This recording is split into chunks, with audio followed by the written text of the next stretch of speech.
Chapter 1. As the captor slowly brandished a knife, Chun-Yi struggled desperately, attempting to free himself from the clutches of this individual, yet his efforts proved futile in his heart. He repeatedly implored, "No, please, I do not wish to die. I still have my to pursue." He thought of entering the ring, but found himself unable to do so. Just as panic set in, an old man's voice reached his ears. "You little brat, you dared to ignore me. You vexed me. You attempted to extort me, ha. Now you shall feel the sting of this blade. Rest assured, you won't die, but it will certainly be painful. Ha ha." And with that, the voice faded away. At that moment, Chun-Yi felt tears welling up, cursing the ancestors of the divine. Just then, a sharp thud echoed as the knife plunged deep into Chun-Yi's chest, his breath gradually ceasing in his final moments. He heard the words of his foe. "I truly did not wish to kill you, Broly, but you have encroached upon my territory." At that instant, he succumbed to unconsciousness, only to be discarded into a refuse heap. Uncertain of how long he had slumbered, a sudden explosion jolted him. Awaka volcanic eruption split the earth, rousing the unconscious Broly. Observing the chaos before him, Broly realized that planet Vegeta was on the brink of destruction. Without thinking, he let out a cry, and a surge of immense energy enveloped him, lifting him slowly into the air. However, his father, who should have been by his side, was mysteriously absent, leaving Broly to ponder whether his arrival had triggered a butterfly effect. Thus, relying on the explosive power that surged within him, Broly was transported to another planet as planet Vegeta erupted. Time passed without measure, and eventually, Broly awakened to find himself amidst peculiar surroundings. Bewildered, he mused, "Where am I? Well, since I am here, I shall make this my home for now. I will seek out Kakarot once the Dragon Ball saga begins." While Broly was lost in thought, a plant spoke to him. "You were awake." Upon glancing at the strange being, Broly offered a sincere smile. "Thank you," and promptly fainted again. As time swiftly passed, a decade slipped by. Broly was now peacefully slumbering aboard a spaceship thanks to divine intervention. He had not succumbed to the uncontrollable rage that plagued him in the original tale. Instead, he had spent 10 years training within the time-metilated space of his ring, gradually increasing his gravity training from 50 times to an astounding 1,000 times. This rigorous training resulted in exponential growth in his power. Uncertain of how long he had been asleep, a mechanical voice reverberated. 30 minutes until arrival at Namek. Please awaken from sleep mode. 30 minutes until arrival." With a gradual opening of his eyes, Broly beheld the beauty of the planet before him, a smile breaking forth upon his lips. "Ah, we have finally arrived. I hope the Grand Elder can help me unlock my potential." Chapter 3. Unlocking Potential and 3 Wishes. Atop the highest mountain on Namek, within a dwelling, a frail old man addressed a young man beside him. Such a formidable energy. "I cannot discern whether it is friend or foe. Nalu, go investigate." The young man, referred to as Nalu, responded respectfully. "Understood, Grand Elder." With a resounding crash, Broly successfully landed on Namek, stepping out of his spaceship to inhale the fresh air. A smile graced his face as he noticed an Namekian approaching. Hovering before Broly, Nalu warily inquired, "Outsider, what brings you to Namek?" In response to Nalu's caution, Broly smiled and replied, "Heh, I've heard tales of the Dragon Balls and have come to seek them out. Additionally, I wish to pay a visit to your Grand Elder." Upon hearing Broly's words, Nalu said, "Very well. Please follow me. I shall take you to meet our esteemed Grand Elder." With that, Nalu took flight, leading Broly toward the Grand Elder's residence. Upon arriving at the Grand Elder's abode, Nalu turned to Broly and said, "Follow me." Before entering, after relaying Broly's intentions to the Grand Elder, the Elder regarded Broly and asked, "Outsider, what do you seek the Dragon Balls for?" Broly replied, "Actually, Grand Elder, the Dragon Balls are secondary to my main purpose. I have come to seek your assistance, for I am aware of your ability to unlock one's potential. I wish for your help in this endeavor. However, if it poses any danger to your life, I shall withdraw my request. My primary aim in seeking the Dragon Balls is to have Shenron create a device that can regulate my personal gravity. And secondly, I desire a cosmic map of the universe, for without such a map, I cannot utilize my instant transmission effectively. Only by knowing the locations can I teleport there. These are my 2 wishes. I hope they are feasible." The Grand Elder responded, "I can grant these wishes. It is clear to me that you harbor no malevolent intent. Your heart is kind. Come closer, and I shall assist you in unlocking your potential. Nalu, go fetch the Dragon Balls from the other elders for Broly. Once his potential is unlocked, you may fulfill his wishes." Nalu bowed respectfully. "Yes, Grand Elder," while Broly smiled and expressed, "Thank you, Grand Elder." "Broly, come closer. I will help you unlock your potential," the Grand Elder instructed. Following the Elder's guidance, Broly stepped forward. The Grand Elder slowly raised his hand, Reaching for Broly's head after a moment, the elder exclaimed in astonishment, "What immense potential!" Withdrawing his hand, he continued, "Broly, your potential is limitless. I can only assist you to this extent." Broly bowed slightly, expressing his gratitude. "Thank you, Grand Elder." He then produced a communicator, stating, "Grand Elder, this is my contact method. Should anything happen on Namek, you can reach me through this device, and I will arrive immediately." The Grand Elder accepted it with care. "Very well, Broly. You may go seek Nalu. He has gathered the Dragon Balls." Broly and Nalu flew to a secluded location, where Nalu utilized the Namekian language to summon the eternal dragon Purunga. Upon witnessing the magnificent dragon, Broly felt a surge of excitement. Purunga then addressed Nalu, "Whoever has summoned me, state your wishes. I can grant 3. Hearing the dragon's words, Broly conveyed to Nalu that his first wish was for a gravity bracelet that could be adjusted to apply gravity to my entire body, with the maximum gravity being contingent upon the dragon's capabilities, ideally allowing the bracelet to be stored within my body." Nalu promptly voiced Broly's first wish in the Namekian tongue. Upon hearing this, the dragon's eyes glowed red, and a bracelet materialized on Broly's wrist. The dragon proclaimed, "To store the bracelet within your body, simply use your will to control it. The maximum gravity can be adjusted up to 100,000 times." Acquainting himself with his newfound power, Broly was elated, realizing he could now train at any time and in any place. The dragon then stated, "Now, please voice your second wish." After hearing the dragon's prompt, Broly shared his second wish with Nalu. Before long, the second wish was fulfilled, and Broly felt a wealth of knowledge flooding his mind, prompting him to organize the information swiftly. Upon achieving his second wish, the dragon continued, "Now, for your final wish, please speak." After a moment's contemplation, Broly said to Nalu, "My final wish is for the dragon to teach me how to harness my energy." After Nalu articulated this in the Namekian language, the dragon responded, "This wish is quite simple." With that, its eyes glowed once more, and Broly gained additional insights into manipulating his energy. "Your 3 wishes have now been fulfilled. Farewell." With that, Purunga soared into the sky, returning to the Dragon Balls, which scattered across Namek, while the atmosphere gradually returned to normal. After Broly and Nalu bade farewell to the Grand Elder, they instantly transported themselves to an uninhabited planet to commence their training and further understanding of their energy. Chapter 5. The World Martial Arts Tournament. The following morning dawned bright and clear. Sun Wukong and his companions donned their martial arts uniforms and entered the dojo early, as the preliminary round would determine the 8 strongest contenders for the tournament. After years of dedicated training, Krillin, Yamcha, and Tien Shinhan had all made significant progress in their abilities. As the group gathered, Yamcha suddenly noticed that Wukong was devoid of his tail, exclaiming in surprise, "Wukong, where is your tail?" "Oh, the Supreme Kai said my tail was a hindrance, so it was removed. Honestly, I can't comprehend it," Wukong replied, also filled with questions. "I see." Yamcha recalled how Wukong transformed into a giant ape during a full moon, and without the tail, that danger was mitigated, so he chose not to inquire further. Sensing something amiss, Wukong's expression shifted, and he became alert. Seeing Wukong's sudden seriousness, Krillin and Yamcha exchanged puzzled glances and asked, "Wukong, what's wrong? Is something happening?" Wukong remained silent, turning to peer through the throngs of people, his gaze fixated on a peculiar figure cloaked in a robe. Nestled in the corner of the martial arts temple, the crowd, following Wukong's line of sight, also turned to observe the man, who, at that moment, met Wukong's stare with an icy glare before dismissively turning away with a disdainful huff. "Wukong, do you know him? His gaze is so frigid. He seems extraordinarily powerful," Tien Shinhan inquired gravely, sensing the oppressive aura emanating from the stranger. "Yes, his strength is formidable, and he is certainly not benevolent."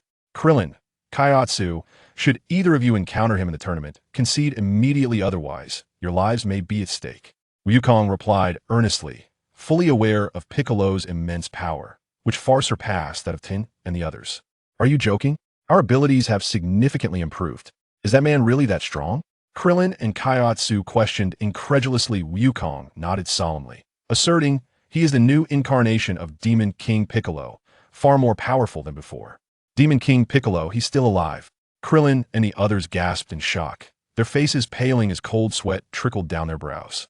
Despite their relentless training over the past 3 years, they had only marginally surpassed the original Piccolo. Against this new version, they were no match. Kairatsu swallowed hard, clenching his fists in frustration, exclaiming, "Damn it." After 3 years of hard work, I want to make a decent showing, and now the Demon King has resurfaced Wukong. It appears that this adversary must be dealt with by you. They all recognized their own limitations against the new Piccolo. Sun Wukong nodded earnestly, a fervent passion igniting within his veins, his eyes sparkling with excitement. Leave the Demon King Piccolo to me. I shall relish the opportunity for a true confrontation. At that moment, a slender hand gently tapped Wukong on the shoulder, a soft voice chiming. Hey, Sun Wukong, long time no see. The group snapped back to attention, beholding a charming girl clad in a qipao, her figure exquisite as she beamed at them. Who are you?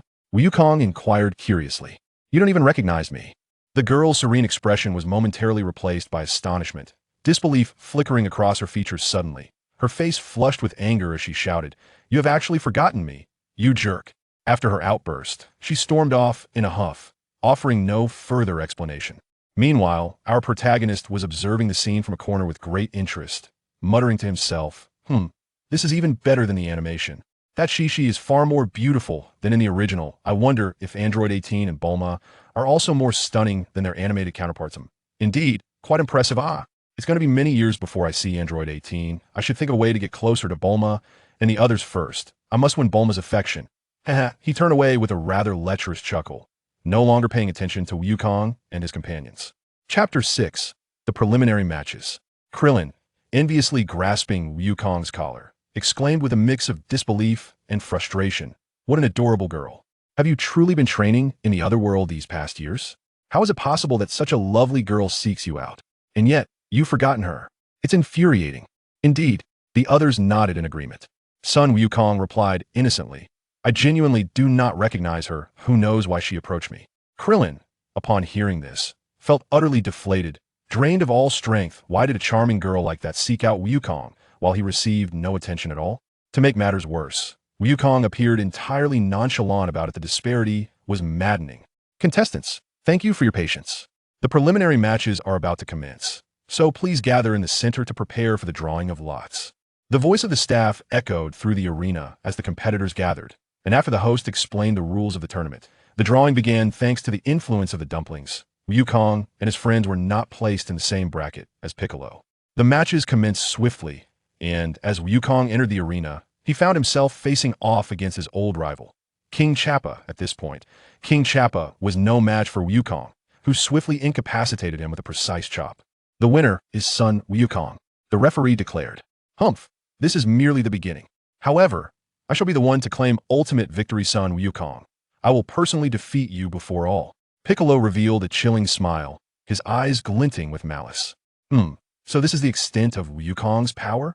It is rather disappointing. He hasn't even transformed into a Super Saiyan. He truly is weak, but for the sake of getting closer to Bulma, I suppose I must endure this tedious competition, Broly muttered with a yawn. Bang, bang. On one of the platforms, the girl in the qipao fought with remarkable agility against her opponent, her strikes swift and precise. That girl possesses considerable skill, Tian Xinhan remarked, arms crossed as he observed the combat. I can hardly believe it. She's just a girl. Yet, she seems so familiar. Kaiatsu furrowed his brow, fixated on the girl in the arena, unable to recall where he had seen her before. The various matches unfolded with intensity, and aside from Goku, who unexpectedly encountered the android, Tao Pai Pai, and suffered severe injuries, the rest of the group successfully advanced to the top 8. However, Broly's strength drew the attention of Wukong and his friends during the final round. As they had assumed he would lose against Tao Pai Pai instead, Broly dispatched him with a single punch, naturally piquing their interest. Thus, the top 8 were established. Sun Wukong, Piccolo, Tian Xinhan, Kaiatsu, Krillin, Broly, Tenshin the God, and the notable Shishi. Thus concludes the morning's preliminary matches. The top 8 will compete in the afternoon on the outdoor stage, where the audience shall witness your performances. Best of luck to you all. With the preliminary matches concluded, Wukong and his companions exited the martial arts temple to regroup, enjoying a hearty meal before Master Roshi and the others crowded around the tournament's viewing area to cheer them on. The draw for the quarterfinals has begun. The host announced, Everyone, please come to me. I will call your names to draw lots and determine your opponents. After the draw concluded, the first match was set between Tianjin Fan and Ding Cha, followed by Sun Wukong against the enigmatic Shiming Buju. Then Klin versus Mania Bick, and finally Broly against Tianqing Tianxin. The first match commenced swiftly, despite Cha's valiant efforts in the application of his newly practiced technique. The energy bomb, he ultimately fell short against Tianjin Fan's superior strength and was knocked off the stage. The first contest was truly exhilarating. and the victor was announced as Tianjin Fan. The host declared loudly, and amidst the eager anticipation of the audience, he continued, in the second match. We have last year's martial arts tournament runner-up, Sun Wukong, facing off against the remarkably talented mysterious girl from the preliminaries. Please welcome both contestants to the stage. Ah, it's my turn. Sun Wukong tightened his belt and stepped onto the martial arts platform, prompting a surge of cheers from the crowd. Meanwhile, Broly was observing Bulma, thinking to himself, wow, she is truly beautiful. I've decided I want her. Let Vegeta play in the mud. He dares to compete with me for a woman. And he shall learn why flowers bloom so brightly. A smile crept across his face as he contemplated. Chapter 7. The matches continue. Why are you always so angry? The girl's demeanor left Sun Wukong perplexed. However, his inquiry only intensified her ire. You should ask yourself that, she retorted. With that, she launched a sudden attack on Wukong, her movements synchronized with striking rhythm and agility, each punch and kick infused with power. Sun Wukong could not recall who she was, instinctively dodging her assaults. The audience erupted in excitement as the flurry of blows continued. Breathless from her relentless barrage, the girl's energy began to falter. While Wukong remained unperturbed, his breathing steady. Hey, who are you? I really can't remember, he exclaimed. After regaining her composure, the girl angrily questioned. Do you not recall our promise? I have eagerly awaited this day. Huh? What promise? Did we have an agreement? I can't seem to remember at all. Sun Wukong stood on the platform, bewildered. The moment he spoke, her fury escalated, and she resumed her assault, shouting, You've forgotten our promise? Unforgivable. Truly unforgivable. As she spoke, her speed intensified. Alas, Wukong must know this girl. Klin mused, enviously observing from behind a stone pillar. After her earlier vigorous attacks drained her energy, the girl paused to catch her breath on the stage. What promise? Please tell me. I genuinely cannot recall. Wukong implored innocently. Her anger flared as she shouted, Our promise. Did you not say you would marry me? Klin, Ingcha, and the others were left in shock, their eyes wide in disbelief. A wife? When did Wukong make such an agreement with such a charming girl? How cunning of him. Klin shouted out of jealousy. Wukong has a fiancée? Bulma gasped, covering her mouth in astonishment as she looked at the girl on stage, her expression one of shock. Regardless of the astonishment below on the platform, the girl ceased her attacks, composed her energy, inhaled deeply to regain her calm, and positioned herself for another strike. If you wish to know, you must defeat me first, and then I shall reveal my identity, she stated. Sun Wukong grinned widely, joyous. Why didn't you say so? If I defeat you, you'll tell me who you are. With that, he entered a focused state. Humph, do you think you can easily defeat me? Do not underestimate me, she warned. Now, I shall attack. With that, an overwhelming aura radiated from her, an oppressive force that filled the air. Suddenly, Wukong unleashed a powerful punch that created a tempest, the air swirling violently as it surged towards her. With a resounding crash, she was swept away, propelled off the stage by the ferocious wind. The audience was left in stunned silence, unable to comprehend how such a fierce battle had concluded so swiftly at the hands of Wukong's seemingly effortless strike. The host finally regained his composure and announced, Jimingbuju has been knocked out of the ring, and Sun Wukong is victorious. On the rooftop of the martial arts temple, Vic observed Wukong's punch, a look of surprise crossing his face. How curious, this technique resembles that of our demon clan. Ouch, that hurt. No wonder I chose him. I didn't expect him to be this powerful. He truly deserves to be my husband. The girl, now on the ground, rose and approached Wukong, asking, Have you remembered yet? I am the daughter of the Ox King, Chi-Chi. Chi-Chi. The crowd suddenly understood, memories of her childhood flashing in their minds. It was difficult to reconcile the image of the petite girl with the striking young woman before them. Chapter 9. Depart from the stage. As the hostess' voice faded, Broly approached Tianjin with an imposing presence, stating, Will you descend on your own, or shall I throw you down? The choice is yours. You have 3 seconds. As Broly finished speaking, the audience and Wukong stood in stunned silence, while Bulma's eyes sparkled with admiration, murmuring, So handsome. Tianjin discarded his playful demeanor and regarded the boy before him with cold intensity. The pressure he radiated was formidable. Suddenly, Tianjin struck with a punch aimed at Broly. As their fists collided, Tianjin felt as if he were striking the hardest steel, the impact reverberating through him as if he were hitting an immovable wall. Oh, you've chosen to attack, which indicates your decision. With that pitiful strength of yours, it feels more like a tickle, Broly taunted. With a swift motion, he seized Tianjin's incoming punch and hurled him off the stage. The sound of his body crashing against the wall echoed through the arena, and he coughed blood, unable to rise. After defeating Tianjin, Broly glanced at Wukong for a moment before retreating to the resting area. The audience finally reacted, erupting into cheers, while the host announced Broly's advancement to the semifinals. Wukong and his companions gazed at Broly with eager anticipation, Wukong particularly animated, eager for a match against Broly.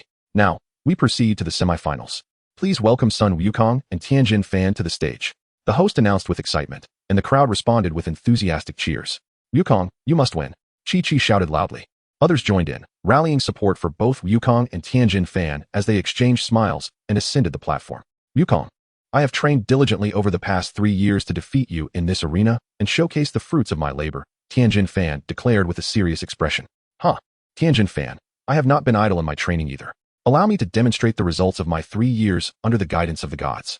Sun Wukong wore a serious expression as the two opponents gazed at one another from a distance, neither daring to make a move. On the arena, two formidable forces clashed like a stampede of wild horses, and the atmosphere was charged with tension, heralding an imminent and breathtaking confrontation. Whoosh! Simultaneously, Sun Wukong and Tianjin Fan vanished from sight, followed by the incessant sounds of a fierce battle echoing, with the ground beneath them cracking under the pressure. Krillin and the others shifted their eyes rapidly, striving to capture glimpses of their fierce duel. As the contest unfolded, Tianjin Fan and Sun Wukong exchanged blows with fervor, unleashing a myriad of techniques, often engaging in combat multiple times within a single second. The resounding sounds of air being split and collisions reverberated rhythmically, akin to a masterful symphony, while the splendid visuals of their battle continually captivated the audience's senses. The host, awestruck by the magnificent display, endeavored to narrate the unfolding spectacle to the viewers. As the vibrations and winds gradually subsided, the silhouettes of Sun Wukong and Tianjin Fan became discernible, each having retreated to opposite ends of the arena. Tianjin Fan appeared somewhat breathless, striving to regain his composure, while Sun Wukong stood unfazed, as if he had just commenced the fight. Though you have grown stronger, one aspect remains unchanged after 3 years, your speed. Thus, victory in this match shall undoubtedly be mine, Tianjin Fan declared with confidence. Meanwhile, on the rooftop of the martial arts temple, Piccolo observed the contest with a relaxed expression, pondering. If this is the extent of your power, Sun Wukong, then I shall surely defeat you before the crowd. Once I vanquish you, I will reign over the world. He tightened his fists in determination. At that moment, Sun Wukong casually removed the training garb bestowed upon him by the celestial being, a look of ease on his face, leaving Tianjin Fan astonished. Soon thereafter, their battle reignited with fervor. It became evident that Tianjin Fan could no longer keep pace with Wukong's swiftness. In a last-ditch effort to overcome his opponent, Tianjin Fan unleashed the four-way fist technique, but upon revealing 2 significant weaknesses, he succumbed to Wukong's prowess. The host then proclaimed loudly that Sun Wukong had advanced to the finals, and the audience erupted into enthusiastic applause, grateful for the exhilarating contest provided by both fighters. The host then announced, "Next, we have another match featuring Broly against the contestant Mania. Please prepare yourselves, contestants." Chapter 10, Transforming Piccolo into a Pig Head. Upon hearing the announcer's declaration, Broly made his way slowly to the arena, while the crowd cheered loudly. Meanwhile, Beerus levitated gracefully to the stage using his flight technique. At opposite ends of the arena, Broly and Piccolo stood resolutely. Piccolo squinted at Broly, sensing his overwhelming strength. As crimson light emanated from his eyes, and an immense aura surged forth from his being. With a languid smile adorning his face, Broly was seized by an overwhelming excitement. Contemplating how best to assault Piccolo, were others privy to Broly's current musings, many would undoubtedly stand in stunned silence, for only Broly could disregard Piccolo in such a manner. Just as he pondered whether to transform Piccolo's visage into that of a pig, a ferocious and brutal aura disrupted his thoughts. Broly's eyes narrowed, his anger ignited by Piccolo's interruption, solidifying his resolve to pummel Piccolo into submission. As the announcer declared the commencement of the match, the audience erupted into applause and cheers. Their spirits elevated as they turned their gaze towards the arena, eagerly anticipating the clash between Broly and Piccolo. Suddenly, Broly sprang into action, vanishing from the edge of the stage and reappearing before Piccolo, delivering a powerful punch. Piccolo attempted to evade, but it was too late. He could only raise his arms to shield his face before being sent flying. Broly swiftly pursued, seizing the retreating Piccolo and hurling him skyward. With a powerful push of his legs, Broly soared after him, unleashing a barrage of blows that resounded like thunder, each strike landing with exhilarating force. Under such relentless assault, Piccolo was rendered incapable of evasion, serving as an unwilling human punching bag.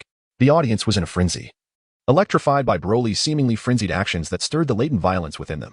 A collective chant arose. "Broly, go for it. Flatten him." The overwhelming roar echoed throughout the venue, instigated by an unknown voice, as everyone shouted with abandon, completely forsaking their usual composure. In the resting area, Krillin and others watched in stunned disbelief, grappling with a scene beyond their imagination. "Have they all lost their minds?" Krillin murmured, his mouth agape. Yamcha nodded in agreement, chuckling. "I too feel an urge to unleash some fury. Goku, who do you think is stronger, you or Broly?"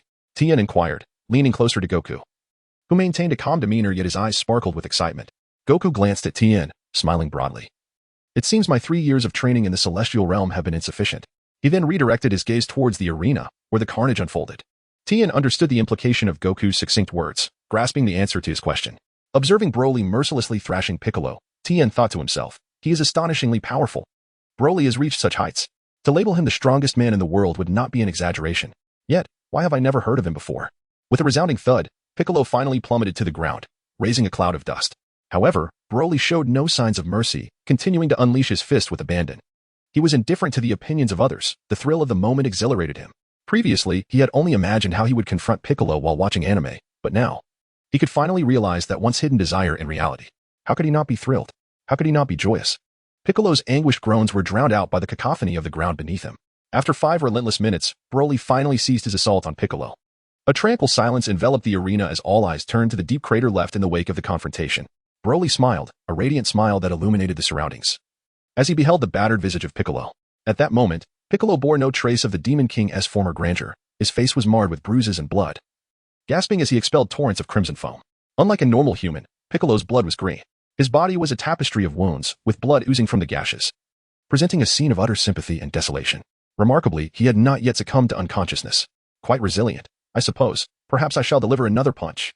Chapter 12 draws to a close as Son Goku ascended the arena to face Broly. The latter finally regained his focus, turning his attention to Goku. This was Broly's first genuine encounter with the most popular protagonist of the Dragon Ball series. Upon seeing Goku, an exhilarating thrill surged within Broly. For although he had always favored Broly while watching Dragon Ball, he also held a fondness for Goku. Now, he was about to engage in battle with him, and thus a flicker of excitement danced in his heart. Broly composed himself, gazing intently at Goku, who reciprocated with a serious demeanor. The announcer was loudly detailing their backgrounds when Broly broke into a grin and approached Goku. He lifted the hem of his garment to reveal the tail that had been concealed beneath his attire. The crowd fell into stunned silence upon sighting the tail, especially Goku, who, upon noticing it, paused and inquired, "You have a tail too?" "Kakarot, I finally meet you," Broly replied with a smile. "What is Kakarot? Some sort of food?" Goku asked, bewildered. "Kakarot is your name, and we belong to the same lineage. Do you comprehend?" Broly rolled his eyes, responding with an air of exasperation. I do not go by Kakarot. I am Son Goku. I understand that you say we are kin, but why do you call me Kakarot?" Goku inquired earnestly. "Let me clarify. Neither of us are Earthlings, but rather Saiyans. When you were born, you lay beside me, and your incessant crying left a profound impression on me. Kakarot is your Saiyan name, while Son Goku is merely your name on Earth. You see, the tail is a symbol of our race. Most of our kin possess tails. Do you understand now?" Broly explained, furrowing his brow. "Understood, but please continue to refer to me as Son Goku, for I have always grown up on Earth. It is my home," Goku stated earnestly. Upon hearing this, Krillin and the others were astonished. "So Goku is an alien. That explains his incredible prowess," Krillin remarked in wonder. "Regardless, whether Goku is an alien or not, he is still our best friend," Yamcha chimed in, and everyone nodded in agreement. At this moment, the announcer concluded the introductions and proclaimed, "The finals are about to commence," before hastily exiting the arena. Goku immediately assumed a fighting stance, entering a state of readiness. Meanwhile, Broly waved dismissively at Goku and assertively declared, "Son Goku, I have no desire to fight you now. You are simply too weak to pique my interest. My purpose in attending this martial arts tournament was to gauge your strength, but alas, you have disappointed me. Prepare to witness the chasm between us. I hope you will train diligently." With that, he ignored Goku's expression and clenched his fists, unleashing a powerful aura that soared to the level of Vegeta's initial arrival on the planet. Krillin and the others, sensing the overwhelming energy, felt utterly daunted, their bodies trembling involuntarily. "So powerful. I cannot muster the slightest resistance," Krillin stammered, while the others nodded, drenched in cold sweat. Yet, Goku furrowed his brow, realizing that he struggled even to move under this overwhelming pressure. He now understood the vast disparity between himself and Broly, igniting a determination within him to surpass Broly. Afterward, Broly retracted his aura, and Goku conceded to the referee. Thus, the 23rd World Martial Arts Tournament concluded with Goku's forfeit and Broly's victory. At that moment, Broly and Goku gathered together, as Broly offered to treat them to a meal and they proceeded toward a restaurant, while Bulma gazed at Broly with starry eyes. "Broly, where are you staying?" Bulma inquired. "I have just arrived on Earth. I happened upon the World Martial Arts Tournament and followed the energy signatures of Goku and the others to find this place. I currently have no accommodation," Broly replied. Bulma felt a surge of joy within her and, with a serene expression, suggested, "Why not come and stay at my home? After all, my house is quite spacious, and having another person around would certainly make it livelier." Broly never anticipated that he could so effortlessly achieve his objective. Initially, he pondered how to draw closer to Bulma. But now, with the issue resolved, he felt an overwhelming joy bubbling within him, nearly causing him to leap with delight. Yet, he maintained his composure, responding with a serene expression, "Well, thank you, Bulma. How did you train to become so formidable? Who is your master?" Krillin inquired. "I have no master. It's all self-taught," Broly replied. You must have noticed the golden dragon bracelet on my wrist. It is a device capable of automatically adjusting its gravitational force, with a maximum capacity of 1 million times. As he spoke, Broly raised his left hand to showcase the bracelet to everyone. 1 million times? That is astonishing. What level of gravity are you at now? T asked, visibly intrigued. Not wishing to discourage them, Broly replied nonchalantly, only 100 times. The group gasped in astonishment. Do you have any more of those bracelets, Broly? Please give me one. I want to train like that too, Goku exclaimed after hearing Broly's words. Broly shook his head, stating that he no longer possessed it, as it was a wish granted by the Eternal Dragon. However, he suggested that they could seek assistance from Bulma's father to construct a gravity chamber, given that Bulma was the heiress of the Capsule Corporation. He believed such a minor request would surely be met with her approval. Uncertain if it could be accomplished, he mentioned the need to consult his father. Curiously, Bulma asked how Broly had made his wish upon first arriving on Earth, and the others regarded him with intrigue. Oh, the Eternal Dragon? That wish was made on Namek, where the dragon could grant 3 wishes. So, Earth has Dragon Balls as well? Broly responded with a smile. I suspected that the Namekian I defeated bore a resemblance to the inhabitants of Namek. Indeed, he was one of them. Namek? So Piccolo is also an extraterrestrial? Bulma exclaimed, realizing the reason for his distinct appearance. It seems the Eternal Dragon on Namek is remarkably powerful, capable of granting 3 wishes, unlike the one on Earth, which can only fulfill a single request. How is there such a disparity? Krillin remarked with a wry smile. The group shared a collective curiosity about visiting Namek to witness its dragon. Upon entering a restaurant, they were astounded by the voracious appetites of Broly and Goku, who devoured their meals with astonishing speed. Once they had enjoyed their feast, they dispersed, with Goku and Chi-Chi accompanying Broly, Bulma, and others to Bulma's home in West City. Thanks to the spaceship Broly had brought, Bulma's father instructed Goku to return in a month to collect the gravity device, which could be adjusted to a staggering 100 times Earth's gravity. Subsequently, Goku and Chi-Chi soared away on Nimbus, while Broly settled comfortably into Bulma's residence. Chapter 13. Mundane affairs on Earth. A month had passed at Bulma's home in West City. Today, a special guest arrived, Goku, there to retrieve the gravity device. Bulma and her mother surrounded him with inquiries about his marriage plans, to which Goku, with a frown, lamented, marriage is such a hassle. And I have to wear those uncomfortable clothes. But the food is quite enjoyable. Their laughter filled the air, and soon after, Goku departed with the gravity device in hand. During this month, Broly accompanied Bulma on various outings during the day, while at night, he diligently trained within his spatial ring. Presently, the gravity he was enduring had escalated to an astounding 16,900 times, pushing his power dangerously close to the peak of Super Saiyan 3. Due to Yamcha's flirtatious nature and his comparisons with Broly, Bulma swiftly ended their relationship. Time slipped away effortlessly, and 3 years had elapsed since Broly's triumph at the World Martial Arts Tournament. Throughout these years, countless joyful moments had unfolded. As the saying goes, familiarity breeds affection, and the bond between Broly and Bulma had deepened significantly, approaching the stage of discussing marriage, although neither had broached the subject, content with their current dynamic. During these 3 years, Broly accompanied Bulma on a quest for the Dragon Balls. He had assured her that, due to his training, she could maintain eternal youth by following him. Hence, they procured a gravity bracelet similar to Broly's from Goku, which could also be absorbed into the body, albeit with a limitation of 500,000 times gravity, indicating it was not an authentic Dragon Ball. Nonetheless, it sufficed for their purposes, and afterward, they visited Goku's home to present the bracelet to him. Throughout these 3 years, everyone dedicated themselves to rigorous training. With the gravity bracelet, Goku bestowed the gravity chamber upon Krillin, who, invigorated by this new training environment, intensified his efforts. Meanwhile, with Bulma's father's assistance, Yamcha also acquired a gravity chamber and began his own arduous training. After Broly and Bulma had given their blessings to Goku, they embarked on a journey around the world, reveling in joy and exploration each day. During the night, Broly continued his rigorous training. After 3 years of relentless effort, Broly had managed to unlock a terrifying gravity level of 40,000 times his own weight, resulting in a substantial leap in his strength, bringing him perilously close to the mid-stage of Super Saiyan 4. One day, at Bulma's home in West City, Broly gently kissed her and said, "Bulma, I might have to leave Earth for a while." Bulma, aware that Broly could not remain by her side indefinitely, suppressed her sorrow and inquired, "How long will you be gone? Is there any danger?" "Approximately 2 years," Broly replied softly. "I will return after 2 years, and when I do, I will marry you." "All right, I will wait for your return. You promised." Bulma replied playfully, "If you forget like Goku, I will make you pay." Subsequently, Broly bid farewell to everyone and boarded the spacecraft crafted by Bulma's father over the past 3 years. As the ship ascended, Bulma gazed longingly at the vanishing vessel, her heart whispering, "I will wait for you to come back and marry me, Broly." Chapter 1. The Kanesa Star Mecha troops having departed from Earth. Broly found himself momentarily adrift in the spaceship, uncertain of his destination. In the known world of Dragon Ball, typical warriors possessed power levels around 10,000. with the Frisia clan standing as some of the strongest beings in the universe, boasting combat powers exceeding 1 million. Those even more formidable resided in the afterlife, such as the Kaiashins and the Demon King Dabura, each with strength surpassing level 2, and the Majin Bu possessing strength beyond level 3, perhaps hidden in some obscure corner. There existed other concealed powers. Heaving a sigh, Broly resolved not to dwell on such thoughts. I shall focus on my training. I aspire to challenge Whis, the master of Beerus, in the future. As he continued onward, he noticed a large-scale battle unfolding on a nearby planet. Conflict truly is omnipresent, he mused. Upon closer inspection, he recognized the spaceship as a small craft commonly used by Frisia subordinates and the Saiyans. A smile crept across his face. It seems I am about to encounter something intriguing. Haha. You pathetic fools should surrender early. King Cooler has set his sights on this planet. It is your fortune. Yet you dare to resist?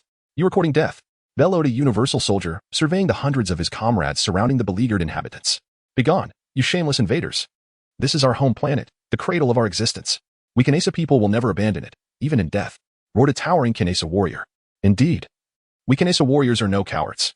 We shall protect our planet, proclaimed hundreds of Kanesa warriors, each boasting power levels below 1,000. With a thunderous explosion, Broly's heart felt electrified by the warrior's words. My home. So that is why I have felt an oppressive weight in this world. I realize now that I have never truly belonged here. Even after developing feelings for Bulma, that sense of belonging has not been strong. As I have always perceived this world as mere animation, never truly embracing my existence within it. However, regardless of the world's authenticity, I am undeniably present. His aura surged dramatically. Ah, splendid. My battle power has increased instantaneously, he declared. If I am to be of assistance, I shall resolve your troubles. Then face your demise. The soldiers retorted, enraged by his audacity. They had planned to enslave the inhabitants and profit from the planet, just as they were about to strike. A rumbling sound from the sky captured everyone's attention as a spaceship descended. Oh, more aliens? How audacious, one soldier remarked to his comrades. As the hatch opened, Broly emerged slowly. Ah, so many have come to welcome me. I am truly honored, he jested, raising his hand to unleash an energy sphere toward the soldiers, who gasped in shock before being obliterated in the explosion. The remaining soldiers quickly adopted battle stances, demanding, Who are you? And how dare you provoke the great King Cooler's subordinates? You seek death. Broly chuckled. I have no interest in conversing with the dead. How dare you? A swarm of soldiers charged at him, only to be sent flying by another energy sphere. The surviving soldiers finally comprehended the futility of their confrontation and frantically activated their communicators. Ah, calling for reinforcements? Perfect. That saves me the trouble of hunting you down one by one, Broly remarked. My lord, you should leave quickly. They are far too powerful. And these are merely foot soldiers. Their leader is on the way. A Kanesa warrior warned. Such kindness amidst impending doom, Broly replied with a smile. Rest assured. I shall eradicate them before departing. They are no match for me. The Kanesa warrior, seeing his resolute demeanor, fell silent. In the distance, 3 figures soared through the sky, landing on a nearby hill. They were members of the mecha troops under King Cooler, an assembly formed from the vile warriors of the North Galaxy. Each member was a formidable powerhouse, with even the weakest among them, Nez, far surpassing Captain Ginyu of the Ginyu Force. Few could rival their strength in the North Galaxy. Is it you who dares to provoke us? Knowing we serve King Cooler, you still have the audacity to challenge us? How laughable. Nez sneered, his tone dripping with disdain. It was no wonder he felt offended. A planet that should have been easily conquered suddenly had someone who had annihilated a small squad, thus challenging their pride. Zaviza, exuding a dark aura, chuckled wickedly. How could this primitive civilization comprehend the terror of the mecha troops? Ignorance is a sin, Nez. You and Dre will have the pleasure of entertaining him. Naturally, I can hardly wait. Dre replied eagerly as Zaviza activated the energy detector, which emitted beeping sounds as it displayed readings. Suddenly, the device exploded under the strain of excessive data. Oh, it exploded. It seems our opponent is not to be underestimated, Zaviza exclaimed, astonished. The detector, while not the latest model, had an upper limit of 100,000. And if it had exploded, it indicated that their adversary's power exceeded that threshold. Nez grinned maliciously, stepping forward to address his companions. This one is mine. It has been a while since I encountered someone worth my effort. He prepared to engage. Oh, but then I shall have no one to play with, Dre lamented. Broly raised an eyebrow, a glint of fierce intensity flashing through his eyes. It seemed these 3 individuals had entirely underestimated him. With a cold smirk, he thought to himself. Very well, soon you shall learn the meaning of despair. He then began to unleash his energy, causing the very air to thicken and the ground to tremble beneath him. As an overwhelming sense of pressure surged forth, the leading figure, Nez, felt a shift in his demeanor, the look of disdain vanishing from his face. It was evident that this opponent was no ordinary foe, possessing strength that could rival his own. Broly smirked coldly and vanished in an instant. Alarmed, Nez realized the peril he was in, cold sweat streaming down his face. Where is he? With a sinister grin, Broly's ghostly figure appeared behind Nez. Be careful. He's right behind you. Shaviza shouted. What? Nez gasped, just as he attempted to evade. It was too late. Broly's fist struck Nez's back with tremendous force. A sharp crack resonating from his spine. Nez let out a horrified scream as blood gushed from his mouth. His body contorting grotesquely in an unnatural shape. There was no saving him. This scene unfolded so swiftly, barely a second passed. Both Shaviza and Dre were left in shock. Their scalps tingling, such speed. They realized they were no match for him. Their expressions darkened. As this was the first time a member of the mech squad had been slain before their very eyes. They needed to summon King Gula quickly. Chapter 2. The arrival of Gula. Oh, calling for help, are we? Broly chuckled, appearing utterly malevolent in the eyes of Shaviza and his companion. Don't get too cocky. Just because you're stronger than us doesn't make you invincible. Wait until King Gula arrives. Let us see how bold you are then. Shaviza exclaimed, his bravado faltering. Is that so? Then I shall wait and see just how formidable the Gula you speak of truly is, Broly replied nonchalantly. Shaviza and his companion felt a flicker of hope at his words. However, to prevent being overwhelmed by Gula upon his arrival, perhaps I should eliminate you two first. Broly suddenly declared. Shaviza and his companion's expressions shifted dramatically. Ha, just kidding. You both should consider performing a face-changing act. Broly laughed heartily. The two were filled with bitterness, cursing inwardly. Who is this guy, stronger than us? When King Gula arrives, we shall avenge this humiliation. Gula, I hope you bring me some amusement. Broly murmured while gazing at the sky.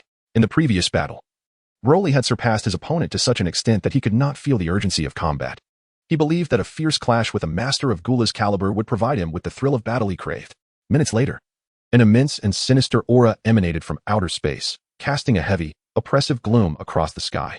Soon, a massive saucer-shaped spacecraft descended. What a colossal aura! Shaviza and the others appeared minuscule in comparison. Gula must be furious, otherwise, he wouldn't project such an intimidating presence. Broly soared into the air, approaching the spacecraft. The door of the ship slowly opened, and uniformed extraterrestrial soldiers poured out, first clearing the area of any obstacles. A purple figure descended deliberately, a smirk gracing his lips. And his crimson eyes glinted with a chilling light reminiscent of a hellish abyss. Is that Gula? Just as depicted in the original material. Broly observed from afar, contemplating Gula's background. In the movie, after Frieza was defeated by Goku, Gula led his mech squad to Earth to seek revenge, but after a fierce battle, both Gula and his subordinates ultimately perished on this planet. It was said that Gula was even more powerful than Frieza and possessed an additional transformation ability. Although contradictions exist between the movie and the TV series, leading to some skepticism regarding their credibility, since he exists, it is likely that the movie wasn't entirely fabricated. Gula's main body was purple, adorned with white rocky armor on his head, shoulders, and limbs, complemented by a purple tail. His overall appearance bore a striking resemblance to Frieza's final form, yet the colors were inversely arranged, Frieza predominantly white with purple accents, while Gula embodied a more masculine and sinister presence. Maintaining Frieza's final form as a standard state, Gula's power evidently surpassed Frieza's by a considerable margin. Broly became cautious, carefully assessing Gula's aura. Indeed, the ruler of the northern region possesses unfathomable strength. Broly thought with a thrill of excitement. Finally, he would have the opportunity to engage in a satisfying battle. Looking at Gula before him, Broly's eyes sparkled with fierce determination. A surge of primal warrior instinct igniting within him, as if the warrior genes from deep within his Saiyan bloodline had awakened. King Gula, Shaviza and Dre rushed forward, kneeling on one knee. That fellow over there killed Nez. We were no match for him. Incompetence. Gula's gaze turned icy, and he fixed his cold stare on Broly, sneering. An unknown fool dares to slay my mech squad? Do you not fear the wrath of this king? Just trash. Kill me if you wish. Broly retorted defiantly, pushing back Gula's overwhelming aura with his own. Gula's eyes widened in surprise, followed by a grimace as his tail thrashed against the ground, shattering the solid rock beneath. I never anticipated the existence of a formidable adversary like you in this world. Tell me, would you be interested in becoming this king's subordinate as compensation for slaying my men? Ha, you've got to be kidding. You, Gula, expect me to be your subordinate? That is the funniest joke I've ever heard. Broly bellowed with laughter. Very well, you have successfully enraged me. I shall show you the terrifying sensation of despair. A bloodthirsty killing intent enveloped the air, sending shivers down the spine. Broly disdainfully shook his head, deeming such a level of power unnecessary for transforming into a Super Saiyan. He began to amplify his strength, his hair turning golden as a radiant aura enveloped him. With a swift motion, Broly initiated the assault, eschewing any unnecessary actions, and directly launched his attack towards Gula. Broly, with a powerful punch aimed squarely at Gillard's chest, struck with ferocity. In that fleeting moment of attack, a formidable claw attempted to grasp his wrist. Alas, it was too late. With a resounding thud, Gillard was sent hurtling away, crashing into a distant hill. Lord Gillard! His subordinates exclaimed in shock, as some of the smaller Raros rushed toward the scene. Even the typically composed Zavi Zader stood in stunned silence. For the invincible Gillard had just been sent flying. Furious, Gillard watched as the small hill erupted, sending debris and Roros flying. It had been years since anyone had dared to leave a mark on him, save for his father, King Kurd. Even then, he believed he would eventually surpass his father, as he devoted himself to rigorous training and developed a formidable transformation. Yet here, on this obscure planet, he had been bested once more.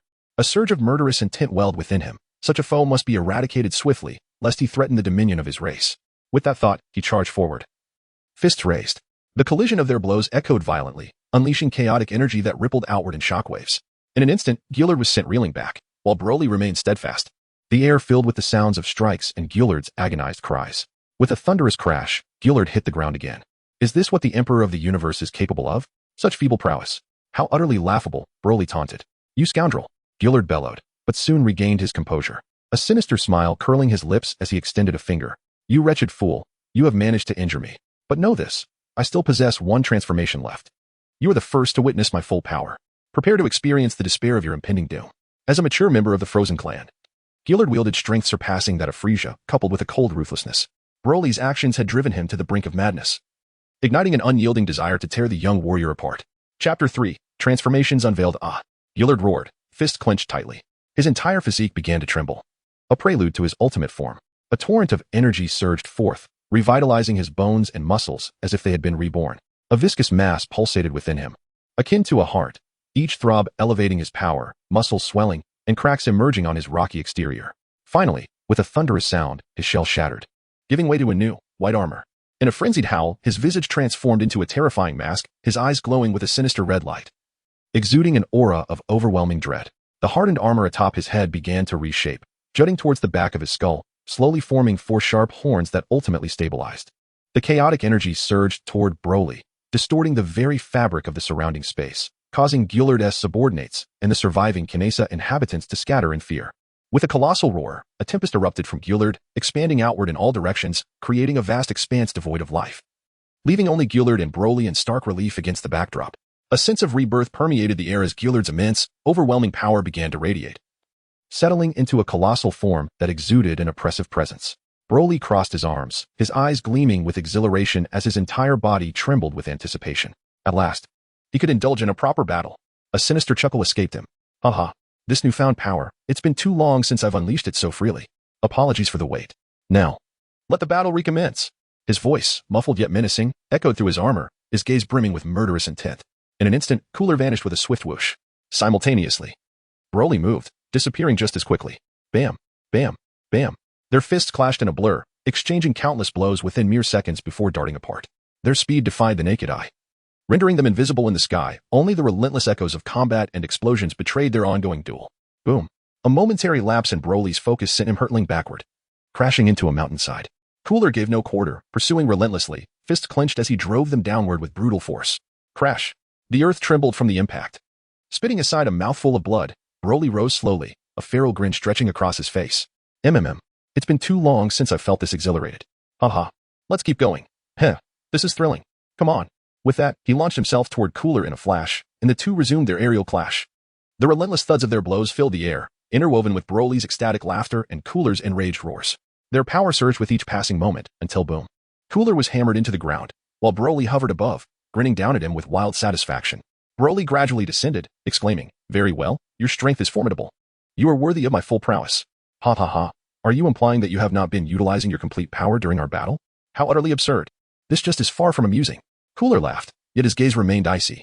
Broly scoffed with disdain and revealed a secret. I am the very existence that your Frost clan fears the most.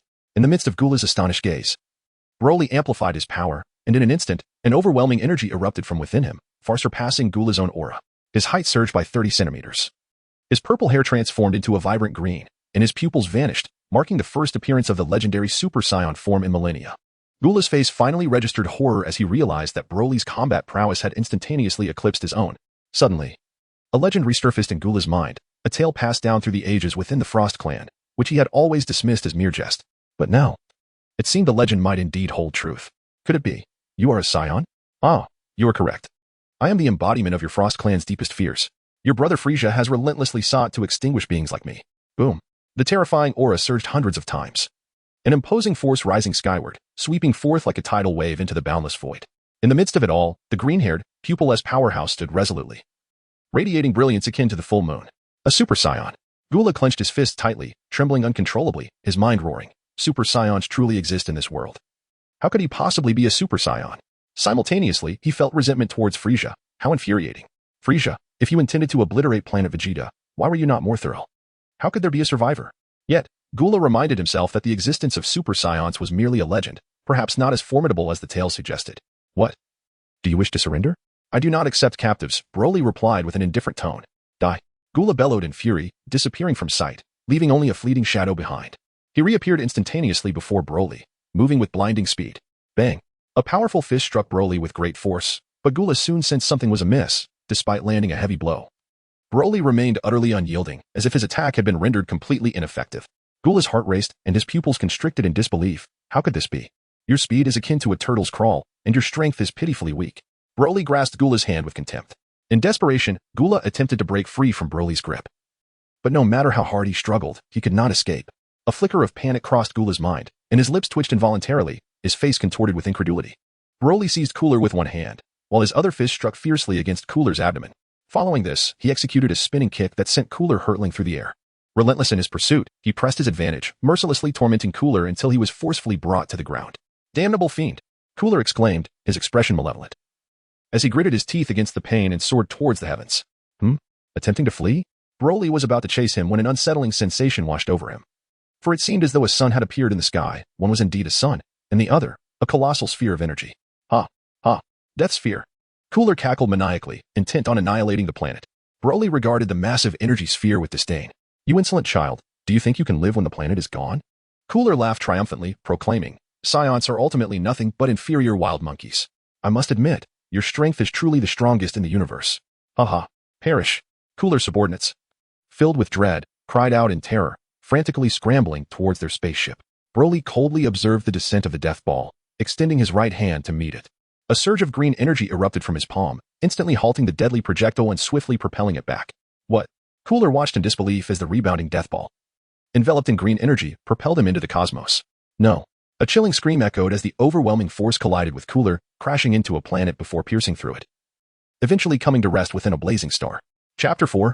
Reactions from all sides on planet Kanasa. The inhabitants of the universe gazed in shock at the night sky, unable to fathom the demise of King Cooler. In an instant, panic ensued among the crowd. Broly hovered in midair, his pure white eyes coldly surveying the scene below. With an expression of stern authority, he declared in an unyielding tone, Gula is dead. From this moment onward, vacate this planet immediately. Any who resist will meet the fate of that recent planet. The news of King Gula's demise sent shivers through the crowd of extraterrestrials, who gulped in fear as they gazed upon the ruthless figure in the sky. A cacophony of anxious murmurs erupted among them, with Gula gone. Many felt a profound sense of panic. These individuals had been staunch loyalists of Gula, reveling in his tyranny. Gradually, the clamor subsided as the realization dawned upon them. Regardless of their emotions, they dared not provoke the victor. Many began to hasten toward their respective spaceships, eager to flee the planet before Broly could unleash his wrath upon them. Conversely, the Kanasans regarded Broly with fervent admiration, recognizing him as the one who had vanquished King Gula and could effortlessly annihilate planets. Countless extraterrestrials departed in their ships, fearing that any delay could lead to their annihilation at Broly's hands. Meanwhile, the Kanasans, grateful for their savior, welcomed Broly warmly. He, in turn, showed them a degree of goodwill, accompanying them on a tour of their world for several days before bidding them farewell and embarking on his interstellar journey anew. Far away, in King Cold's palace on planet Cold. With a crash, King Cold shattered his wine glass upon receiving the news, his eyes flashing with a chilling fury. The announcement of Gula's death left him profoundly shaken. He was furious at the emergence of a challenger capable of defying the Frost demons. The chaos in Gula's territory, with numerous planets spiraling into disarray, fueled King Cold's hatred for the one who had slain Gula. His desire for vengeance burned fiercely within him. Yet, despite his rage, King Cold remained cautious. The individual who could swiftly eliminate Gula and leave him with no chance to retaliate was undeniably formidable. His immediate priority was to restore order to the tumultuous situation. Gula's death had even impacted his own domain. Bring forth my subordinates, King Cold commanded coldly. His aides rushed in, eager to comply. Dispatch individuals to stabilize the situation. Any who dare provoke us shall face merciless execution. Also, ensure that the northern territories are closely monitored. Report any disturbances at once. Yes, his subordinates affirmed, quickly exiting the room. King Cold sat brooding in silence, his expression a tempest of emotions, with a hint of murderous intent flashing across his brow. At Frieza's headquarters, Frieza was gripped by fear. He had not anticipated the emergence of a being capable of slaying Gula. Although he had never been fond of Gula, he recognized Gula's superiority in strength. Frisia ordered the immediate withdrawal of all his subordinates from the neighboring planets to avoid provoking a conflict. Mr. Shampoo, Dodoria, there has been unrest in the region lately. Arrange for our forces to eliminate any troublemakers, Frisia stated, his expression devoid of emotion. And what of Vegeta and Nappa? Frisia inquired, lifting his gaze. They remain as usual, faithfully executing the tasks assigned by the king. Nappa's strength has seen little improvement, though that young Vegeta has shown remarkable growth, nearing a battle power of 18,000. Dodoria replied gravely. Nearing 18,000, you say? Mr. Shampoo, Dodoria, you'd best be wary. Do not allow the younger generation to surpass you. Frisia scoffed, dismissing the significance of Vegeta's power. The Saiyan, in his eyes, was nothing more than a wild monkey. Even the most gifted among them, Vegeta, barely exceeded a power level of 10,000. It was absurd that he worried about the emergence of a Super Saiyan. Shampoo and Dodoria exchanged indifferent glances. To them, a battle power of 25,000 represented the absolute limit of a Saiyan's potential. They recalled that even King Vegeta had only achieved a battle power of around 10,000 in his normal state, barely reaching close to 100,000 through the transformation into a great ape. As long as they prevented Vegeta from transforming, he could be disregarded entirely. However, they harbored a deep-seated respect for the Saiyan who had once single-handedly faced them during the destruction of planet Vegeta, Bardock. His explosive strength had been nothing short of astonishing, yet he had ultimately fallen to Frisia's hand. On King Kai's planet, news of Gula's demise reached King Kai shortly after. One of the burdens weighing upon him was lifted, though he remained unaware of the identity of Gula's killer. Nevertheless, it was inconsequential. The key point was that Gula's death had brought tranquility to the northern regions of the North Galaxy. How could King Kai not feel joy? However, he felt compelled to investigate the identity of Gula's slayer. He extended his antennae to probe the situation and swiftly learned that a being named Broly had been responsible for Gula's demise. He discovered that Broly was currently wandering the cosmos. King Kai resolved to observe this Broly closely. Should he prove to possess a benevolent heart, King Kai would extend an invitation to him for a discussion regarding future matters. Thus, unbeknownst to Broly, King Kai began to monitor his actions in the vast cosmos. During the 2 years following Broly's victory over Gula, he traversed various planets, seeking out formidable challengers, and effortlessly triumphed over them all. One day, as usual, Broly's spaceship landed on a planet abundant with lush greenery. Upon disembarking, he felt a curious chill in the air. The planet, teeming with verdant life, seemed an anomaly. As he navigated through the forest, he stumbled upon a man-made civilization. Extraterrestrials? Is this planet occupied? Broly mused internally. From the base emerged a towering figure. Over 2 meters tall, with green skin and an ancient visage. Armed soldiers flanked him, gazing upon him with reverence. He was presumably their leader. Broly scrutinized the old man and quickly discerned that, despite his age, he possessed a formidable power, roughly half that of Gula's third form. Who is this elder? Broly pondered, perplexed by the presence of such a powerful individual in the North Galaxy. After all, Frisia had maintained a battle power of 530,000 for over 20 years without anyone daring to confront him. Such a figure should not be obscure. How much longer until the planet's transformation is complete? A subordinate queried the elderly researcher, who appeared troubled by the data. What? Isn't that your responsibility? King Shrag is getting old. We must act swiftly, the subordinate urged. The elder turned his head. Realizing his mistake, the subordinate stammered, what I meant was. But before he could finish, he was struck down by an energy blast from Shrag's fingertip. Now, what is the status? Shrag inquired. King Shrag. It will take approximately 10 more days to complete the planet's transformation, another elder responded. With a swift motion, Shrag killed him as well. And you? How many days do you require? Only 3 days are needed, the trembling elder replied. Very well. Shrag nodded thoughtfully and retrieved several anti-aging pills, consuming them with ease. Upon hearing this, it became evident that this individual was indeed the Shrag from the theatrical version. Shrag, a malevolent Namekian, is a rare and formidable super Namekian, deemed by the Kai as stronger than Frisia. However, it appears that he is only marginally more powerful than Frisia in his third transformation, significantly weaker than Frisia at half his strength. Nevertheless, encountering me today is his misfortune. While the battle with Gula may have been more exhilarating, he still presents a worthy opponent.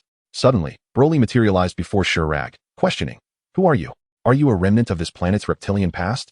Shrag squinted, a palpable aura of murderous intent emanating from him. The fact that this presence could silently approach me suggests that he is no ordinary foe. Broly chuckled. Who I am is of little consequence. What truly matters is that you are about to meet your demise. With that, he surged forward, delivering a powerful punch to Shrag's face, sending him hurtling away. Without hesitation, Broly pursued, seizing Shrag by the face and forcefully driving it into the ground, creating an enormous crater upon impact. Shrag swiftly regained his footing, his face a mask of fury as he bellowed. Damn you! I will see you dead. With that, he prepared to retaliate. At that moment, the sounds of commotion alerted Shrag's subordinates within the base, who rushed forth. Lord Shrag, we apologize for our tardiness. Several of the leaders knelt, bowing their heads. Impatiently, Shrag snapped, stand aside, do not obstruct me. Broly remarked nonchalantly, since you have come, you shall all perish. With that, he unleashed a barrage of green energy spheres, resulting in a cacophony of explosions that felled numerous adversaries. Shrag, with a disdainful sneer, dismissed them as worthless debris. He then bent his body slightly and launched himself toward Broly like a rocket, grasping the fist aimed at him. He leaned back and delivered a powerful kick that sent Shrag soaring into the air. Blood spewed from Shrag's mouth as he struggled to stabilize his upper body. Before he could catch his breath, Broly materialized above him, fists clenched, and struck down with tremendous force upon his head. The excruciating pain elicited a wail from Shrag, propelling his body earthward with a resounding crash. Gradually rising, his eyes ablaze with fury, he proclaimed, impressive. It seems I must unleash my full power. Prepare to meet your end. As Shrag's form expanded, his battle prowess surged exponentially, more than tripling to a staggering 28 million. Upon his transformation, he erupted into maniacal laughter. Despite having been thoroughly beaten prior, he now felt invincible, confident that he would assuredly triumph. Broly glanced at the maniacally laughing Shrag with a sense of ennui, suddenly losing interest in continuing their battle. He swiftly elevated his energy, his purple hair shimmering and a golden aura enveloping him, instantly surpassing Shrag's power by a considerable margin. How could this be possible? Cold sweat streamed down as realization dawned upon him. This cursed young man possessed strength that undeniably eclipsed his own. He needed to flee swiftly. Before Shrag could escape, Broly vanished in an instant, reappearing before the colossal head and unleashing a barrage of strikes, culminating in a devastating kick. Shrag fell with a thunderous crash, his giant form losing its effect and reverting to his normal state. Broly then seized Shrag, hurling him into the sky, and conjured a massive energy sphere that struck Shrag directly, resulting in a tremendous explosion that utterly obliterated him. On King Kai's planet, the North Kai had been observing Broly over the past 2 years, sensing that he was not a malevolent individual. Thus, he decided to extend an invitation to Broly to come to King Kai's planet. Upon witnessing the conclusion of Broly's battle, the Kai communicated telepathically, Broly, it is I. King Kai, can you hear my voice? Broly raised an eyebrow, pondering the reason behind North Kai's summons. He inquired, Kai, what is it that you require of me? The North Kai responded, well, it's regarding the demise of Cooler, which you orchestrated 2 years ago. Could you possibly come to the Kai planet? There is a matter of great importance that I wish to discuss with you. Upon hearing this, Broly did not dwell on it for long and replied, very well. I shall make time to visit. The Kai, encouraged by his response, urged, please do make your way here at your earliest convenience. Broly acknowledged this and subsequently stored the spaceship within his dimensional ring, utilizing instant transmission to return to Earth. Chapter 6. The Return After 2 Years. At Bulma's residence in West City. As usual, Bulma reclined on the sofa in the living room, a steaming cup of coffee resting on the table beside her. She gazed at the insipid soap opera playing on the television with a hint of boredom. How utterly meaningless, she sighed, propping her chin on her hand, clearly feeling stifled. With a languid motion, she picked up the remote control from beside her and switched off the television, then sprawled on the sofa, her eyes fixed on the milky white ceiling above. Let us marry when I return in 2 years, echoed in her mind, a promise made by Broly that she replayed repeatedly. Bulma ran her fingers through her hair, expressing her irritation as she exclaimed, that fool Broly, just wait until you return. I'll show you how it's done. On the sofa, Bulma tossed and turned, her mind wandering aimlessly. Eventually, she resolved to sit up and walked over to the bookshelf, pushing open the glass window and retrieving a photograph nestled within. The image captured a moment from their globe-trotting adventure, taken at an amusement park. Both of them beamed with radiant smiles, radiating a sense of sweetness and happiness that could easily evoke envy in many. Bulma gently caressed the visage of Broly captured in the photograph with her delicate fingers, the sensation so intimate, so familiar. How wonderful it would be if you were not a warrior, but rather an ordinary person who shared my life. With a soft sigh, Bulma reflected on how surreal Broly's presence felt in her life, akin to a dream that could shatter at any moment. Setting the photograph aside, she realized she was perhaps overthinking, and a self-deprecating smile escaped her lips. Just as she turned, a familiar face vividly mirrored in her astonished eyes. The man standing before Bulma was none other than Broly, whom she had awaited for 2 long years. Broly gazed at Bulma with a radiant smile and gently said, I apologize for my late return. With these words, he opened his arms wide and embraced Bulma tightly. Bulma felt a profound sense of comfort from the powerful embrace that enveloped her, savoring the warmth and emotion brought forth by the long-awaited hug. A single tear cascaded from her eye. Suppressing an inexplicable sorrow, she managed a bittersweet smile. You fool, you have finally returned. Countless words hovered on the tip of her tongue, yet only joyful complaints filled her heart. Bulma nestled her head against Broly's chest, as if they were inseparable. Tightly bonded together, Bulma, Broly softly whispered in her ear. Bulma tightly closed her eyes, feeling an overwhelming surge of emotions in that moment. When I return from the North Kai, I will propose to you, all right? Broly suddenly declared. At his words, Bulma trembled, unable to believe her ears, and opened her eyes wide, gazing intently into Broly's eyes that brimmed with sincerity. Yes, Bulma shyly replied, then promptly inquired, how long will you be with the Kai? It won't take long, at most a day, and I shall return, Broly softly responded. Upon hearing this, Bulma embraced Broly tightly, savoring the warmth of his chest. After a while, Broly gently released Bulma and said, Bulma, I am heading over now. Wait for my return. Bulma gazed at him quietly, adjusting his attire, and replied, Make sure to return swiftly. I will be waiting for you at home. With that, she planted a kiss on Broly's cheek. Broly nodded, and then sensed the Kai's energy, vanishing before Bulma's eyes.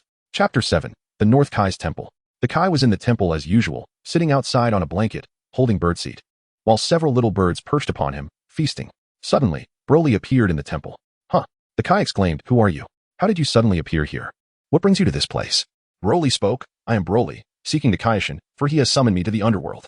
The voice of the Kaioshin, filled with astonishment, echoed, What do you mean the Kaioshin seeks you?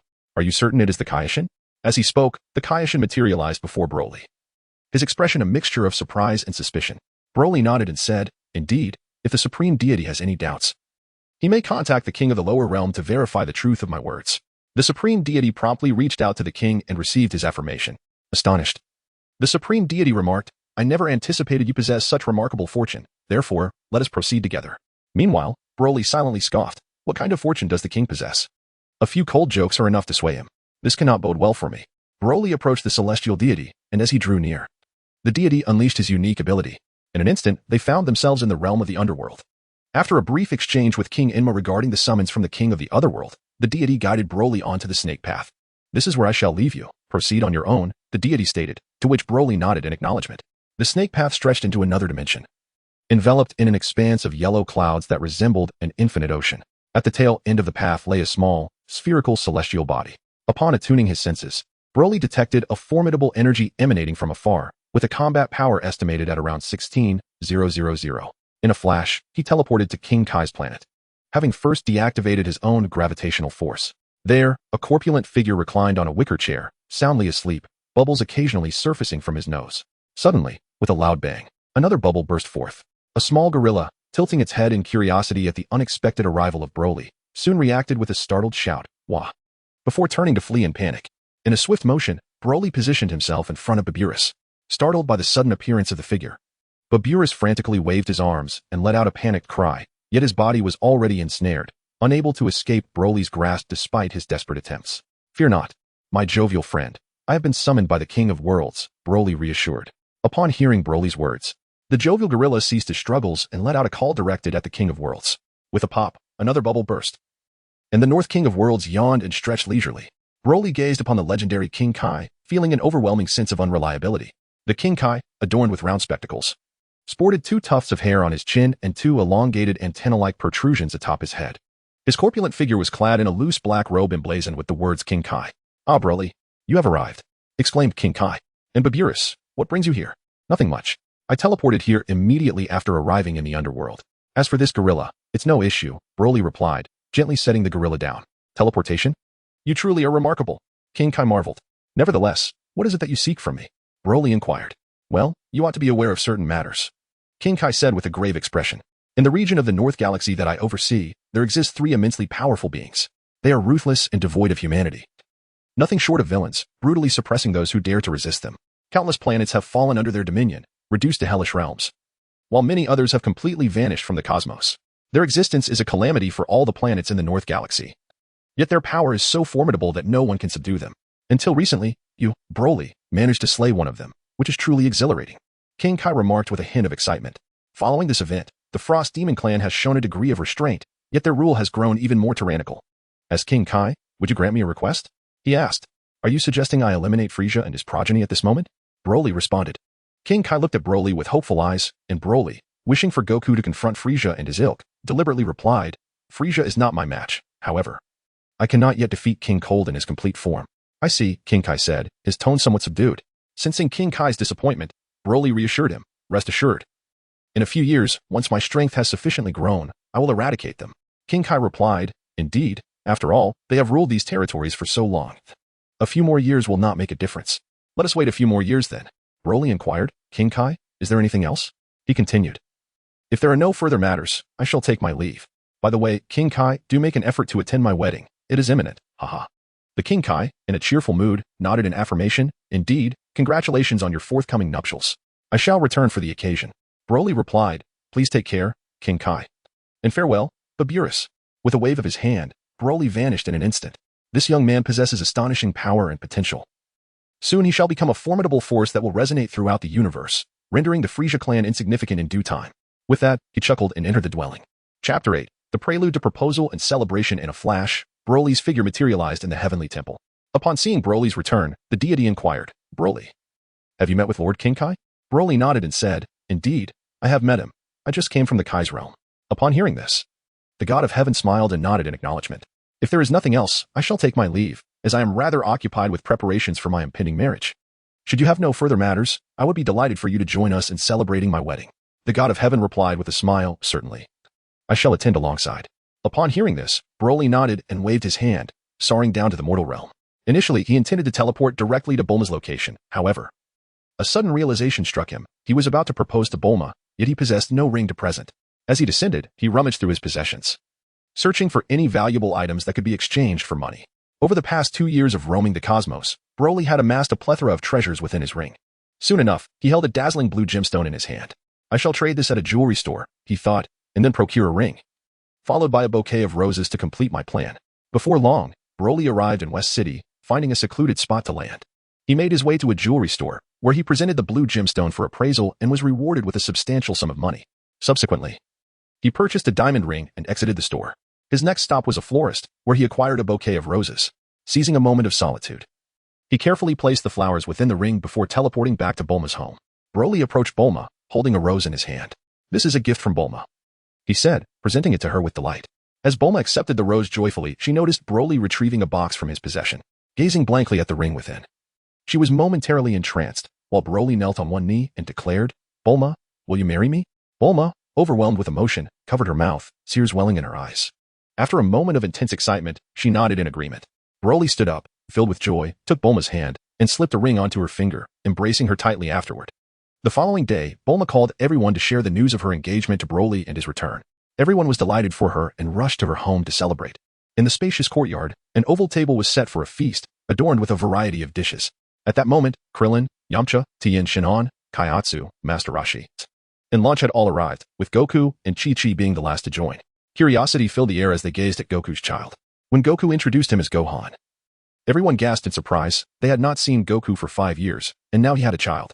The day was filled with animated conversations about the past 5 years, with everyone expressing their longing and joy at being reunited, as well as celebrating Bulma and Broly's engagement. After the meal, they gathered again, and Goku remarked on how marriage would limit his training time. He had only just acclimated to 100 times the normal gravity, while Krillin and the others had undergone rigorous training over the past 5 years.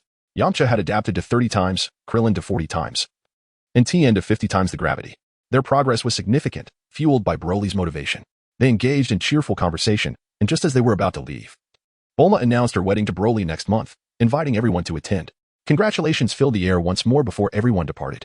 Chapter 9. The wedding day. Time flew swiftly, and a month later, the bustling West City was alive with activity, filled with hovering vehicles and honking cars, creating a lively atmosphere. Today marked the long-awaited wedding day of Broly and Bulma. Darn it, this road is always so congested, grumbled a bearded man driving a delivery truck, peering out of his window at the endless line of cars. In a car beside him, a sharply dressed man nodded in agreement, remarking, everyone is competing for the road. If only they followed the rules, it would be clear by now. Have you heard the news reported this morning? The bearded man asked. The suited man looked puzzled. What happened? Something significant? Miss Bulma from Universal Enterprises is getting married today. The bearded man exclaimed excitedly. Oh, is it today? The suited man inquired, intrigued. Indeed. The traffic is partly due to many people heading to Miss Bulma's wedding. As they conversed animatedly, 3 streaks of light, resembling jets, zipped across the sky towards the end of the traffic jam. What was that? The suited man exclaimed, astonished, pointing at the fleeting lights. The bearded man looked where he pointed but saw nothing, glancing back at the suited man in confusion. I just saw 3 lights flying by. It seemed like 3 people. The suited man explained awkwardly, unsure if he had truly seen what he thought. Must be your imagination, chuckled the bearded man. Perhaps, sighed the suited man, shaking his head slightly. In the distant sky, 3 figures, like blurred lights, raced through the air at an extraordinary speed. Yamcha Kaiatsu. Should we bring a gift for Broly's wedding?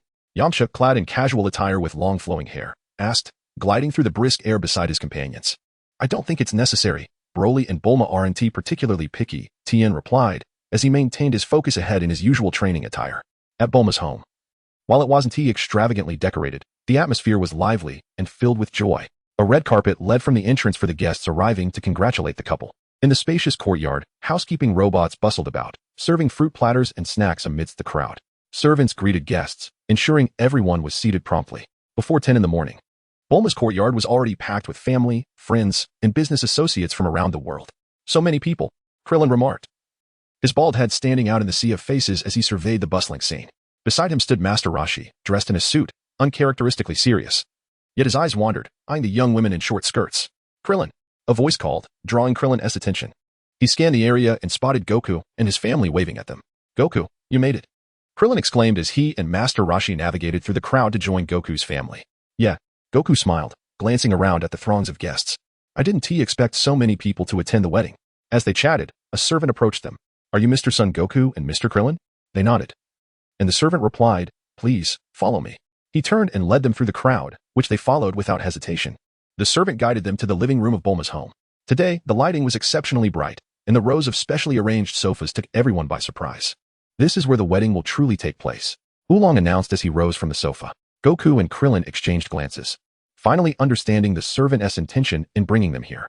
Chapter 10. United in matrimony. Goku surveyed the guests who had come to witness Broly and Bulma's union and was astonished to see many familiar faces among the celebrants. Lord Kai, Mr. Goku exclaimed, recognizing the deity from the heavens who had come to bless Broly's wedding. Indeed, I heard Broly was getting married. So I had to be here. Lord Kai replied with a smile. Goku returned the smile, chatting with Lord Kai and the others for a while before moving towards the sofas to await the wedding ceremony's commencement. At that moment, Lord Kai noticed someone and was startled to see the king of the universe among the guests.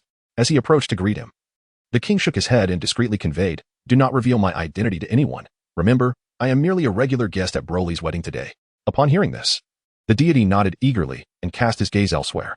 Why are Broly and Bulma taking so long? All the guests waited with a sense of ennui for the two protagonists of this wedding to make their entrance. Goku occupied a vacant seat, with the deity beside him and his wife Chi-Chi on the other side. This scene truly evoked memories of the moment when Goku had proposed to her. Chi-Chi reminisced about those days, nestled happily against Goku's shoulder. Goku, feeling a bit awkward, offered a shy smile to the deity beside him. Esteemed guests who have traveled from afar, boomed a resonant voice from the front stage, drawing the attention of everyone present. Prepare your enthusiastic applause to welcome this couple who is about to embark on their journey of matrimony. The host's impassioned voice served as a spark, igniting the atmosphere.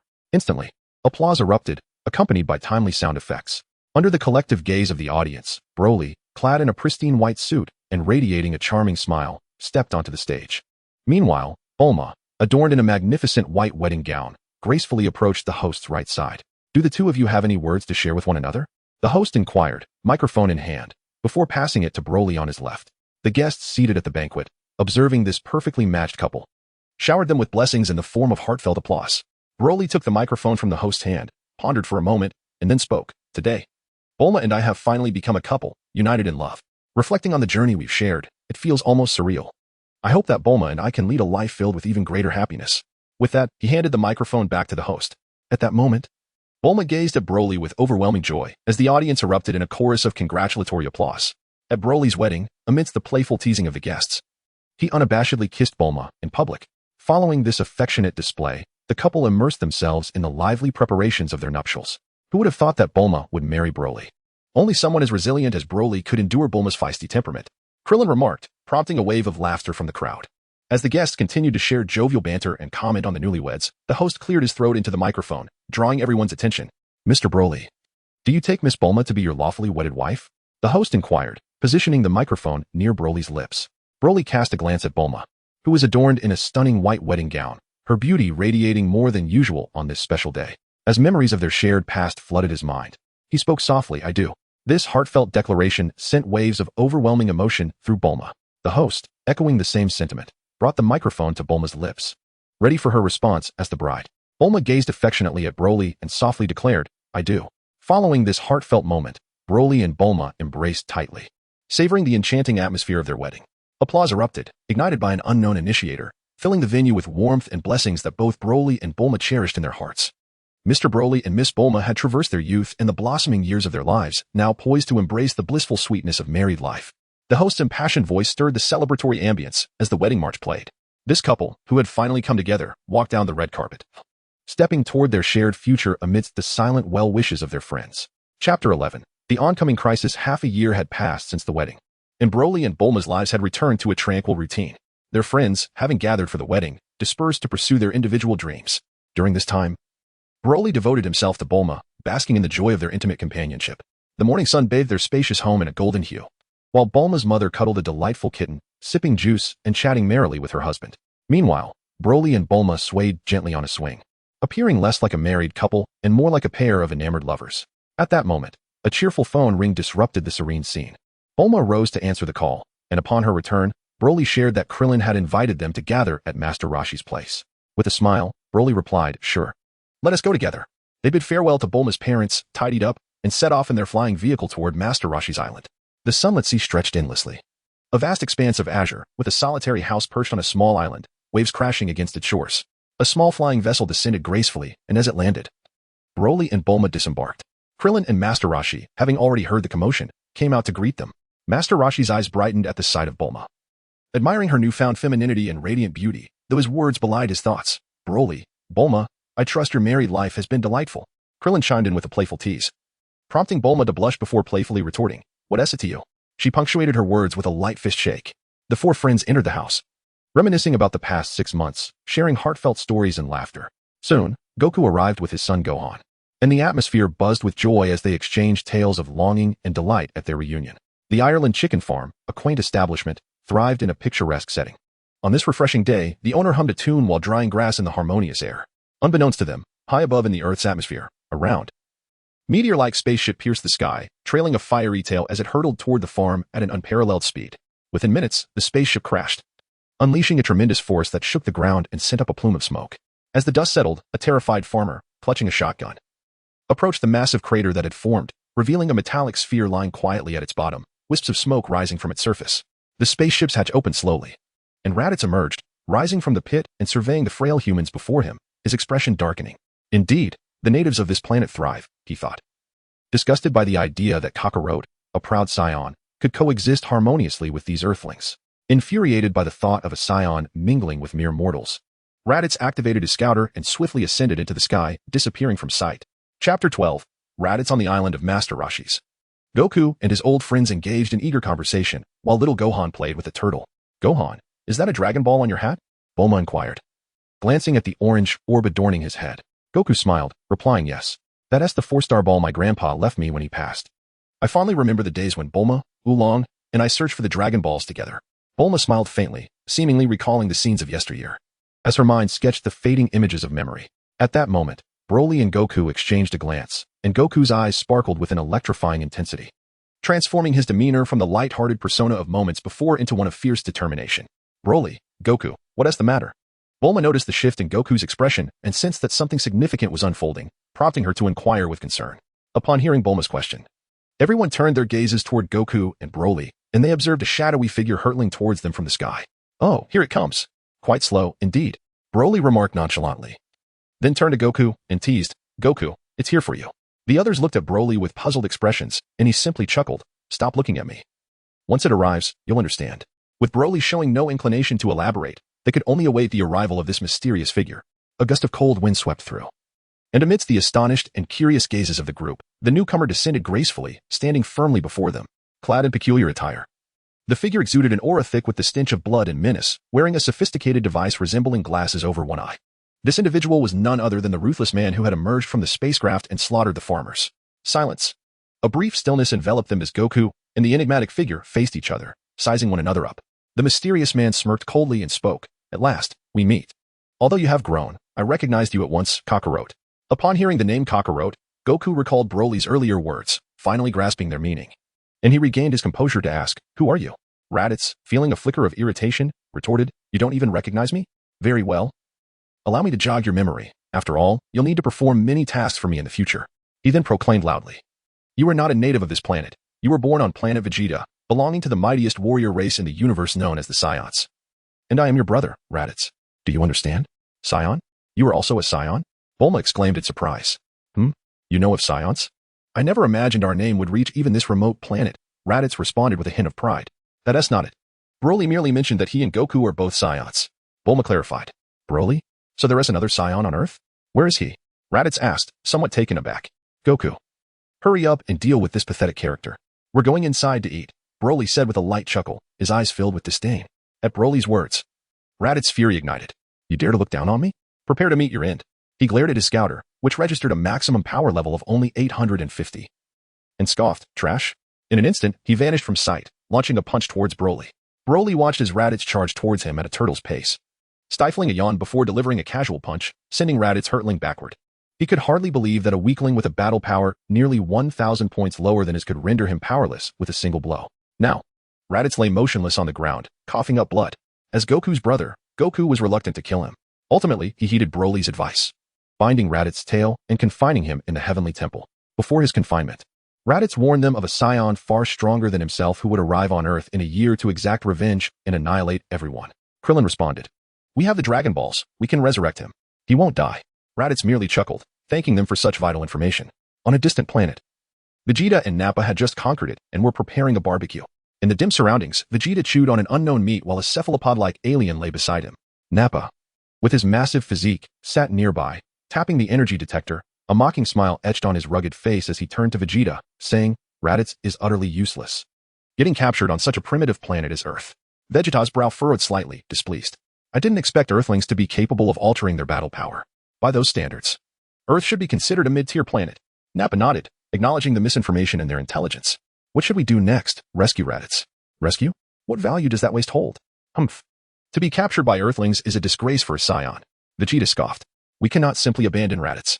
After all, he is still a Scion. And there are so few of us left. Nappa hesitated. Though he looked down on Raditz's power, he recognized that he was still one of their kind. I have no concern for Raditz's fate, but I am quite intrigued by this Dragon Ball on Earth. Vegeta said, excitement creeping into his voice. It seems any wish can be granted. Indeed, it appears so, Nappa replied. Let us journey to Earth, gather the Dragon Balls, and wish for immortality. This way, we can eternally enjoy the thrill of battle. Nappa chuckled, as expected of Vegeta. The two boarded their spaceship, gradually entering a state of slumber. Two beams of light pierced through the cosmos, advancing towards Earth. On Earth, Goku delivered Raditz to the temple, where he was watched over. Despite Goku's heightened battle power, the Supreme Kai still sent him to the underworld to train on King Kai's planet. Piccolo trained with Gohan, soon discovering Gohan's latent power, leaving him astonished. Chapter 13. The arrival of the Scions. As time passed, Krillin and the others began their own training, and quickly, a year had elapsed. Meanwhile, two streaks of light traversed the dark expanse of space, approaching the solar system and heading towards a blue planet within its orbit. Tiny meteor fragments collided with them, but were thwarted by the protective shield of the spacecraft. Larger fragments shattered upon impact, scattering debris in all directions. As the spacecraft entered the atmosphere, friction with the air transformed it into two blazing fireballs, trailing long tails reminiscent of fire serpents, bearing their fierce fangs. With a whoosh, the fireballs streaked across the sky, heading towards a bustling metropolis. In the heart of the city, as a new day commenced, pedestrians and vehicles noticed the descending fireballs and scrambled to evade the impending danger. Boom. Two thunderous explosions shook the ground, creating massive craters not far from the thriving city. In the suburbs, clouds of dust and debris spread everywhere. Curiosity drove many to the impact site, and soon the craters were surrounded by a throng of onlookers, chattering excitedly about the white spheres at the center of the craters. Blissfully unaware of the looming peril. Click. The spacecraft's hatch opened, and Vegeta and Nappa emerged, slowly levitating into the air. It's a person. Someone is coming out. A voice exclaimed. Who are they? How can they fly? Panic erupted as people dove into their vehicles, igniting their engines and fleeing in haste. Is this Earth? Not impressive at all. Nappa scoffed, observing the fleeing crowd with disdain. Let us greet them, shall we? Nappa suggested, while Vegeta replied, do as you wish. But don't go overboard. With a sudden motion, Nappa raised two fingers, unleashing a surge of energy that erupted from the ground. A deafening explosion ensued. A colossal mushroom cloud blossoming into the sky, obliterating the wide fields and eradicating all life within an instant. The overwhelming energy was sensed by the warriors on Earth, prompting them to gather. Amidst the smoke, Nappa and Vegeta emerged. Haha, I may have been a bit too enthusiastic. Nappa laughed heartily. Vegeta, however, urged. We must focus on the task at hand. Let us find the one who captured Raditz and extract the information about the Dragon Balls. Nappa, with a nod, activated the detector, scanning the area. There are several power levels over 3,000 here, with the highest reaching 4,500. No wonder Raditz was captured. His expression became serious. They possess some strength. Let us head over. Vegeta dismissed their abilities, and the two sped off. Piccolo, Krillin, Yamcha, Tien, Kaiatsui, and Gohan sensed the approaching energy and prepared for battle. As Vegeta and Nappa descended, Piccolo's face hardened. Though I'd prefer not to ask. I must confirm, are you Saiyans? Nappa, recalling something, turned to Vegeta. Hey, isn't that fellow an Namekian? Vegeta replied, so that's why Raditz was captured. The presence of a Namekian explains it. I've heard Namekians possess remarkable abilities. I assume you are the creators of the Dragon Balls? Krillin stared in shock at Piccolo. Piccolo, you're an alien too. Piccolo clenched his teeth, astonished, so I am a Namekian. Nappa sneered, even if you are a Namekian. You're no stronger than a bug in my eyes. Hand over the Dragon Balls willingly. The group assumed battle stances, ready for confrontation. It seems you seek death. Nappa, don't you have some bioandroids? Bring them out to let them witness. Vegeta commanded, adopting a commanding tone. Good idea, let the bioandroids engage them. The terrain here is suitable for cultivating strong bioandroids. Nappa slapped his forehead and burst into hearty laughter. He then proceeded to plant several genetically engineered seeds in an open area, swiftly adding a few drops of green catalyzing liquid. Before long, several bioengineered beings emerged from the earth, surrounding Vegeta and the others with menacing gestures. Piccolo and the others stared at the bioengineered beings, and Krillin exclaimed, "What on earth are these things? They're revolting." Piccolo cautioned, "Be careful. These creatures possess considerable strength." The bioengineered beings were effortlessly dispatched by the empowered warriors. Goodness. I feel an itch to finish them off myself. Their complete annihilation doesn't sit well with me. Nappa spat, clearly displeased despite their defeat. One alone? I, Nappa, can handle you all by myself? He declared arrogantly. Excellent. Let us take down one while we can. The remaining one should be easier to manage. Piccolo thought to himself. The group joined forces to confront Nappa, and a fierce clash ensued. The air crackled with energy as they exchanged blows. Their movements a blur against the backdrop of vibrant energy waves, creating a tempest that thinned the atmosphere to an almost suffocating degree. Suddenly, Piccolo retreated and shouted, "Get back. Special beam cannon." The others dodged, while Nappa prepared to withstand the attack with his body. The scouter emitted a rapid beeping, indicating a sudden shift in data. What? Power level at 8,320. Nappa, get out of the way, Vegeta shouted. Nappa, taken aback, quickly turned his head, but not before sustaining a deep gash across his face.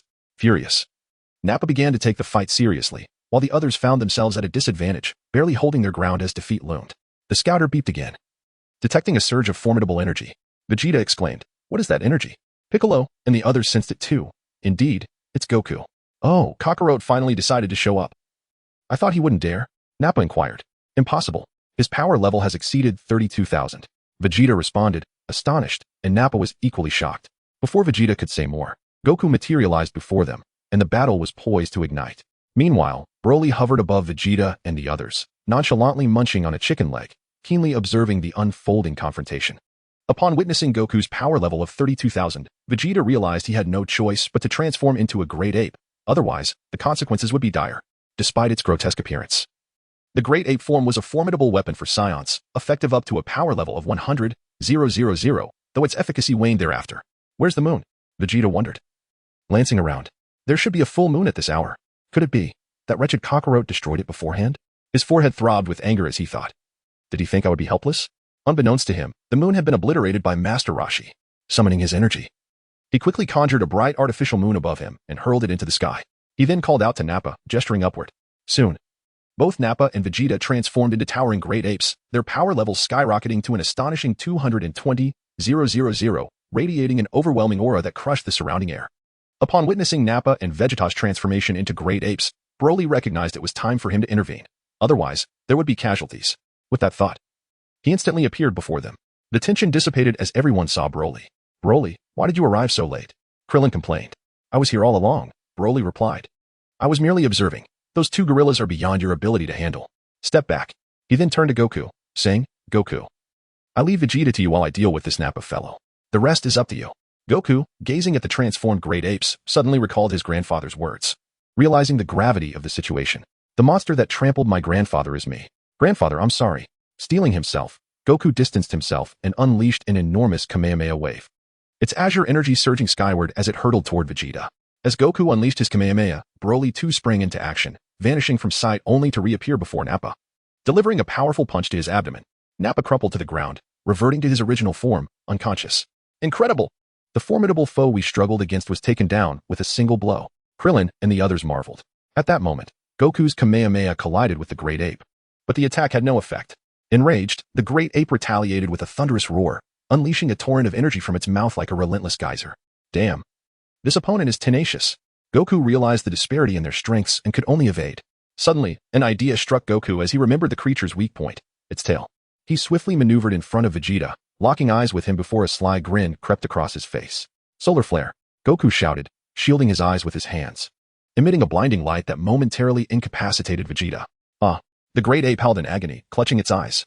Seizing the opportunity, Goku quickly executed a flat disc energy blade aimed at the great ape's thick tail. With a decisive cut, the tail fell to the ground, stirring up a cloud of dust. My tail! Vegeta cried out in pain as he felt his power wane, his form rapidly shrinking back to his human size. Once returned to his original form, Vegeta was no match for Goku and was swiftly defeated.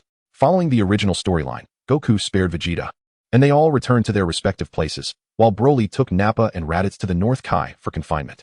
Subsequently, Broly instantaneously transported himself to Master Roshi's island. In Chapter 15, the group gathered at Master Roshi's, surrounding Broly upon his return. Broly looked at Goku and remarked, Goku, your strength still falls short. What? Goku gasped, and Krillin and the others stared at Broly in astonishment. Do you think I jest? Soon, you will encounter a presence even stronger than Vegeta, Broly asserted. Hearing this, Goku and the others understood that Piccolo and the others had been taken to King Kai's planet for training, occasionally testing their skills against Nappa, while Goku intensified his gravity training. Broly, meanwhile, took Bulma on excursions. One afternoon at Bulma's house, as Broly enjoyed his meal, the scouter suddenly beeped. What is that sound? He wondered. It's the Grand Elder from Namek. Grand Elder, what is it? Broly inquired, concerned that Frieza might have already made his move. Broly, I sense a force of annihilation approaching. Namek may not withstand this catastrophe. The Grand Elder lamented. I understand. But, Grand Elder, why not use the Dragon Balls? Broly inquired. Is it not possible? The Grand Elder shook his head and replied, No, this far exceeds my capabilities. The adversary is beyond what Purunga can contend with. Broly was in a state of turmoil and remarked, rather than confronting the enemy directly, one could simply have Purunga locate a suitable planet for relocation in times of crisis. The Grand Elder replied slowly, Indeed, that is a viable option. However, I sincerely hope that it does not come to that, for Namek is my homeland. Naru. Go to each village and gather the Dragon Balls, he instructed. The Grand Elder acknowledged, a complete relocation is indeed a last resort. I will join you when the time comes. Perhaps Namek can be spared from this calamity. Broly added, I have a few friends with formidable powers who will join us. I hope the Grand Elder can help them unlock their potential when the time arrives. Yes, that is possible, the Grand Elder affirmed. Bulma, Broly. Who was the messenger just now? It was the Grand Elder of Namek. In a few days, I might take Goku and the others to Namek. So you must stay home and wait for my return. Broly replied. Thus, for the past few days, Broly has been joyfully spending time at home with Bulma, while Goku and the others were diligently training. Frieza's planet headquarters. The spherical spacecraft descended, and Vegeta slowly emerged. The battle on Earth filled him with an overwhelming sense of humiliation. He had been surpassed by a mere lower-class warrior. If it weren't for Kakarot sparing him, he would have perished on Earth. How infuriating. If only I could become a Super Saiyan.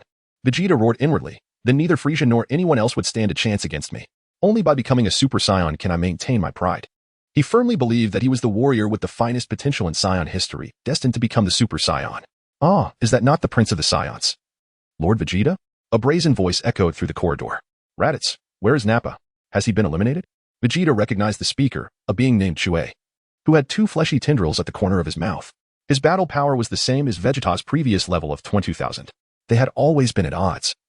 But in a real fight, Vegeta could have easily dispatched him, were it not for Frieza's influence. Humph. Vegeta scoffed, sensing Vegeta's disdain. Chue arrogantly declared, You call yourself a Saiyan Prince, yet you are utterly useless. However, I must thank you for the tidings from Earth. Frieza has gone to search for the Dragon Balls. Vegeta's anger surged. What? Frieza seeks the Dragon Balls? Those wretched orbs belong to me. I shall not allow you to succeed. Vegeta stormed out of the headquarters, boarded his spacecraft, and set course for Namek. Seething with rage, I never imagined that Frieza had also obtained the information from the scanner. How despicable. On Frieza's ship, Frieza remarked coldly. Chue has reported that Vegeta just took off in a spacecraft. It seems he is heading to Namek. Dodoria added. Oh, Vegeta is also going to Namek? It appears he too desires the Dragon Balls for immortality. However, Vegeta's repeated insubordination is quite disrespectful to me. Frieza's expression remained icy as he commanded. Summon Chue, eliminate Vegeta. Chue has always been at odds with Vegeta. He will certainly relish the opportunity. Dodoria sneered. It is settled then. Frieza's crimson eyes glimmered with an enigmatic light as he spoke coldly. Chapter 16. Return to Namek. A few days swiftly passed, on Earth. Broly located Son Goku and discovered that under the rigorous conditions of gravity training, Goku had achieved an impressive battle power of nearly 200, in his normal state, with his peak power reaching an astonishing 1.2 million. He marveled internally, realizing that indeed, progress accelerates under pressure. He straightforwardly conveyed his intention to challenge stronger opponents on planet Namek, to which Son Goku readily agreed. They then instantaneously transported to King Kai's planet. Despite the diligent training of the group, aside from Piccolo whose battle power stood at nearly 40,000, the others lingered around 5,000 to 6,000. After all, they were Earthlings, not a warrior race, and it was improbable to achieve significant enhancements in just over a month. Meanwhile, Piccolo, with his Namekian genetics, seemed to have unlocked a rapid growth potential. After discussing the situation with King Kai and mentioning the Grand Elder's capabilities, he inquired if anyone wished to unleash their potential and encounter even more formidable fighters. Consequently, they all decided to embark on the journey, accompanied by Son Goku and others. Broly initiated instantaneous movement, and in a flash, they arrived at the village of the Grand Elder on planet Namek. Except for Broly. The others gazed in awe at the verdant plains, exclaiming, "Wow, is this planet Namek? The endless expanse of grasslands is astonishing. Even the sky reflects a green hue. Such a marvelous trick to travel from Earth to planet Namek in the blink of an eye. Is this really Piccolo's homeland? The air composition is quite similar to that of Earth." As they surveyed their surroundings, Son Goku observed that aside from the scarcity of species, planet Namek bore little difference from Earth. Piccolo, gazing at what could be considered his ancestral home, spoke solemnly, "So this is my homeland. Indeed. It evokes a sense of nostalgia." Addressing the group, Broly instructed, "Prepare yourselves. We are about to meet the Grand Elder of planet Namek. He is the most revered figure here, so please be mindful during our meeting." Upon entering the village and greeting familiar faces, they approached a somewhat dilapidated circular building. "The Grand Elder is inside," Broly informed them. As the door creaked open, a Namekian resembling Piccolo emerged. "Greetings, Nail. It has been a long time." Broly greeted enthusiastically. Nail, maintaining his stoic demeanor, replied coolly, "The Grand Elder requests your presence." Knowing Nail's temperament, Broly sighed. "This is Nail, the Grand Elder's guardian and the strongest warrior of planet Namek. He tends to be rather aloof. Let us proceed inside." Piccolo, with a serious expression, remarked. "Nail possesses formidable strength. He truly lives up to the title of the strongest warrior of planet Namek." Upon entering the chamber, Broly welcomed them. "Welcome to planet Namek. I sense your powers have grown even stronger." As the voice resonated, they turned to witness the Grand Elder's imposing figure, leaving them all astounded. Their mouths agape in shock at the sheer magnitude of his presence. Broly smiled and expressed his apologies for disturbing the rest, introducing the warriors of Earth, hoping the Elder could help them unlock their potential. The Elder sensed their hearts and remarked, "I perceive they all possess a righteous spirit. Who shall be the first?" Goku stepped forward, saying, "Elder, I shall go first." The Elder placed his hand upon Goku's head, and a faint blue light began to emanate from him. Goku felt his pores open, experiencing an overwhelming sense of exhilaration. Piccolo and the others watched in astonishment, not expecting such a significant enhancement from a mere touch. The Elder chuckled, "You possess remarkable potential. Are you a Saiyan?" Goku, astounded by his newfound strength, replied respectfully, "Yes, I am a Saiyan raised on Earth." The Elder nodded. While Broly observed Goku, contemplating, "Excellent, his combat power approaches 3 million. Now we await Frieza. Goku, do not disappoint me." Subsequently, Krillin and the others approached to unlock their potential. They felt their own power surge, exclaiming, "Incredible. This is certainly more formidable than when Vegeta first arrived on Earth." The Elder turned to Piccolo. "You are the child who was sent away during the climate anomaly, correct? Come forth, child." Piccolo, feeling a rush of emotion, stepped forward. The Elder continued, "May I glimpse into your past?" Piccolo hesitated but eventually nodded. With a thought, the Elder summoned Piccolo's past before his eyes. "Indeed. You are the offspring of Kakarot. It is unfortunate that you were divided by a trace of evil. If you were whole, perhaps." "Oh, I see. Though born of malevolence, you are no longer of the demon clan. Very well, I shall strive to unlock as much of your potential as possible. Soon." The potential was fully awakened. "Is this truly my power? It feels so strong." Piccolo exclaimed in delight, while Broly remarked, "Certainly above 1 million. The Elder, weary, replied, "You are not a complete talent. This is the extent of what I can unlock." He leaned back in his chair, acknowledging that while unlocking potential did not shorten his lifespan, it did drain his physical and mental energy. Broly offered a Senza bean to Goku, saying, "Elder, this is a Senza bean. Consuming it will restore your energy." The Elder marveled, "Such a miraculous item. It instantly rejuvenates one's strength." Broly's expression grew serious. "Elder, the enemy is about to arrive on Namek. It would be wise for you to leave once the news of this battle spreads. Tranquility here will be but a distant memory." The Elder nodded in agreement. "Indeed, it is time to utilize the Dragon Balls. Nail, summon Purunga." Nail placed the 7 colossal Dragon Balls upon the ground. "Come forth, Purunga." The sky rapidly darkened, ominous clouds gathered, and golden light danced amongst them. A resounding roar echoed through the heavens as the grand figure of Purunga emerged. "This is the Namekian dragon?" Krillin trembled in fear. "State your wishes. Any wish is permissible. Limited to 3. Purunga proclaimed. 3 wishes, though 2 would suffice. Nail replied. For the first wish, please locate a planet suitable for Namekian habitation. Preferably a remote one devoid of inhabitants. Understood, a simple request. Purunga's eyes glimmered with crimson light. For the second wish, aside from Earth, please relocate all Namekians to New Namek. Subsequently, all Namekians present on Namek vanished without a trace, having been transported to New Namek. With the Elder removed from Namek, the 7 Dragon Balls transformed into orbs and followed him. Well then, the Namekians have departed, and the enemy approaches. Are you prepared? Chapter 17. The demise of the Ginyu Force. Goku and his companions wore grave expressions. In this battle, regardless of life or death, I shall not intervene. Your survival depends solely on your own strength. Now, if anyone lacks confidence, step forward and I shall grant you safe passage, Broly stated calmly. Aside from Goku, the others were incensed. This was understandable. The Earthlings, including Krillin, had experienced a significant surge in power, each exceeding 25,000, while Tien's strength soared close to 35,000, surpassing Vegeta's when he first arrived on Earth. Confidence radiated from them all. Piccolo's power was astonishing, nearing 1 million, an unfathomable strength they had never imagined. Ah, it appears you all are quite confident. Very well, I shall take my leave. Prepare yourselves to confront the enemy, Broly declared. Soon, a massive circular spacecraft began its descent toward Namek. The hatch opened, and a throng of extraterrestrials leaped out. Frieza floated in his distinctive egg-shaped craft, flanked by the bulky Dodoria and the monk-like Berta. What a mundane planet. Scout, assess its developmental value, Frieza commanded. Dodoria activated the scanner, and a series of data flickered across the screen. What is this? Only a few life forms detected, yet their power levels exceed 25,000 and approach 30,000. Dodoria reported nervously. Frieza raised a finger. Oh, several with power levels above 25,000. Dodoria, it seems we must summon the Ginyu Force. A scout with a horse-like face stepped forward. Lord Frieza, this planet possesses no notable minerals and is of little value. How disappointing. It seems fit only for a prison. Such wretched planets abound. Once we procure the Dragon Balls and attain immortality, we shall celebrate with fireworks, Frieza spoke, his eyes glinting with a cruel light. Dodoria, you and Berta dispatch your subordinates to search for the Dragon Balls. We shall pursue those life forms once the Ginyu Force arrives. I await your good news. Not long after Frieza's arrival, another small circular ship streaked through the cosmos, hurtling toward the surface of Namek with a resounding crash that sent dust billowing. Vegeta emerged from the vessel, declaring, so this is Namek. I must find the Dragon Balls before Frieza does. As he searched for Namekian villages, he grew increasingly agitated. What is happening? Why is there no one in these villages? Vegeta exclaimed, unaware that the Namekians had already relocated to another planet. At that moment, as in the original tale, the ever-unconcerned Shui, following Frieza's orders, prepared to eliminate Vegeta. However, due to Vegeta's heightened power, he swiftly dispatched Shui instead. After defeating Shui, Vegeta continued his search for the villages, hoping to obtain the Dragon Balls. Where have all the Namekians gone? Have they all fled? Or worse, those fiends must have taken the Dragon Balls with them. Vegeta roared in frustration. At this point, Vegeta's mood darkened, an urge to destroy surged within him. He shot into the sky, his expression fierce as he flew toward his next destination. After several unsuccessful attempts to locate any Namekian, he calmed himself, realizing the hope of finding the Dragon Balls was dim. Instead, he contemplated how to evade Frieza's pursuit and preserve his own life. Without pausing, Vegeta accelerated toward his spaceship. Meanwhile, the Ginyu Force had arrived on Namek and met with Frieza, receiving the command to eliminate Vegeta. The 5 of them then set off in pursuit of him.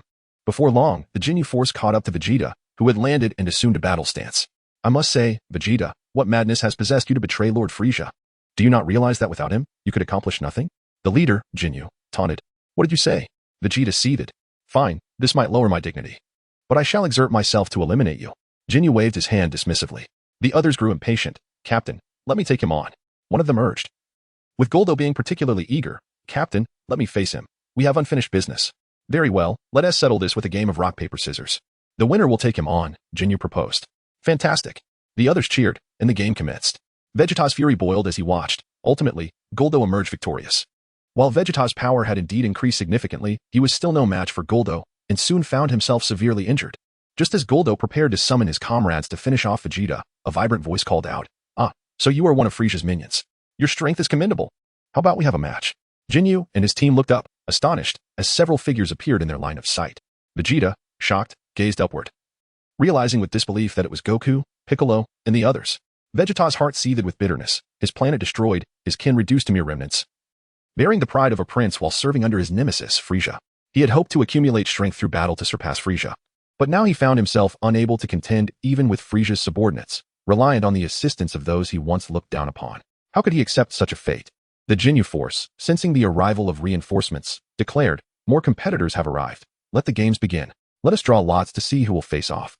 The foolish actions of a few infuriated Piccolo, who unleashed a devastating magical attack from his fingertips. Ginyu sensed the impending danger and swiftly dodged. While Jace and Birdo were caught off guard and met their demise. Fortunately for good, his short stature spared him from harm. At that moment, Vegeta's face displayed shock, while the other members of the Ginyu Force appeared somewhat panicked. Although Ginyu was alarmed, he was also calculating the strength of Krillin and his companions. Realizing that their abilities were mediocre, even if he exchanged bodies with them, it would be futile. His gaze then fell upon Goku, who, despite his red attire, seemed unremarkable. However, he noted that the Namekian was formidable. Swapping with him would allow for an easy victory over the others. A smug smile spread across Jinyu's face. "Aha. Let us exchange." He bellowed excitedly, releasing a yellow beam towards Piccolo. "What is that?" Piccolo wondered, but his subordinates were quick to react. A red light flashed in their eyes as they harnessed their magic, halting the beam in its tracks. This is bad, Ginyu thought. Shocked by the Namekian's strength, an exchange was impossible. Turning to flee, he cursed, wondering where such a monster had come from and how a Namekian could possess such power. Thinking of escaping? "You, who dares set foot on Namek, shall descend into the depths of hell," Piccolo declared. Electricity crackling at his fingertips as a torrent of terrifying energy surged forth. "No." Ginyu screamed in futile rage as the overwhelming energy pierced through him. Good and Rika trembled in fear, paralyzed into inaction. Piccolo turned to them, declaring, "Since you are all allies, you shall face the same fate." After years of tyranny, the Ginyu Force met its end before they could wreak havoc on Namek. Chapter 18. Encounter with Frieza upon receiving news of the Ginyu Force's annihilation. Frieza was filled with rage. He had not anticipated anyone daring to challenge his authority. With a resounding crash, the wine glass in his hand shattered into dust. He then spoke in a low voice, head to the location where the Ginyu Force encountered Vegeta. Dodoria and Zarbon, sensing Frieza's fury, were shocked by the sudden disappearance of the Ginyu Force's life signals but obeyed their master's commands. They flew swiftly and soon arrived before Goku and his companions. Frieza glanced at the severely injured Vegeta leaning against a wall and surveyed Goku's group, slowly descending. "Did you kill my elite force?" he inquired coldly. "How dare you provoke me? Very well, if you seek death, I shall grant it." However, it was Piccolo who stepped forward first, with a disdainful snort. He vanished from sight and reappeared in front of Frieza, delivering a powerful punch. Frieza extended his claws to catch Piccolo's fist, but was a moment too late, receiving a blow to the abdomen that sent him flying. In the next instant, Piccolo appeared before Dodoria and Zarbon, swiftly kicking them both away, likely beyond saving. Frieza's anger intensified, but a sense of caution arose within him. Although that strike had elements of surprise, he had failed to react in time. This was no ordinary foe. Given the threat posed by such an opponent, his standard battle power was insufficient. He could not afford to be killed for underestimating his adversary. Thus, he decided to transform. "Ah!" Frieza roared, his battle armor cracking as his body began to swell, his two sharp horns curving upward, his power nearly tripling. In the distance, Broly continued to observe the battle. Meanwhile, Krillin and the others were astounded, and Piccolo was even more shocked, having not anticipated such a significant increase in Frieza's energy from a single transformation. As per the original narrative, Piccolo was soon defeated. Gohan, witnessing Piccolo being beaten, felt an overwhelming surge of anger, which manifested in an immense power as he kicked Frieza away to save Piccolo. Vegeta, on the other hand, was rendered speechless. He could not believe that Frieza harbored such colossal strength. Moreover, he was taken aback by the realization that even Kakarot's son possessed such formidable power. At that moment, the pride of the Saiyan Prince flared anew. Humph, humph. Though you may surpass me now, I shall soon outstrip you. For I am the Prince of the Saiyans, and will not allow any Saiyan to overshadow me. Frieza, now more infuriated, only sought to crush them all, disregarding any strategy for a second transformation. He resolved to unleash his ultimate form, the absolute power that would annihilate those daring to oppose him. Ha! I want you to witness a power more terrifying than death itself, to understand the horror of descending into hell. Open your eyes and behold. Frieza proclaimed with a chilling laugh, gathering his energy once more. As his power surged, his form began to alter. With a mighty roar, a wave of despair-inducing energy erupted. Krillin and the others trembled as they beheld Frieza's transformation. Soon, the overpowering energy stabilized, revealing a diminutive white figure. Apologies for the delay, I took a bit longer, as I achieved a second power enhancement. Now, behold my ultimate form. Is this Frieza's ultimate form? It looks much cuter than before. Krillin exclaimed in astonishment. This teaches you not to judge by appearances from now on, Piccolo remarked nervously. Goku's expression grew serious as he stepped forward to confront Frieza. Chapter 19. Has Vegeta fallen? Frieza's expression remained impassive as he coldly surveyed the group, then extended a finger, uttering a command as a purplish-red energy beam shot towards Goku. Moving with such incredible speed that only Goku could perceive it, Goku raised his hand and forcefully swatted the beam aside, causing it to veer off course and collide with a nearby hill, resulting in a tremendous explosion as the hill crumbled into oblivion. A fierce gust of wind carrying debris towards them. Frieza was astonished. He had never seen someone deflect his energy beam with merely a hand. He scrutinized Goku closely, musing. I feel as though I have seen this guy before. Then he recalled a memory. That's right. He was the one who resisted until the very end when I destroyed planet Vegeta. Suddenly, Vegeta burst into laughter. Frieza, you'd be wise to unleash your full strength against him, for this man is the Super Saiyan you dread the most. Indeed, he is the legendary warrior, the mightiest Super Saiyan in the universe. Vegeta declared with a triumphant laugh. Frieza, your doom has arrived. Who would have thought you would meet your end today? Frieza's expression shifted in alarm as he swiftly unleashed a beam that pierced through Vegeta's chest with blinding speed, too fast for even Goku to intervene. He then scoffed. You should know, Vegeta, I absolutely loathe meaningless jokes. Wait, Vegeta is utterly defenseless. There is no need to finish him off. Goku shouted at Frieza. The legend of the Super Saiyan is merely a trivial fable. Who told him to obsess over such a tale? I, on the other hand, despise those who cling to outdated ideas. Frieza said coldly. Vegeta, his eyes wide, collapsed, continuously coughing up blood, his breath weak as he addressed Goku, Kakarot. You fool. How can you still talk about righteousness? Aren't you a Super Saiyan? You must be ruthless. Stop uttering naive words. I know you must have a way. You can become a Super Saiyan.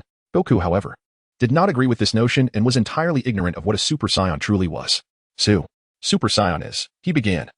But before he could finish, he coughed up blood repeatedly. Vegeta realized his time was limited and ceased explaining the essence of Super Saiyans to Goku. Listen carefully, Kakarot. My home planet, Planet Vegeta, was not destroyed by a colossal meteorite. It was Frieza's doing. We Saiyans had been loyal servants, obeying his commands, enduring hardships without recognition, yet he annihilated our entire race. Your father and my father both fell at his hands, simply because he feared the emergence of an unknown Super Saiyan among us. You understand now, right? Please, kill Frieza. I beg you. Avenge our people. With that, Vegeta breathed his last. The proud Saiyan prince shed tears of dignity in his final moments, earnestly entrusting the task of defeating Frieza to the lower-class warrior he had always looked down upon. Goku resolutely replied, Vegeta, rest easy. Although I have detested you in the past, you have retained the dignity of a Saiyan until the end. Fear not, I will personally defeat Frieza. Meanwhile, Frieza scoffed. Another tiresome individual. Each time I witness your display of camaraderie, it makes me want to vomit. Trash is trash, forever incapable of creating legends. I care not for your Super Saiyan nonsense. I shall defeat you, villain, Goku asserted. With that, Goku surged toward Frieza, the battle imminent. At that moment, Broly was quite distressed, having been engrossed in the unfolding drama, resulting in Vegeta's demise. He had hoped to face the fusion of Vegeta and Goku in the future. Alas, what a bother. It seemed a trip to the new Namek was in order to resurrect Vegeta, as his absence would diminish the thrill of combat. Were it not for Bulma already being my wife, I would not bother reviving you. However, now that I have taken your former wife, I shall resurrect you as compensation. With that thought, Broly vanished. Chapter 20. Goku vs. Frieza. Goku appeared before Frieza, launching a powerful punch, and Frieza raised his fist in response. Boom. The collision of their fists unleashed energy akin to Mars colliding with Earth, creating a visual spectacle that was soul-stirring. As Goku's fist swung, countless blue rays of light momentarily coalesced upon its surface, forming a dazzling orb of brilliance in an instant. The air crackled with energy, and at the moment of collision, a resonating wave of force rippled outward, distorting the very fabric of space around them. Frieza let out a fierce shout, enhancing the force of his punch, his white fist beginning to push Goku's back. Yet Goku, equally determined, pressed against Frieza's strength. Boom. The ground beneath them suddenly gave way, unable to bear their godlike power. Sinking into the earth, dirt flew, dust swirled, and around Goku and Frieza, torrents of energy surged, carrying with them a sense of annihilation, obliterating everything in an instant. In the midst of this stalemate, a glint of cold light flickered in Frieza's eyes as a cruel smile crept across his face, his expression eternally sinister.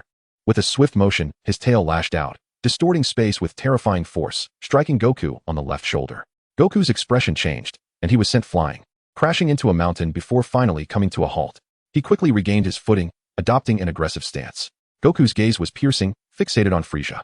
His form blurred momentarily before he appeared beside Frieza, delivering a punch directly to his chest. Frieza, ever indifferent, sidestepped the approaching blow, and Goku followed up with a swift kick to the left, which Frieza effortlessly dodged. At that moment, Frieza ensnared Goku's other leg with his tail, flinging him away. After flying several meters, Goku landed gracefully, using his hands to steady himself before performing a somersault, regaining his stance. Frieza observed from a distance, arms crossed, showing no intent to attack. If you won't come to me, I shall come to you. With that, he vanished from sight, reappearing before Frieza and launching another punch. Frieza tilted his head, evading the strike, as Goku continued his relentless assault with punch after punch, yet each one was easily avoided by Frieza. Just as the fierce battle raged on between Frieza and Goku, Broly materialized on the new Namek. Broly, what brings you here? The Elder asked. Greetings, Elder. The situation is dire. A comrade fell while battling Frieza, and I wish to inquire if the Dragon Balls are usable. I intend to resurrect him, Broly replied. Yes. They are still functional, but only one wish can be granted. Normally, one must wait 100 days before using them again, but due to my absence, they have not turned to stone and can be utilized. Here, take them, the Elder said, handing the Dragon Balls to Broly. After expressing his gratitude, Broly sought a secluded area to summon the Eternal Dragon. He articulated his wish, and subsequently, the dragon successfully resurrected Vegeta before dispersing into the ether. After Broly bid farewell to the Elder, he instantaneously teleported back to planet Namek. In Chapter 21, as Broly made his wish to the Eternal Dragon, the battle between Goku and Frieza took a turn. Initially, Frieza had not unleashed his full power against Goku, choosing instead to toy with him. However, growing impatient, Frieza began to augment his strength, leaving Goku unable to retaliate, and he was mercilessly beaten. New wounds appeared on Goku's body until he was kicked into the river. As Goku surfaced, gasping for air, Frieza seized his head and forced him back down. Despite Goku's desperate struggles, they proved futile. Is this all you've got? I've only used a third of my power, Frieza cruelly taunted. As Goku swallowed water, his consciousness began to fade, and his struggles weakened. In his delirium, he experienced vivid hallucinations of his comrades being slain, culminating in visions of Chi-Chi and Gohan, accompanied by Frieza's chilling laughter as Earth exploded. Startled, Goku snapped back to reality and unleashed the Kaioken, channeling immense energy that shattered the water's surface, creating a violent tumult. Frieza was momentarily lifted into the air, his expression one of astonishment. Goku's aura glowed crimson, surging with vigor as he declared, regardless of whether you have more power hidden away, whether you speak the truth or lie, I will defeat you with a 20-fold Kaioken. The energy surged to its zenith, forming a colossal storm directed at Frieza, who staggered slightly. Before he could regain his footing, Goku appeared before him, landing a punch that sent Frieza crashing downward, only to follow up with another strike that propelled him skyward. Goku then unleashed the Kamehameha wave toward Frieza. Frieza, alarmed, raised his left hand to block the attack, pressing down with force, resulting in a tremendous explosion. As the smoke cleared, Frieza re-emerged. Goku was filled with dread. Even the 20-fold Kaioken had proven ineffective. It turned out that Frieza's claims were indeed true. He had more power to wield. What kind of monster are you? Goku thought. Frieza, glancing at his soiled left hand, seethed. Damn Saiyan, how dare you dirty my lovely body? He then descended in front of Goku, calmly stating, that last hit really hurt. Suddenly, he charged in a fit of rage, shouting, do you know how much that hurt? And sent Goku flying backward. The onlookers, filled with anxiety, attempted to intervene, but Piccolo restrained them with a slow shake of his head. Meanwhile, Goku, having exhausted most of his strength after employing the 20-fold Kaioken, was mercilessly kicked by Frieza until he lay at the edge of the lake, choking on water. Frieza approached, gripping Goku by his collar, taunting, where has that bravado gone? Goku remained silent, still coughing, until he unexpectedly spat water onto Frieza's face. Enraged, Frieza tossed Goku aside and began mercilessly kicking his sides, eliciting cries of pain from him. Eventually, Frieza delivered a devastating tail strike, sending Goku crashing into a mountainside, where he fell to the ground. Struggling, Goku managed to rise, slowly lifting his hands to conjure a spirit bomb, which soon materialized as an immense white sphere high in the sky. After waiting for what felt like an eternity, Frieza grew impatient. How long are you going to take? He demanded. Who knows? Goku replied with a smile. Frieza, consumed by rage, soared into the air and kicked Goku down, who rose to maintain his stance. Are you mocking me? Frieza yelled, continuing his assault until Goku was once again pushed to the lake's edge, when he suddenly noticed the reflection of the spirit bomb. What is that? Did you create it? Frieza gasped, his eyes widening. Pointing at Goku, he added, I don't know what you're planning, but it will be useless once you're dead. Farewell, wild monkey. His finger glowed red, preparing to fire, when Piccolo stealthily struck him in the face, sending him crashing into the river. Frieza, furious, shot up into the sky. Damn Namekian! How dare you ambush me? He swiftly appeared behind Piccolo, wrapping his tail around his neck and delivering brutal blows to his midsection. Piccolo cried out in agony before being violently flung away. Goku, alarmed, thought of Piccolo, who was still being mercilessly battered by Frieza. As a final kick sent Piccolo crashing into Goku, who was now on the brink of exhaustion, he implored, Goku, are you almost done? I'm nearing my limit. Goku, desperate, responded, just a little more. Frieza descended, addressing Piccolo, since you were so eager to die, I shall oblige. His finger poised to strike. He was suddenly hit by several energy blasts, resulting in an explosion. As the smoke dissipated, Frieza reappeared, glaring at the newcomers, Krillin, Tien, and Kairatsu. How amusing that you insects did not hide, he sneered, his fist clenching. You have truly mastered the art of angering me. I can no longer contain myself. I will reduce you and this planet to cosmic dust. He pointed to the sky, summoning a swirling black-red sphere of energy, which ascended ominously. Everyone, take cover, Goku shouted, forcefully gesturing downward. As Frieza reveled in his impending victory, he suddenly sensed movement above him and turned to see the spirit bomb descending. What is that? I'm not afraid, he roared, extending his arms to block it, but it relentlessly pressed him toward the river's surface, blood seeping from his eyes as he screamed in rage. As the impact created a monumental storm, the chaos gradually subsided. The group emerged to find that the landscape of Namek had been irrevocably altered. Krillin and the others cheered. Wonderful! We finally defeated that demon, Frieza. Indeed, we can finally return home, another chimed in. But how are you feeling, Goku? Krillin inquired. I have no strength left. Goku responded with a smile, prompting laughter among them. Meanwhile, at the sight of Vegeta's demise, he suddenly rose from the ground, bewildered as he examined his hands and chest. Though I do not understand why I died and returned, as long as I live, I shall defeat Frieza. It is my destiny as the Prince of the Saiyans. With that declaration, he began to seek out Frieza's presence. As the others prepared to leave in high spirits, Krillin's face suddenly contorted in terror. The group followed his gaze, their expressions mirroring his fear as they trembled in unison, exclaiming, Frieza. There he stood, on a rock above the lake, one eye closed, his tail missing a segment. Pointing a finger at Goku. A crimson beam shot forth, and Goku, powerless to evade, heard Piccolo's desperate cry, Goku, as he pushed Goku aside, only to be mortally pierced himself. Piccolo. The group gasped, Gohan, Piccolo. Goku clenched his fists in fury. That attack was indeed formidable, even I struggled against it. Do you have any idea how close you came to ending the reign of the Emperor of the Universe? Frieza's voice rose in fury. Before anyone could react, a red beam struck Krillin. As Frieza lifted him, squeezing tightly, Krillin managed to cry out, Goku, before the explosion consumed him. Sun Wukong stood in astonishment, his mouth agape, while Frieza revealed a faint, chilling smirk. Enraged, Sun Wukong exclaimed, No. This is unforgivable. You actually killed Krillin. The sky abruptly darkened, illuminated by flashes of lightning. Oh, Wukong growled, a radiant golden light erupting from his body, his hair oscillating between black and gold, transforming continuously, as a formidable power surged within him. The onlookers gazed in awe at Wukong's transformation, while Frieza, taken aback by the sight, pondered, what is happening to this monkey? With a furious roar, Wukong's wrath shattered all limits. Whoosh, whoosh. His hair stood erect, completely turning golden, his eyebrows transformed to gold, and his eyes became a piercing green. Engulfed in a flame-like golden aura, his gaze turned strikingly cold, and his entire demeanor underwent a profound metamorphosis. If the former Wukong was akin to a sunny young man, the current Wukong resembled a harbinger of death, his icy stare instilling fear in the hearts of all. Chapter 22. The Super Saiyan and Frieza's demise upon Broly's return. He beheld Sun Wukong's transformation into a Super Saiyan and felt a surge of joy. Ah, splendid. He has finally transformed. Ha ha ha, excellent. Frieza's value has reached its limit. He can be dealt with by Wukong. With that thought, Broly instantaneously materialized before the gathering.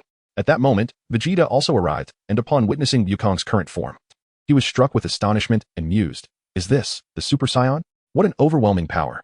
I must become a Super Saiyan myself. Then I shall be the mightiest Saiyan in the universe.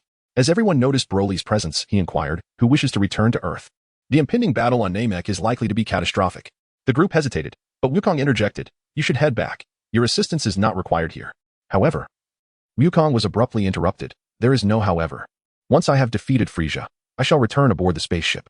Seeing Wukong's unusual demeanor, the others urged, Wukong, you must return safely. Frieza, observing Broly's sudden appearance, sneered, it seems there are still some worthless beings yet to make their entrance. But do you truly believe I will allow you to escape unscathed? Broly disregarded him with a dismissive smile. Once the others had apprehended him, he turned to Vegeta and asked, Hey, Vegeta, are you coming or not? If you're not, I'll take them back. At that moment, Vegeta, unwilling to relent, cast a glance at Goku before stepping closer to Broly and grabbing him. In an instant, Broly activated his instant transmission and vanished. What? Frieza exclaimed in astonishment. Where have they all gone? As Frieza pondered this, Goku suddenly appeared right before him, startling Frieza with his abrupt entrance. Goku seized Frieza's hand and remarked, You should know when to stop. Frieza struggled fiercely, finally managing to break free. As he flexed his wrist and gazed at Goku, he questioned, How can you still possess such strength? Goku shot a cold, piercing look at Frieza and suddenly unleashed a surge of energy, shouting, I am truly enraged now, Frieza.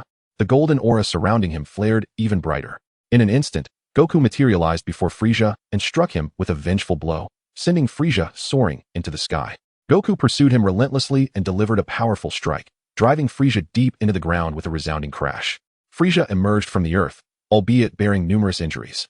Confused, Frieza pondered. What is happening? How has he become so formidable after his transformation? Suddenly, a thought struck him. Could it be that you have already? Meanwhile, on Earth, Broly had instantaneously transported everyone to Bulma's doorstep. What exactly happened to Goku?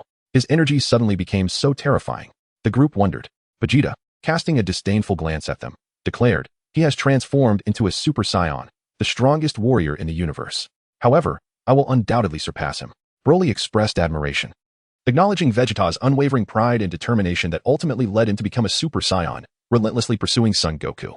Most would consider losing to a Super Saiyan inconsequential. At that moment, Bulma, hearing the commotion, peeked out from the house and quickly rushed to embrace Broly, exclaiming, "You're finally back. I was so worried." Broly chuckled, "Yes. I'm back, Bulma. Sorry to have made you anxious. By the way, I'm quite hungry. Could you prepare something to eat?" he said gently. Vegeta turned his gaze toward the ship-shaped gravity chamber, inquiring, "What is this?" "This is a gravity chamber that allows for adjustable gravity training. It's what Goku used for his training," Din replied. "What?" Kakarot.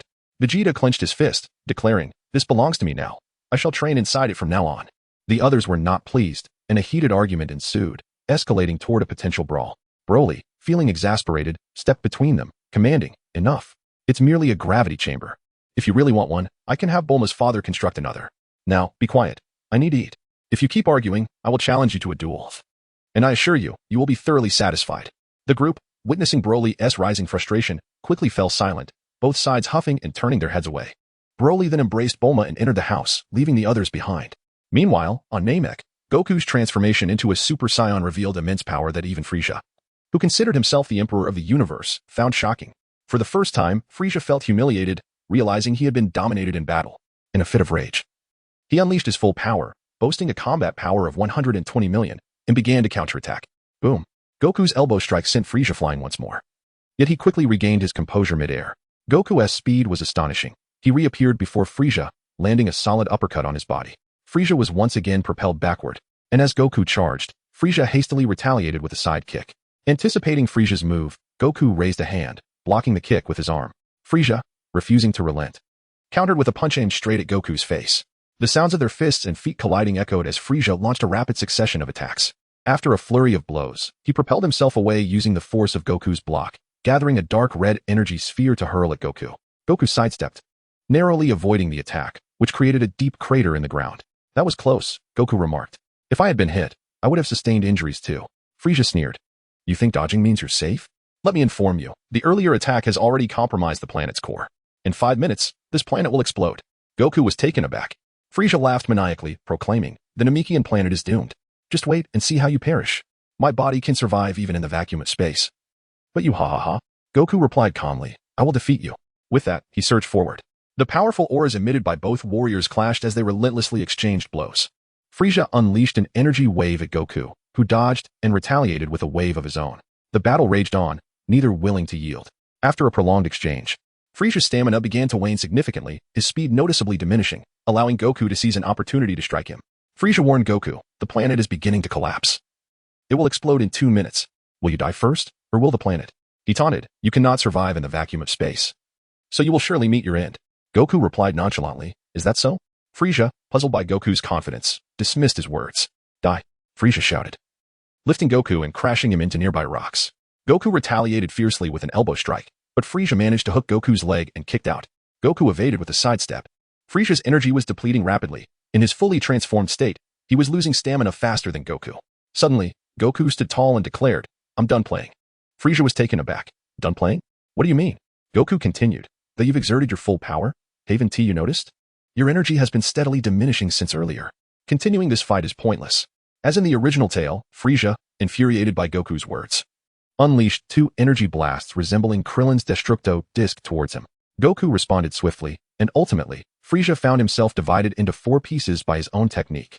The fallen Frieza, shamelessly begging for Goku's help, was met with Goku's fury. Yet, in a moment of compassion, Goku shared his energy with Frieza. However, Frieza repaid Goku's kindness with betrayal. Unable to tolerate it any longer, Goku unleashed a final Kamehameha wave at Frieza. Shortly before the explosion of Namek, Goku departed aboard the Ginyu Force spaceship, with the next destination set for planet Yardrat. Chapter 23, The Mysterious Boy in the days that followed, Piccolo, Din, and others engaged in their respective training, while Vegeta, having acquired the gravity training device, mysteriously disappeared for his own rigorous training. Broly spent his days accompanying Bulma and retreated to the hyperbolic time chamber each night for solitary training. Meanwhile, Krillin, with Din's assistance, resurrected Goku through the Dragon Balls, only to discover that Goku was still alive and intended to return on his own. A year swiftly passed, during which everyone experienced significant growth, particularly Broly, who had adapted to a gravity level of 45,000 times and had gained enough strength to contend with a late-stage Super Saiyan 4. On one fateful day, while Broly was preparing to take Bulma to the movies, he suddenly sensed two powerful and malevolent auras rapidly approaching Earth. A feeling that was also shared by Vegeta and the others. At Goku's home, Gohan, troubled by his father's absence, sensed the ominous energy. Startled, he answered the ringing phone beside him, hearing Krillin's voice on the line. Gohan, do you feel that? A malevolent energy is closing in on Earth. Gohan nodded in response. Can you tell if it's Frieza? Krillin inquired. Oh no. Looks like Bulma won't be able to go to the movies today. But we can still watch a live-action film, Broly remarked cheerfully to Bulma. Huh? What live-action film? What is going on? Bulma asked, puzzled. Oh, it's nothing too serious. Just that Goku fellow, always dragging his feet and being indecisive. He didn't finish off Frieza, and now here we are, facing his wrath. With that, Broly took Bulma's hand and stepped out the door. Bulma expressed her concern, pondering whether Frieza would arrive on Earth just as he did on Namek. In response, Broly chuckled, enveloping Bulma in his embrace while gently patting her back, reassuring her, silly girl, there is no need for worry. That insignificant pest Frieza? I can crush him no matter how many times he attempts to come here. He lacks the capability to invade this planet. Almost simultaneously, sensing the malevolent energy, their companions gathered in the area where the aura was most potent, a desolate, uninhabited wilderness. Broly, you're here too, exclaimed Krillin and Yamcha, who had approached but suddenly halted in their tracks, gazing in bewilderment. Broly, why did you bring Bulma along? Krillin questioned, perplexed. After Broly greeted everyone with a smile, he remarked, oh, it's nothing much. I brought her along to enjoy the excitement. Initially, I had planned to accompany Bulma to the movies today. But this seems far more captivating, so I brought her here. Everyone was left speechless. It was evident that these two were truly suited to be a couple. To bring one's wife to witness a battle of such magnitude was something only they could conceive. Once they descended to the ground, Bulma cheerfully greeted everyone. Has Frieza not arrived yet? She inquired, noticing the tense expressions on their faces. Krillin and Gohan shook their heads, while Vegeta stood nearby with an air of indifference. And Tien and Kaiatsu silently awaited the enemy's arrival. Broly, on the other hand, settled on a rock with Bulma, biding their time. As impatience began to creep in for Broly, a sinister aura finally approached the atmosphere. Yawn, they VE finally arrived. Quite slow indeed. Broly's gaze fixed upon the seemingly endless clouds above. Everyone followed Broly's line of sight as the clouds parted violently, revealing a blinding light akin to the sun, which, in an instant, sliced through the surrounding air like a meteor shower descending towards the ground. Boom. The earth shook violently as the flora succumbed, and the waves of energy surged and rolled. The spacecraft landed 1,000 kilometers away from their location. After estimating the distance, Broly informed the group. Everyone nodded solemnly. And Broly, cradling Bulma, said, let us go. I'll take you to see the show. With that, he soared towards the landing site of the spaceship, followed closely by the others. At that moment, the spacecraft that had just landed on Earth opened its cabin, and a figure emerged from the lingering smoke. A palpable sense of murder wafted through the air, thick and suffocating like the acrid scent of gunpowder. The figures emerging appeared bizarre, resembling various alien races. Yet they all shared one commonality. They were clad in standard cosmic battle attire. As they formed two lines to clear the staircase from the spaceship, two shadowy figures gradually stepped forward. Lord Cooler, King Frieza. The warriors from outer space spoke in unison with reverence. As the sunlight broke through the shadows, the sources of two malevolent auras were laid bare before the light. One was Frieza, glimmering in metallic sheen, seemingly adorned with numerous parts and devices. And the other was Cooler, a towering figure with pronounced muscles and a stern, icy demeanor. Frieza surveyed the surroundings, exclaiming, so, this is Earth. Quite a pleasant environment. Suddenly recalling the words of that detestable Scion, his energy flared once more, bloodshot eyes indicating a mix of excitement and fury. However, the tight grip of his mechanical arm, which had begun to leak oil, suggested that Frieza was not merely excited but rather enraged, wishing to return the suffering he had endured 100-fold. Will the Super Saiyan arrive in 3 hours? Cooler inquired. Of course, Frieza replied confidently. However, when he returns, I want him to witness the carnage of the Earthlings, to suffer unbearable anguish. There are many Earthlings, but 3 hours will suffice. Cooler remarked nonchalantly. I have no particular concern for the Earthlings. But that Super Saiyan, he must be annihilated without a trace. Only our kind is worthy of possessing the strongest power in this universe. The words passed down from his ancestors stirred a sense of displeasure within Cooler. As the two conversed, the clouds above suddenly quivered, rippling like a stone cast into a lake, creating a rather eerie spectacle. Frieza and Cooler shifted their cold gazes skyward. Under their keen observation, a bizarre spaceship appeared to materialize out of thin air, hovering directly above them. The vessel exhaled crimson light from its tail, slowly descending and stirring up a cloud of dust. Frisia and Cooler were puzzled by the sudden appearance of this additional spacecraft. Their curiosity piqued as they gazed at the opening hatch. The hatch creaked open, and a shadowy figure stepped out. Frisia squinted at the newcomer, and in the blinding sunlight, the figure was illuminated before their eyes. A mysterious individual clad in a sleek black uniform, complemented by tidy trousers and stylish leather boots, emerged. This individual possessed striking blue-violet hair cascading casually over their shoulders. Upon observing the face, Frisia and Cooler were taken aback. A girl, indeed. The owner of the spacecraft standing before them was a stunning young woman in her teens.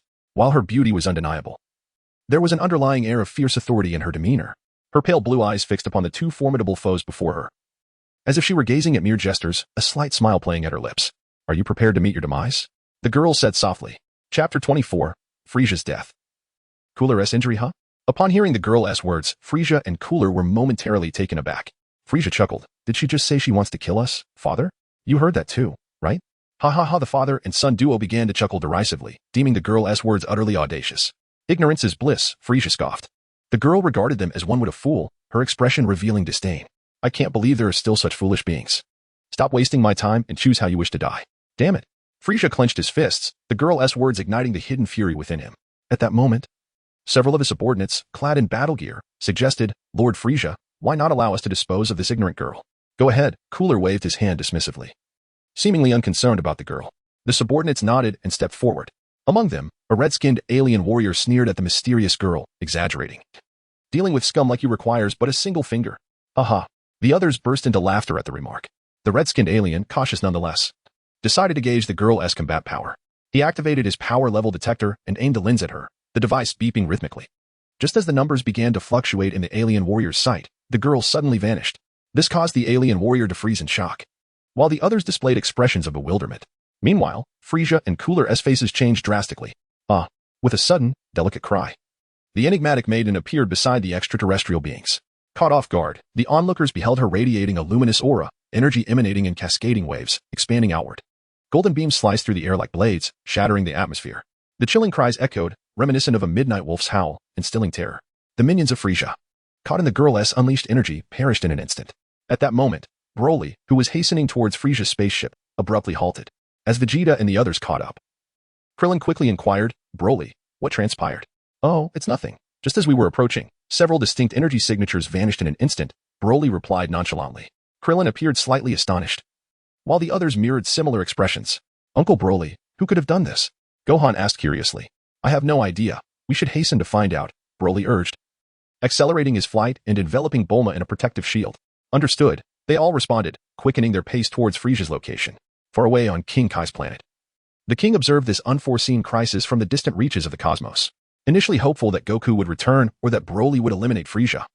He was taken aback by the emergence of a mysterious girl with blue-purple hair, who had annihilated all of Frisia's subordinates, exuding a defiant aura. Who is she? King Kai mused, adjusting his sunglasses. Meanwhile, the girl stood resolutely against Frisia and his father, her presence commanding and her gaze unwavering. Now it is your turn, she stated coolly. Damn it, I will kill her, Frisia hissed.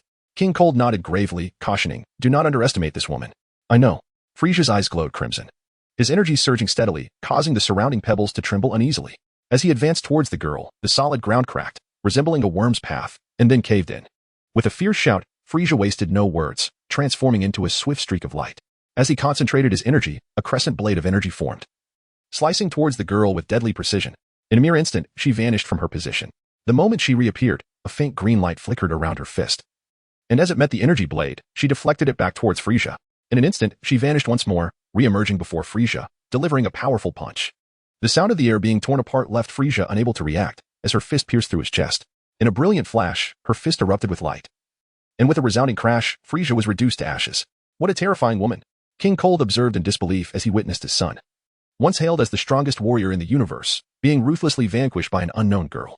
Meanwhile, Broly and the others, racing towards Frisia's landing point, shared a collective expression of astonishment. They all sensed that the malevolent energy representing Frisia had vanished in an instant. Frisia has been killed?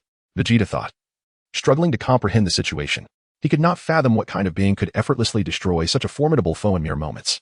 Not only Vegeta, but the others were equally perplexed, pondering who had participated in this battle. Broly, however, appeared remarkably unperturbed, though a hint of disappointment lingered. He had initially anticipated a prolonged enjoyment of the action film, only to discover that Frisia was utterly inept. Unable to withstand even the brief moment it took for him to arrive. The King Kai, situated far away on King Kai's planet, were witness to the scene where the blue-haired girl vanquished Frisia, and he couldn't help but gasp in astonishment. He had not expected that, aside from Goku and Broly. Such a formidable entity existed in this world, and a woman, at that, who appeared to be quite young. Next is you, the blue-haired girl. Her long locks billowing in the cold wind, approached the solitary survivor, King Cold, her eyes gleaming with an icy resolve. King Cold's expression shifted subtly. Whether from fear or a calculated attempt to ingratiate himself, he forced a smile and remarked, "My dear girl, your prowess is extraordinary. Why not become my daughter and journey through the cosmos with me? If my father hears you, you'll be pulverized into a paste." The enigmatic girl retorted coldly, her expression devoid of mercy. King Cold clenched his fists, his gaze sharpening as his tone turned sinister. "In that case, let us make you an offering for my son." With that, he launched into action. In stark contrast to Frisia, King Cold's strength was evidently superior.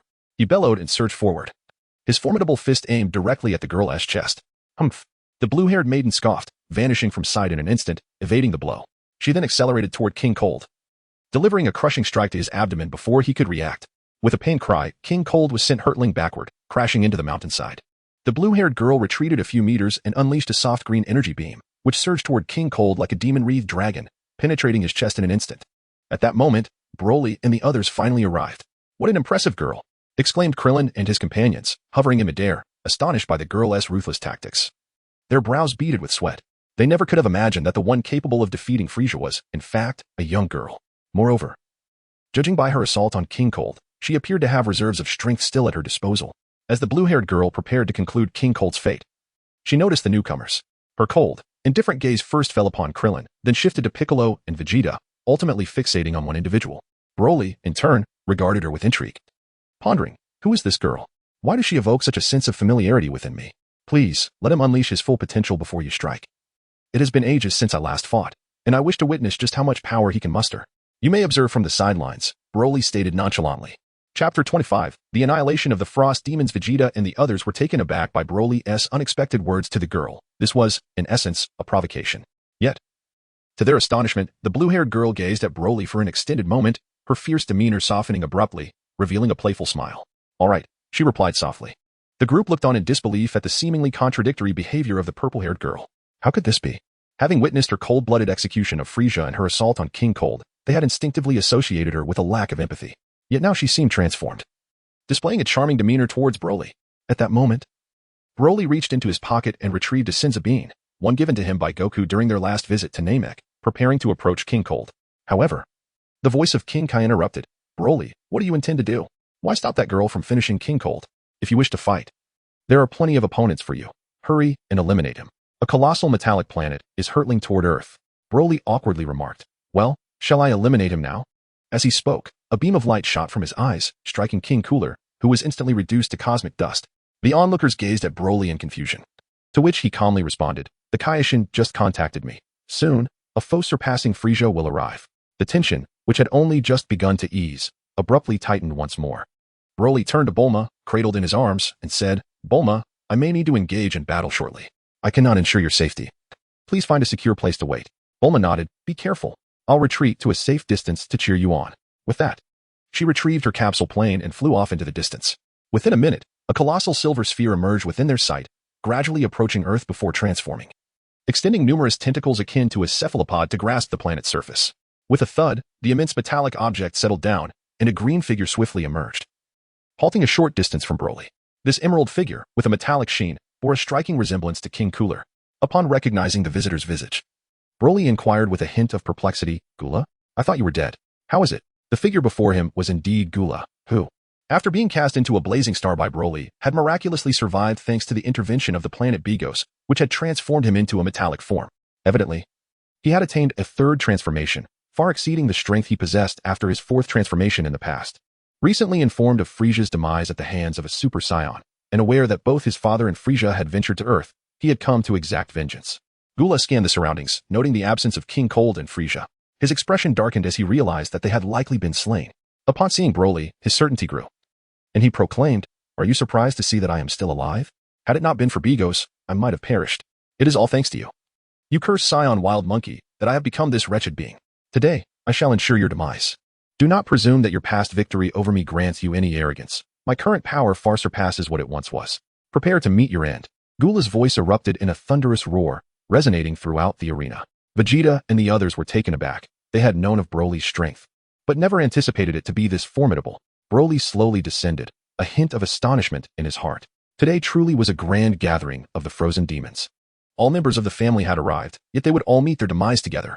Broly remained silent, his gaze fixed intently upon Cooler, before breaking into a cold, disdainful smile. Is this all you've got? He scoffed, shaking his head dismissively. Suddenly, an immense surge of energy erupted from his being.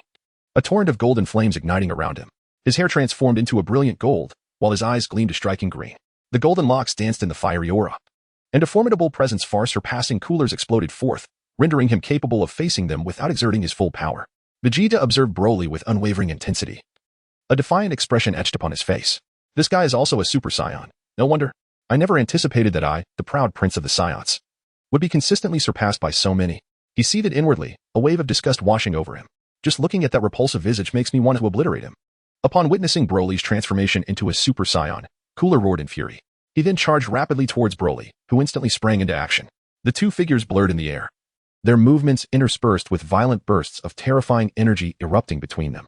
Broly, feeling quite disinterested, found himself utterly lacking in vigor. At this moment, perhaps only Little Bu could spark his enthusiasm. With this thought in mind, Broly resolved to conclude the battle.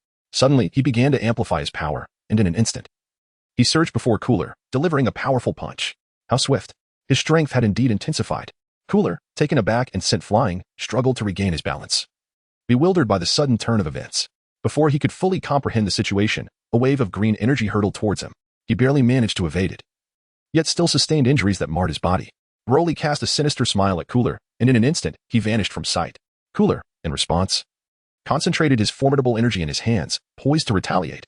However, after several seconds of anticipation with no sign of Broly's attack, he began to scan his surroundings, his eyes darting about. Hey, where are you looking? He exclaimed, swiftly pivoting and throwing a punch. Yet, to his dismay, he felt a tremendous blow to his waist from Broly, sending searing pain coursing through his body and causing cold sweat to bead on his forehead. Without hesitation, Broly propelled Cooler into the air, grasping his legs with a fierce grip and launching him skyward.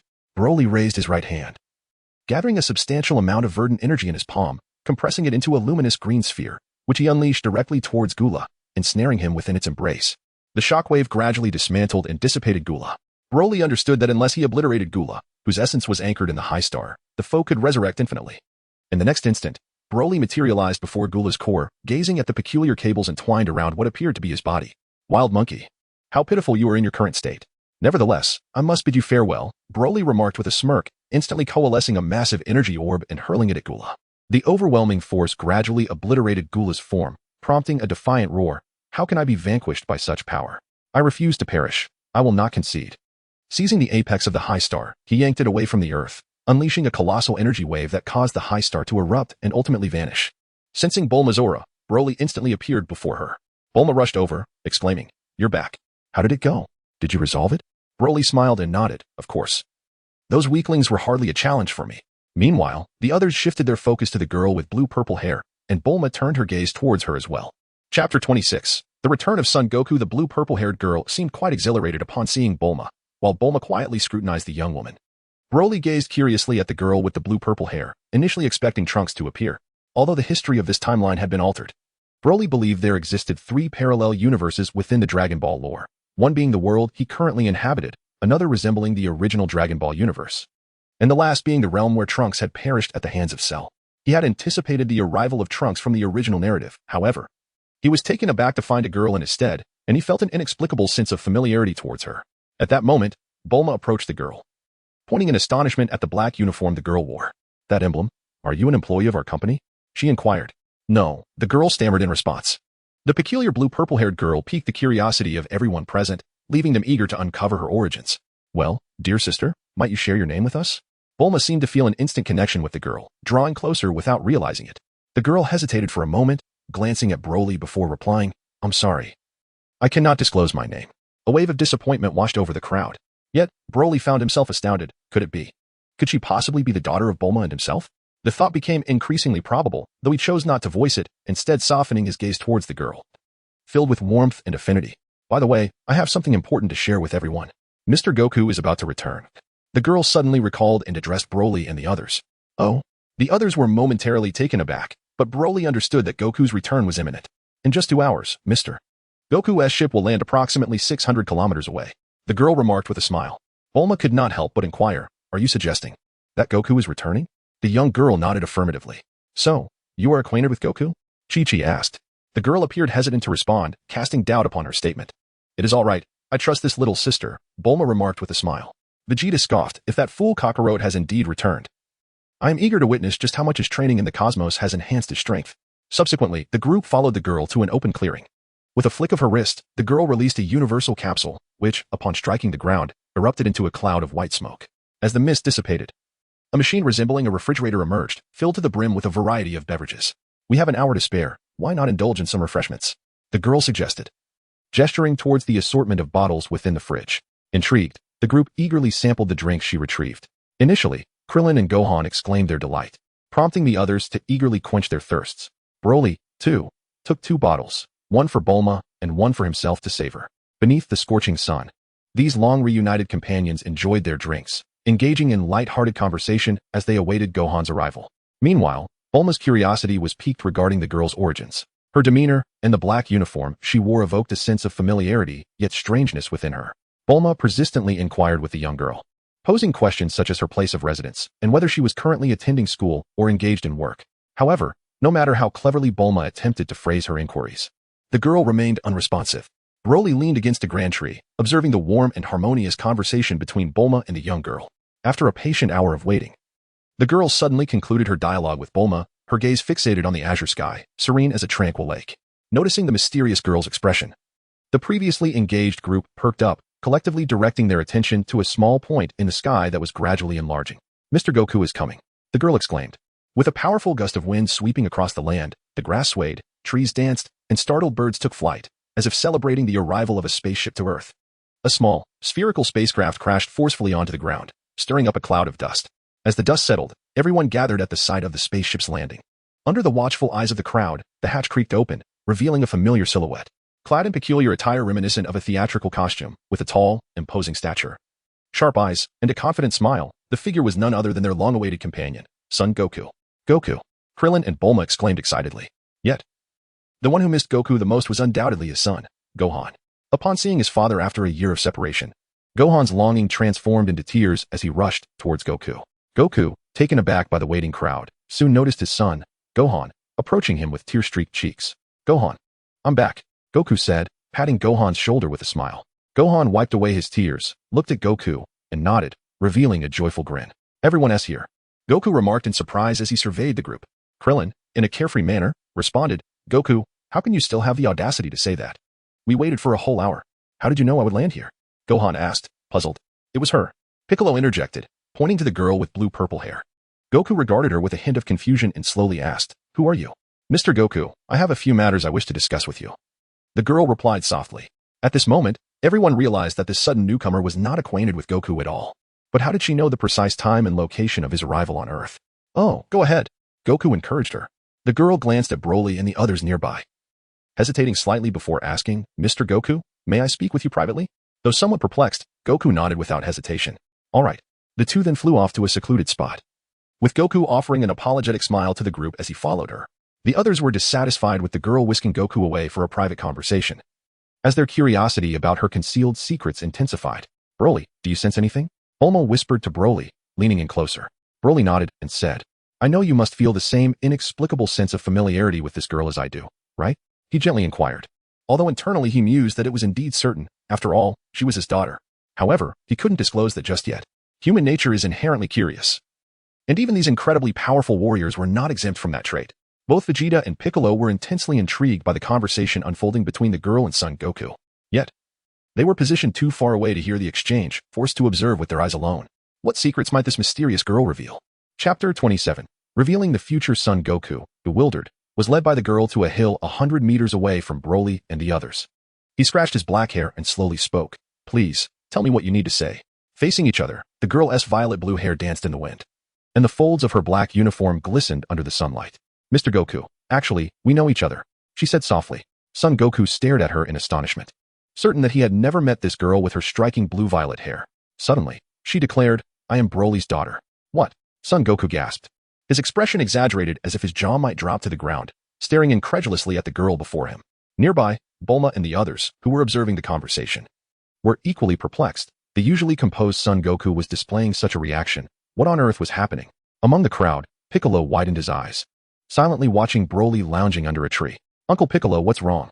Gohan asked curiously, noticing Piccolo's unusual demeanor. Piccolo shook his head slightly, replying, "It's nothing." Gohan, unaware of Piccolo's extraordinary hearing, did not press further. In the distance, Son Goku, still incredulous, looked at the girl and asked, "You say you are Broly's daughter? How can that be?" "Uncle Goku, don't be surprised. I actually traveled back from the future," she explained. "I am the child born to Dad Broly and Mom Bulma a year from now. My name is Schwer." Son Goku felt as if he were listening to a tale from a distant realm, her words leaving him utterly unprepared. Meanwhile, Piccolo, eavesdropping from afar, found the situation utterly absurd, his expression shifting constantly. "Moreover, I was able to traverse to this world thanks to the time machine developed by my mother, allowing me to travel between the future and this era. I have come here for an important reason." Oh, Son Goku began to adjust to this bewildering reality. Hearing Schwer's words, he sensed that something significant must be afoot. Schwer fixed her gaze on him and continued, "Uncle Goku, in 3 years, you will die from a heart disease." "What?" Son Goku's eyes widened, his mouth agape. Upon hearing that Son Goku would succumb to heart disease, Piccolo nearly choked in disbelief. He could hardly fathom that the man he had always viewed as insurmountable could fall victim to such a trivial ailment. "What should I do if I am to fall ill and die?" Son Goku asked, his face darkening as he turned to Schwer with a look of despair. Schwer smiled, pulling a small vial from her pocket, and said, "Although Uncle Goku's illness is a viral heart disease that current science cannot cure, it's all right. Have you forgotten I came from the future? Are you saying that this vial contains the medicine to cure my heart disease?" Son Goku exclaimed excitedly, receiving the vial from her hands. "This is a medication specifically developed in the future to combat this heart disease. My mother specifically instructed me to deliver it to you." Schwer confirmed with a nod. "Please convey my gratitude to future Bulma." Son Goku instinctively turned to glance at Bulma, who was watching from a distance, intrigued by the unfolding drama. "My mother said that Uncle Goku is a very good friend of hers, and she does not wish to see him perish from heart disease." Schwer added with a smile. Son Goku then inquired, "There must be something else as well?" "Yes," Schwer continued. "The second purpose of my visit is to inform you that on September 25th, 2 androids will appear. Their powers are exceptionally strong, far surpassing those of Gula, whom Dad defeated, and even Frieza, whom you overcame. Moreover, as they are androids, we will not be able to sense their energy. They are expected to appear approximately 9 kilometers southeast, around 10 o'clock. That is the situation. Uncle Goku, I've shared everything with you. I must return now. Don't forget to take the medicine I gave you." Schwer smiled as she prepared to leave. "I will." Son Goku nodded in agreement. Without making a point to say goodbye to the others, Schwer flew towards the time machine parked on the ground. After boarding the vessel, she vanished from sight, leaving everyone to ponder the revelations. Once Schwer departed, Son Goku took a moment to gather his tumultuous emotions and flew directly towards his curious companions. "Goku, what exactly did that girl say to you?" Krillin was the first to approach, bursting with curiosity. Son Goku shook his head. "Well, it's difficult to explain." At this moment, Bulma inquired, "Goku, did she reveal her true identity to you?" "She did, but it's difficult to articulate." Just then, Piccolo interjected. "If you're unsure how to express it, allow me to assist." Goku, puzzled, responded, "Piccolo, did you overhear our conversation?" "Indeed. The structure of our Namekian ears differs from yours," Piccolo replied. Goku, still somewhat apprehensive, remarked, "It's all right. I understand what should and shouldn't be said." Subsequently, Piccolo artfully sidestepped the topic of Shua's origins, instead conveying to everyone the impending arrival of the androids, along with their characteristics. Upon learning the truth, the group resolved to train vigorously in preparation for the androids' emergence in 2 years. As Shua vanished, Broly sensed a familiar sensation, a fluctuation in space accompanied by an unknown energy. She hailed from the future. Could it be time? Due to his connection with the Divine Wish, Broly had developed a heightened awareness and understanding of spatial dynamics, leading him to this realization. It was reminiscent of instantaneous travel from one point to another, merely differing in the temporal aspect. Broly began to ponder, a mysterious smile gracing his lips. How intriguing. Chapter 28. The time machine. Broly found himself intrigued. If his thoughts were not mistaken, perhaps he could traverse the annals of time by capturing moments from the past and returning there. Yet, the peril lay in the fact that one might not return. For the past lacks the temporal markers of the present or future, though they exist within the time machine. The universe encompasses all time and space. With the designated realm resembling a circular surface, the continuous forward motion represents time itself, possibly extending infinitely or ultimately converging at a singular point. However, according to the established rules, the present spatial surface cannot engage with the past and future spatial surfaces as they move simultaneously through time. Yet, the unexpected emergence of the time machine captured a moment from the past, enabling a journey back through a unique method. allowing alterations to the past and thereby giving birth to a divergent future. Nonetheless, the world arrived that would run in synchronization with the future world, ensuring that the future remains unchanged, while the future of the time-space visited could indeed be altered. Broly contemplated the possibility of examining Trunks and Cell's time machine, which recorded 2 future time points. If he could grasp the underlying principles, perhaps he too might traverse back in time. He mused that Cell's world was devoid of formidable adversaries and dangers, with Majin Buu never resurrected. In Trunks' world, Buu also did not manifest, but should Trunks grow stronger, he resolved to learn more on his next visit. Suddenly, he recalled that Cell had previously constructed a time machine. He could search for it with King Kai, as it seemed to be located near West City, a discovery he could share with Bulma. As Broly pondered this, Vegeta turned to Goku and inquired, "How did you escape before the explosion of Namek?" "I recall Frieza's ship was already malfunctioning." Goku, adhering to the narrative of the original tale, recounted his experiences on Namek and shared that he had learned instant transmission on Yardrat, prompting the others to request a demonstration, just as in the original storyline. Subsequently, they all departed to pursue their training, with Goku and Piccolo taking Gohan along for their regimen. Broly, meanwhile, cradled Bulma and soared homeward. Upon arriving, Broly exchanged pleasantries with Bulma before heading to see King Kai. On North Kai's planet, he greeted, "Hello, King Kai." "Ah, Broly, what brings you here?" King Kai responded, "You're aware of that young boy's origins, aren't you?" Broly inquired. King Kai nodded. "Indeed, I was puzzled as to why I had no records of him. It turns out he hails from the future. Yet, it is truly remarkable that such a prodigy could create a time machine." Broly nodded and said, "Indeed, but King Kai, you have also seen his time machine. I sought you out to request your assistance in searching the vicinity of West City to see if there might be a similar device." King Kai chuckled. "Oh, how could that be?" "Broly, you truly have a sense of humor. This is a contraption that came into existence out of necessity 20 years hence. How could it possibly exist now? Haha." However, he proceeded to scan the area around West City with his antenna, and his expression suddenly shifted. How can this be? There truly is one. Who could have used it?" Broly inquired. "King Kai, have you discovered anything?" The king nodded. "Indeed, however, it appears to be damaged. I am uncertain who has occupied it, but it is located in the outskirts of West City at 1050. Broly, you must hurry and investigate. I sense an ominous energy within that is yet to dissipate." Broly nodded and instantaneously transported himself to the wooded outskirts, swiftly discovering a time machine with a gaping hole. Upon observing the remnants of insect eggshells within, Broly chuckled darkly, vowing to deal with it in 2 years, allowing it to hide on the ground for the time being. He pressed a button, restoring the machine into a capsule for safekeeping, and hurried home, eager to show Bulma this time machine. "Bulma, I'm back. I have something to show you," he exclaimed, tossing out the versatile capsule. Bulma emerged from the house upon hearing a sound, and beheld the somewhat damaged time machine that had materialized within the capsule. Bulma examined the object closely, declaring, "This is a time machine." Broly replied nonchalantly, "Ah."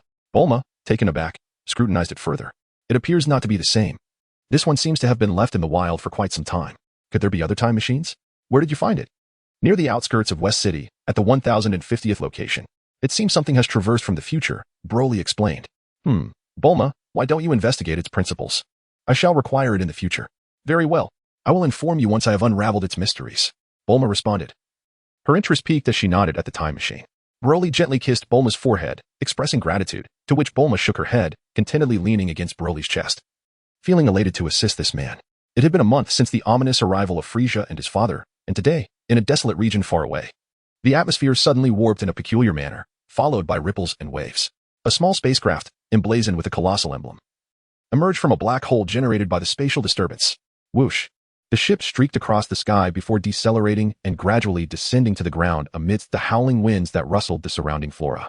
After pausing for a few seconds, the ship emitted a creaking sound and the cabin slowly opened. A set of steps extended to the ground, and faint footsteps began to resonate, as a figure emerged from the shadows, casting an abstract silhouette in the bright sunlight. Finally, he had arrived in the past. The handsome young man sighed, pressing a button on the craft, causing a small capsule to materialize in his hand. He gazed skyward, placing the capsule against his chest, then retrieved a peculiar device to ascertain his location. Clad in a blue uniform adorned with the same emblem as the ship, he wore black trousers and leather boots. His face was strikingly handsome yet aloof, framed by rare silver hair that radiated an air of arrogance, evoking a sense of frustration in those who beheld him. The most striking feature was the mysterious sword sheathed at his back, exuding a sharpness that harmonized with the young man's formidable presence. He resolved to head to the location where Frieza was destined to arrive, recalling his mother's words about Frieza and his father coming to Earth to eliminate Mr. Goku. "I shall proceed thus, and after that, I will seek out Mr. Goku," he murmured to himself, then took off in a specified direction, vanishing in an instant. "Yes, this should be the place. I should arrive shortly," he muttered, casually selecting a large, clean rocky outcrop to sit upon. His gaze fell into contemplation, reflecting on his mother's concerned admonitions about finding Goku, who might provide assistance. Is Mr. Goku truly like Brother Gohan, and my mother described? And father, I shall finally see you. His soft whispers dissipated into the void. Chapter 29. Trunks. The time traveler. Time waits for no one. It slips through one's fingers unnoticed. The howling cold wind rustled the scattered stones on the ground, while a young man with silver hair sat motionless like a statue atop a towering rock, gazing up at the drifting clouds. His expression shifted to one of anxious confusion, pondering the absence of any events in this place. According to Brother Gohan, Frieza was supposed to attack Earth, and Mr. Goku would return around this time. Yet, hours had elapsed since his arrival, and despite waiting long at the designated spot, he found only disappointment. Frieza had not appeared, and even King Cold and Cooler had been eradicated from history. Despite his disbelief, the young man ventured to the Earth where Goku was meant to arrive, only to be met with further disappointment after waiting several hours in vain. Growing increasingly agitated and anxious, he wondered if his presence had altered the timeline, perhaps leading him to a different era. Could it be that I truly made a mistake? He pondered, glancing at the watch on his wrist. Is my arrival what has completely changed history here, or have I entered an alternate dimension? This young man was none other than Trunks from a future timeline. The mysteries of the multiverse were unfathomable. After Broly's arrival in this world, the timelines began to diverge. However, Trunks understood that the original timeline still existed. What should I do now? Trunks mused, contemplating for a moment. If this timeline indeed differed from his future, it was not necessarily a disaster, as long as Mr. Goku was alive.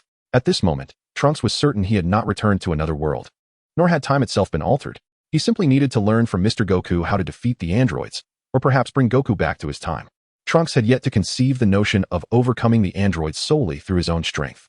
An idea struck him, illuminating his expression with a smile. He resolved to take action. With a slight press on the rock, Trunks propelled himself into the air, landing lightly on the ground, hands resting on his hips. His demeanor suddenly turning icy. As he unleashed a thunderous shout, the ground trembled violently, and the stones previously resting on the earth began to levitate. A tremendous surge of energy erupted from Trunks, obliterating the surrounding stones into dust, which drifted down like confetti. The clouds above seemed to sense the disturbance, slowly dissipating. Golden energy surged around Trunks, his hair transforming into golden spikes, his eyebrows shifting to a golden hue, and his blue irises morphing into a light green. The overwhelming aura enveloped him. Indeed, Trunks had ascended to Super Saiyan. Trunks realized that if he were to confirm his status slowly, it would take an inordinate amount of time. Thus, he opted to summon others to find him.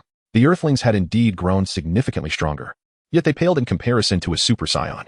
Trunks surmised that those sensitive to his energy, such as Goku, would undoubtedly rush to his location. Given the emergence of such potent energy, it was impossible for them to remain indifferent. As Trunks unleashed his power, the inhabitants of Earth swiftly detected it, racing toward the source. Upon sensing this energy, Broly felt a surge of joy. At last, Trunks has arrived. His future timeline's insights are crucial. If I could consult Trunks, and then let Bulma analyze it, we could venture into his timeline. With that thought, Broly bid farewell to Bulma and set off toward Trunks. Here he comes, and at an astonishing speed. Yet, I sense a hint of competition. Could it be Mr. Goku? Perhaps my arrival has indeed altered the timeline, causing Mr. Goku to arrive sooner, Trunks speculated, as an incredible energy soared toward him. This assumption was warranted, as he felt numerous powerful presences approaching from afar, raising questions within him about the abundance of formidable warriors on Earth. In truth, characters like Piccolo and Krillin had collectively improved greatly, not to mention Vegeta and his allies. Suddenly, a streak of light descended from the heavens, landing directly before Trunks. First among them was Broly. Who are you? Trunks expressed his astonishment as he gazed at the individual before him, a person he did not recognize. Unlike the familiar faces of his deceased father, Mr. Goku, and Krillin, who had left behind photographs, this stranger was a complete enigma. It was simply unfathomable. Trunks shook his head in confusion. The speed at which this individual had approached indicated a strength surpassing his own. How could someone so formidable remain unknown, without a trace of recognition from that era? Haha, my name is Broly. You are a Saiyan, correct? Yet, I have never encountered you before, Broly chuckled. He refrained from revealing that Trunks hailed from the future, knowing such revelations would only arouse suspicion. Instead, he allowed Trunks to gradually unfold his story, interpreting it as a consequence of his arrival in this era, a butterfly effect that had begun long before. Yes, I'm a Saiyan, Trunks replied, momentarily dazed. His thoughts whirled, yet yielded no conclusions. In his future, Broly did not exist, rendering any speculation futile. Suddenly, Trunks looked at Broly in disbelief. Could it be that you were also a Saiyan? Broly undeniably nodded, and with a resounding roar, an overwhelming aura suddenly erupted around his body, enveloping the surroundings. Trunks, facing him, felt an oppressive force that stifled any thought of resistance. The magnitude of this power surpassed his wildest imagination. Even the androids could not possibly rival such strength. How could a being of this caliber remain inconspicuous? Trunks felt his head grow heavy with confusion. This was indeed a Super Saiyan, although the transformation was different. He could still sense the familiar essence, the unmistakable aura of a Super Saiyan. Yet, the individual before him was so immensely powerful that it extinguished Trunks' will to resist. Could it be that my arrival has brought about such a remarkable change in this timeline? And what of Mr. Goku and the others? Are they still present? Broly informed Trunks that Raditz and Nappa were still alive, albeit imprisoned in the sacred world of the Kais. Meanwhile, Vegeta had also joined their ranks as a combat ally. Upon hearing this, Trunks felt a wave of confusion wash over him. He struggled to comprehend the fragmented history before him. He realized that the presence of another Trunks in this world indicated a divergence in timelines and dimensions, suggesting that historical changes here would not impact him. Who are you? And from whence do you come? Broly inquired in a grave tone, delivering a stark revelation to Trunks. Broly's emergence signified that this timeline had diverged significantly, allowing Trunks to cast aside his apprehensions and preventing unnecessary speculation among his companions. I am Trunks. He hesitated momentarily before resolutely declaring, I hail from the future. Having traveled via a time machine. In my timeline, two formidable androids emerged, leading to the annihilation of Earth's warriors, leaving me as the sole survivor. What? So? Am I dead too? Broly feigned shock. From the moment Trunks arrived, Broly understood that Trunks belonged to a different dimensional reality, and thus his reaction was merely a formality. No, I cannot explain why, but in my future, you do not exist. Moreover, Nappa and Raditz should have perished long ago, rather than being confined in the sacred world. Trunks shook his head in bewilderment. My mother sent me here to find Goku, which is why she created the time machine. Oh, by the way, my mother is Bulma. Have you heard of her? Bulma? What did you say? Bulma is my wife. Broly replied sternly, though inwardly he found the situation amusing.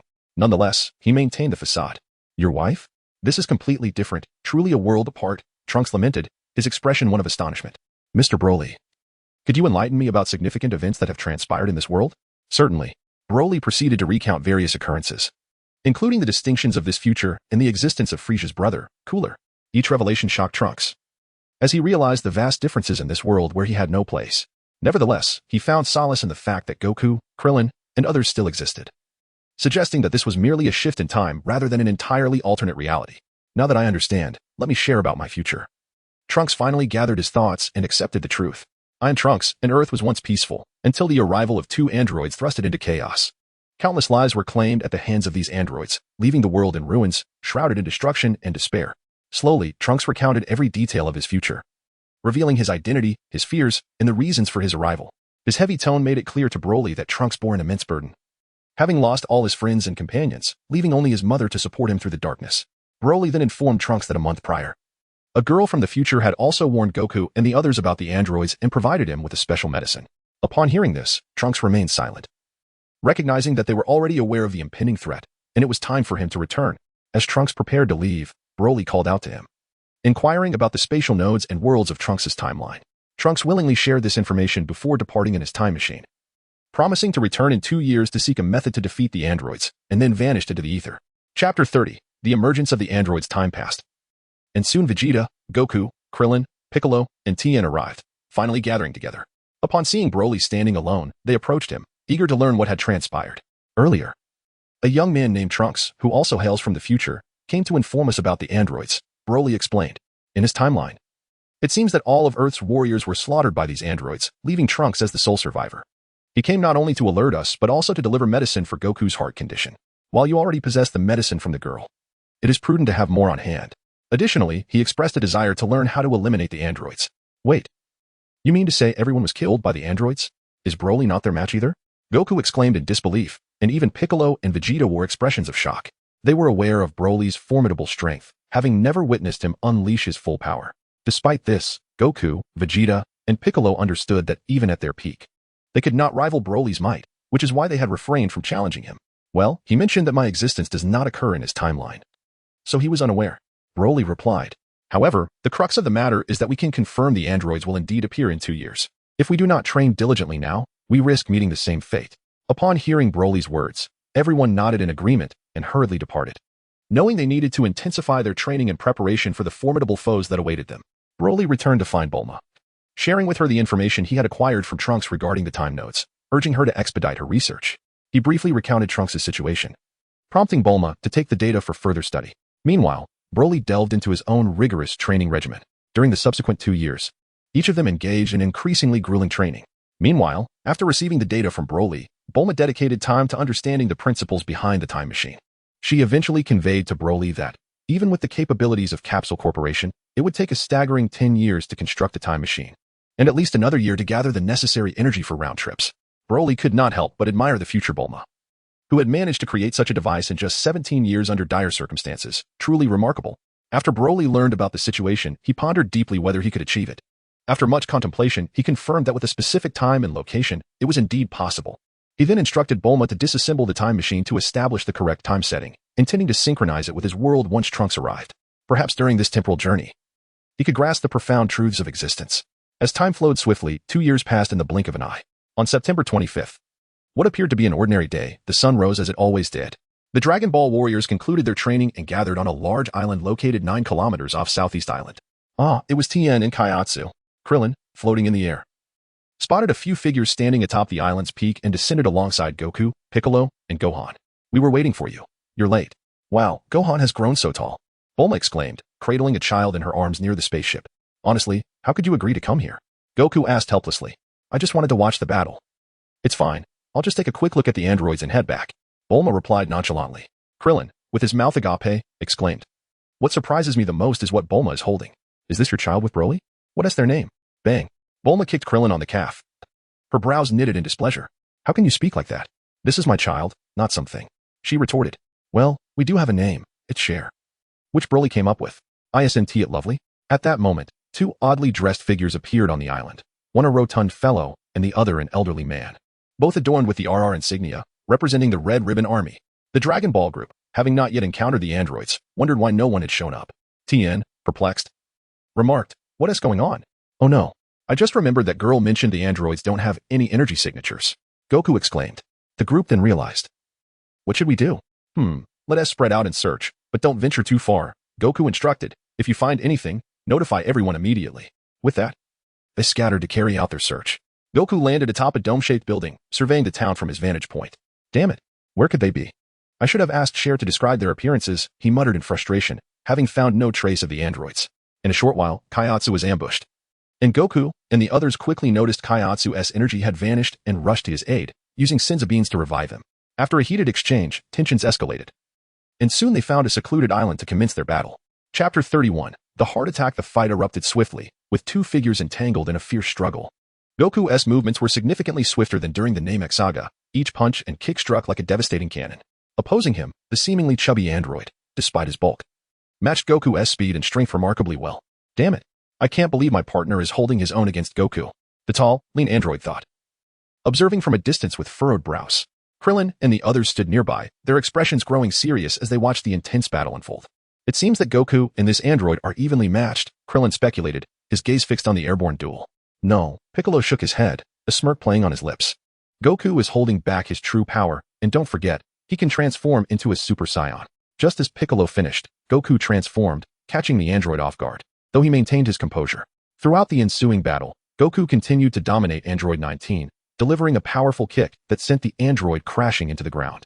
As he rose, debris fell from him, but he remained unscathed, staring expressionlessly at Goku. However, Goku soon exhibited signs of fatigue, panting heavily as the fight progressed.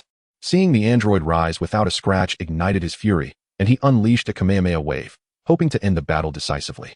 Android 19, grinning wickedly, raised his hand to absorb the incoming energy attack. Although the Kamehameha struck him directly, he remained unharmed, reveling in the energy he absorbed. Indeed, be careful, Goku.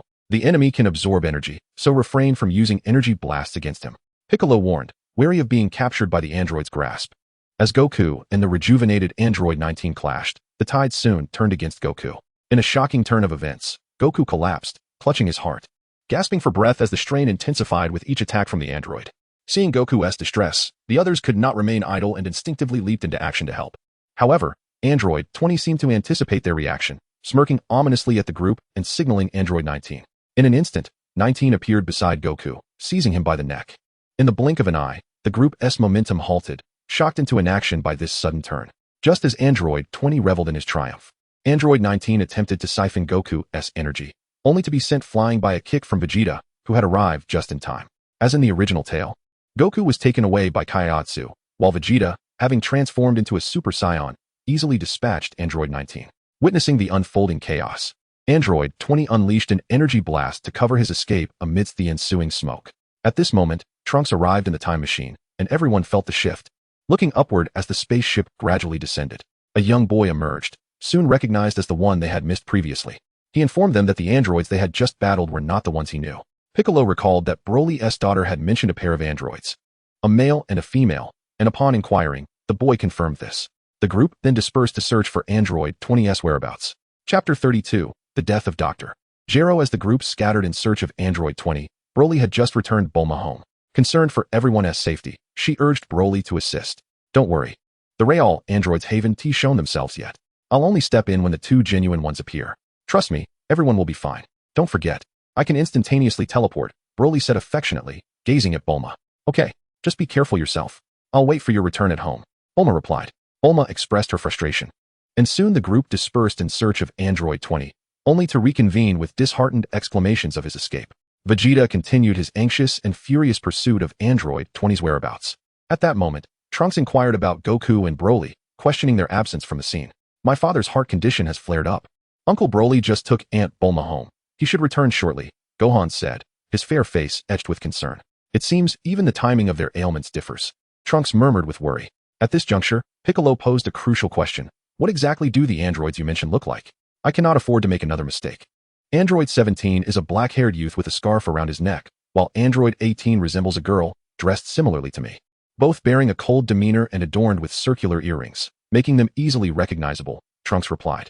Are they like the androids we encountered earlier, absorbing energy with their palms? Piccolo pressed further. Absorb energy? That is unnecessary. Their energy reserves are limitless, Trunks clarified. Just then, Broly appeared before them, revealing that Android 20 was, in fact, Dr. Gero. And he disclosed the location of Gero's laboratory, information he had obtained from Bulma. To substantiate his claims, Broly presented documents he had extracted from Bulma's computer. The group swiftly made their way to Dr. Gero's research facility. However, upon arrival, they were met with the sounds of a struggle. Bursting through the door, they witnessed the black-haired youth springing into action, executing a swift kick toward Dr. Gero's head. With a resounding thud, the head of Dr. Gero rolled to the ground, plunging the room into a chilling silence as the onlookers stared in disbelief, rendered speechless by the shocking scene. Closest to the boy, Krillin stood frozen, horror reflected in his wide eyes as his heart seemed to halt. Dr. Gero, though only a severed head, remained alive, his eyes bulging with regret, fear, and rage as he roared, "You ungrateful wretches." Before he could finish, the black-haired youth soared into the air, landing lightly atop Krillin's head. The sound of crunching echoed in the silent lab, abruptly silencing Dr. Gero's voice. At that moment, Broly arrived leisurely, his intention clear. He had come for Android 18. He believed that such a beautiful and charming girl would be wasted with Krillin, and he aimed to rescue her from his clutches. Upon seeing Android 17, he eagerly awaited the appearance of Android 18. Chapter 33. Android 17 and 18. As the striking youth with raven black hair and a sharp, piercing gaze appeared before them, he was followed closely by a girl with enchanting features, golden hair, and a captivating figure, all indicating her beauty. However, her expression was devoid of emotion, and her gaze was chillingly cold. Upon seeing the duo, Vegeta sneered, "It seems you two are the true androids." Androids 17 and 18 remained impassive, while 18 approached another stasis chamber and queried, 16?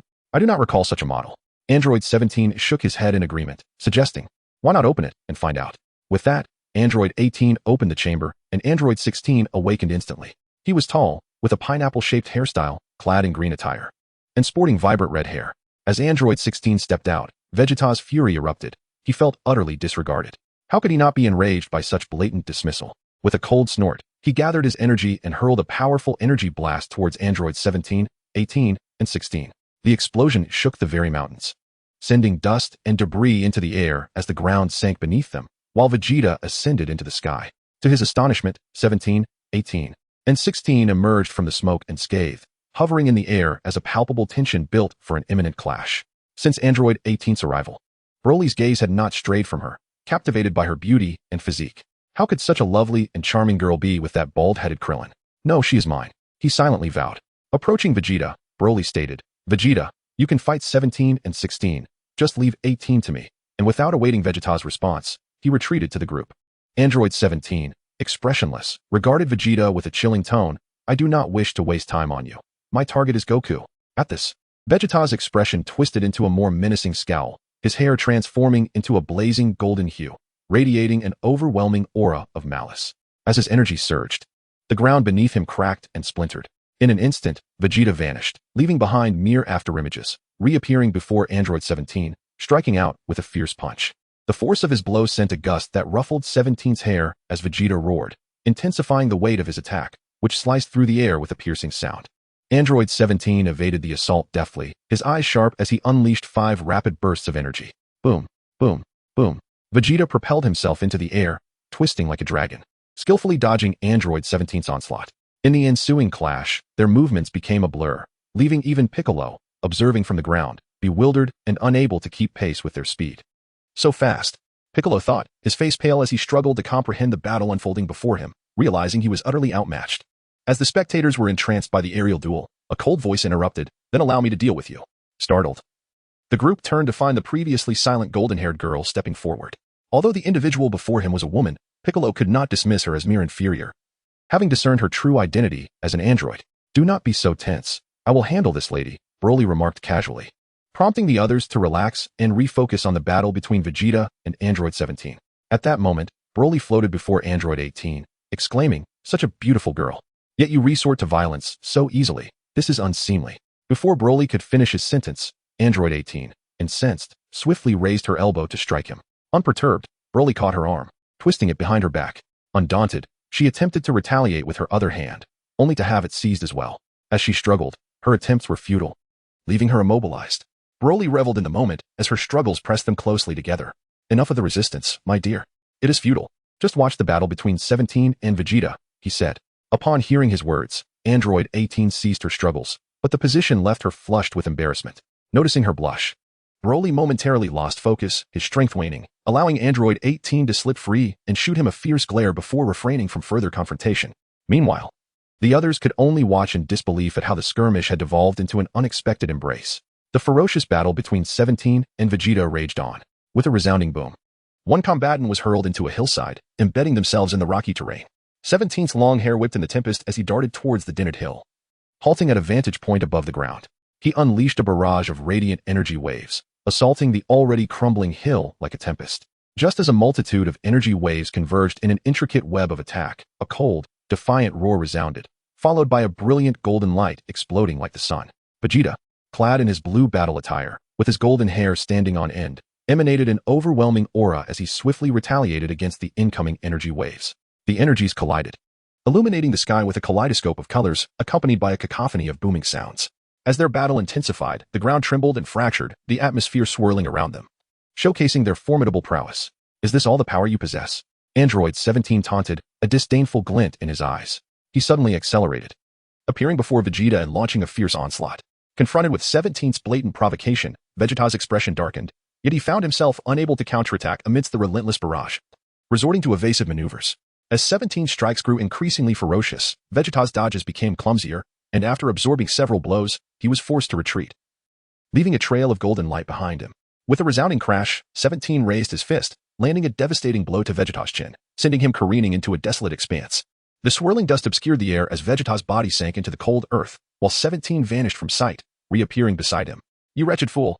Vegeta struggled to rise, but 17's foot pressed down on him, forcing a pained groan from his lips as he sank deeper into the soil. Looking down upon the powerless Vegeta, 17 remarked coolly, "Your strength falls woefully short."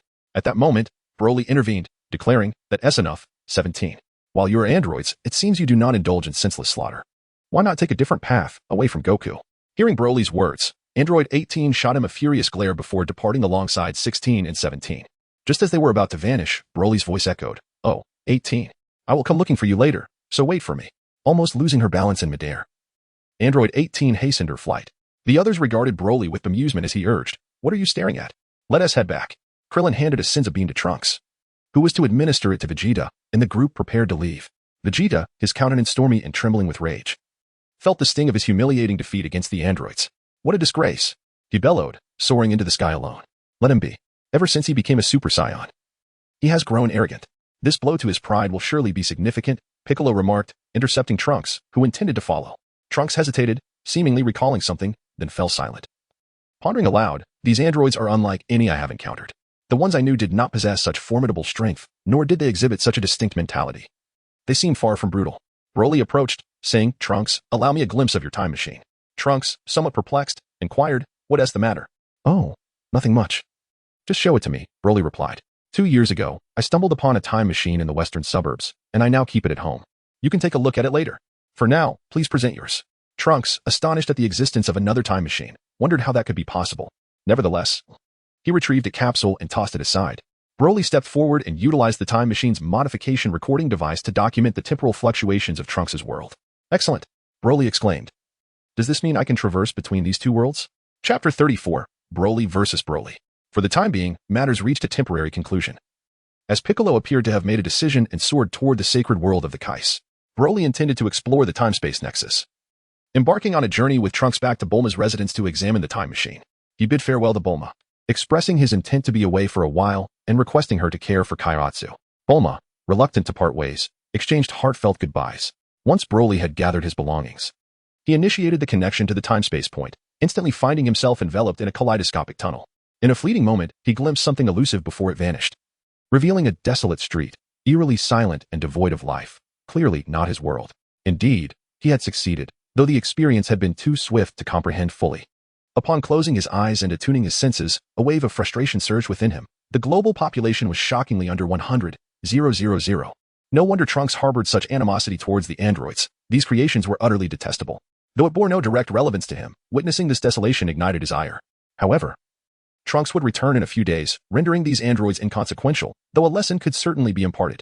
Before long, he sensed a surge of energy and coldly snorted. Activating instant transmission. Androids 17 and 18 leered wickedly, tauntingly offering a 10-second head start to their prey, questioning the slowness of their escape. As they unleashed energy blasts, their destructive power was limited, capable of only killing a few at a time, clearly intending to instill terror before methodically eliminating the populace. In a blink, Broly materialized before them. "Oh, another unfamiliar face has appeared. Surely, they don't intend to challenge us." The duo scoffed. 17, "This one is mine. This human is dreadfully tedious, but at last, someone intriguing has emerged." 18 remarked coldly, her demeanor exuding malevolence. "Ah, this will diminish my amusement." 17 added with a sinister grin. Observing them, Broly reflected on the irony of their identical appearances, yet starkly different natures. Disregarding further dialogue, he transformed instantly, golden energy igniting around him. "Ah, a Saiyan." Their expressions shifted, the gravity of the situation dawning upon them. If this world harbored two Super Saiyans, they could barely withstand the ensuing conflict. The emergence of another alongside Trunks was far from reassuring. With a shared nod, they charged forward, their initial strikes falling short as they scanned for a target. Before they could react, Broly delivered a powerful blow to 17's abdomen, causing him to stagger back, spewing blood and collapsing to the ground, mercilessly incapacitated. 18, filled with fury, lunged at him, but Broly swiftly seized her fist. As she attempted a retaliatory kick, he effortlessly blocked it, then grasped her other hand, immobilizing her with an energy orb that ensnared her, subsequently banishing her into his spatial ring. With 17 lying grievously injured and unconscious, Broly cast a glance over the panicked citizens, sighing deeply. Yet, there was no time to dwell on their plight. He sensed a familiar and formidable energy emanating from the southern galaxy. He executed instant transmission to a distant planet, a surge of ancestral connection coursing through him. As he surveyed his surroundings, excitement bubbled within him. Could fortune truly favor him? In an unknown locale on this planet, a slumbering figure, reminiscent of a beast, seemed to awaken, emitting a low growl of anger. Broly, alerted by this presence, moved closer, his eyes widening in recognition. Indeed, the figure was real. Though it appeared to have been in a deep slumber, Broly was taken aback, for he beheld himself. Aside from subtle differences in attire and demeanor, they appeared utterly identical. With a cautious gaze, Broly observed Broly 1, the representation of the Broly from Trunks' world. Gradually, Broly 1 opened his eyes, and an overwhelming aura began to surge around him. Clutching his head in apparent anguish, he called out, "Kakarot, Kakarot." His voice was deep and resonant. Suddenly, he opened his eyes wide and shouted, "Kakarot." Upon seeing the Broly before him, Broly 1 seemed momentarily perplexed, but soon he spoke with the remnants of his destructive rationality, asking, "Kakarot, where is he?" Broly remained on guard, sensing that this individual had likely slain his father. He had been wreaking havoc, only to rest when fatigued. At this moment, Broly existed solely for destruction, devoid of any hope for salvation. He then uttered softly, "He is dead." In this world, Kakarot is indeed dead. Dead? Lacking the answers he sought, he continued to dwell in his imagination. In an instant, his furious energy surged, transforming him into a Super Saiyan. Broly transformed directly, instantly elevating his power to its maximum in a normal state, unleashing a torrent of energy that crackled with streaks of lightning. Broly lunged forward in an instant, devoid of any formal technique. With a mere lift of his foot, he struck squarely at the face, forcing his opponent to stagger back several steps. A thin trail of blood trickled from the corner of Broly's mouth, yet he responded with nothing but a disdainful sneer. Casually gathering emerald energy spheres in his palm, he hurled them forth relentlessly, unleashing a barrage of devastating projectiles. Broly deftly evaded several energy spheres, propelling himself forward at an astonishing speed to confront Broly 1. He unleashed a rapid succession of punches, striking him squarely in the chest, and followed up with a powerful kick that sent Broly 1 soaring, crashing through vast expanses of dense forest and numerous boulders before finally coming to a halt upon the surface of a tranquil lake. Roaring. Roar. Broly 1 floated upon the lake, his furious howls resonating through the air, causing the very fabric of space to tremble as his energy swelled ever greater. He unleashed a beam of green energy, which Broly initially dismissed, attempting to sidestep it. However, the energy sphere suddenly expanded to 10 meters in diameter, leaving no room for evasion, and he was struck, resulting in a cataclysmic explosion. Broly rose from the ground, an immediate fury igniting within him as he unleashed his full power. He directed a vibrant green energy wave towards Broly 1, who astonishingly retaliated with a punch that shattered the wave with a resounding explosion, yet he remained standing. At that moment, Broly 1's eyes glinted with a feral ferocity, his anger intensifying, causing his energy to swell. The sky darkened ominously, and the air became thick with the sound of rumbling. Debris began to levitate slowly into the atmosphere. As Broly 1's aura surged, an explosive eruption of green energy radiated outward, and his physique expanded dramatically, towering from 3 meters to 6 meters. His pupils vanished entirely, and his golden hair transformed into a radiant green, with arcs of emerald energy spiraling upward as he entered a legendary state. As the dust settled, Broly 1 wore a sinister smile while gazing at Broly, embodying a singular consciousness of destruction. In an instant, he lunged toward Broly, delivering a powerful punch, which Broly met with equal force. The impact sent Broly 1 hurtling backward, while Broly 2 was pushed back several meters. The two resumed their fierce confrontation, with Broly 1's energy escalating rapidly. Sensing this, Broly resolved to unleash his full might to eliminate him, allowing Broly 1's power to grow further would spell trouble. Chapter 35, The Return of Broly. At this juncture, Broly ceased to conceal his strength, his aura surging explosively. A primal roar erupted from him, unleashing a wave of destructive energy. His stature expanded, and his golden hair shifted to a brilliant green, the pupils vanishing as he too transformed into a legendary form.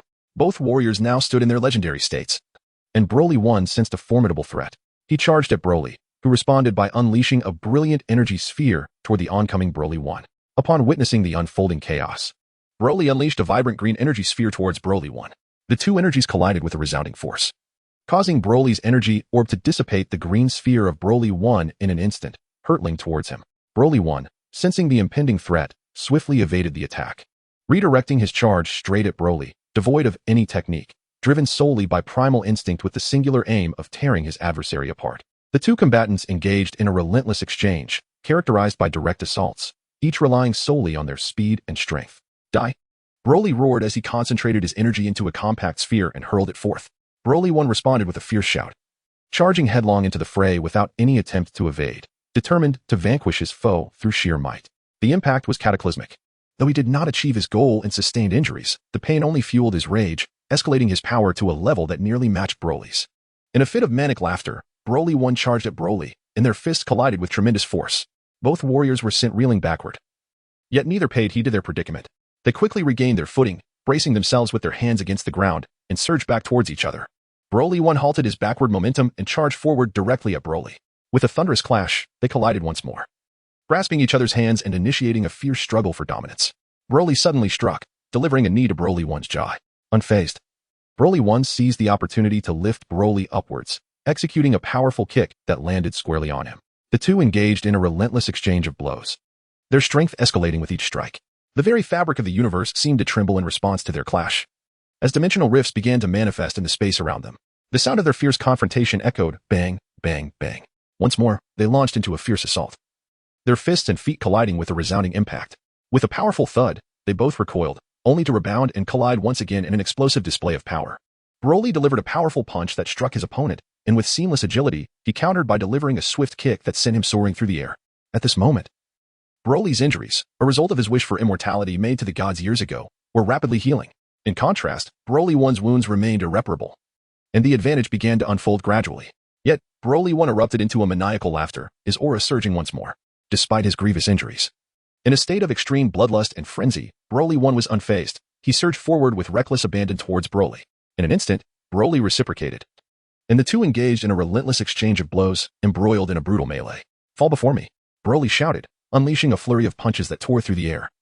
While Broly 1 retaliated with ferocity, their fists colliding and generating immense shockwaves and thunderous noise.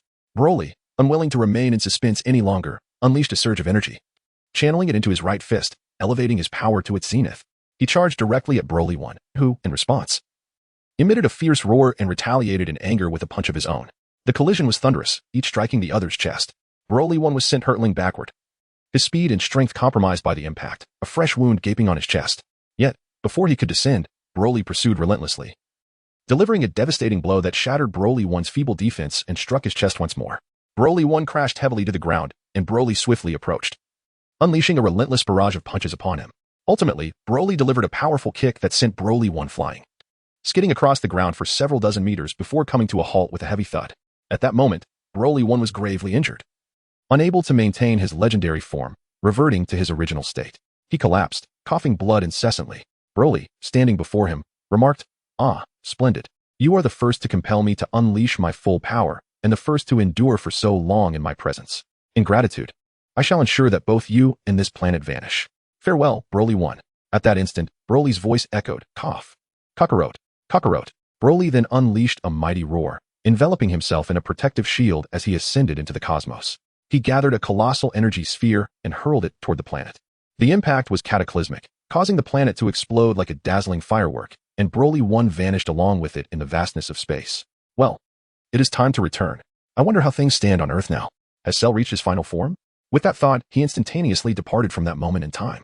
Meanwhile, on Earth, Cell emerged from the depths, striving to enhance and empower himself by siphoning the essence of humanity, resulting in the tragic demise of countless residents. In response to foes stronger than the androids, the Supreme Kai and Piccolo finally fused, rendering Piccolo even more formidable, though the Dragon Balls on Earth had vanished. In a fierce confrontation with Cell, Piccolo not only triumphed, but also cunningly extracted Cell's true origins and intentions. However, when the powerful Piccolo aimed to eliminate him, Cell utilized Solar Flare to escape. To overcome this formidable adversary, Goku resolved to transcend Super Saiyan. He brought Vegeta, Trunks, and Gohan to the hyperbolic time chamber, where one day outside equated to a year inside. As only two could train at a time, Goku allowed Vegeta and Trunks to enter first. During the climactic battle between androids 17 and Piccolo, Cell appeared. Despite 16's interference, 17's arrogance led to his absorption by Cell. Post-evolution, 16 and his allies stood no chance against Cell, ultimately resulting in Tien sacrificing himself to enable 18's escape. After completing his training in the time chamber, Vegeta arrived before Cell, easily overpowering the semi-perfect Cell. Provoked, Vegeta aided Cell in absorbing 18 to achieve his perfect form, only to face a severe reckoning from Cell. Cell boasted brazenly, subsequently defeating Trunks in his Super Saiyan form. He then announced a 10-day martial arts tournament, stating that if all participants failed, he would obliterate Earth. Before departing, 10 days swiftly passed, and at Cell's arena, Goku engaged in an intense battle with Cell. Suddenly, a ripple in space heralded Broly's colossal figure materializing in midair, crashing to the ground with a resounding thud. Goku and Cell paused their confrontation, gazing at Broly in bewilderment. Recognizing him, Goku greeted, "Broly." Hearing Goku's voice, Broly, with eyes devoid of pupils, turned his gaze toward Goku, startling everyone with his current appearance. "Goku, what brings you here?" Broly inquired. "It's a long story, but to summarize, a new android has appeared, having absorbed 17 and 18 to become perfect. That would be the one standing to your left," Goku replied. After listening, Broly turned to face Cell and remarked, "Is this the caliber of opponent you wish to challenge? Humph, you have absorbed android 18, but fret not. Goku, allow me to take this battle. I shall force 18 from your mouth." Broly cast a disdainful glance at Cell and Goku. Goku, seemingly agreeable, quickly acquiesced, albeit with the condition that he would face Broly once Cell was dealt with, to which Broly consented. With that, Broly confronted Cell directly. At this moment, the Satan Corps and reporters, oblivious to the gravity of the situation, shouted, "Sir, if you wish to duel, please follow the order. No interference is allowed." Chapter 36. Overwhelming Cell. Krillin and the others gazed in admiration at the reporters and the Satan Corps, marveling at their audacity. Yet, Cell, enraged, transformed into his perfect form, seething at the audacity of anyone labeling him as trash. Did they not realize he was the most perfect and powerful warrior of all time? With this thought, Cell vanished from sight, delivering a swift kick to Broly's head. The onlookers were left in stunned silence. After the kick, Broly remained unmoved, failing to even bend his neck. Broly coldly regarded Cell and stated, "Is this all your power? Cell, you have disappointed me. I expected you to provide me with at least some semblance of a challenge. It seems you are nothing but garbage." With that, he unleashed a punch that struck Cell squarely in the face, sending him flying backward. As Cell landed, he half kneeled on the ground, gasping and spitting green blood. At this moment, Goku and the others were once again astonished. Was this truly the Cell they had struggled against with all their might? How could he be so weak? How could he not withstand even a single punch from Broly? Vegeta, feeling the sting of humiliation, clenched his fists tightly, unable to accept the vast disparity between him and Broly. Meanwhile, the host excitedly exclaimed, "This is fantastic." Although this gentleman may have disregarded the order, that punch sent Cell sprawling to the ground. It appears Cell is finished. Piccolo, endowed with the wisdom of a deity, expressed a shock. That was Cell. To be taken down by a single punch, it seems Cell is no match for him. While I was aware of Broly's strength, I never anticipated it to be to such an extent. Cell, coughing and glaring with bloodshot eyes, stood and roared, "You brat. I will not let you go unpunished." "Is that so? Then show me what you've got. Spare me your empty boasts." Broly beckoned with his finger. "You think that was all my power? Let me demonstrate my true strength." Cell bellowed in fury, raising his energy to its peak, nearly breaking through to Super Saiyan 2. Despite this, the others remained astounded. With a thunderous punch, Cell struck Broly squarely in the face, a triumphant expression crossing his features. However, he soon realized something was amiss, as Broly showed no reaction whatsoever, not even turning his head. Shocked, Cell attempted to follow up with a left punch. But Broly countered with a faster left jab to Cell's face. Before he could react, Broly's right fist connected, followed by a downward elbow strike, sending Cell crashing to the ground. Broly disdainfully remarked, "Is this truly your power? Pathetic. Simply pathetic. With such feeble strength. How dare you call yourself the strongest warrior in the world?" With that, he delivered a powerful kick, launching Cell like a marionette with severed strings, hurling him against a mountainside where he became entombed within the earth. Seeing Broly's strength, Goku exclaimed with excitement, "Broly is incredible. I can't wait for our battle. This is going to be amazing." The others looked at him in disbelief. With a rumble, Cell emerged, clutching his abdomen, roaring, How could I, the perfect being, lose to you? I refuse to be defeated," he proclaimed as his body swelled and his powers surged once more. Trunks observed the one-sided battle and commented, "Cell is merely focused on amplifying his power. While this state may enhance his strength, it severely compromises his speed. Just recently, he told me this. Now he finds himself repeating past mistakes." Goku, resigned, added, "There is no helping it. The power gap between them is insurmountable. Cell's strength cannot hope to affect Broly. It seems he has reached his end." With his augmented form, Cell's power surged again, electric arcs dancing across his body as he swung a punch at Broly, only to have it caught in Broly's hand. With a sinister smile, Broly taunted, "You truly disappoint me, Cell. Is this all you can muster? You are far too weak. I've lost interest in toying with you. Prepare to meet your end." With that, he delivered a crushing blow that sent Cell sprawling to the ground, leaving a distinct trail in his wake. Broly slowly approached Zero and said, "Let me liberate you, to ease your burden." Zero once again rose to his feet, his eyes wide with intensity, veins pulsing with clarity, as his chest began to swell. He covered his mouth with a hand, yet it was of no avail. With a sudden gasp, he expelled a woman with golden hair. Broly swiftly grasped the fallen android 18 and, in an instant, appeared before Goku, who was still processing the situation. Before Goku could respond, Broly vanished once more, reappearing directly in front of Cell. The sight of android 18 caused Cell, who had just expelled her, to emit a pained cry as he regressed, exclaiming in frustration, "Damn it, I won't let you escape, you little brat." Meanwhile, Trunks shouted with exhilaration, "It's android 18. This is splendid. Cell is not in his perfect form. In this state, even he can be vanquished. There is no need for concern." Broly let out a cold smile. "You think you can escape my grasp? Is there any power you have yet to reveal? If so, unleash it." He regarded the words of Cell with disdain. Trash is still trash, endlessly spewing meaningless drivel.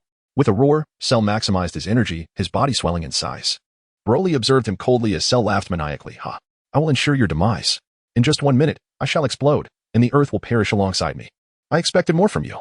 Broly stepped forward, and Cell warned, "You mustn't attack. The moment you touch me, I will detonate. What will you do now?"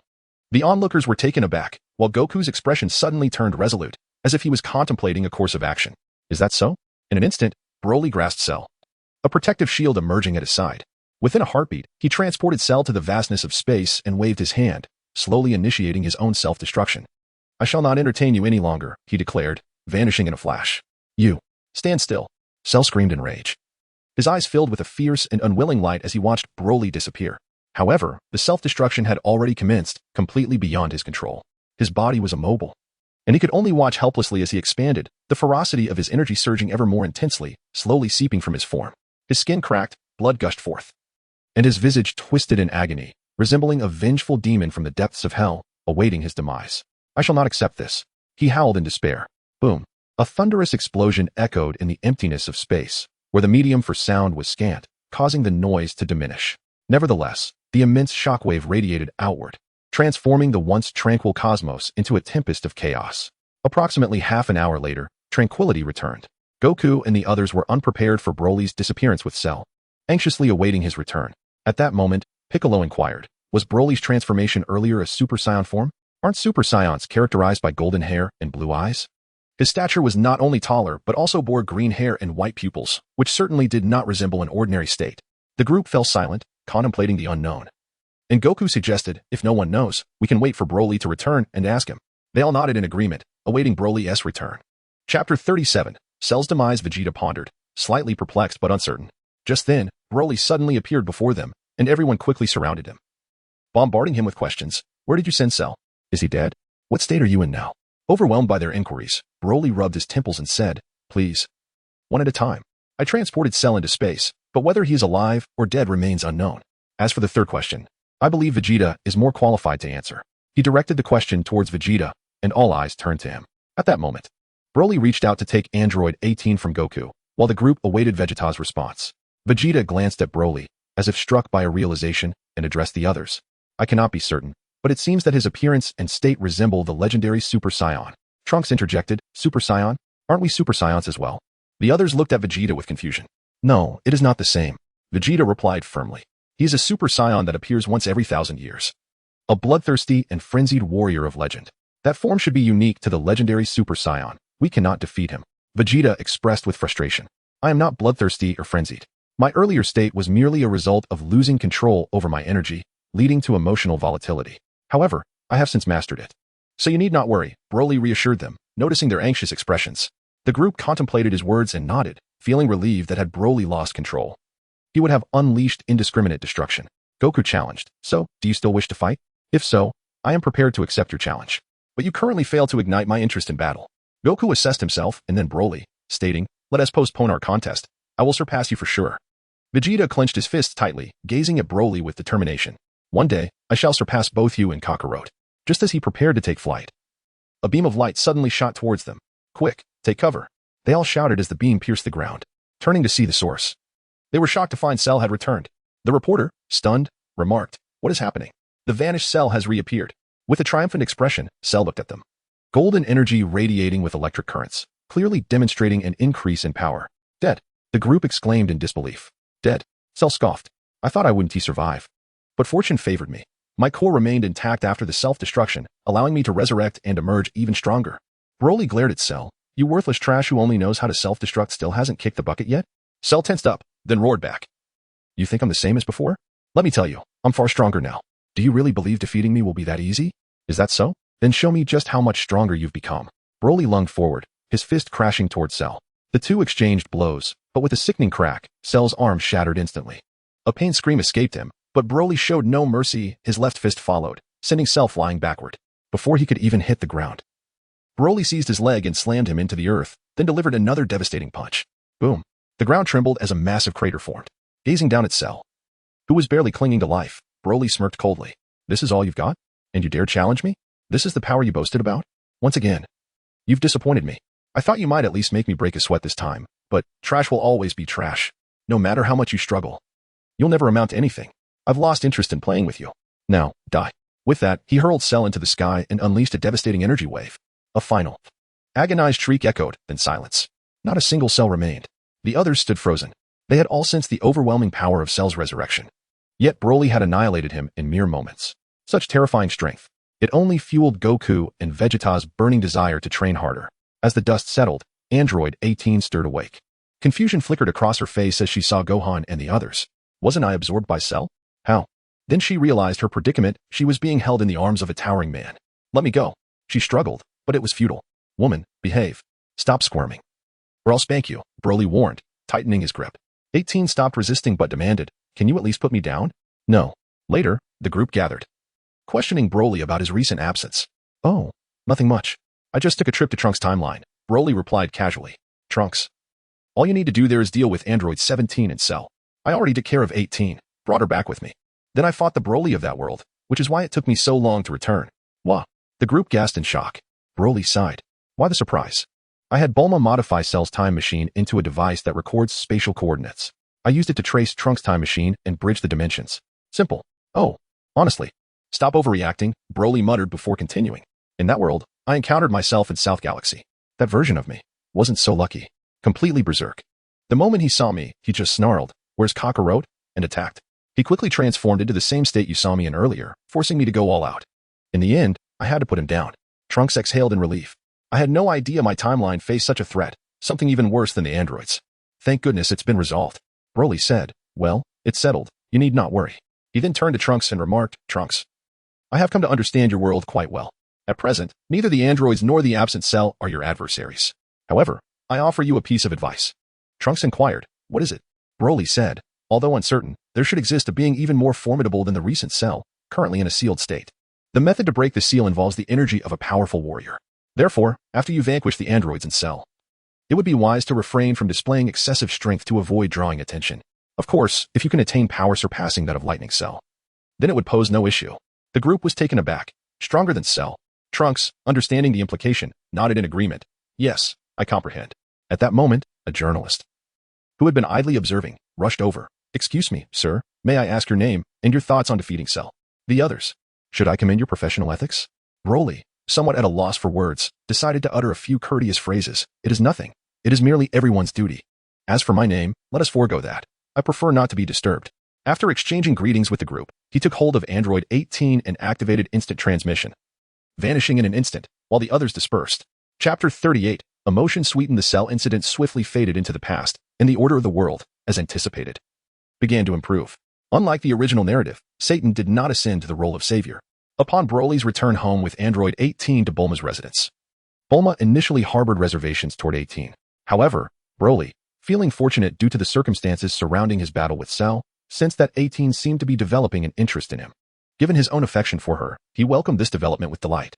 Over the course of the month, the relationship between Bulma and 18 grew considerably warmer. Bulma became aware that 18, due to her modifications, had lost her previous memories, thus allowing her to become more affectionate toward 18. One day, as Broly played with Kairatsu, Bulma watched the scene with warmth in her heart, wishing that such tranquility would persist indefinitely.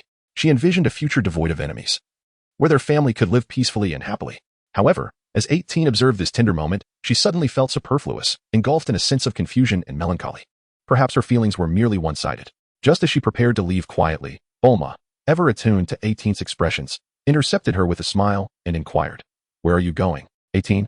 In that moment, 18 found herself at a loss, pondering her place in this world and where her true home lay.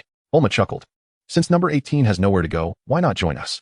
It seems my lecherous husband has taken quite a liking to you, although I feel a twinge of reluctance. I understand that he is not someone I can control alone. So, number 18, are you willing to help me keep an eye on this rogue?" At this moment, Broly felt quite speechless, pondering when he had become a lecher. With his formidable strength, had he truly been a lascivious character, he would have established a harem long ago. Alas, he could only suppress his thoughts internally. Android 18 fixed her gaze upon Broly and then inquired of Bulma, "What does he mean?" Bulma cast a glance at Broly. The implication unmistakable. "You got lucky this time," Broly earnestly proclaimed. "If you are willing, we shall become one family." Observing the two women standing together, along with his daughter cradled in his arms, a wave of contentment surged within Broly. "Once I attain the divine realm and engage in a challenge against Whis, I shall be able to dwell in eternal happiness with them."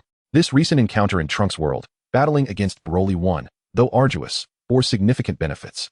The confrontation enhanced my ability to master the manipulation of energy, and my strength has notably increased. Should I unleash my full combat potential, I would be capable of contending with Super Saiyan 4 at full power. However, I still remain perplexed regarding the nature of the divine realm. It seems necessary to consult with either the Supreme Kai or the Old Kai to ascertain their knowledge on the matter. Yet, for now, I shall refrain from overthinking. Bulma led number 18 into the room, followed closely by Broly, who observed the two women seated together, engaged in hushed whispers. A faint smile involuntarily crept across Broly's face. He considered himself truly fortunate to have captured the affections of both women. Bulma, noticing Broly's smile, inquired, "What makes you smile, you great rogue?" However, Broly offered no reply. Instead, he slowly approached Bulma and Android 18, embracing them both and seating them on his lap, bestowing a kiss upon each of them. He remarked, "Android 18 has just joined our family. I hope you both get along splendidly." Both Bulma and Android 18 shyly nodded in response. In the following days, Broly took the two women on delightful excursions across Earth, indulging in sightseeing and shopping. As their bond deepened, everything unfolded naturally. Within a few days, Broly found himself sharing a bed with both women. Initially, Bulma felt a sense of bashfulness about their closeness, while Android 18 remained silent. Yet, through Broly's relentless charm, he eventually succeeded. Broly then experienced the sentiment of from henceforth, the king does not attend court, realizing that such indulgence could easily lead to a loss of ambition. Especially with two enchanting women, each possessing their own allure, one exquisitely beautiful and the other endearingly charming. He couldn't help but reflect on the ancient adage. A gentle embrace is a hero's grave, which resonated profoundly with him. Under the gentle glow of cherished moments, Broly and his companions lived a blissful existence, while Cher swiftly blossomed under their tender care. As everyone diligently pursued their training, time flew by in a hurried manner. Chapter 39. The downfall of evil thought wave. Time passed swiftly, and 7 years slipped away in the blink of an eye. Throughout this period, Goku and his friends experienced significant transformations. Following the incident with Cell, although the authorities failed to locate Broly, they did find Goku and his companions. It was during this time that the Dog King finally recognized Goku as the young hero who vanquished the Demon King Piccolo, which filled the king with immense gratitude. He inquired in detail about their battles, and, upon understanding the abilities acquired through martial arts training, was astounded to discover the incredible potential of humanity. The martial arts, once merely viewed as a means of physical fitness, were capable of such strength. He proposed the establishment of a martial arts academy to train aspiring warriors. Goku and his friends wholeheartedly supported the initiative to cultivate righteous fighters on Earth. However, Goku expressed his concerns, explaining that he had little time to teach disciples, especially since many had yet to grasp the fundamentals of martial arts. Most could only be considered slightly more adept in combat than the average person. Unable to comprehend the essence of energy, the king chuckled, suggesting the recruitment of seasoned martial artists to establish a foundational level of training, which could then guide newcomers into the martial arts world. He proposed developing a circular martial arts sanctuary centered around Baozi Mountain, complete with various amenities and a commercial district. Envisioning it as a luxurious city upon completion, Goku then conferred with Krillin and others, leading to the decision to establish a Turtle School dojo. Tien and Kairatsu also reopened the Crane School to guide those with potential towards the path of martial arts, encouraging them to challenge the Korin Tower, where those who succeeded would receive further training. Before long, towering buildings emerged around Baozi Mountain, while Goku's private territory extended for 50 kilometers, ensuring that none would intrude upon his peaceful life. In the heart of the city, a statue of Goku was erected, and the king publicly acknowledged Goku's childhood victories over the Demon King and his confrontation with Cell, designating him as the honorary mayor of Baozi Mountain. The establishment of the martial arts academies brought prosperity to Goku and his friends, transforming them into affluent figures. Meanwhile, Gohan embarked on his high school journey. On a day as radiant as any other, Broly was engaged in gravity training with Cher, while Bulma and Android 18 observed anxiously from outside. Suddenly, a wave of malevolent energy swept through, prompting Broly to halt the training and send Bulma and Cher to bathe. At that moment, the phone rang. Broly. Do you sense that? Such an evil presence. It seems to be emanating from beyond Earth. Broly focused intently, his eyes widening as he exclaimed. This energy appears to originate from hell. We must visit King Kai. It seems an intriguing adversary has emerged. With that, he ended the call and discussed the matter with Bulma and Android 18 before teleporting to King Kai's palace. Meanwhile, a disturbing phenomenon unfolded on Earth. As numerous deceased souls inexplicably returned to life, Goku entrusted Gohan and Goten with resolving the situation while he ventured to King Kai's palace to find Broly. Over the years, Vegeta had also found love on Earth, divorced, and welcomed a son named Trunks. Following Goku's energy signature, Vegeta made his way to King Kai's palace, where Piccolo emerged as well. As everyone gathered at King Kai's palace, King Kai delivered urgent news to Broly and the others. A catastrophe had struck in hell. The soul-cleansing machine had exploded, releasing waves of malevolent energy that coalesced into a being known as Evil Thought Wave. He urged them to travel to hell immediately to confront this threat, for only then could order be restored to the world. Broly and his companions suddenly materialized before the malevolent wave, engaging in a heated discussion. Ultimately, Goku took action, transforming into Super Saiyan 2. Yet he found himself unable to best the portly malevolent wave. In a decisive moment, he ascended to Super Saiyan 3, and as depicted in the original narrative, the rotund malevolent wave was struck, subsequently morphing into the super evil, slender version of itself. Goku intensified his assault, but the malevolent wave adeptly evaded every blow. After a prolonged skirmish, Goku paused his offensive, while the malevolent wave retreated to a distance it deemed safe, fixating its gaze on Goku, Broly, and Vegeta. Goku, feeling frustrated, remarked, "This fellow possesses considerable strength, yet he is remarkably elusive. It's challenging to land a hit on him, otherwise, I would have already defeated him." Meanwhile, Broly gazed at Goku with excitement, astonished by the extent of Goku's growth over the past 7 years. In contrast, Vegeta felt a profound sense of disappointment and resentment, having believed that after years of relentless training, he could finally catch up to Kakarot, only to find himself once again left behind. At that moment, the malevolent wave, feeling irked by being relentlessly pursued, summoned a sword in a fit of anger. With a swift strike, Goku narrowly dodged, but was ultimately a fraction too slow, sustaining a wound from the razor-sharp energy. The malevolent wave continued to swing its sword, forcing Goku into a relentless dance of evasion, until he was ultimately ensnared within a blood pool by the wave's dark magic. As the malevolent wave prepared to deliver a fatal blow to Goku, Vegeta unleashed a ki blast, striking the unprepared foe, allowing Goku to escape his confines. Enraged, the malevolent wave thrust a fist into the air, seemingly tearing through the fabric of space itself, and appeared before Vegeta in an instant. Vegeta barely managed to evade the onslaught of punches that followed, but ultimately succumbed to one, being sent flying through the air. Amidst the chaos, Broly chuckled. It has been a while since I encountered an interesting adversary. Goku, Vegeta, you are not yet his match. Allow me to handle this. Though Goku and Vegeta were reluctant to concede, they recognized the truth in his words and staggered to stand behind Broly, nursing their injuries. At that juncture, the malevolent wave regarded Broly with a grave expression. Broly approached with a smile, addressing the malevolent wave. In truth, you are not so formidable. If your power surpassed ours, we might find ourselves in trouble. However, it is evident that your strength does not exceed ours. You merely rely on your magical abilities to evade our attacks. Without that, Goku would be able to contend with you. Now observe my prowess. With that, he vanished from his position, delivering a powerful punch aimed at the malevolent wave. Broly intentionally slowed his approach, granting the malevolent wave a chance to react. As the wave attempted to evade Broly's strike, a sly smile crept across Broly's face as he exclaimed, "Foolish malevolent wave." A luminous barrier manifested around the malevolent wave, immobilizing it mid-evade. In that instant, Broly extended a finger, unleashing a torrent of green energy that surged into the fragmented essence of the malevolent wave, erupting into a multitude of green spikes that transformed the pieces into a spiky mass. The malevolent wave, seemingly gravely wounded, emitted a sorrowful groan of pain. Broly sneered him. "Disassemble. Continue to disassemble for me to see." His tone was chilling. But, how infuriating. The malevolent entity, in its second form, finally uttered a word. "So, without any final words, farewell." Broly responded coldly. A frenzied look glinted in the malevolent entity's eyes as all disassembled parts began to glow red. Broly's expression hardened. Did it still intend to self-destruct? With a sudden clench of his fist, all the impaled cells erupted in a cacophony of explosions. The malevolent entity let out a cry of agony, and the remaining fragments slowly coalesced into a portion of itself. Though its size was now less than a third of its original form. In terror, it attempted to escape, but alas, its magic was shattered. Under Broly's relentless obstruction, it was ultimately eradicated piece by piece. In the end, the malevolent energy was entirely vanquished, leaving behind only the bewildered underworld worker, who, upon regaining consciousness, screamed in fright and fled. The tragic malevolence, possessing power not inferior to that of Majin Buu, had boasted in the original theater for a considerable time. Yet it was swiftly obliterated upon its arrival in this world. Chapter 40, the imminent cataclysmic battle. At this moment, Son Goku, having consumed a Senzu bean, approached Broly.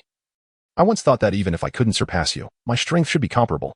I never imagined that the malevolent entity I struggled against was effortlessly defeated by you. It seems I still have a considerable gap to bridge."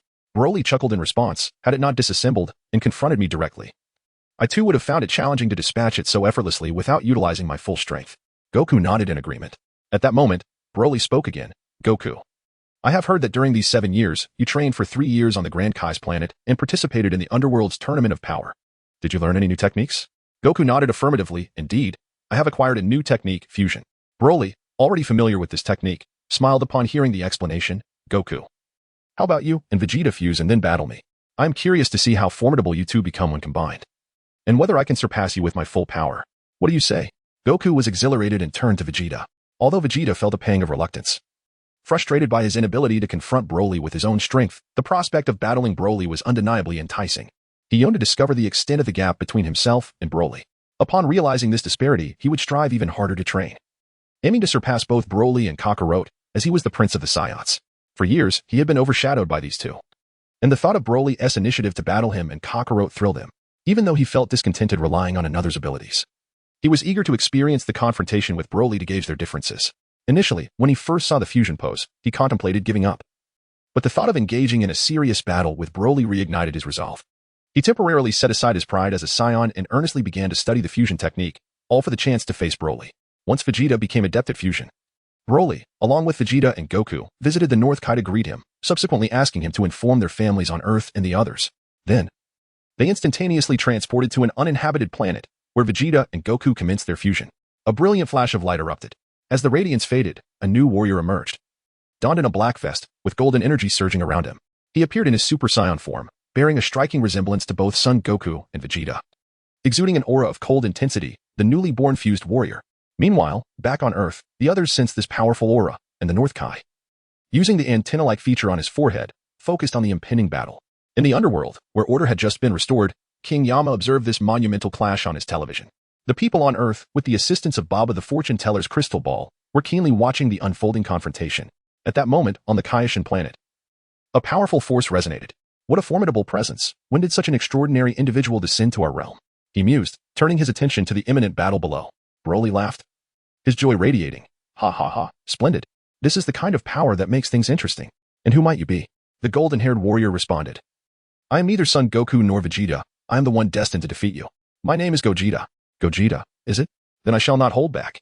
With that, Broly transformed into the legendary Super Saiyan, unleashing his full strength for the first time at the onset of battle. He struck a formidable pose and declared, "Come forth. I hope this fight will be exhilarating." Meanwhile, all eyes were fixated on the impending epic clash. The fused warrior Gogeta versus the legendary Super Saiyan Broly. The monumental battle was on the brink of eruption. Chapter 41. The initial clash between Broly and Gogeta at this moment. Everyone on Earth anxiously gazed at the crystal ball of the fortune teller, anticipating the imminent confrontation. Meanwhile, Son Gohan inquired, "Uncle Piccolo, who do you think will emerge victorious?" Piccolo regarded Gohan and replied, "At this juncture, I cannot ascertain. Both their energies far surpass ours, making it difficult to predict." As Broly and Gogeta faced each other, they paused momentarily before simultaneously launching their attacks, both opting for the same technique, a ki blast. This choice was entirely appropriate for gauging one another's movements. In an instant, they surged forward. Curiously, both fighters relied on fundamental martial arts techniques, eschewing any ostentatious display of overwhelming force. Their exchange endured for quite some time, with only occasional strikes landing on non-critical areas, resulting in superficial marks upon their bodies without inflicting substantial harm. Nevertheless, to the onlookers, the intensity of their confrontation was palpable and overwhelming. The vivid green and golden auras collided in the air, producing a cacophony of explosive sounds, as their immense power began to cause the very earth beneath them to tremble. Broly and Gogeta, two men at the pinnacle of strength, were engaged in a fierce duel. Meanwhile, Son Gohan, Piccolo, and the inhabitants of Earth, along with the Kais and King Enma, watched with rapt attention. Despite the disparity in power, they were all warriors at heart, harboring a profound passion for battle. The clash between Broly and Gogeta, two titans, held an irresistible allure for any martial artist. With a resounding thud, they exchanged powerful punches, creating a momentary separation. Broly spoke, "I believe our warm-up is nearly concluded. The real challenge begins now." Gogeta nodded confidently, "Indeed. I've grown accustomed to this level of power. It's time to get serious." The crowd gasped in astonishment. What? That was merely a warm-up? Without further ado, both warriors instantly maximized their power, and in a heartbeat, they vanished from sight, charging towards one another. Gogeta leaped into the air, delivering a devastating kick. Broly raised his foot, and, with a resounding thud, both combatants were propelled backward. Without a moment's hesitation, they both pushed off the ground and charged at each other once more. Goku attacked with a fierce punch aimed at Broly's face, but Broly swiftly evaded, raising his right leg to deliver a powerful kick toward Goku. In response, Goku, having missed his initial strike, lifted his right leg to block Broly's blow. Subsequently, Goku unleashed a ki blast from his left hand directly at Broly. Just as Broly regained his footing, he was unable to dodge in time and could only clasp his hands together to shield himself. The blast struck with a loud bang, not exploding but leaving Broly momentarily vulnerable, causing him to lean back slightly. Goku seized the opportunity, appearing before Broly and delivering a formidable punch. While Broly barely managed to block the first strike, the second connected fully, and the third sent him crashing backward. Goku accelerated to pursue the retreating Broly, eager to land a few more blows. At that moment, Broly pressed one hand against the ground and kicked upward, aiming for Goku's chin. Goku was left with no choice but to block with his hands. Broly then swiftly spun around and launched himself at Goku, landing a punch to his abdomen, while Goku retaliated with a punch of his own. Their fists clashed, with Broly striking Goku's abdomen and Goku hitting Broly's face, sending both combatants flying in opposite directions, each colliding with a small mountain. Now, Goku elevated his ki to Super Saiyan 2's limits, unleashing a powerful aura that erupted from the dust and debris, compelling even Broly to glance aside in awe. Excitement gleamed in Broly's eyes as he laughed heartily, exclaiming, "Now this is what it means to be a super warrior. This is the most thrilling kind of battle." With that, Broly too raised his energy to its maximum. In an instant, both warriors vanished, charging toward each other with relentless ferocity. The sound of their fists and feet colliding echoed loudly, creating a cacophony of explosive sonic booms. Spectators watched with exhilaration, knowing that witnessing such an intense battle was a rare privilege. "I hope Broly is all right," Bulma said, her concern evident as she observed the fierce clash and the towering energy surrounding the fighters. In response, Android 18 took her hand reassuringly, stating, "Do not worry. They will be fine."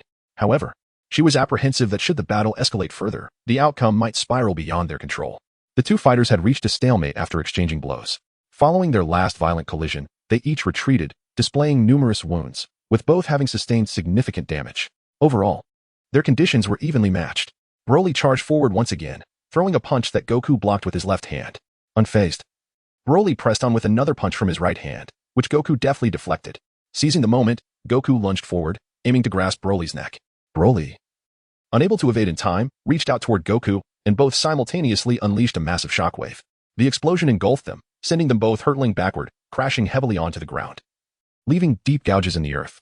Gradually, they stood up, serious expressions on their faces, their bodies marked with signs of battle. While they remained motionless, the spectators were on edge, acutely aware of the unprecedented nature of this fight. Broly had never been engaged in a battle lasting longer than 10 minutes, typically overwhelming his opponents with rapid, decisive blows. Yet this encounter was distinct, as Goku and Vegeta's fusion proved to be exceptionally formidable.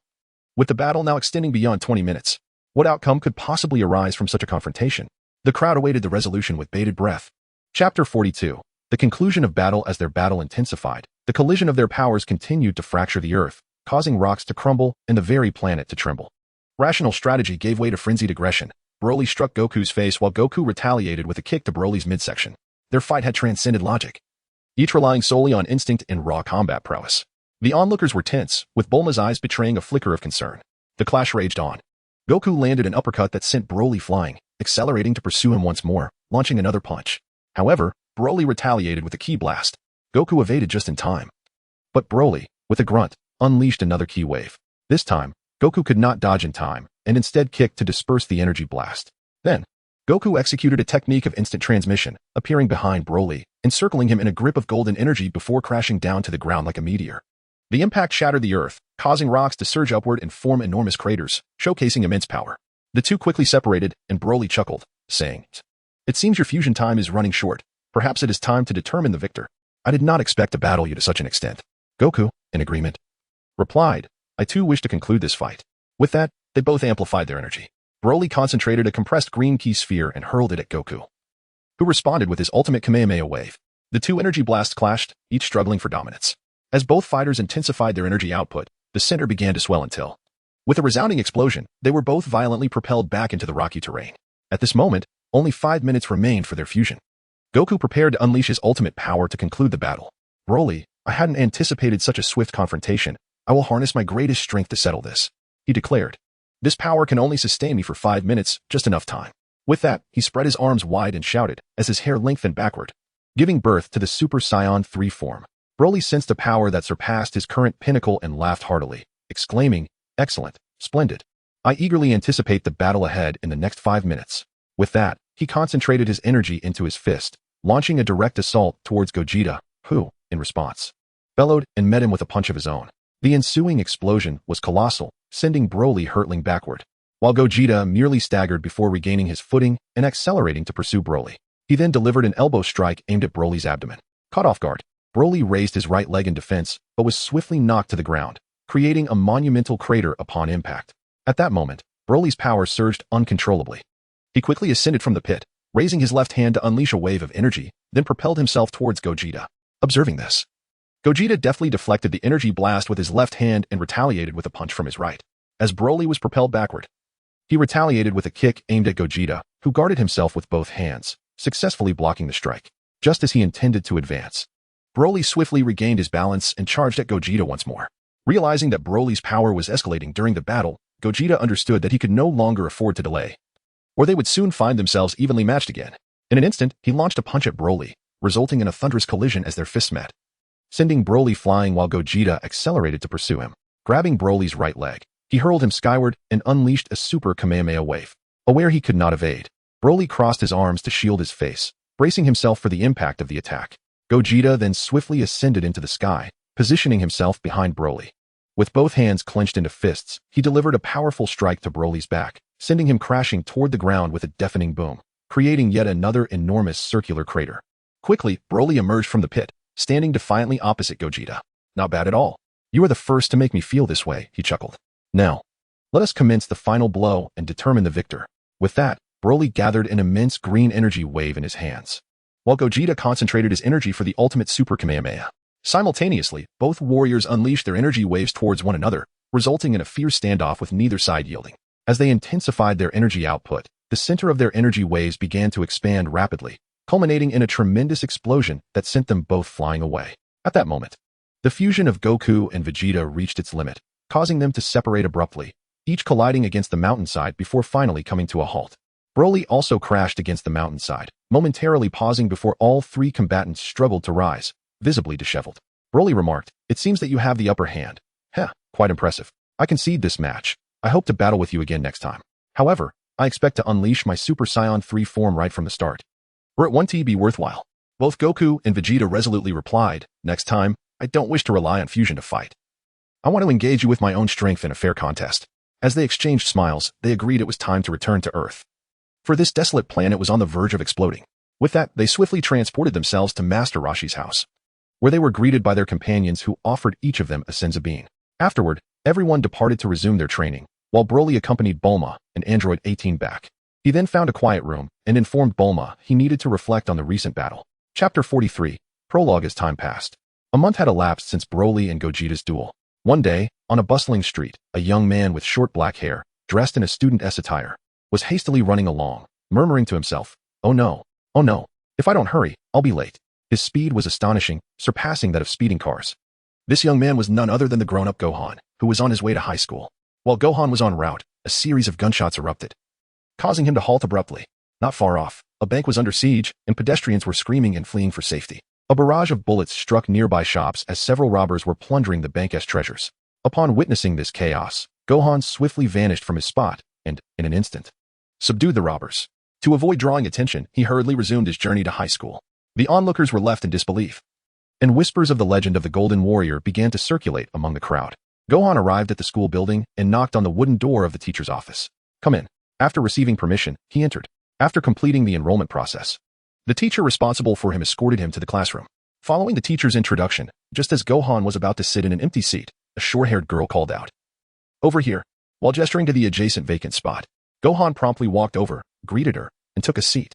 As in the original story, Gohan's meddlesome nature led to his true identity being discovered by Videl, who subsequently coerced him into participating in the World Martial Arts Tournament.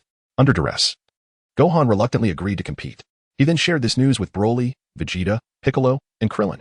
Upon learning of this, Goku expressed his desire to join the tournament, prompting everyone to declare their intention to participate.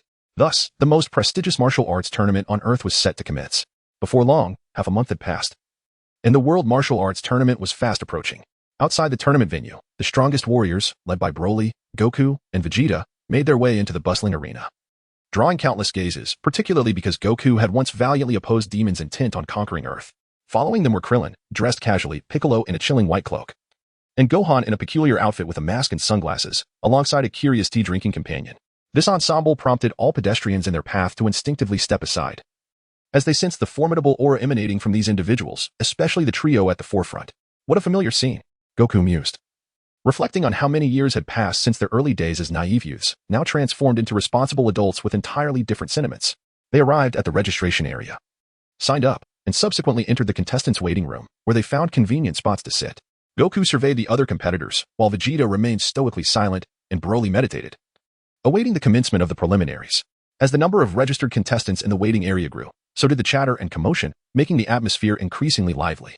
Meanwhile, Gohan, still masked, decided to seek the restroom. As he walked, he unexpectedly collided with another person, causing her to tumble to the ground. Ouch! The girl groaned as she stood up, and Gohan was astonished to find that it was none other than Videl, his classmate from high school and the daughter of Mr. Satan. Videl, clad in a tight black t-shirt and loose athletic pants, looked at Gohan with surprise. "You truly came to participate in this tournament. You're here too," Gohan replied, having just wondered why he hadn't seen her until now. "I was looking for you, and I'm glad I finally found you," Videl exclaimed, joyfully wrapping her arms around Gohan's. Feeling a bit bashful, Gohan scratched his head, when suddenly a youthful voice chimed in from behind him. "Gohan, who is this woman?" Startled, Gohan turned to find a girl he didn't expect. It was Cher, Broly's beloved daughter, accompanied by his younger brother Goten. "What are you doing here?" Gohan asked. "Sister Cher said she wanted to bring me here for the tournament," Goten replied. Sun Wukong appeared to be filled with great enthusiasm as he spoke with certainty. Chapter 44, The Realm of the Gods. The four of them chatted amiably while making their way toward the resting area of the martial arts tournament.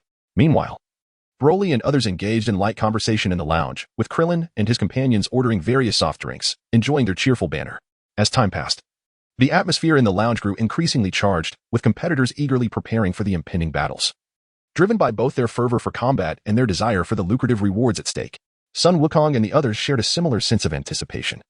While the tournament may not hold much significance for other contestants, merely offering a handsome prize for the champion, for Sun Wukong and Krillin's generation, it was a cherished reminiscence of their youthful exuberance. In the midst of their lively discussions, a brief yet significant interval passed, leading Broly and his companions to the preliminary round of the tournament. The familiar arena, the well-known scenes, and the traditional elimination format stirred nostalgia within Sun Wukong and his friends as they stepped onto the battlefield. With an imposing presence, Broly and his allies intimidated their opponents merely through their aura. A single glance or gesture left their adversaries paralyzed with fear. Krillin and the others also swiftly dispatched their foes. They successfully advanced into the top 16 with relative ease, fortunate to avoid any early clashes among the strongest competitors. After the preliminaries concluded, they exchanged laughter over past mishaps, such as Sun Wukong's fear of his opponent seizing his tail, and the time Broly had thoroughly defeated Piccolo, leaving him looking rather comical. These memories intermingled, evoking sentiments of nostalgia among the group. It seems we occupy about half of the top 16, Krillin remarked leisurely, sipping water. Although Piccolo remained taciturn, he wholeheartedly agreed with Krillin's observation, as the galaxy's mightiest warriors were gathered here, leaving little room for defeat. As they joyfully discussed the tournament's trivialities while heading towards the arena to draw lots, an unexpected figure approached them on their path, inquiring, "Are you Sun Wukong?" "Yes, I am," Sun Wukong replied, scratching the back of his head in confusion. "May I shake your hand?" Sun Wukong, still perplexed, extended his hand, only to find that the encounter was indeed as intriguing as the rumors suggested. "My apologies for the interruption," the individual said before departing. Curiosity piqued, the others asked, "Wukong, do you know that person?" Sun Wukong furrowed his brow and replied seriously, "I fear that our easy advancement may not be as straightforward as it seems." The group exchanged puzzled glances, uncertain of the stranger's identity. Piccolo appeared notably tense, while Broly observed the departing figure with keen interest. "Oh, that was the Kaishin," he mused. "I could inquire about the nature of the divine realm. If he is unaware, perhaps he could take me to the Kaishin realm. I should extract the Kaishin sword and rescue the old Kaishin to ask him directly. I will find an opportunity to do so," he thought to himself. Subsequently, they proceeded to the tournament lounge to participate in the draw. As in the original tale, Krillin drew number 2 and was the first to compete, facing off against a rather unremarkable overweight opponent. The second match featured Piccolo battling the Kaishin, while the third saw Biddy facing Spobobic. The fourth match had the Kaishin's attendant, Jebit, squaring off against Sun Wufan, followed by Broly against Yam, Sun Wukong against Vegeta, and the 18th contestant making her entrance. The 8th match pitted Shuo against Sun Wuyan. After the draw concluded, they awaited the commencement of the main event, with Broly greeting everyone before making his way toward the Kaishin. Broly approached the Supreme Kai, a smile playing at the corners of his mouth as he spoke softly. "Supreme Kai?" Though phrased as a question, his tone conveyed undeniable certainty. The Supreme Kai and Jebit were momentarily taken aback, a surge of alarm coursing through their minds as they exchanged wary glances. In a tense voice, they stammered, Who are you? How do you know my identity?" Jebit echoed the sentiment, equally apprehensive. Broly smiled gently and said, "Relax, I am Broly. And I happen to learn about this. The Supreme Kai can lend the Supreme Kai sword for a moment." At this, not only the Supreme Kai, but also Jebit was taken aback, his mouth agape. How? How do you know about the Supreme Kai sword?" He stammered, quickly regaining his composure and scoffing. "The Supreme Kai sword is a treasure of the Supreme Kai realm. No one can draw it forth. And it certainly cannot be given to you." Broly let out a cold snort and said, "Do not presume that, just because you are the Supreme Kai and his attendant, I will spare you. I am well aware of your intentions for coming to Earth. Should you refuse my request, I cannot guarantee the smooth progression of your affairs." The Supreme Kai hurriedly stepped forward to mediate, saying, "Mr. Broly, this matter can be discussed amicably. However, how did you come to know our purpose for visiting Earth?" Upon hearing the words of the Supreme Kai, Broly replied nonchalantly, "You could have mentioned this sooner. As for your intentions," he smiled and turned his gaze towards Yam and Spobovich, adding, "It pertains to their master, does it not?" The Supreme Kai sighed and remarked, "You truly are perceptive." Jebit, escort him to the realm of the Supreme Kai to retrieve the divine sword. Jebit, anxious, interjected, "But, Lord Supreme Kai," the Supreme Kai interrupted. "Jebit, the divine sword is of no use to us. He may not even be able to draw it." Seeing the situation, Jebit relented, casting a sharp glance at Broly, and said, "Very well, let us proceed." Subsequently, Broly bid farewell to the others and accompanied Jebit to the realm of the Supreme Kai. Upon their arrival, Jebit, in a disgruntled tone, remarked, "Do you see that? At the pinnacle of the mountain lies the Supreme Kai sword. Whether you can draw it depends entirely on you. I must return to assist Lord Supreme Kai. Farewell." Broly soared directly to the summit, seizing the Kaishin sword with a mighty grasp. With a powerful exertion, he extracted it from its resting place and descended back to the ground, leaving a slight indentation in the earth beneath him. Broly grasped the hilt and tip of the sword, and with a resounding crack, the divine blade shattered. He cast the sword aside, and in the wake of the break, a ripple of energy surged forth, revealing an eccentric old man clad in the attire of a supreme Kai before Broly. The old man's gaze swept over Broly, momentarily reflecting a glimmer of astonishment. Although Broly recognized his identity, he still inquired, "Who are you?" The old man replied, "As for me, I am Patero, the supreme Kai from 15 generations past." Broly remarked, "Old supreme Kai, I have come to you today with a matter of importance. I trust you have discerned my intentions. Might you assist me in resolving this issue?" The old supreme Kai began to circle around Broly, scrutinizing him closely. "Your dilemma is indeed solvable, and I am more than capable of providing you with the answers you seek." Broly was filled with immense joy upon hearing this, and urged, "Old supreme Kai, since you are already aware, I hope you can enlighten me on what the realm of divinity truly entails." The old supreme Kai replied, "Very well, Broly. Come and sit cross-legged. I shall impart to you the secrets of becoming a deity. Whether you can comprehend them depends on your own destiny. Should you grasp the teachings, divinity shall be within your reach. With a keen intellect, it may take merely 6 months, yet if your understanding falters, the chances may elude you for a lifetime. However, from your demeanor, it appears your comprehension is not lacking."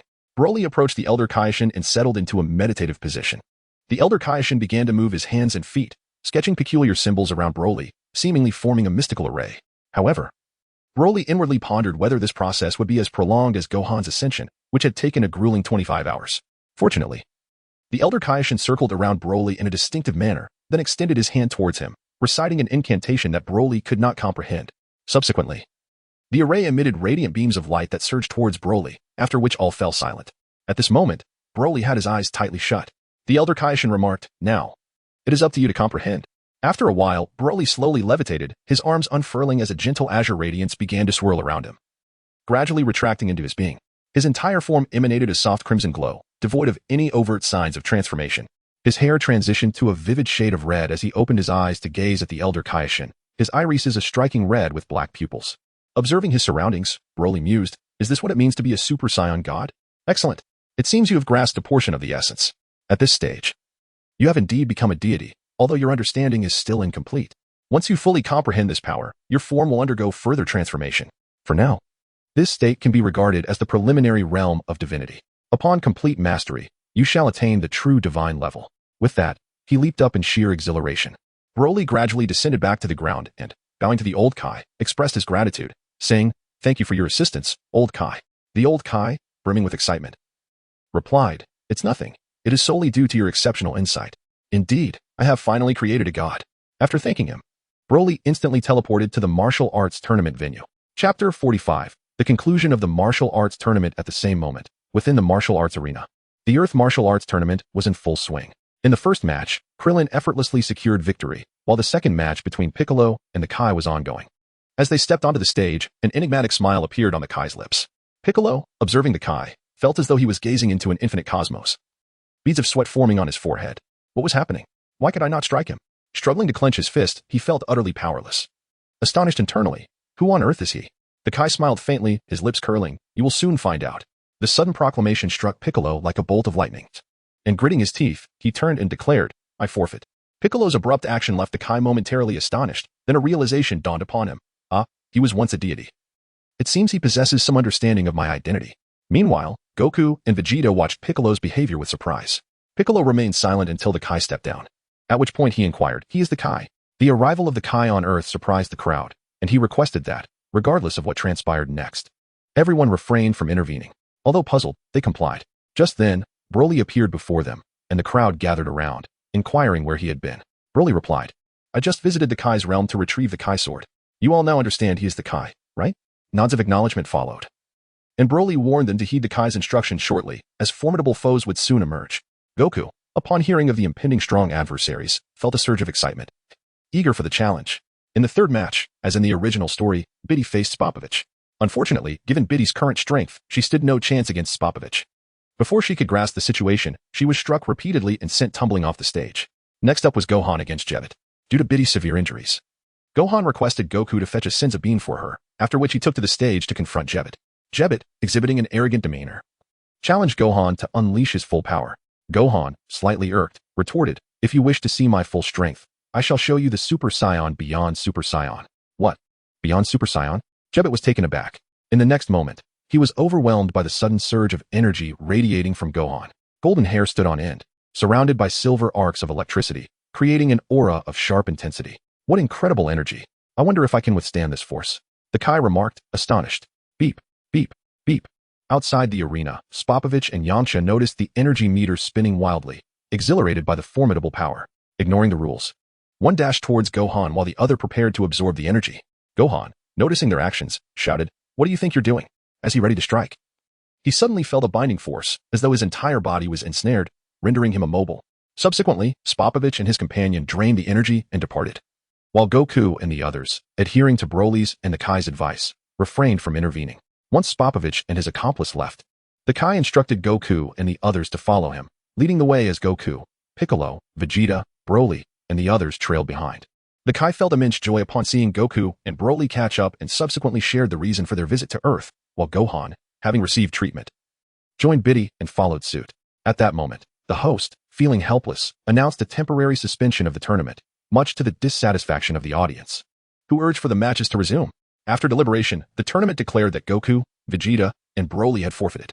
Additionally, due to Spopovich and Yamcha's infractions, they were disqualified, allowing the tournament to continue.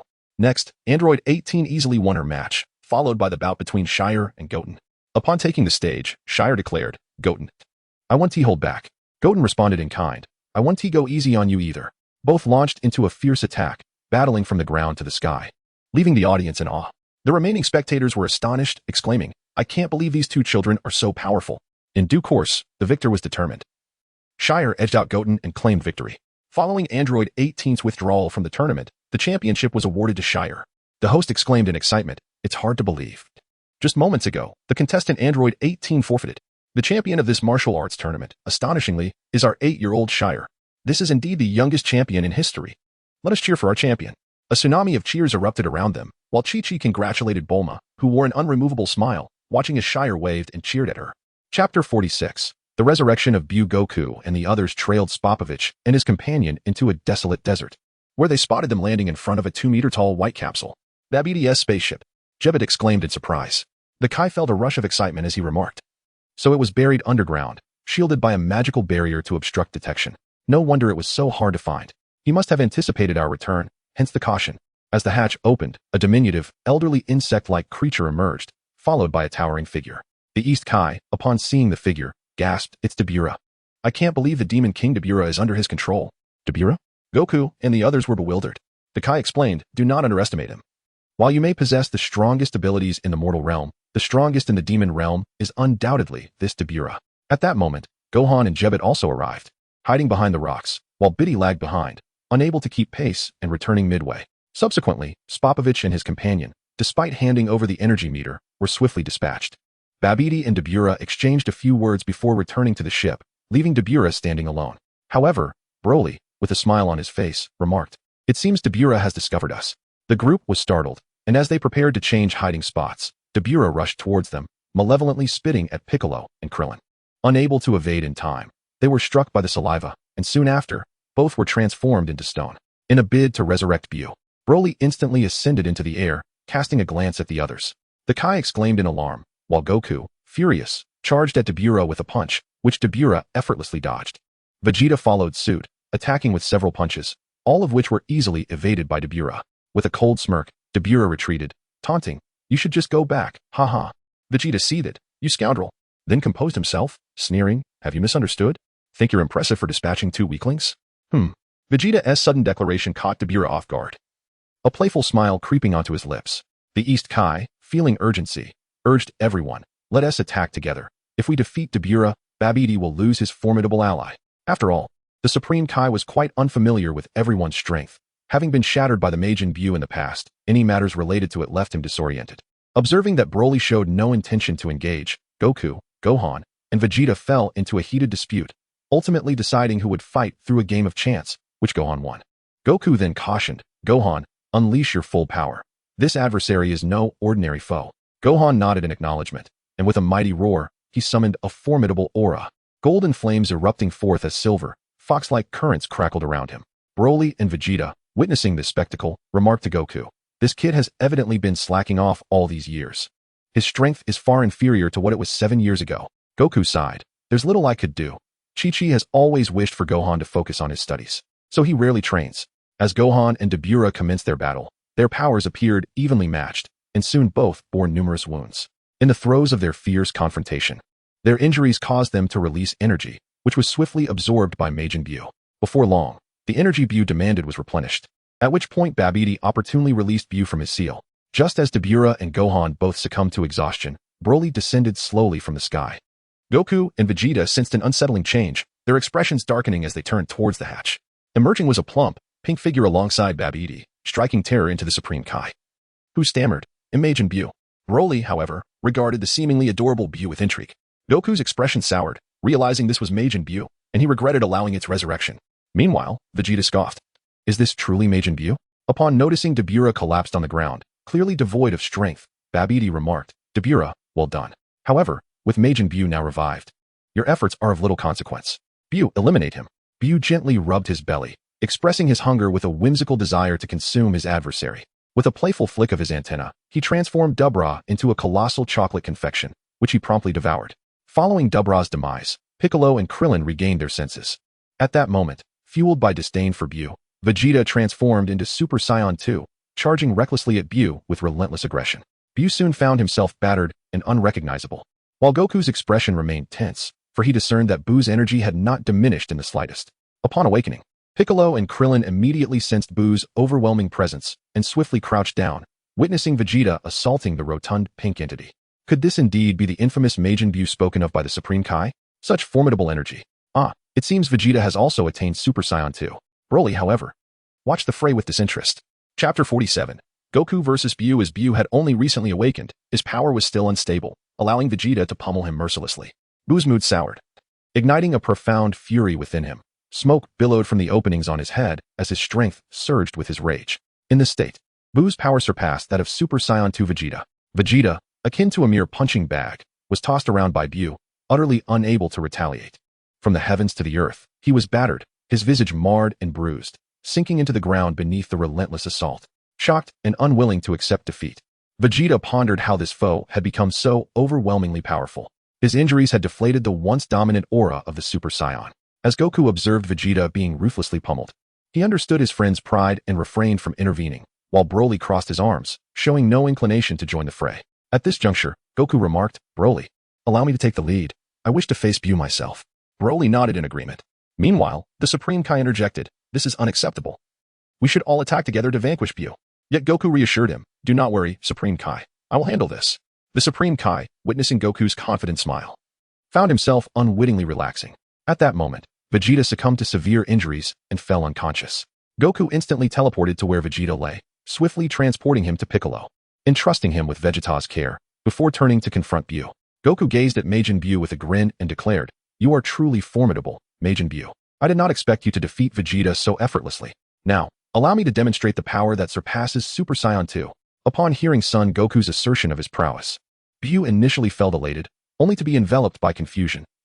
Surpassing what exactly? In response, Son Goku unleashed a thunderous roar, his energy coalescing in a manner that seemed to reverberate throughout the entire earth.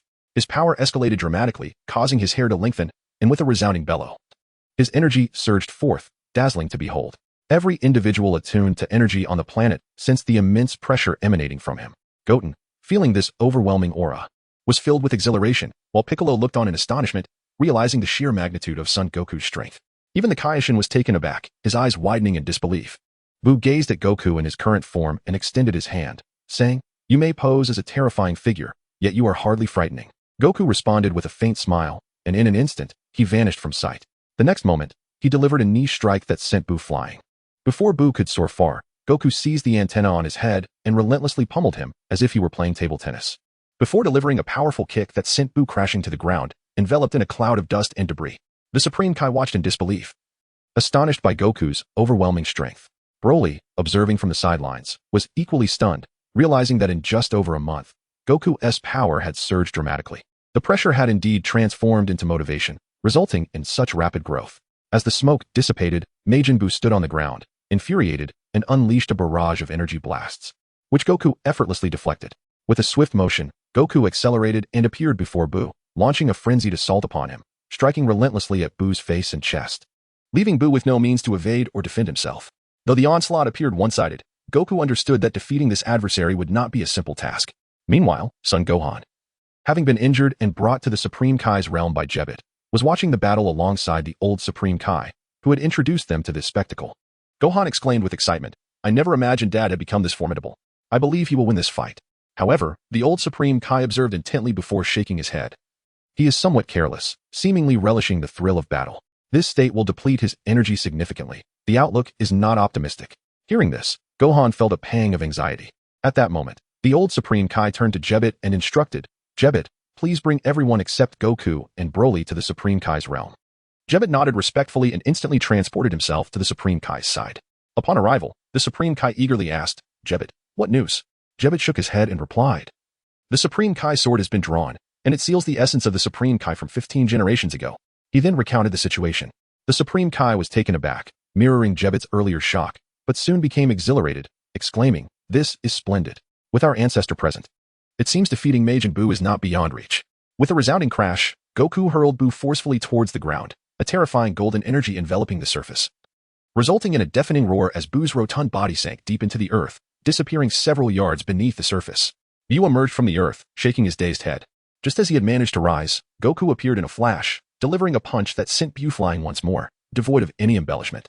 Meanwhile, Jebit, accompanied by Piccolo, the Kaishin, and the injured Vegeta, departed from Earth, instantaneously arriving in the realm of the Kaishin. This creature proved remarkably resilient. Even the third transformation of a Super Saiyan was insufficient to subdue him, unless he granted me the time to gather my energy, which, regrettably, seemed rather improbable. Goku was acutely aware of the current battle. While Buu posed no threat to him, he too was unable to completely eradicate this foe. Buu once again rose to his feet, his expression tinged with fury, and his speed and strength noticeably enhanced. With a sudden surge, he launched himself at Goku, sending him flying. Goku swiftly turned and unleashed a Kamehameha that pierced through Buu. Yet, Buu exerted himself and swiftly recovered, then assumed a stance for another Kamehameha. Goku was taken aback. This indeed was a Kamehameha. With a clenched fist, he deflected the energy wave, astonished at how Buu could absorb a technique he had witnessed only once. The two combatants found themselves locked in yet another stalemate. As their battle ensued for an extended duration, Goku's energy began to wane, and his stamina faltered, causing him to gradually lag behind Buu's speed. At that juncture, Broly and Goku received a message from the Elder Kai, instructing them to wait a day before confronting Majin Buu, and to first come to the Kai's realm. Before departing, Goku warned Buu that a mightier opponent would challenge him in 2 days and urged him to cease his destruction. Buu, intrigued, displayed a curious expression. Subsequently, Goku and Broly vanished before Buu's eyes. With their sudden disappearance, Babidi was filled with rage and began to blame Buu. In response, Buu, equally incensed, plotted Babidi's demise. In the 48th chapter, Vegeta faces Buu once more. Meanwhile, upon arriving in the Kai's realm, the Elder Kai immediately confronted Broly, exclaiming, "Why did you not intervene? If you had acted, Buu would have been dealt with long ago." Broly smiled and replied, "It is not that I do not wish to engage, but rather that Goku and Vegeta have insisted I refrain. They desire to confront Buu themselves, and I am merely facilitating their wishes." The Elder Kai, upon hearing this, became quite irate. Goku awkwardly scratched his head, while Vegeta stood nearby, visibly annoyed. The Elder Kai then interjected, "Surely now it is time for you to act. Both of them have fought Buu. You should join the fray." Broly nodded in agreement, stating, "Certainly, as long as they have no objections. I can go forth and eliminate Buu right now." He then turned his gaze towards Goku and Vegeta. Goku remained nonchalant, while Vegeta, with a huff, clenched his fists and declared, "I wish to battle Majin Buu once more." All eyes turned to Vegeta. Goku could not help but interject in an attempt to dissuade him, but was abruptly interrupted by Vegeta, who exclaimed, "Kakarot, I am the prince of a warrior race. I would rather perish in battle than live in cowardice." He glared fiercely at Goku, asserting, "Super Saiyan 3rd grade? What a joke." Broly smiled, understanding the implication. "Let me make it clear. I am not like Goku and the others. Even if you were to perish, I would not come to your aid. Do you still wish to proceed?" Vegeta, wearing a cold smirk, interjected, "Who needs your assistance? Just watch how I deal with that rotund fellow." With that, they set off. Clasping Vegeta's shoulder, they vanished in an instant. On Earth, the plump Majin Buu was joyfully devouring cream chocolates and other confections in a candy store, while the patrons looked on with a mix of fear and astonishment. At that moment, the fabric of space shimmered as Broly and Vegeta materialized, drawing the attention of the pudgy creature. Recognizing Vegeta, who had been previously defeated, Buu dismissed him and continued to indulge in his delectable treats. Broly nodded and stepped aside, gesturing to Vegeta, who bellowed, "Majin Buu, I shall engage you in battle." However, the rotund Buu paid him no heed. Infuriated, Vegeta erupted with golden flames, instantly transforming into Super Saiyan 2. His overwhelming aura sent the desserts before Buu flying and caused chaos among the patrons in the establishment. Buu's expression darkened. Steam began to emanate from his pores, and he turned to face Vegeta, declaring, "You are quite bothersome. I shall end you." His energy surged dramatically, reaching a level surpassing the third tier. Broly smirked. This fat Buu was rather intriguing. Initially, his aura barely reached Super Saiyan 3, yet in a fit of rage, it escalated to a mid-level intensity. Vegeta steeled himself, prepared for the confrontation as Fat Buu raised his fist, preparing to strike from such a distance. For a moment, Vegeta was taken aback, only to see the fist elongate and hurtle towards him. He sidestepped just in time, grasping Buu's arm with both hands and hurled him upward. Buu crashed through the roof and soared into the sky. Vegeta, not pausing for breath, spread his arms to gather energy, unleashing his ultimate flash.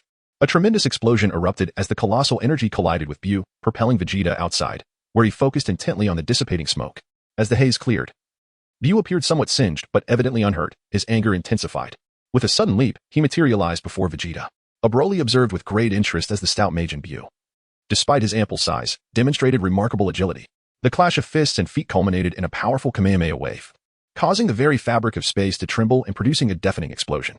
Majin Buu continued to bounce about energetically, while Vegeta found himself sprawled on the ground, pushed back by the overwhelming disparity in power, 3 to 4 times greater, an advantage that mere bravado could not overcome. Struggling on the ground, Vegeta, with his hands laden with wounds, managed a self-deprecating laugh. Is this truly me, the prince of the warrior race, the Saiyans, reduced to such a pitiful state? Time and again he faced defeat, reliant on others for salvation, but clenching his teeth, he resolved to rise once more. This time, I shall not succumb to you, you rotund foe. You shall witness that I am the mightiest Saiyan. With a manic roar, a radiant golden aura erupted from him, accompanied by an overwhelming surge of energy. His previously diminished presence began to swell, intensifying to an extraordinary degree, causing the very earth to quake beneath him. Broly's pupils constricted. Vegeta had achieved a breakthrough into Super Saiyan 3rd grade at this critical juncture. Standing tall, Vegeta's aura coalesced into a palpable form, crackling with arcs of electricity as he cast a cold, determined glance at Majin Buu. The stout creature, momentarily taken aback, pondered this familiar visage. Majin Buu, were it not for you, I might not have reached Super Saiyan 3 so swiftly. Yet, the humiliation you have inflicted upon me shall be repaid in full. With a thunderous sound, the air around him erupted in a cloud of dust, generating a formidable shockwave as Vegeta transformed into a streak of light, reappearing directly before Majin Buu. With a powerful strike, he launched a fierce attack, catching Majin Buu off guard and sending him flying. Vegeta pursued relentlessly, initiating a flurry of strikes. The air crackled with the brilliance of their exchanges, a whirlwind of speed as they clashed repeatedly, engaging in countless encounters in mere seconds. In the Kaishin realm, the onlookers were astonished, with Goku expressing admiration for Vegeta's accomplishment, recognizing his breakthrough into Super Saiyan 3. Gohan, filled with surprise, noted, Uncle Vegeta is holding his own against Majin Buu. The elder Kaishin nodded, though he harbored doubts. While Vegeta appeared to be matching Buu in strength, fueled by rage and newfound confidence, he understood that such explosive power was fleeting. The transformation to Super Saiyan 3 was immensely taxing, and without a decisive advantage, Vegeta would inevitably falter once his fury waned. Indeed, mere minutes later, Vegeta's strength began to wane, and he gradually fell on the defensive. In a moment of sluggishness, he was struck by Majin Buu, sent tumbling backwards, barely managing to roll over and regain his footing, gasping for breath. Broly nodded, acknowledging that the battle had reached a significant point, and began to advance. Vegeta, noticing his movement, shouted, Broly, he is my prey. Ah, I am aware, Broly replied nonchalantly. However, your initial transformation has already weakened you. Defeating him is beyond your capability. Humph, even if it costs me my life, I will eliminate him. Vegeta retorted fiercely. Stubborn as a dead duck, Broly scoffed, yet chose to consider Vegeta's pride. Do you not wish to conquer me and Kakarot? If you perish, how can you achieve that? Moreover, it would be quite a pity to die before you fully grasp the power of your newly attained Super Saiyan form. Upon hearing this, Vegeta huffed, but fell silent. Broly stood opposite Majin Buu and spoke. Hey, Buu, would you like to take a break? Allow me to fight you now. Majin Buu responded with a grunt. No need. Are you really that formidable? Broly chuckled, contemplating how remarkably Navi Buu truly was. It seemed prudent to defeat him and subsequently hand him over to the Elder Supreme Kai for further handling. Thus, he began to amplify his power, a golden aura rising around him, resembling a typical Super Saiyan, not requiring any elaborate transformations, merely a straightforward enhancement of strength. Oh, Fat Buu perked up, thinking to himself that another adversary with golden hair had emerged. The recent battles had proven quite entertaining. In Buu's perspective, golden-haired opponents had become synonymous with intriguing challengers. And so, the two faced each other in a tense standoff. Chapter 49, Broly vs. Buu. Broly fixed his gaze upon the rotund Majin Buu, an enigmatic smile perpetually gracing his lips. Majin Buu continued to emit his characteristic sounds, seemingly filled with excitement. Let the battle commence. Broly gently proclaimed, instantly teleporting behind Bu. With a startled gasp, Bu turned around, his eyes wide with surprise. Broly's lips curled into a smirk as he delivered a powerful left hook directly to Bu's abdomen, followed by a thunderous right punch that struck Bu's face. Majin Bu was sent hurtling through the air, but before he could soar away, Broly seized the tips of his antennae and yanked him back, delivering another ferocious blow to his head that sent him flying once more. Majin Bu tumbled several times before crashing onto the ground. He swiftly regained his footing, grasping his head with both hands to pull it free from its slight indentation into his chest. A grin spread across his face as he charged forward, unleashing a flurry of punches. Alas, each strike was deftly blocked or evaded by Broly, proving utterly ineffective. Broly effortlessly evaded the onslaught of Fat Bu, keenly observing his movements while chuckling. Ah, I see. Although you can sense energy, your fighting relies solely on visual acuity to capture your opponent. With such limitations, victory against me is utterly unattainable. A flurry of attacks proved futile, inciting Fat Bu to jump in frustration. With a flick of his antenna, his speed surged, propelling him directly in front of Broly. With hands clasped, Broly absorbed Fat Bu's assault, only to be knocked back several meters before regaining his footing. Impressive, indeed. With such power at your disposal, why not utilize it against me? Broly taunted. Fat Bu, visibly angered, darkened in countenance, exuding a chilling aura as steam billowed from his head. Broly, smiling, mused to himself, yes, let that fury build. I yearn to witness the extent of your strength. If only you could revert to Kid Bu, I would relish discovering the true might of the most malevolent Bu. In the original narrative, the strongest incarnation was Gohan Bu, followed closely by Gotenks Bu, while the next in line was South Kaishin Bu. Yet, it was Kid Bu who proved most tenacious, though not the mightiest, his boundless stamina, rapid speed, and swift regeneration made him nearly indomitable if not dispatched in a single blow. The other Bu forms, having absorbed various entities, experienced slower recovery, with numerous opportunities for defeat regrettably squandered. In his rage, Fat Bu reached the zenith of his power, leaving behind the unstable fluctuations of earlier. Broly sighed, realizing that mere anger could not rouse Bu's malevolence. It required profound emotional upheaval, as depicted in the original tale when the demise of Puppy and Satan ignited his hatred. Enough of this. Let us conclude this battle. Gathering his energy to its maximum, Broly appeared before Fat Bu, delivering a powerful elbow strike that sent him staggering back. Without allowing Fat Bu a moment to recover, Broly pivoted and unleashed a devastating side kick, warping Bu's face and abdomen, stopping his assault. Fat Bu coldly regarded him and declared, "You must see it now. You cannot hope to match me. Surrender." Taking a deep breath, Fat Bu reverted to his original form, seemingly perplexed. He then assumed the stance for the Kamehameha wave, startling Vegeta nearby. What is this? The Kamehameha wave surged forth, and Broly swiftly gathered a green energy sphere in his palm. The energy wave collided with Bu's Kamehameha, the disparity in power overwhelming Bu's attack, propelling Fat Bu away. Rising slowly, he panted, evidently drained of considerable strength. Gritting his teeth, he exclaimed, "I refuse to believe I cannot defeat you. Transform into chocolate." A beam of purple energy shot forth from his antenna. Broly, with a mere gesture, interrupted the beam at light speed, halting the magic.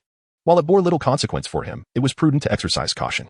Fat Bu, vexed, scratched his head, contemplating his next move, realizing he might truly be outmatched. Having lived so long, he had never faced an opponent he could not conquer, leaving him momentarily bewildered. Eventually, he waved his hand dismissively, saying, "I concede. I cannot defeat you." Vegeta, observing, felt incredulous. Had he truly been bested by such a spineless foe? Nevertheless, he reassured himself that it would not be long before he surpassed Broly entirely. As a Super Saiyan 3, Vegeta harbored confidence that mastery of his power was within his grasp. Broly maintained his vigilance as the corpulent Bu exhibited erratic behavior, leaving uncertainty as to whether he might strike unexpectedly. To ensure safety, he decided to lead Bu to the Supreme Kai's realm, adopting a tone typically reserved for children. He said, "This is for the best. Come with me, and once we arrive at a certain place, I shall treat you to delicious chocolate candies." The plump Bu, upon hearing this, was taken aback, his head adorned with large exclamation marks, and he eagerly nodded in agreement, thus being lured by Broly to the Supreme Kai's realm. Upon arriving, the Elder Supreme Kai circled around Bu, scrutinizing him closely. It became evident that since Bu had absorbed the Grand Supreme Kai, he had gained an initial semblance of emotional wisdom. However, the profound evil within him remained intact. "I shall extract this malevolent essence," declared the Elder Supreme Kai. "But you must protect me." Without further ado, he disregarded Goku and the others and unleashed his magic to expel the deepest evil lurking within Bu. At that moment, Bu clutched his head and cried out as the dark energy began to coalesce. Most of his power converged into this malevolent aura, gradually transforming into a childlike version of Bu.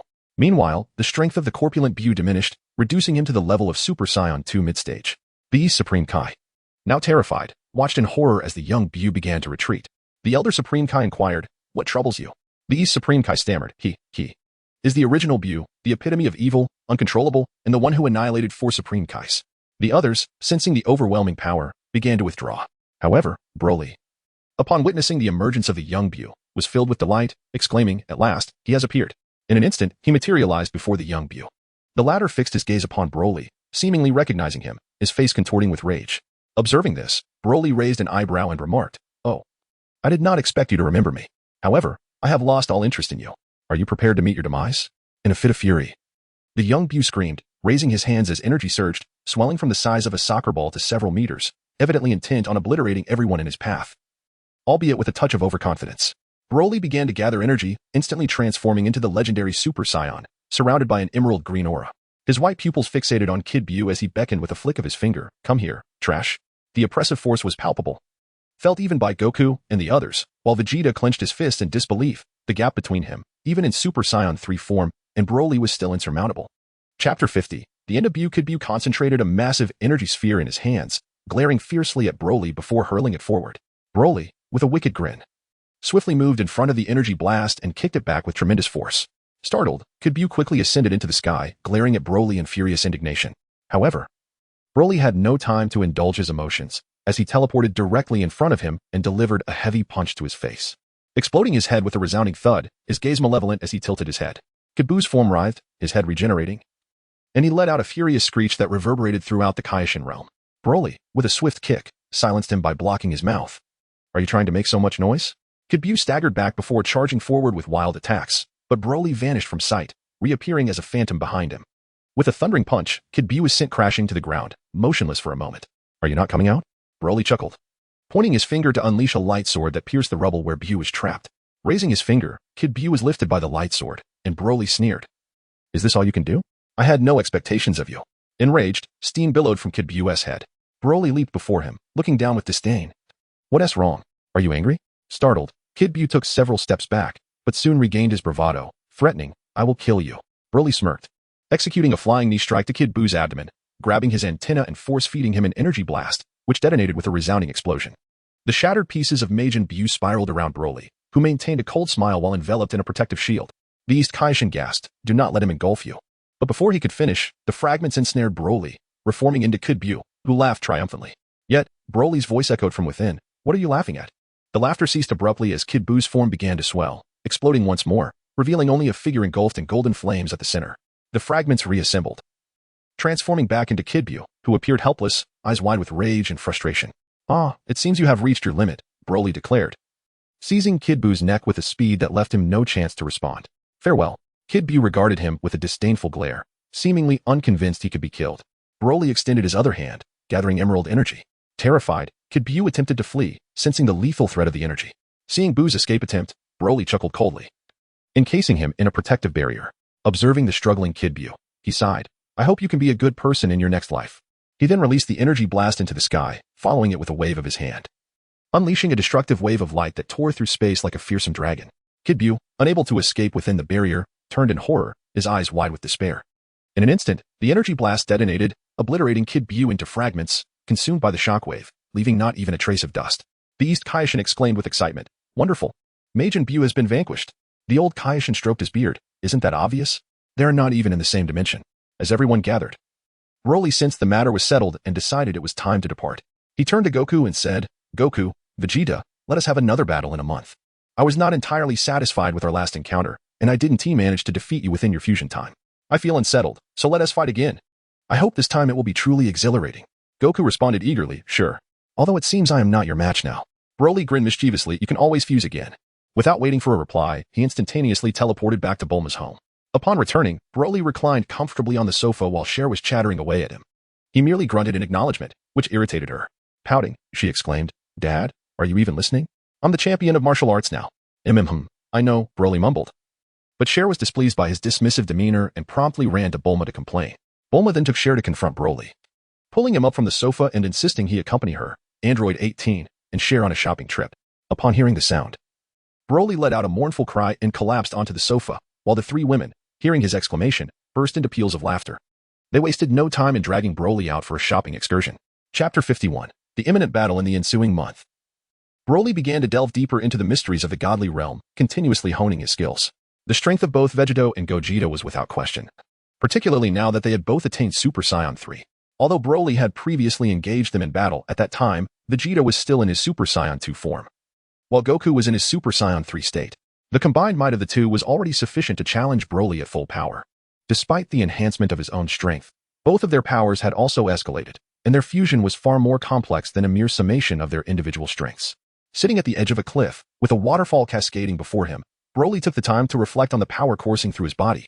7 years prior, he had already surpassed Goku and the others in their Super Saiyan 3 forms, not to mention his current capabilities. With a sigh, he lamented that while his strength was steadily increasing, his mastery of the godly level remained stagnant at the initial stage of Super Saiyan God. His understanding of divinity was still insufficient, prompting him to gaze into the distant sky. He recognized that prior to achieving godhood, battles were predominantly dictated by skill, speed, and strength. However, the ability to harness power and momentum was not as fluid. In contrast, a god possesses complete control over their combat abilities. Currently, Broly had only deepened his comprehension of power. A month swiftly passed, and Broly's grasp of the divine had matured further, elevating his strength from the initial to the mid-stage of Super Saiyan God. As the appointed time approached, formidable warriors began to gather on Earth, including Piccolo, Krillin, Yamchu, Tin, Kaiatsu, Gohan, and Goten, all drawn together for this rare confrontation. Even Fat Bu made an appearance. Initially, the Supreme Kai intended to keep him in the Kaishin realm, but his restlessness led him to be settled near Bulma's home, where he was entertained with treats and the companionship of cats and dogs. As the space shimmered, Broly arrived with Bulma, Android 18, and the entire family of Kairatsu. Broly inquired, "Are you all prepared?" Vegeta remained silent, while Goku wore a smile, responding, "Indeed. But we cannot battle on Earth. It cannot withstand our might." The others excitedly observed the unfolding scene. Broly chuckled, "This is simple. We shall borrow the Kaishin realm for our purpose." With that, everyone joined hands and instantaneously transported to the Kaishin realm. The East Kaishin, the Old Kaishin. And Jebbit gazed at the group, with the East Kaishin expressing his confusion. "Broly, Goku, what brings you all here?" Goku offered an awkward smile, remaining silent. While Broly spoke directly, "After our last battle with Bu, I mentioned my desire to fight alongside Goku and Vegeta once more. We have come to utilize the Kaishin realm for our battle." A moment of stillness enveloped the Kaishin realm, but Jebbit exclaimed, "You are being unreasonable. Do you think this is just any place? This is the sacred Kaishin realm, not some random locale." Broly retorted indifferently, "What of it? If we must, we can descend to the lower realms to fight. If other planets are destroyed, that is not our concern." The Old Kaishin sighed, "Very well, you may battle here. This sacred ground is certainly more resilient than other spaces. Everyone should keep their distance." Seeing the Old Kaishin's acquiescence, the East Kaishin and Jebbit reluctantly agreed. They instructed Android 18 and Bulma to retreat with their daughter, and Shuet cheerfully encouraged Broly, "Dad, you must win." Broly smiled confidently and affectionately ruffled Shue's hair. As the crowd stepped back, only Broly remained, facing Goku and Vegeta. With a serious expression, Broly inquired, "Will you fight together, or how shall we proceed? Though, even if you combine your strength, it may prove futile. Perhaps fusion is your only hope." Vegeta scoffed, but refrained from arguing. Aware that neither individually nor together could they match Broly, and fusion might offer a glimmer of possibility. However, the thought of the grotesque fusion dance made Vegeta feel ill, and seeing Goku's carefree demeanor only intensified his frustration. "Fusion, you say?" The Old Kaishin interjected, "I possess a pair of earrings that, when worn on opposite ears, will allow you to fuse." "Really?" Vegeta exclaimed, excitement coursing through him at the prospect of avoiding the awkward dance. Goku widened his eyes, "Is that true?" "Indeed." The Old Kaishin confirmed, while the East Kaishin and Jebbit exchanged astonished glances, each taking an earring. Unbeknownst to them, the Old Kaishin bore a smirk of mischief. Upon donning the earrings, a powerful attraction drew the two together, resulting in a resounding impact. Suddenly, a figure with long hair emerged, resembling the East Kaishin, exclaiming, "Fantastic. I feel incredibly powerful now." Goku exclaimed, "Wow, it really works. But how long can this fusion last?" A bead of cold sweat appeared on the Old Kaishin's brow as he turned and coughed before replying. "Perhaps that is the downside. The duration of the fusion is forever." With that, the assembled crowd fell silent in shock. Vegeta's brow twitched, and Goku's eyes widened. "Is there a way to separate?" The Old Kaishin quipped. "If there were, I would wish to separate myself as well." Goku forced an awkward laugh. "Well then, perhaps we should forget about it." The newly formed East Kaishin cast a mournful glance at the Old Kaishin. Goku's expression turned serious. "Are you ready, Vegeta?" Vegeta nodded, assuming a symmetrical stance. With a flash, a blinding light pierced everyone's vision. As the brilliance faded, Gogeta stood in the arena, immediately raising his fists and swiftly amplifying his energy. Transforming into Super Saiyan 3. "Broly, come forth. I can hardly wait." Gogeta declared coldly. Haha, excellent. I never anticipated you two would be this strong after fusing, stronger than ever. You have truly exceeded my expectations. Marvelous. Broly laughed heartily. Broly, upon completing his words, transformed into the legendary Super Saiyan, his physique expanding rapidly, hair turning a vibrant emerald green, and his pupil-less eyes scanning Gogeta. Come on, show me just how much you've enhanced. Chapter 52. The second battle of Broly and Gogeta. The spectators watched in tense anticipation as Broly and Gogeta faced off. Gohan glanced at the anxious crowd and inquired, Uncle Piccolo, who do you think will prevail? Uncle Piccolo surveyed Gogeta and Broly before responding. As it stands, their powers seem fairly matched, and their auras appear to be on a similar level, making it difficult to predict the outcome at this moment. Nodding in agreement, Gohan and the others continued to observe the unfolding battle. At that moment, Bulma, filled with concern, asked, Android 18, do you think Broly can win? With calm composure. Android 18 regarded the combatants and replied, Bulma, there's no need for worry. Broly hasn't yet unleashed his full potential. Rest assured, he will not be defeated. Taking solace in Android 18's words, Bulma focused her attention back on the contest between Broly and Gogeta. The two warriors, now in a standoff, paused momentarily before both launched into action, vanishing from their original positions and charging towards one another. Their forms intermittently appeared amidst the air and ground, accompanied by the resounding echoes of their fierce clashes. The combat persisted for an extended duration, with neither inflicting any substantial damage upon the other, as both were testing their opponent's capabilities. To the spectators, however, the duel appeared incredibly intense.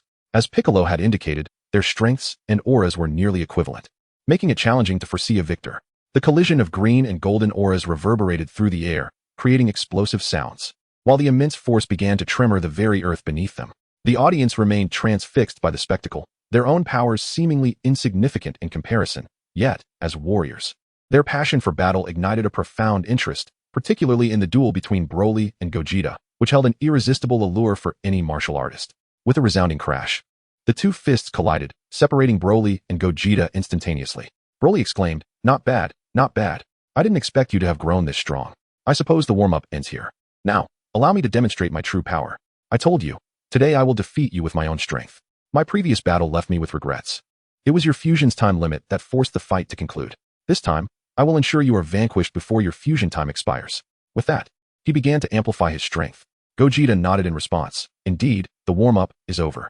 But if you wish to defeat me, I shall await your efforts. He too began to gather his energy. The crowd gasped in astonishment. What? That fierce battle was merely a warm-up? Yet Android 18 maintained her calm demeanor as she observed the two fighters. In that moment, Broly underwent another transformation. He slowly levitated, arms outstretched, a radiant azure light enveloping him before retracting back into his being, his entire form emanating a crimson glow. With no discernible indication, his hair morphed into a brilliant red, his red irises contrasting with black pupils as he fixed his gaze on Gogeta. Are you ready? Gogeta, you may commence your assault now. I am still adjusting to my new form, so it may take me a moment. Come on. He beckoned with a flick of his finger. Gogeta, with a serious expression, vanished in an instant, lifting his foot to deliver a kick aimed at Broly. Broly deftly evaded the attack, and as Gogeta's kick missed, he launched an energy blast towards Broly. Observing the impending attack, Broly swiftly extended his hand and deflected the energy blast with force. Gogeta quickly propelled himself towards Broly, delivering a powerful punch. Yet, Broly effortlessly dodged the strike. With relentless determination, Gogeta continued to unleash a series of punches, but Broly skillfully evaded each one. Frustrated, Gogeta raised a leg to sweep at Broly, but Broly retaliated with a punch. The resounding impact echoed as their limbs met, with Broly remaining firmly rooted while Gogeta was sent flying, crashing into a small hill before sliding down. Quickly recovering, Gogeta supported himself with his hands and sprang back to his feet. To think your strength is so formidable, my attacks seem ineffective against you. But if you believe I will concede, you are gravely mistaken. With that, Gogeta further amplified his strength. Broly regarded Gogeta. Gogeta, you have helped me acclimate to my own power, and for that, I must express my gratitude. Since that is the case, I will unleash my full strength to bring this battle to a swift conclusion, victorious in my stance as a tribute to you. With that proclamation, Broly continued to enhance his power. The spectators gazed in astonishment at Broly, shocked by his newfound strength.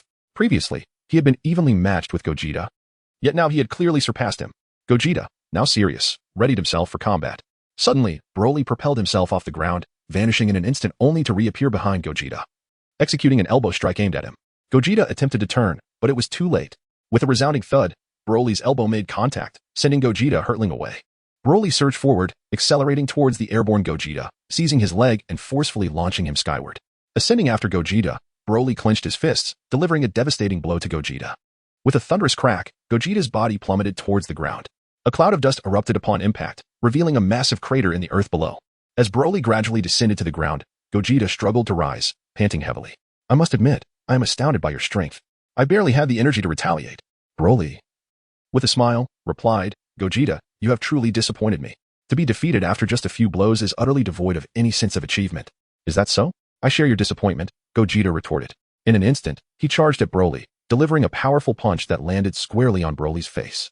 However, Broly swiftly caught Gogeta's fist and, in a flash, struck him hard in the abdomen. Gogeta was propelled backward, but before he could soar away, Broly seized his foot and hurled him downwards forcefully, resulting in another thunderous impact as a massive crater formed on the ground. Gogeta slowly rose, glaring fiercely at Broly, blood trickling from the corner of his mouth and his body marred with wounds. The onlookers gasped in shock, astonished at the rapid escalation of Broly's combat prowess. Although Gogeta was formidable in his own right, he was still no match for Broly. Well, it seems the time has come to conclude this battle. I shall unleash my full power in a single strike to render you incapable of fighting. With that declaration, Broly unleashed his full strength. The outcome was imminent, and the spectators eagerly awaited Broly's next move. Chapter 53. The conclusion of battle. As Broly's power surged to unprecedented heights, he swiftly darted towards Gogeta. The Supreme Kai, Jebet, watched the battle with a throbbing headache. Although it was nearing its conclusion, the sight of the King Kai's planet diminishing in size was a source of great distress. In an instant, Broly appeared behind Gogeta, delivering a swift strike with the edge of his hand. Before Gogeta could react, Broly's attack landed squarely on the nape of his neck. Struck, Gogeta collapsed to the ground, his golden aura dissipating as he fell unconscious. Subsequently, Gogeta's form split, revealing Goku and Vegeta, who once again materialized before the spectators. The crowd rushed to the unconscious figures of Goku and Vegeta, each administering a Senzu Bean, which promptly revived them. At that moment, Broly returned to his original form and approached the two warriors. Upon seeing him, Goku inquired, Broly, what transformation was that you just executed? Once our power increases further, I must challenge you. Broly smiled and replied, I await your challenge with great anticipation. What I just transformed into is a simpler version of the Super Saiyan God form, which signifies a divine level of power. The onlookers gazed at Broly with curiosity. Although I have yet to fully comprehend the divine state, I have grasped a fragment of it. Thus, my transformation can be referred to as the preliminary stage of the Super Saiyan God. From my current understanding, divinity entails a mastery over one's strength, allowing for complete control over power, Broly explained. The spectators nodded in understanding. Jebet and the Elder Kai looked on at the conclusion of the battle, their gazes drifting towards the depths of the universe, contemplating that Broly's immense combat prowess might very well provoke the God of Destruction to awaken prematurely. Meanwhile, Bulma, Android 18, and Kaiatsu joyfully surrounded Broly. Goku and Vegeta approached Broly once more, reiterating their desire to engage in battle, to which Broly consented with a nod. After exchanging farewells with the Elder Kai, Broly and the group instantaneously teleported back to Earth. The Kai's realm was once again left desolate, prompting Jebet to exclaim in exasperation. This is too much. They've left the Kai's realm in utter disarray without a word. The Elder Kai regarded him with a sidelong glance, and what would you prefer? If they fought in the lower realms, their power could easily annihilate an entire star system. Is that truly what you desire? Jebet sighed in frustration. I was merely expressing a thought. Upon returning to Earth, each member of the group dispersed, while Broly sat alone in his room, reflecting on the battle and his own burgeoning power. Despite the encounter not being wholly satisfying, it nonetheless offered him unimaginable benefits. The aura surrounding Broly was steadily intensifying, and the realm he had long been unable to transcend was now showing signs of wavering. Android 18 and Bulma leaned against the doorway, their expressions filled with concern as they observed Broly. At that moment, Broly, with his eyes closed, was deeply engrossed in recollecting the scenes from the fierce battles he had endured, his energy surging within him, relentlessly challenging the shackles that confined his body. Suddenly, a soft pop resonated through the air, and with that sound, many previously incomprehensible matters in his mind became clear. He felt his power transition from the mid-stage to the latter stage of a Super Saiyan God.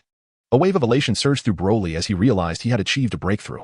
He turned to the two women and reassured them, you need not worry any longer. Everything is well now. Bulma anxiously inquired, will you ever engage in battle again? Broly gazed at her with concern, gently pulling her into his embrace as she straddled his lap, his eyes fixated on hers. He reassured Bulma, saying, do not worry, at least for the next few years. That will not be the case. During these years, I shall be here to cherish moments with you. Android 18, and chilled. Bulma gradually relaxed, while Broly sat down, embracing both Bulma and Android 18, and whispered softly in their ears, hee, will you both accompany me tonight? Instantly, the faces of Android 18 and Bulma flushed bright red. Broly laughed heartily as he led them to the dining hall for a meal. Chapter 54. The awakening of the god of destruction at the very moment when Vegeta and Broly clashed in the heart of the universe amidst chaos. Within a mysterious realm upon a rhomboidal celestial body, vast and desiccated restraints meandered through the entirety of the chaos, with several temple-like structures perched atop a colossal trunk. A silver-haired figure, reminiscent of a feminine being, held a scepter, resting it on one shoulder, gazing intently toward the Supreme Kai's realm, evidently observing the battle. As the conflict reached its conclusion, he let out a gentle sigh, casting his gaze upon a creature with long ears resembling that of a mouse, which occasionally twitched its ears as if sensing something. To his astonishment, their power was capable of resonating within this space. It seemed Lord Beerus would awaken earlier than anticipated. He had initially thought it would take years, but now it appeared he would awaken in merely 2 years. With a soft chuckle, he mused. I did not expect such formidable power to exist in the mortal realm. However, that Vegeta possesses mere strength without understanding the techniques. What use is that? Yet, his gaze shifted to Broly, who had transformed into a divine form. This individual was remarkable. His power was swiftly approaching that of Lord Beerus. Truly extraordinary. He would need to observe him closely. If his strength were to evolve further, a chuckle escaped his lips as he thought. Perhaps I shall not be lonely in the future. Unbeknownst to Broly, that evening they all shared a peaceful slumber, and upon awakening the next day, they felt refreshed. Noticing the 2 women still buried under their blankets like ostriches, he smiled and said, All right, it's time to rise. A voice responded, No, you go out first. With a bold face, Broly retorted, We are already like an old married couple. What's the matter? Nevertheless, he stepped outside, allowing the 2 women to emerge slowly. Their faces tinged with crimson as they glanced at each other. After washing up and finishing breakfast, Broly bid farewell to Bulma and Android 18 before heading out. He sought a cliffside waterfall, closing his eyes to attune himself to the world. Although his battle with Vegeta had left him wanting, the benefits he had gained were substantial. Suddenly, the sky darkened, and rain began to fall. The thundering sound of the waterfall intertwined with the thunder and rain, droplets hitting Broly's body as he gazed contemplatively at the heavens. At that moment, Broly once again closed his eyes, slipping into a peculiar state. The crimson aura surrounding him flowed continuously, as his heart began to transcend into a realm of clarity. His inner world embarked upon the universe's primordial evolutionary process, colors intertwined. The cosmos expanded in a completely erratic manner. As he observed the gradual evolution of the universe, Broly's spirit was captivated, and the intensity of his aura fluctuated. Abruptly, he opened his eyes, only to find Goku, Bulma, and the others watching him anxiously. He couldn't help but inquire, What's wrong? Why have you all gathered here? Looking at me like that? Bulma then exclaimed, Broly, do you have any idea how long you've been standing here all alone? Broly felt utterly perplexed. Although his mind had wandered, it seemed to him that not much time had passed, perhaps at most half a day. He then remarked, It shouldn't have been long. At most half a day. At this moment, Android 18 interjected, Half a day? Broly, you have been standing here for a full half-month. We were all extremely worried. Which is why we sought Goku and the others to help find you. They eventually located you here. If it weren't for Goku and the others insisting we not disturb you, Chi-Chi would have approached you long ago. Broly took a sharp breath. Realizing that half a month had already passed, he then looked at the beaming snow and lifted her up, saying, All right, your smile could light up an oil lamp. Soon, I shall take you out for some fun. After calming Snow, he reflected, half a month has gone by, I never imagined it would be this long. However, feeling the benefits he had gained, a confident smile crept onto his lips as he thought, Is the realm of the divine truly within reach now? He then returned to Bulma's home with the others. Upon witnessing Broly's increased power, Goku and the others dedicated themselves to rigorous training, particularly Goku and Vegeta, who were still reeling from their previous defeat. After their fusion, they had yet to best Broly, which spurred them into relentless training. 2 years swiftly passed. During this time, Goku transcended to Super Saiyan level 3 and achieved full power in Super Saiyan level 4. Meanwhile, Vegeta also advanced beyond Super Saiyan level 3, reaching the mid-stage of level 4 with the assistance of the old Kaishin to help him regain his tail. On this day, deep within the cosmos, accompanied by sporadic explosions, a creature with long ears resembling a mouse began to stir on a meteor in the center of a lake, lazily descending. Suddenly, it lost its footing and fell to the ground. God of Destruction Beerus had finally awakened. In a restaurant, Beerus was savoring a meal prepared by Whis, and as he ate, he inquired, Whis, during my slumber, did Frieza annihilate planet Vegeta? Indeed, it was utterly destroyed, Whis replied while slicing his food. Is that so? After all, the inhabitants of that planet were always inept, especially that miserly King Vegeta. It would have been better had I been the one to destroy it, but alas, that planet is far too distant. Wouldn't you agree? Quite troublesome. However, Frieza is no saint either, a pompous fellow. When next I encounter him, I shall obliterate him as well. Beerus remarked, continuing his meal. There is no need for you to intervene. Frieza has already been defeated. Whis responded. Someone managed to defeat Frieza? Beerus exclaimed in surprise. Please wait, Whis said, raising his staff and tapping it on the ground, conjuring an image of Goku battling Frieza in the air. Ah, this scene feels familiar. Who is this individual? Beerus inquired with interest. He is a Saiyan named Son Goku, also known as Kakarot, Whis explained. Weren't the Saiyans completely annihilated along with planet Vegeta? Beerus asked. Most were, but a few managed to escape to other planets, including Prince Vegeta, Whis calmly replied. Isn't a Saiyan's hair black? I must say. It's quite astonishing that a Saiyan could defeat Frieza, Beerus commented. Recently, it seems the Saiyans have developed the ability to transform into Super Saiyans, Whis stated. What is this? Super Saiyan. Super Saiyan. Super Saiyan. Beerus murmured, alternating between lying down and propping himself up, suddenly widening his eyes in excitement. So that's how it is. I remember now. What do you mean? What have you recalled? Whis asked. That. Super Saiyan. Super Saiyan. God. I encountered him in a dream. I fought against a being named Super Saiyan God. Beerus exclaimed. Whis, where are the Saiyans now? Most of them reside on planet 4032, Green, 877, known as Earth, and the Saiyan who defeated Frieza, Son Goku, is currently on North Kai's planet. Lord Beerus. Are you planning to visit them? Whis inquired. Of course, Whis. How long will it take to get there? Beerus asked. Approximately 26 minutes. Whis replied. Quite far. Well, it can't be helped. I shall make the journey, Beerus said, somewhat disheartened. Then let us depart. With that, Whis took Beerus towards North Kai's planet. Meanwhile, North Kai, informed by the Kaioshin, learned that Lord Beerus was en route to his planet. He anxiously advised Goku and awaited the arrival of the god of destruction. Whoosh. A brilliant beam of light descended from the heavens as Beerus and Whis set foot on North Kai's land. Chapter 55, The Might of the God of Destruction. North Kai rushed to greet Beerus, saying, Welcome, Lord Beerus. It has been a long time. Indeed, North Kai. But your planet is rather small. Beerus yawned.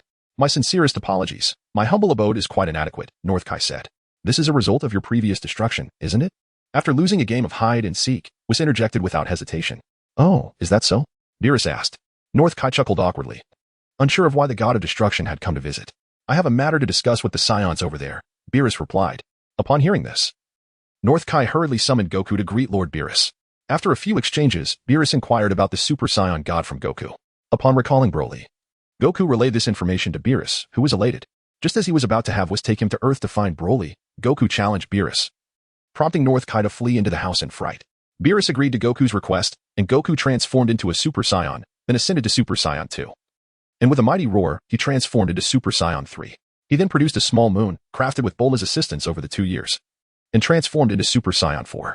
His power surged uncontrollably, generating a terrifying whirlwind that shook the entire North Kai planet. As the residual wave subsided, a powerful figure with black, shoulder-length hair, red eyes, and a robust physique, covered in red fur, emerged before them. This was the mightiest Super Saiyan at level 4. Goodness. That startled me. It seems the tales of your strength are not mere boasts. Beerus remarked casually, hands behind his back. Heh, indeed. Would you like me to revert to level 3? Goku said proudly. No need. This is sufficient. Let us commence. Beerus replied indifferently. You underestimate me. Very well. Goku exclaimed, his energy surging as he charged at Beerus. Upon reaching Beerus, he suddenly halted, appearing behind him, and delivered a swift punch. Beerus remained still, merely raising his hand slightly, effortlessly catching Goku's rapid strike. With a flick of his wrist, he sent Goku sprawling. As Goku regained his footing, Beerus was already upon him. Startled, Goku saw Beerus smile and extend his finger to flick him. Smack. Sun Wukong was unexpectedly propelled away, managing to execute a somersault in midair before swiftly stabilizing himself. A trace of blood appeared at the corner of his mouth, which he wiped away, yet his gaze remained fixed on Beerus. Beerus stood on the ground, observing Sun Wukong, then casually beckoned with his finger. Sensing the challenge, Sun Wukong gathered all his energy and charged at Beerus with a powerful kick, only for Beerus to effortlessly evade the attack. Wukong then unleashed a flurry of punches, but each was easily dodged by Beerus. After Wukong threw a punch, Beerus swiftly landed on his fist, instantly appearing behind him. Wukong reacted quickly, turning to deliver a punch to Beerus, but it too was evaded, causing Wukong's fist to strike the King Kai's planet instead. A thunderous boom echoed, and a large chunk of the planet shattered, debris scattering into the air, stirring up clouds of dust. In that moment, Beerus emerged from the smoke behind Sun Wukong, who barely had time to turn his head before Beerus delivered a swift chop to the back of his neck. With the impact, Wukong's aura dissipated entirely, reverting from Super Saiyan 4 to his original form, collapsing to the ground, unconscious.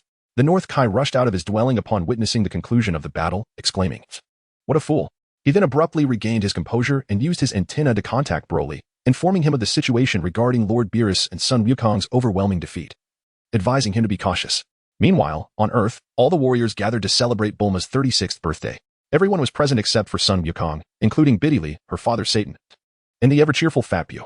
The festivities took place at Bulma's residence, where the coveted Dragon Balls were prepared as a prize for fulfilling wishes. However, This was merely a touch of whimsy, as the guests could easily locate the Dragon Balls if they desired. As the celebration continued, the Dragon team joyfully conversed, while Fat Bu indulged in a frenzy of eating. Vegeta and Broly also voraciously consumed the food on the table, while Satan appeared somewhat reserved amongst the crowd. Biddy and son Gohan confirmed their relationship with marriage. Suddenly, the North Kai's urgent voice echoed in Broly's ear. I am the Kai, and the god of destruction, Beerus, is heading towards Earth.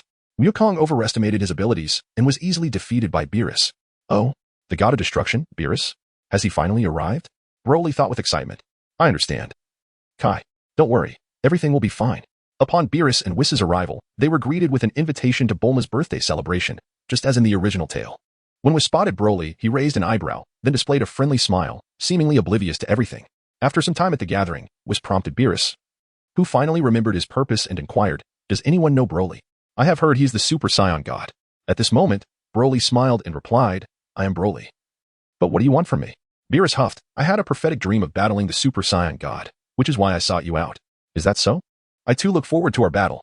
I desire to discover who is stronger, the god of destruction or the Super Saiyan god. Broly declared. Transforming into the Super Saiyan god form, his hair a vibrant crimson, his lean physique radiating fiery energy. Beerus' eyes narrowed, sensing Broly's formidable power. Realizing that this would not be an easy fight at all. Chapter 56. God vs. God. The onlookers were rapt with attention, retreating slightly. Even Vegeta kept his distance. For those accustomed to sensing energy, the atmosphere felt heavy with anticipation. Suddenly, Broly and Beerus moved simultaneously, their speed seemingly surpassing that of light itself. The sound of their fists colliding echoed, a raw and unembellished clash devoid of any ostentatious brilliance or spectacle. Only the simple, straightforward impact remained, with a resounding noise. Both combatants staggered back, Beerus gazing incredulously at Broly. The realization dawned upon him that the power of the Super Saiyan god was indeed extraordinary, living up to the prophecy of a formidable opponent. Initially, Beerus had thought the claims of a powerful foe to be exaggerated, but he now recognized he had underestimated the Super Saiyan god. Broly, exhilarated, realized that since ascending to godhood, he had not had the opportunity to fight with such fervor. It seemed today would finally allow him to unleash his full potential. They locked eyes, and in an instant, both surged forward, engaged in a flurry of strikes. Their clashes resonating throughout the cosmos. The purple and fiery red auras collided fiercely, each combatant exchanging blows with fervor. Just then, a thunderous crash reverberated as their mighty fists met, sending both warriors apart, gazing intently at one another. Ha ha ha. Fantastic. Truly, you are the god of destruction. This is the most exhilarating battle I have experienced since my clash with Vegito. Now it is time to unleash my full power. Broly exclaimed with fervor.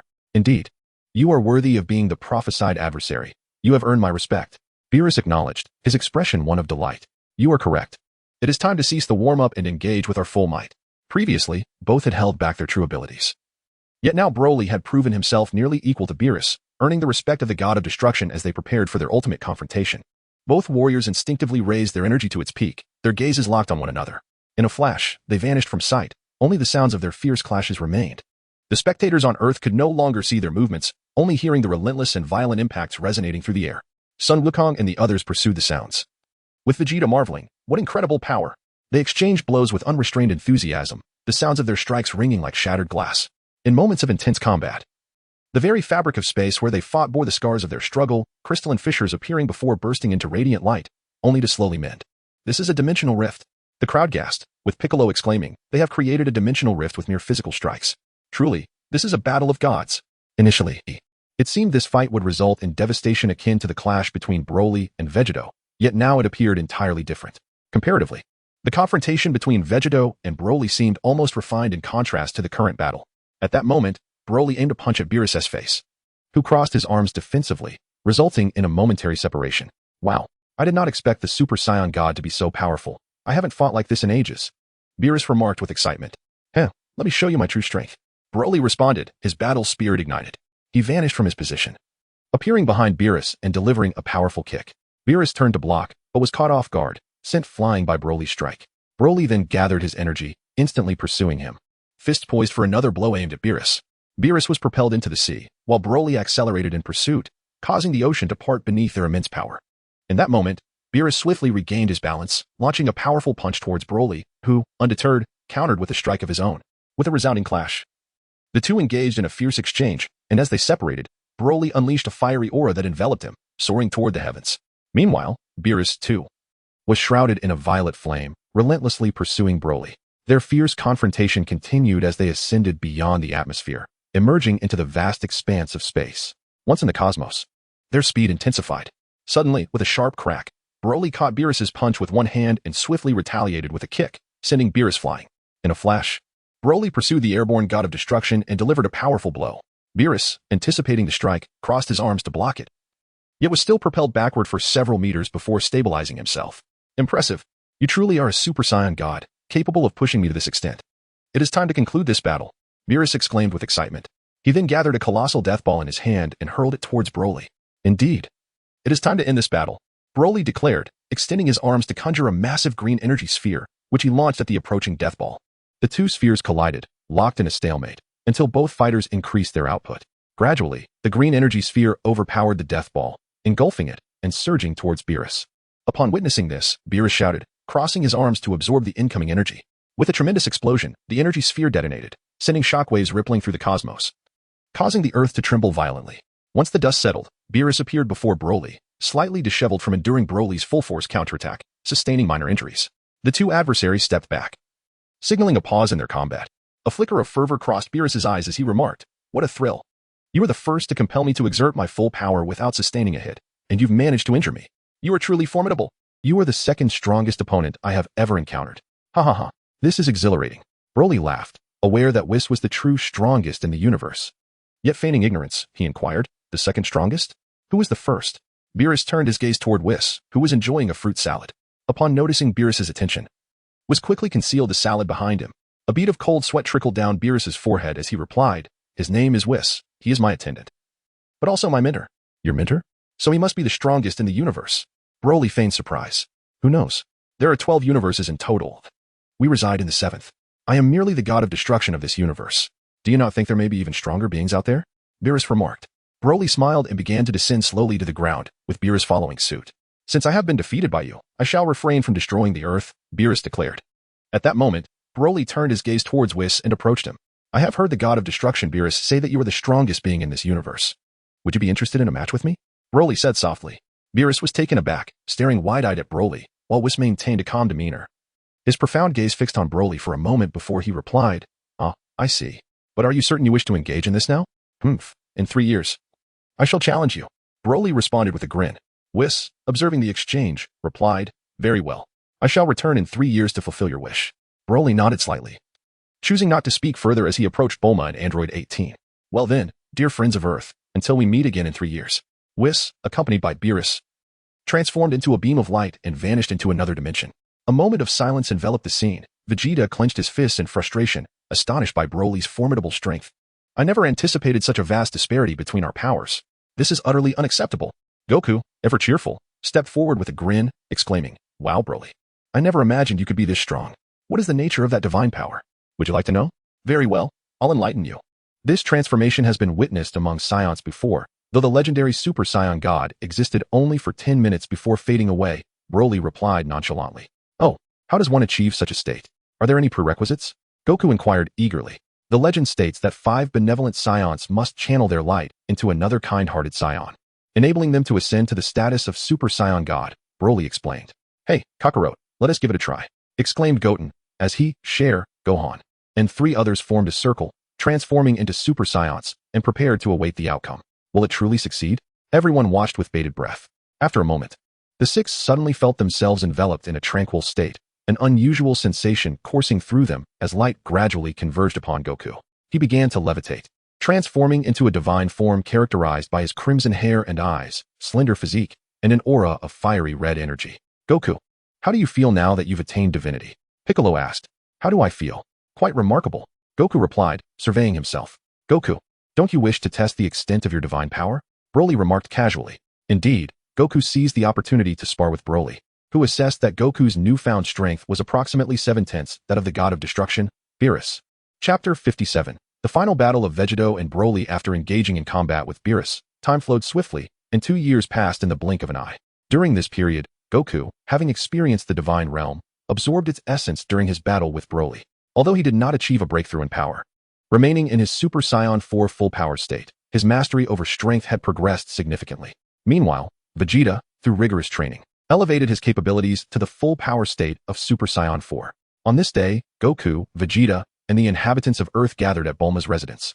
where the duo united to challenge Broly once again.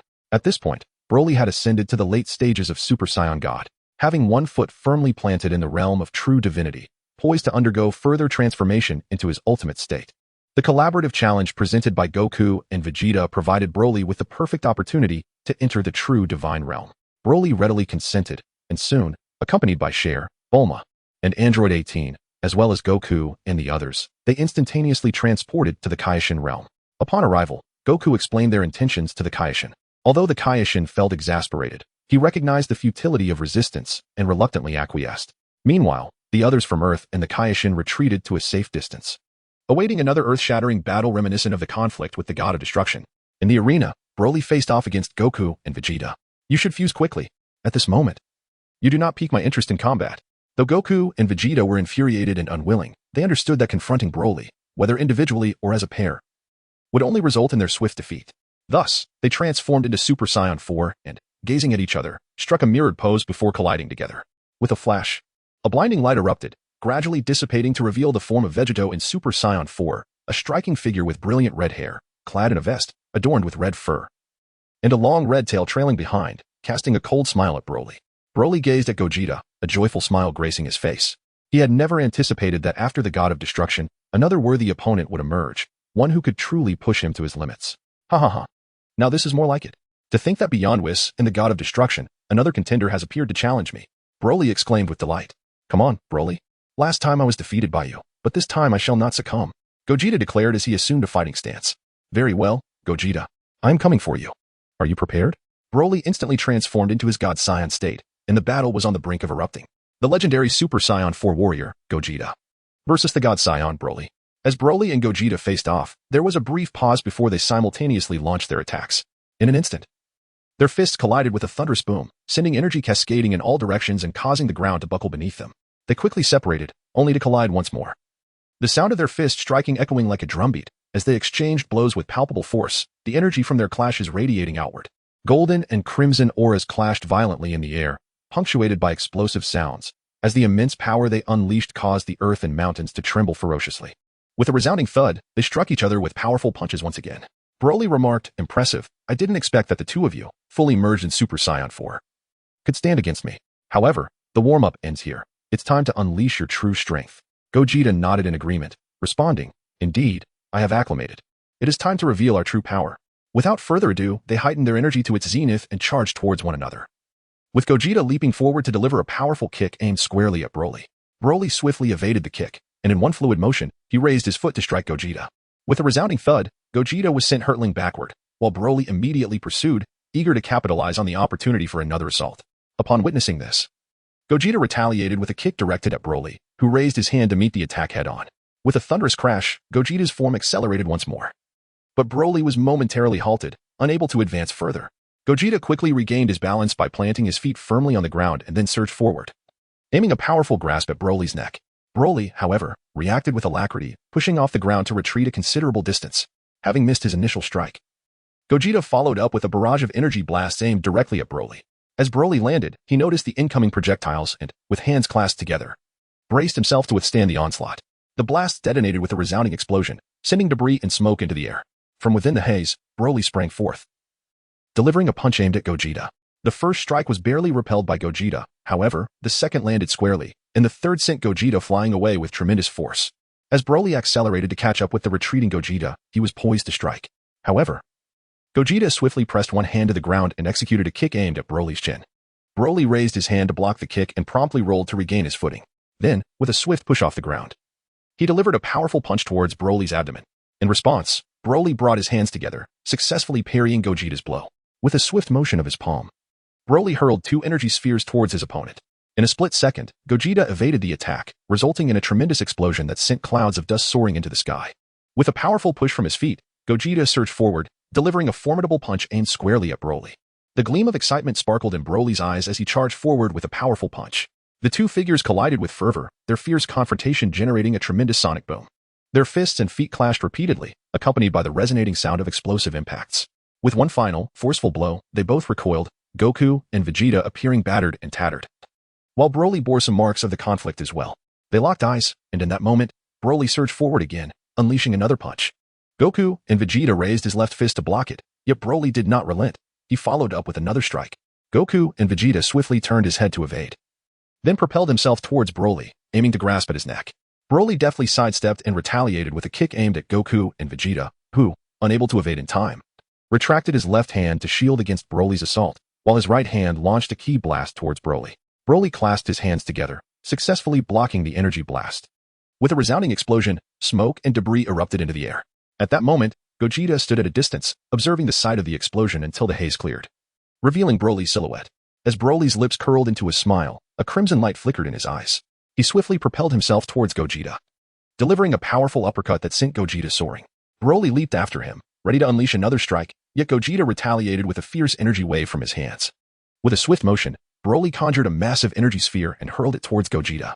Caught off guard, Gogeta managed to deflect the attack with a swift kick. But in an instant, Broly teleported behind him, ensnaring him tightly and plummeting towards the ground like a shooting star. The impact was cataclysmic, shattering the earth and creating a vast, gaping chasm. Almost immediately, Broly reappeared in midair, energy coalescing in his hands as he unleashed a colossal energy wave towards the spot where Gogeta had fallen.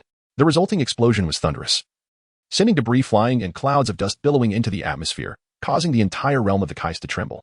As the tremor subsided, onlookers turned their attention to the epicenter of the explosion, where Gogeta, disheveled yet resolute, struggled to rise, panting heavily after such an intense confrontation.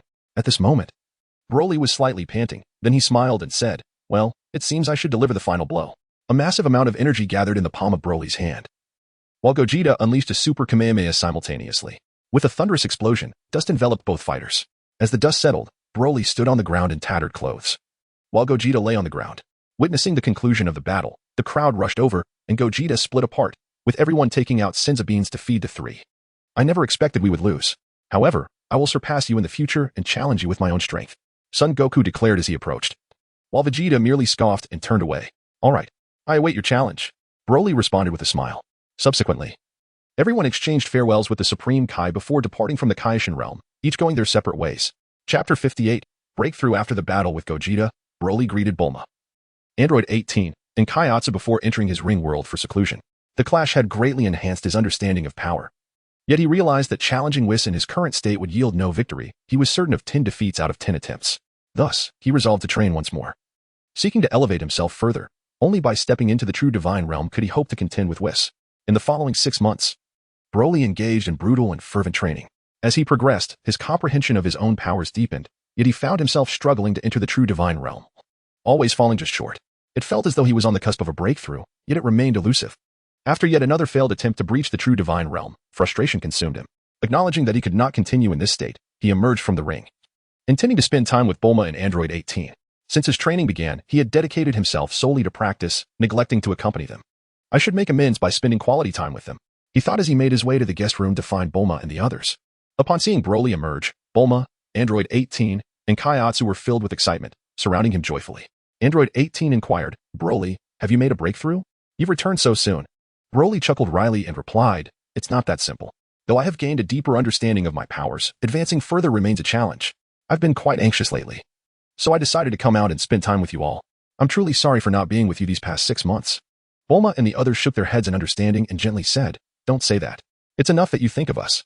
Since you're struggling with your breakthrough, let us not dwell on it. How about we go for a walk together?" With that, they took Broly by either arm, while Kaiatsu clung to him, and they set off to explore. For the next few days, Broly accompanied Bulma and the others on various outings.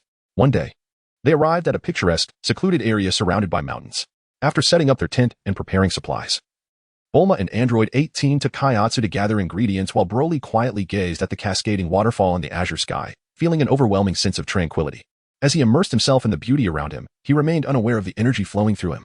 When Bulma and the others returned and saw Broly entranced by the scenery, Bulma intended to call him, but Android 18 stopped her. Sensing the energy coursing through Broly, she recognized he might be on the verge of a breakthrough, prompting her to silence Bulma and Kaiatsu. The three quietly observed Broly, silently offering their prayers for him. At that moment, Broly's consciousness entered a vast, boundless space, woven with fiery red and golden green hues. He felt as if he had arrived in a primordial universe, where colors intertwined without pattern, devoid of the formidable barriers he had imagined. Instead, he encountered boundless opportunities for breakthrough and expansion. Time became indistinct, and eventually, the two colors harmoniously merged. Broly's heart began to enter a state of clarity, and his power surged. Suddenly, a sharp crack echoed, as if something had snapped. Broly's aura abruptly shifted, drawing all his energy inward. To Bulma and the others, he appeared as though he had lost all strength. Just then, Broly slowly opened his eyes. And upon seeing Bulma, Android 18, and Kaiatsu, who were filled with concern, he approached them and reassured, "What's wrong? Don't worry. I merely felt something within me." Android 18 scrutinized him for a moment before asking, "Broly, do you know how long you've been in this state?" Broly remarked, "It shouldn't be long now. It feels like just a moment." Bulma remarked, "Are you almost done? You've been at it for half a day. If it weren't for Android 18 saying you were in the midst of a breakthrough and requested us not to disturb you, I would have sent Xiaoyu to fetch you long ago." Broly awkwardly rubbed the back of his head and said, "I apologize for causing you concern. Now, please hurry and prepare a meal. I am absolutely famished." Subsequently, everyone joyfully shared a meal together, and after spending a delightful night in that picturesque location, they returned home. Before long, a year had elapsed.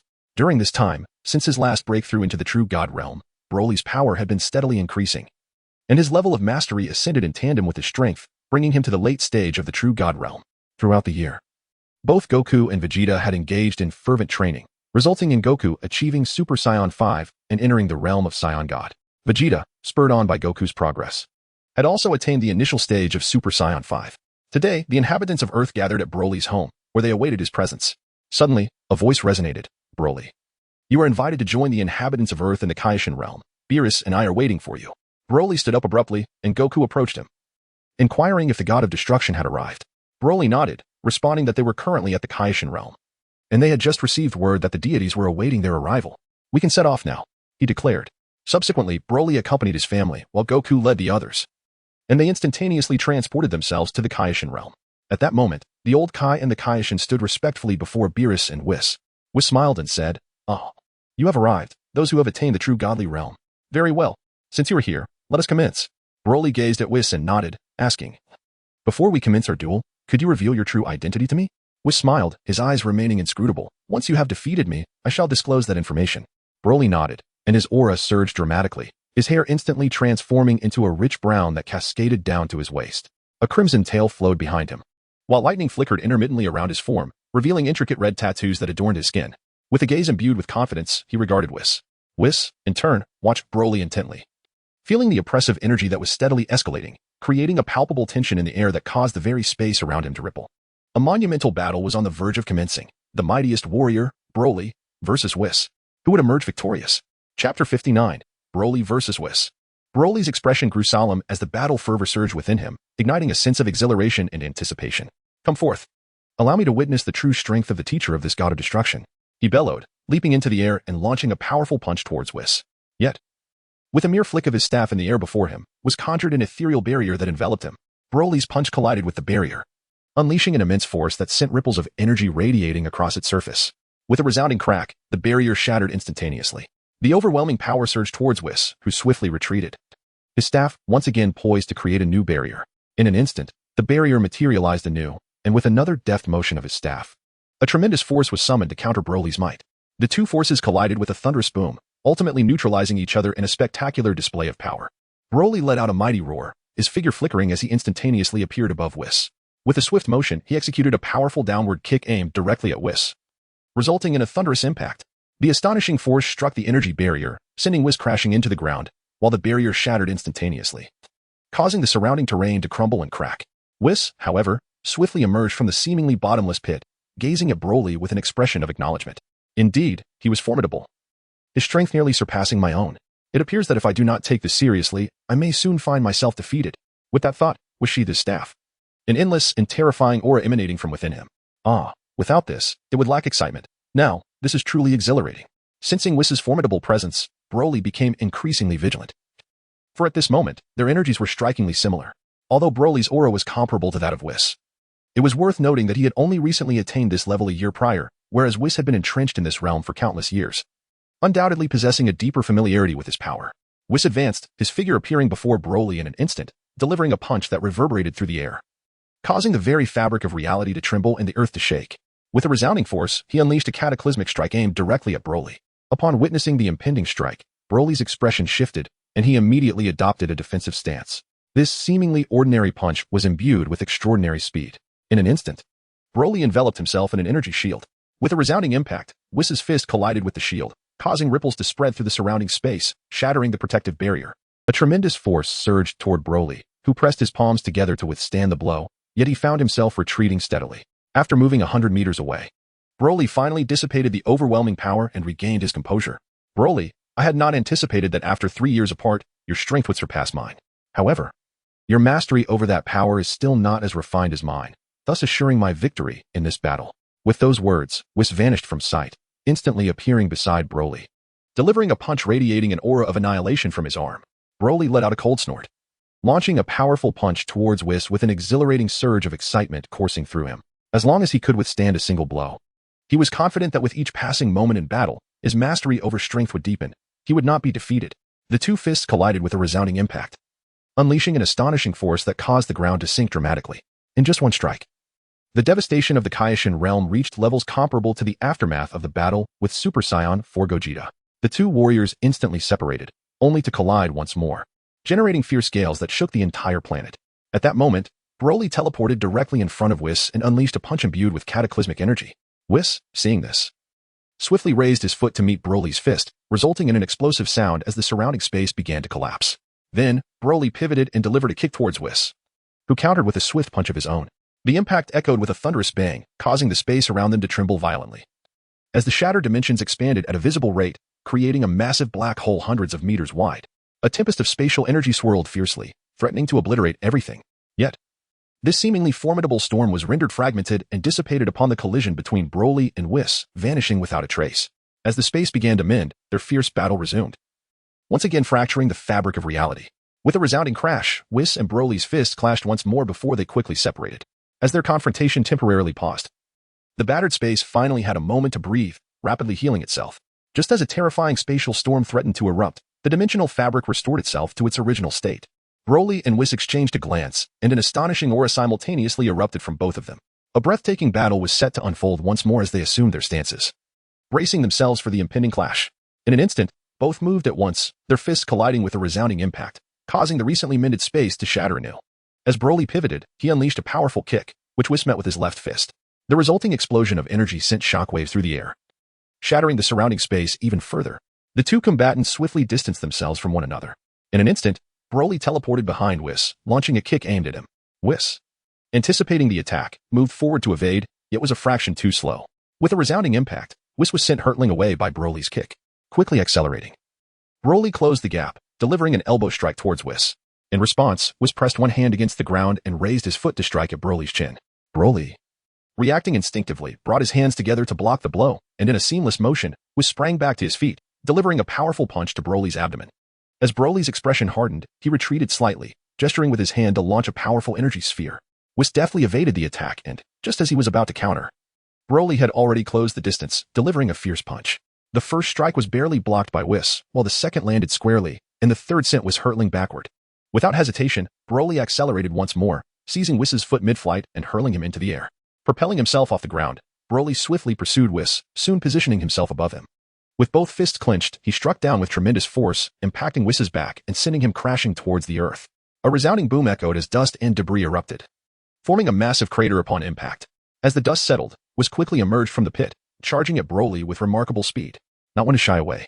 Broly met him head-on, their fists and feet colliding in a fierce exchange, the intensity of their battle fracturing the very fabric of space around them, accompanied by continuous sonic booms. With a thunderous crash, the two fighters separated, and the space they had just ravaged began to mend. After such an extended clash, Whis remarked calmly, "I believe it is time we unleash our full power to determine the victor. Otherwise, even if the realm of the Kais were to be destroyed, we would be unable to resolve this standoff." Ha ha ha. You are absolutely correct. The time has come. I have no desire to prolong this any further. Let us finally settle this and see whether you or I, who has just ascended to true divinity, is stronger. Broly replied with a smile. As his words faded, both warriors erupted with an even more intense aura, bracing for the impending final confrontation. Chapter 60. The end of the battle. In an instant, the two vanished from sight, hurtling towards one another. Their fists collided with a resounding crack, sending shockwaves through the space around them, which trembled under the force of their clash. The air was filled with the sounds of destruction as the space before them shattered with each strike. Though the space attempted to repair itself, their fierce combat continued, each powerful blow dismantling the remnants of the recently restored area. With a deafening boom, Whis's fist once again met Broly's in a titanic clash. Subsequently, Whis's left hand emitted a crimson glow, transforming into a sharp light sword, which he swung towards Broly with lethal intent. As Broly beheld the sword, He swiftly evaded its trajectory, conjuring an orange energy sphere in his right hand and hurling it towards Whis. Whis, upon noticing the energy sphere, made no attempt to evade but instead brought down his light sword upon it with precision. However, Broly had already teleported close to Whis, launching a kick aimed at him. Whis adeptly sidestepped, narrowly avoiding the attack, but Broly had prepared another energy sphere in his left hand, unleashing it with remarkable speed. Whis, caught off guard, could not wield his sword in time to intercept the sphere, and in a moment of desperation, he clasped his hands together to shield himself. The impact produced a resounding thud, yet it did not explode. Instead, it created an opening in Whis' defense, causing him to lean back slightly. A smirk curled on Broly's lips as he appeared directly before Whis, delivering a powerful punch that sent Whis soaring backward. Broly, accelerating, pursued Whis, landing a fierce elbow strike to Whis' abdomen. Following this, he seized Whis' leg, exerting force as he hurled him to the ground, resulting in an explosive crash that sent dust and debris flying, leaving a massive crater in its wake. Whis quickly emerged from the pit, charging towards Broly with great speed. In response, Broly clenched his fists and met him head-on, their fists and feet colliding in a blur of motion. The intensity of their confrontation causing the very fabric of space to tremble and shatter, accompanied by a cacophony of sonic booms. The onlookers were enthralled by the ferocity of their duel, feeling their journey was not in vain. Will Broly be all right? Bulma expressed her concern, witnessing the fierce battle. Android 18 grasped Bulma's hand reassuringly, stating, "Do not worry, he will be fine." As the combatants momentarily disengaged, Broly bore numerous imprints from the clashes, while Whis' once regal attire lay tattered, adorned with wounds. After a brief stalemate, Broly surged forward once more, delivering a punch that was blocked with his left hand. Unyielding, Broly followed up with another strike, which was deftly deflected. Seizing the opportunity, Whis advanced, aiming to grasp Broly's neck. Broly, with a slight sidestep, evaded the grasp and retaliated by reaching for Whis' neck. Whis, anticipating the move, swiftly retreated.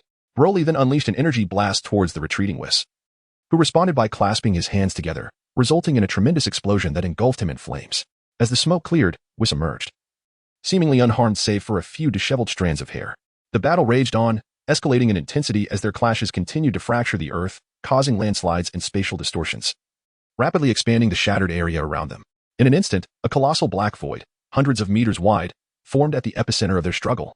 At that moment, Whis conjured another light sword and swung it at Broly. Broly, with quick reflexes, dodged the strike, declaring, "Do not presume that you alone possess this technique. I too can wield it." He then summoned an orange light sword of his own and swung it towards Whis. "Indeed, you are a combat prodigy." Having learned this after merely 2 demonstrations, Whis remarked as their swords clashed with a resounding chime, reminiscent of tempered steel meeting steel. In the instant their swords intersected, both combatants launched strikes with their left hands, unleashing a wave of energy that shattered the surrounding space into layers. The fabric of reality attempted to mend itself, only to be shattered again by their overwhelming force. The rate of healing could not keep pace with the destruction wrought by their battle. Their conflict intensified, the sound of clashing swords resonating through the air as Broly suddenly teleported above Whis, bringing his sword down with lethal intent. Whis, with a swift motion, positioned his right hand to block Broly's fierce strike. The surrounding space fractured under the pressure, and fierce winds whipped through, causing their hair to dance wildly. In a rapid counter, Broly unleashed a left-handed strike that struck Whis' abdomen, sending him flying backward and stabilizing himself only after traveling over 100 meters. Broly, clearly unwilling to grant Whis a moment's respite, instantaneously teleported before him, delivering a powerful kick. Whis barely managed to defend against it, but Broly swiftly followed with a punch that struck Whis, sending him hurtling backward. Just as Whis was about to be flung away, Broly closed the distance again, delivering another punch aimed at Whis' abdomen. Subsequently, he seized Whis' legs and forcefully hurled him into the sky. Without hesitation, Broly pursued Whis, crashing down with both fists, causing Whis to plummet rapidly to the ground. The earth erupted with a thunderous roar, cracking and breaking apart, forming enormous fissures. In a swift motion, Broly conjured a massive energy sphere in his palm and hurled it into the chasm. Energy blasts continued to manifest in Broly's hands, raining down upon the fissure. The air was filled with the sounds of explosive detonations, debris flying in every direction. Finally, with a dramatic flourish, Broly summoned a colossal orange energy sphere and propelled it forward, resulting in a cataclysmic explosion that sent shockwaves throughout the entire realm of the Supreme Kai. As the tremors subsided and the dust began to settle, Whis emerged, disheveled, from the ravine. "I concede, I hadn't anticipated your strength. Your mastery over power is indeed extraordinary, capable of rendering me so disheveled. You are unparalleled, the mightiest being in this universe. Now, I shall honor our agreement and reveal my identity," Whis said calmly. At that moment, Broly returned to his usual demeanor, patiently awaiting Whis' revelation. "I am the embodiment of order in this universe, tasked with maintaining the normal functioning of this world," Whis stated matter-of-factly. "Embodiment of order? Huh. Thank you for the insight. I am aware you have not exerted your full strength. Until we meet again, I hope next time I can compel you to unleash your full power and utilize your authority over rules. Farewell." With that, Broly and his companions instantaneously departed from the realm of the Supreme Kai. Was smiled and nodded before departing alongside Beerus. Chapter 61. A reunion with the Divine. Upon returning to Earth, the group exchanged greetings before parting ways. However, inspired by the fierce battle between Broly and Whis, Goku and Vegeta embarked on an intense training regimen in the days that followed. 2 years had elapsed since the fierce battle between Broly and Whis.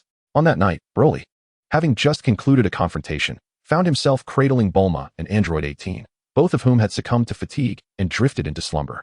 Just as he was about to succumb to sleep himself, a sudden haze enveloped his senses, and he realized he had been transported to a strangely familiar realm. This place feels oddly reminiscent. Wait a moment, could it be? Indeed, this is the space of that decrepit old deity. What could have compelled him to summon me once more? I recall the last encounter. He had delivered a swift kick to my rear. Now that I have grown significantly stronger, it is the perfect opportunity to settle the score with that insufferable old man. With this thought in mind, Broly's eyes began to scan his surroundings, hoping to catch sight of the old god, just as he was lost in his exhilarated daydreaming.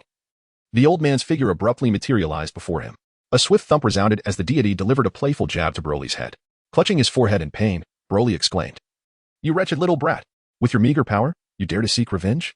If you truly wish to retaliate, you might as well wait another 10 or 80 billion years." The god remarked leisurely, gazing at Broly with a mix of amusement and disdain. Broly pressed his hand against his large head, gazing at the deity. "You old fool. I was merely contemplating in my mind. Must you take it so seriously?" He continued, "Moreover, what brings me back here again, old man?" "Well, it is nothing of great consequence," the deity replied. "I simply wish for your assistance with a task, one that comes with its own rewards, mind you. So, what do you say? Will you lend a hand, you rascal?" The deity slyly coaxed Broly. Upon hearing of the benefits, Broly's demeanor transformed instantly into one of utmost respect. He said, "I am uncertain of the matters you wish for me to attend to, but I assure you, I shall exert every effort and will not disappoint you." The deity was quite pleased with Broly's respectful attitude. However, the matter could wait. First, let us discuss your strength. Do you believe that your current prowess is indeed formidable? With an air of confidence and a hint of pride, Broly declared, "Of course. Although I currently find myself unable to retaliate in your presence, I am on the verge of becoming #1 in the Dragon Ball universe, and my strength is undeniably formidable. This is not mere boastfulness. I believe you are aware that I faced off against that individual named Whis. While he refrained from utilizing his authority during our battle, I displayed an impressive 80% of my combat prowess, and even then, I managed to best him. This is indicative of my considerable strength. It is commendable to possess such confidence, yet one must not become complacent. Now, allow me to elucidate the reason for my visit. It is quite fortuitous. As the gods among us were inspired after watching the Dragon Ball series, we noticed that there is a tournament of power within that realm, and we, too, wish to organize a similar event in our divine realm. The participants will be those chosen by us gods, and I assure you, the competitors will include individuals you are familiar with," the god stated with an air of composure. Upon hearing that the celestial realm is to host a martial arts tournament, Broly's warrior instinct flared with excitement. He eagerly inquired, "Who will be participating? May I know in advance?"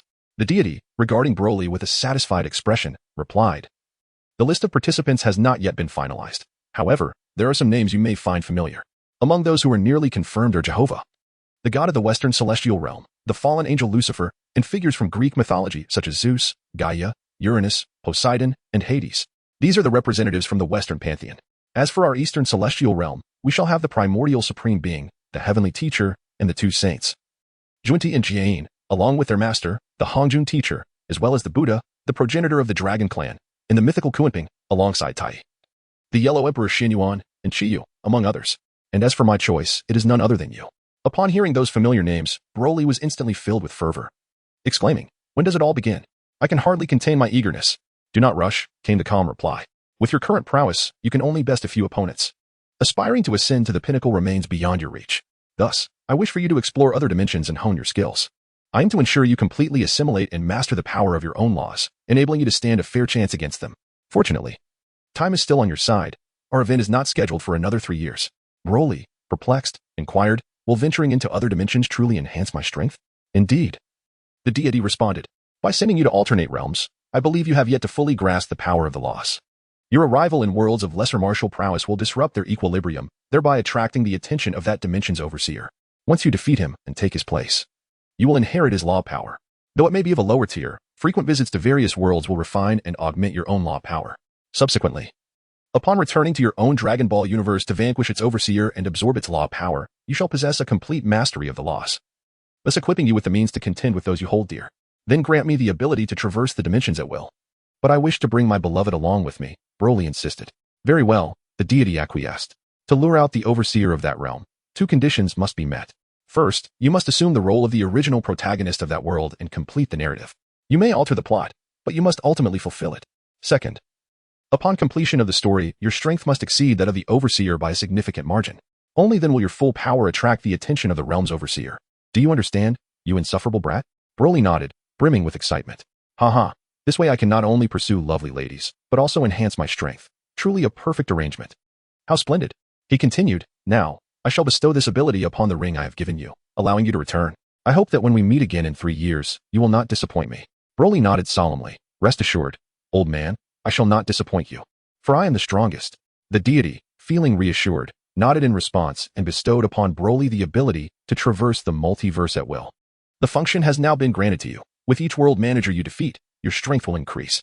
I hope you seize this opportunity. With a wave of his hand, Broly vanished from that space, and the deity mused. I hope this rascal will truly astonish me in 3 years. Gradually, the deity's figure faded away. At that moment, Broly found himself back in his original realm, still cradling the 2 women in his arms, yet his heart brimmed with excitement. He pondered which world he should explore first before gradually drifting into slumber. Chapter 62. On the brink of entering the next world the following morning. Broly rose early and gently roused the 2 women. They exchanged shy glances, their cheeks flushed. You go out first, one of them suggested. Broly chuckled softly and stepped outside, allowing the 2 women to emerge slowly thereafter. After freshening up and enjoying breakfast, Broly gathered Bulma, Android 18, and Sheila. Please wait a moment. I have matters to discuss with you, he said. Curiosity sparked in Bulma and the others. What is it that you wish to talk about? I plan to venture into other dimensional worlds, Broly explained. I would like to know if you would accompany me on this adventure. Other dimensional worlds? So, we can explore different realms? The 3 women exclaimed with excitement. Indeed. This journey has 2 purposes. First, to challenge the managers of these worlds. Upon defeating them, I can absorb their laws and, in doing so, wield their powers. The second purpose is to take you along for some enjoyment. What do you say? Will you join me? Broly inquired. Yes, yes. Experiencing the styles of other worlds sounds delightful. They replied eagerly. However, Bulma interjected, that sounds enticing. But I suspect you have a third motive, to woo beautiful ladies from other dimensions, you notorious cosmic lecher. Android 18, upon hearing this, gazed at Broly with newfound understanding. Upon hearing this, Broly awkwardly gazed at Bulma and Android 18, feeling a sense of frustration within. Bulma truly is like a parasite in my mind. How could she possibly know such things? Nevertheless, Broly maintained a calm facade and replied, Hey, Bulma, is it customary for a wife to speak of her husband in such a manner? Be cautious, or I might just have to discipline you tonight. Upon hearing this, Bulma's face instantly flushed, and even Android 18 felt a rush of color to her cheeks. Nevertheless, Bulma continued, having spent such a considerable amount of time together. We still find ourselves somewhat oblivious to you. However, it is true that we are both somewhat powerless in this regard. Hence we shall not interfere with your pursuit of romantic interests. Yet, regardless of how many women you may encounter in the future, do remember that you must never forsake us. After hearing this, Broly was deeply moved. Gazing affectionately at Bulma and Android 18, he instantly embraced both women. Rest assured, he said tenderly, no matter how many women may come into my life in the future, you two will always hold the most special place in my heart. Now that everything is settled, Broly continued, you should start preparing. In 3 days, we'll embark on our journey to other worlds. The women, overjoyed by the news, leaped with excitement. The 3 days passed swiftly. During this time, Bulma, Android 18, and Snow engaged in extensive shopping, storing all their purchases in Broly's dimensional ring. Are you all ready? Broly inquired. Yes, everything's prepared, Bulma replied. But one more thing. How long will we be away this time? At least 3 years. Possibly up to 5, Broly explained. We won't be visiting just one world. We'll explore multiple realms, so it will take longer. Understood, Bulma said. I'll inform my parents that we're going on an extended trip. With that, she hurried off to bid farewell to her family. All set, Bulma announced upon returning. I've told everyone we're embarking on a cosmic voyage. Broly nodded and said, all right, you may enter my ring space. I will let you out once I arrive. With that, he swiftly stored the 3 women within the confines of his spatial ring. Subsequently, he activated the dimensional travel feature bestowed upon him by the divine ring, preparing to venture into another world. Chapter 1. The encounter with Luffy. Well then, let's choose One Piece and see Luffy and his crew. After making his selection, Broly stepped directly into the dimensional portal, which flickered and then vanished from sight. Beneath the cerulean sky, the vast ocean stretched endlessly, while seagulls soared freely above. On the surface of the water, a band of pirates led by Arlito was raiding a merchant ship. Just then, a brilliant light portal appeared in the sky, and a tall, muscular figure emerged from it. Observing the scene below, where the plump and unattractive woman commanded her pirates to pillage the merchant ship, Broly chuckled to himself. Oh, what perfect timing. It seems I've stumbled upon the opening scene of One Piece. Quite amusing. Luffy must be in that barrel on the passenger ship. How delightful to meet the man destined to become the Pirate King. However, it seems you were able to flaunt your prowess in my absence. But now that I am here, the title of Pirate King shall undoubtedly be mine. Ha! With that thought, Broly instantly teleported onto the passenger ship and made his way to the cargo hold, searching for the barrel that contained Luffy. Before long, he found it. Aha! I found it. Let me witness the legendary protagonist, Luffy, he exclaimed as he shattered the barrel with his energy sword. As the barrel broke, Luffy emerged, laughing heartily, just as in the original tale. However, the sight of Luffy, who appeared foolishly cheerful, irked Broly, prompting him to interject. Hey, stop laughing. Do you realize how unpleasant your laughter sounds? Luffy responded, Who are you? I am Monkey D. Luffy, the man who will become the Pirate King. Oh, is that so? Do you possess the strength for that? Broly scoffed. Humph. This is my lifelong dream. I would gladly lay down my life for it. Are you doubting my strength? Would you care for a duel? But if you lose, you must join me as my companion, Luffy challenged. Oh, you are quite confident. If you lose, you'll serve as my underling. But it seems that fate has already sealed your role as my subordinate. Broly retorted, beckoning Luffy with a finger. Just as Luffy prepared to strike, the pirates who had been raiding the passenger ship arrived at the scene, intending to capture both Broly and Luffy. However, they were soon frightened away by the overwhelming power of the two, fleeing in terror and reporting back to the grotesque Arlita. Upon receiving the report, Arlita rushed to the scene. When Broly laid eyes on her again, he felt a wave of nausea wash over him. Without hesitation, he delivered a punch that created a shockwave, sending Arlita flying. Having dealt with the nuisance, Broly turned to Luffy and said, Come on, the distractions have been dealt with. Luffy charged forward, throwing a punch at Broly, who remained motionless, effortlessly blocking the strike with a single finger.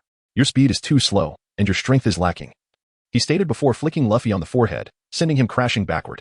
With a thud, Luffy flew several meters before landing on the ground, incapacitated. Observing Luffy lying there, Broly swiftly teleported to his side and fed him a senzu bean, saying, Well, kid, what do you say? Do you concede? Luffy stood up, grinning. I didn't expect you to be this strong. From now on, you will be my captain. But how are you so powerful? Can you teach me to become stronger? Huh. First, you should find yourself a ship. Let us go. The Marines will be here soon, and I'd rather avoid any trouble, Broly replied. Then, just as in the original story, Luffy found a small boat, and together with Broly and his acquaintance, Kobe, they set sail. As Broly glanced back at the small ship they had just collided with, he chuckled. Nami, we shall meet again soon. On board the ship, Broly expressed his desire to explore the Grand Line, which excited Luffy, who urged Broly to gather more companions. To adhere to the storyline, Broly, following Kobe's guidance, headed to the Marine base to seek out their first companion, Zoro. Chapter 2. The joining of Zoro. The small boat drifted along the ocean, and before long, Broly, Luffy, and Kobe arrived at the Marine base where Roronoa Zoro was held captive. The trio disembarked with exuberance, shouting, We've finally arrived at the Marine base. They then headed towards the facility. As they walked, Kobe attempted to dissuade Broly and Luffy from seeking Zoro, but Broly paid him no heed. Luffy, however, replied, We don't have to force him to join us. We need to see if he is a good person. Kobe raised his voice. Luffy, what are you joking about? How could he possibly be a good person? He was captured precisely because he is a bad one. At this, Broly interjected, Luffy, why don't you inquire whether Zoro is indeed imprisoned in this Marine base? Upon hearing this, Luffy approached a fruit vendor, took a piece of fruit, and began eating.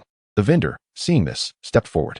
After tossing a belly to the vendor, Luffy asked, Is there a guy named Zoro in this base? Upon hearing the name, the bystanders quickly recoiled in fear. Noticing this, Kobe quietly advised, It seems we shouldn't mention Zoro's name here. Broly observed and said, Let us go, Luffy. We'll check out the Marine base. The three continued towards the base. On their way, Kobe informed Broly and Luffy that the commander of the Marine base was a man named Monka. Upon mentioning Monka's name, the passers-by reacted with the same fear as when Zoro's name was mentioned, causing Kobe to feel puzzled. Luffy, on the other hand, found the townsfolk amusing, while Broly, having foreknowledge of the plot, remained unperturbed. As they conversed, the trio reached the entrance of the Marine base. Observing the tightly shut gates, Luffy swiftly scaled the wall for a better view. Kobe followed suit, and soon Luffy shouted, Captain, I see him. Zoro is right there. But he is tied up on a wooden post in the open. Broly nodded slightly, and slowly ascended into the air.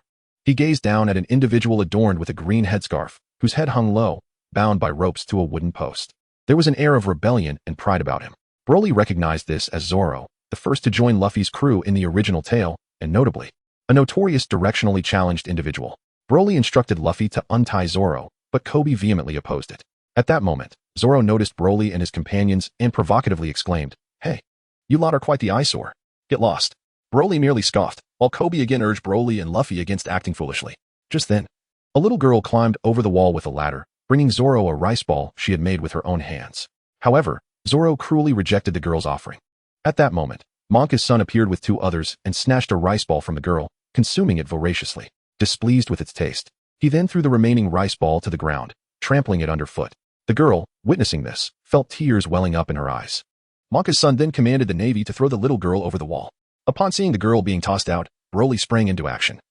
Catching her gently before placing her on the ground and wiping her tears away, he softly inquired, "Are you all right?" "Thank you, I'm fine." The girl responded gratefully, gazing up at Broly. Meanwhile, Zoro was furious, but Monka's son laughed heartily, saying, "I didn't expect you to be so resilient, hanging on till now." "Humph, I can last a month." Zoro asserted firmly, "I will survive, no doubt about it." Luffy, bemused, waved goodbye and was about to leave when Zoro requested that Luffy pick up the ruined rice ball from the ground and feed it to him. Surprised but compliant, Luffy obliged and handed the rice ball to Zoro.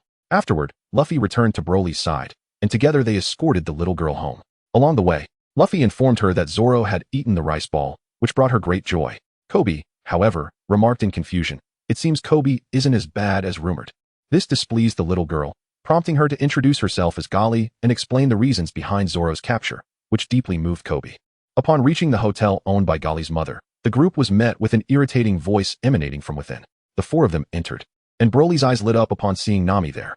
He thought to himself, what a coincidence to run into her here. As he contemplated whether to approach Nami, a piercing laugh echoed, "Hee hee, I'm so bored. Let us execute Zoro tomorrow. I hope everyone comes to watch." Broly's temper flared, irritated by the interruption. "Luffy, toss that guy out. He is just making noise," he said, displeased. Luffy quickly complied, dashing forward and delivering. Broly gazed at Colonel Monka, who boasted an iron jaw and wielded an axe on his arm, and disdainfully curled his lip. With a swift motion, he appeared before Monka and lightly tapped him, causing the colonel to collapse to the ground, unconscious. At that moment, Luffy arrived, and upon witnessing the scene, he exuberantly shouted, "Captain, you are amazing. When will you teach me?" Broly, shaking his head in resignation at Luffy's excitement, then asked for Zoro's sword, which he handed over, saying, "Zoro, now that you possess your sword, what do you think? Do you still wish to compete?" Zoro shook his head and replied, "You are formidable. But I will surpass you in the future, and I will honor our agreement to join your crew." The naval officers erupted into cheers upon seeing Monka sprawled on the ground. After a hearty meal at Galley's hotel, Broly and his companions departed, while Kobe, with Luffy's assistance, became a member of the Navy. Chapter 3. The first encounter with Nami and her joining the trio set sail, leaving the Navy base behind. Meanwhile, at a certain spot in the ocean, Nami cunningly lured the three foolish pirates of Buggy's crew onto her small boat. Seizing the moment while the dim-witted pirates were distracted by the treasure chest she had prepared, Nami stealthily boarded their ship and sailed away. As Broly and his companions progressed slowly with the sea breeze, Broly anticipated their imminent encounter with Buggy's pirate crew, where he would meet Nami. He felt a twinge of excitement. In a manner reminiscent of the original story, Zoro accidentally knocked Luffy's hat off. In pursuit of his windblown hat, Luffy utilized his rubbery bounce, only to land directly in the bird's beak, becoming ensnared and carried away. "Zoro, you row the boat and catch up. I'll keep an eye on Luffy," Broly declared before employing his air-walking technique to give chase. Zoro, momentarily stunned by the spectacle, then frantically paddled to follow. Before long, Luffy was transported by the bird to a small town where Buggy resided. The antics of Buggy's crew inadvertently freed Luffy from the bird's beak, sending him crashing to the ground. Broly arrived just in time to witness three pirates pursuing Nami. He descended from the sky and landed before her, prompting Nami to exclaim, "Captain, you came to rescue me." Taken aback, Broly realized she must have meant to say that to Luffy, yet the words were directed at him. Before he could respond, Nami, while retreating, said, "Sorry, I'll leave this to you." The members of Buggy's crew cast menacing glances at Broly upon hearing Nami's words. As Broly watched Nami flee, he thought, "Heh, little girl, I am not so easily manipulated. Such exploitation comes at a price." Believing Broly to be Nami's captain, Buggy's crew decided against pursuing her further and shifted their focus to capturing him instead. As they prepared to pounce on Broly, Nami, having escaped, found herself on a rooftop, her heart filled with concern for Broly's safety. Broly turned around, disdainfully gazing at the crowd. With a casual motion, he unleashed a powerful punch, generating a fierce shockwave that surged towards Buggy's pirate crew. With a resounding bang, the force of the blast knocked them all to the ground, rendering them unable to move. Nami, witnessing this spectacle, gasped in astonishment, her mouth forming a Na shape. As she leaped down from the rooftop, she exclaimed, "Incredible! You are truly formidable." You dispatched that group with such ease. At that moment, Luffy, who had descended from the sky, stood before Broly, gazing at him with admiration. Oh, so it's you. By the way, what is your name? Broly, although already aware, feigned ignorance due to their first encounter. I'm Nami, a thief specializing in stealing from pirates. Do you have any interest in teaming up? She inquired. Not at all. Broly replied playfully, turning as if to leave. Just then, Luffy's stomach growled audibly. Captain, I'm so hungry. Nami quickly interjected. Let me treat you to something to eat. Broly nodded in agreement, and the three of them proceeded together. Meanwhile, at Buggy's lair, he inquired, have you not yet captured the thief? A lackey responded, we are currently pursuing them with all our might. Buggy, angered, demanded. How could the navigation chart have been stolen so easily? The lackey nervously retreated, explaining, we were preparing to set sail for the Grand Line. Yes, Captain Buggy. But the person responsible for guarding the chart accidentally lost the key, the lackey hurriedly added. What did you say? Buggy shouted furiously, subsequently issuing orders to reclaim the navigation chart as swiftly as possible. Meanwhile, in an empty house, Broly and Luffy were enjoying their meal. Although aware that Nami was not from this town, Broly feigned curiosity and asked, do you live in such a large house alone? Nami replied, I'm not from this town. Everyone fled in fear of Buggy. Haha, Nami, what is your purpose as a thief specializing in stealing from pirates? Broly inquired with a smile. I want to save up 100 million berries. Nami responded. Luffy interjected, what do you need so much money for?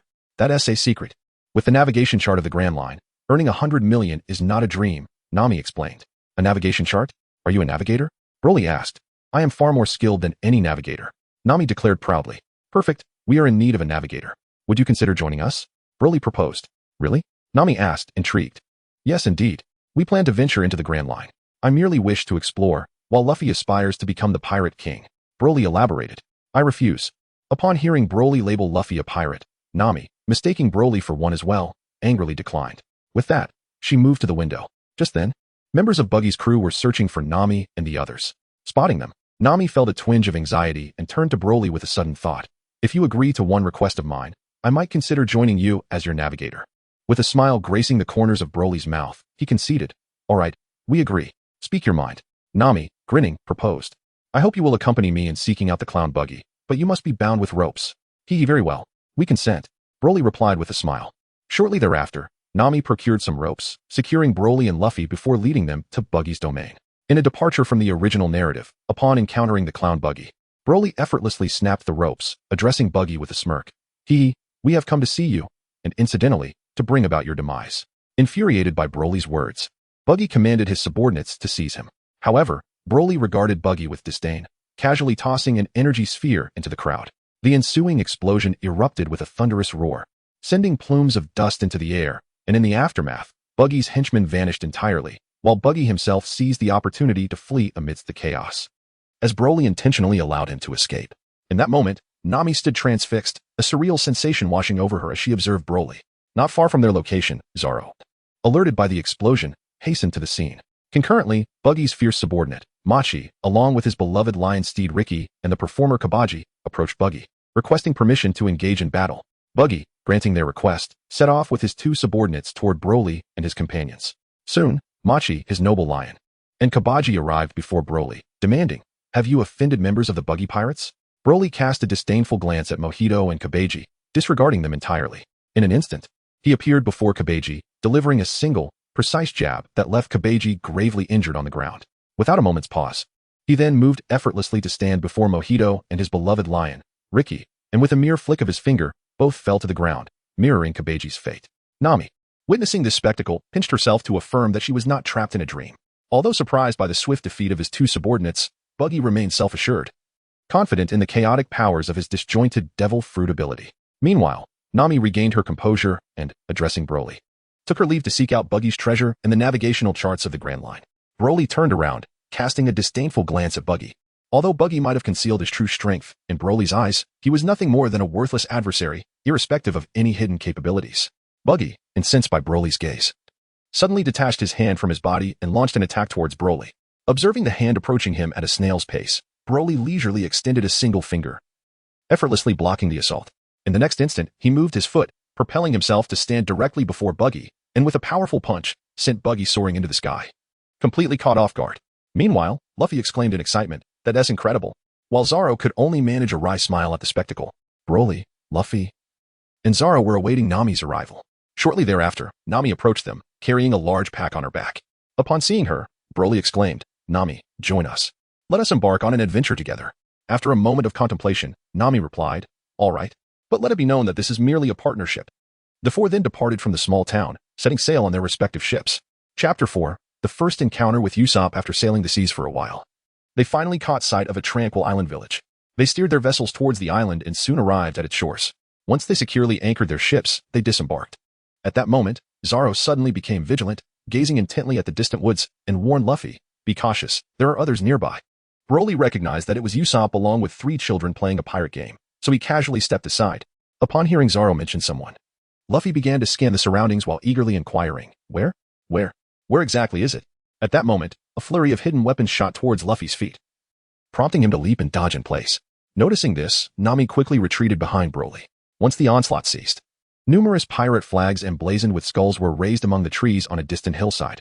Upon seeing the multitude of flags, Luffy exclaimed, "Yay, so many people." Nami, hearing Luffy's exuberance, retorted with dissatisfaction, "You still have the energy to admire others."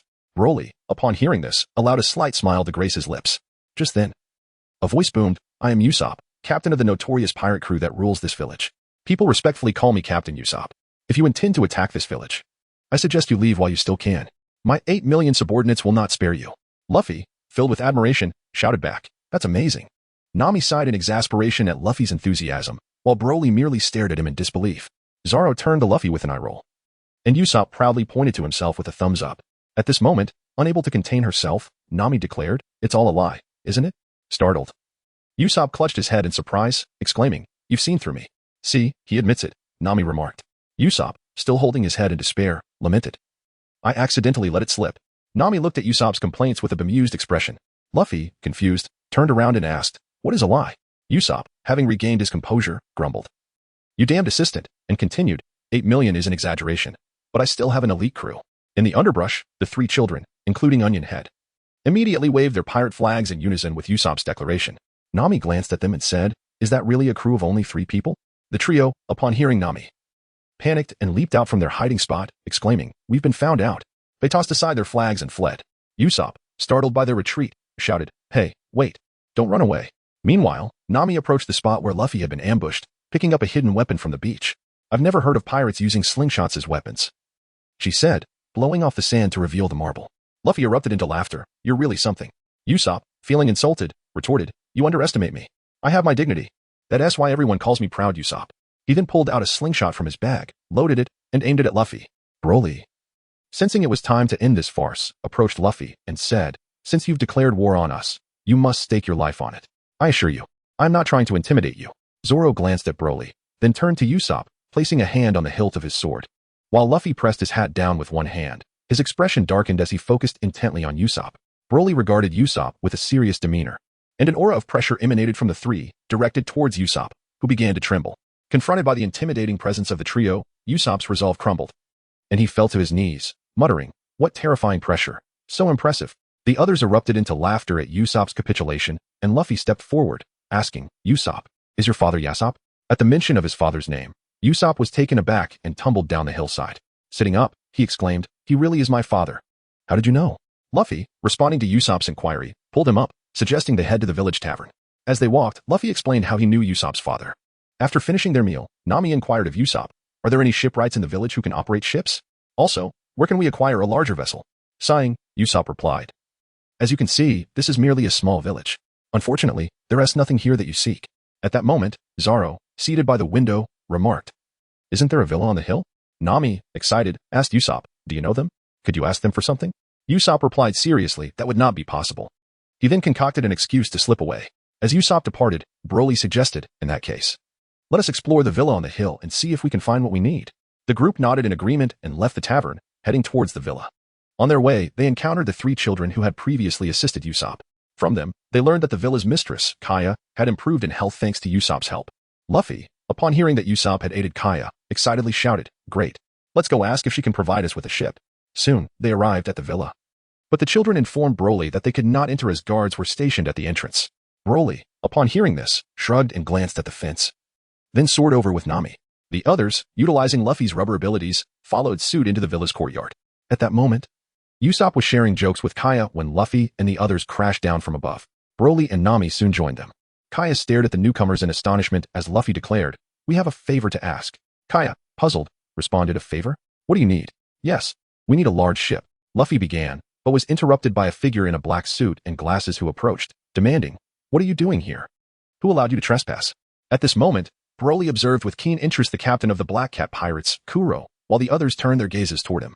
Subsequently, as depicted in the original narrative, Usopp and Kuro engaged in a dispute regarding their fathers. The group then exited the villa alongside Usopp. While pondering how to acquire a ship, Usopp inadvertently overheard a conversation between Kuro and Zango. He hurriedly rushed to inform the villagers, yet no one believed him. Desperate, Usopp returned to the villa and warned Kaya that her butler intended to murder her. However, Kaya dismissed his claims and even slapped Usopp. Subsequently, Usopp sought out Broly and the others, articulating his desire to protect the village. Broly and his companions readily agreed to assist him. That night, they all retired to rest, preparing for the impending battle against the Black Cat Pirates at dawn. Chapter 5. Usopp joins the following morning.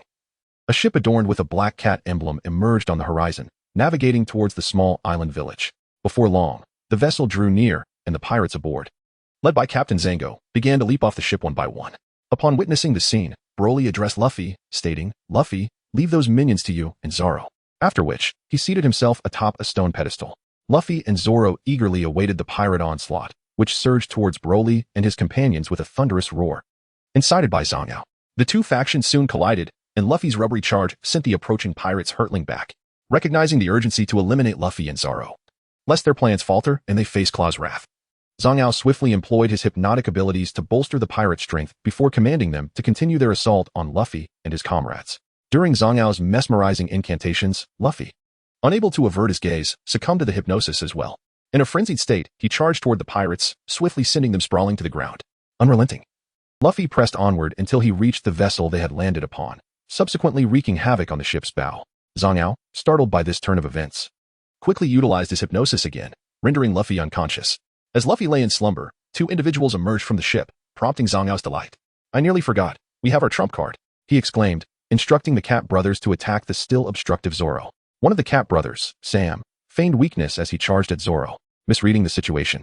Zoro did not unleash his full power initially, brandishing a knife as a warning to the advancing Sam. Nami and Usopp exchanged puzzled glances, astonished by Zango's seemingly feeble trump card. As Sam approached Zoro, a sudden transformation overcame him. With an intense surge of energy, he leaped forward, accelerating towards Zoro. Caught off guard, Zoro found himself disarmed as Sam seized the two knives strapped to his back. Infuriated by the loss, Zoro retaliated, yet Sam deftly evaded the attack, propelling Zoro forward toward the location of his stolen swords. Sam leaped onto Zoro's back, grasping his arms, while his brother Butch launched an assault against Zoro. With only one knife at his disposal, Zoro was forced into a defensive stance against the combined onslaught of the Cat brothers. Concerned, Nami and Usopp watched the unfolding melee.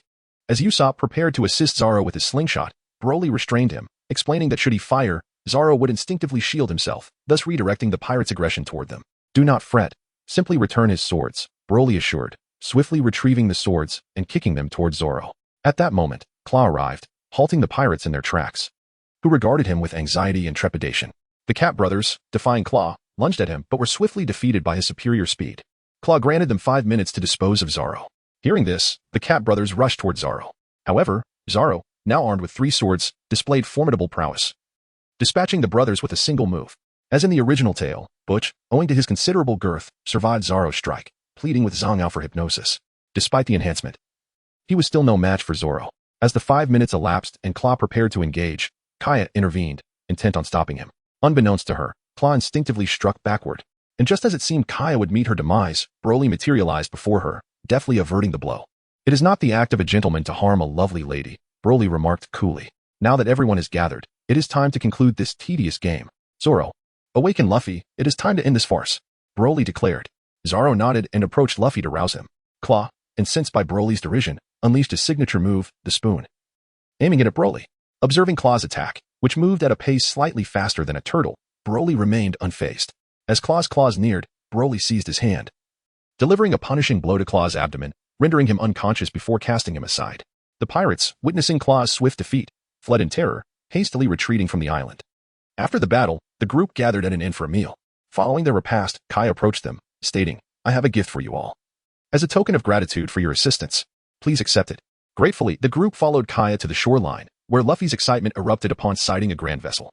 After expressing their gratitude, they boarded the ship, setting sail alongside Usopp into the horizon. Chapter 6. Onward to the sea restaurant aboard the Going Merry, Luffy jubilantly proclaimed, "Haha. Captain, I have crafted our pirate flag. What do you think?" As Broly beheld it, he nearly fell over in laughter, while Zoro stared at the flag in disbelief.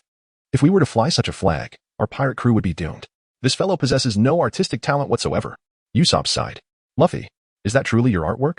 You fool, if you cannot draw, do not attempt it. Nami admonished. Seizing the brush from Luffy, Usopp declared, "Allow me to paint." I used to love doodling on the walls of others' homes, thus igniting my artistic flair. He then set to work. However, upon completion, the group found that Usopp's rendition was merely a self-portrait.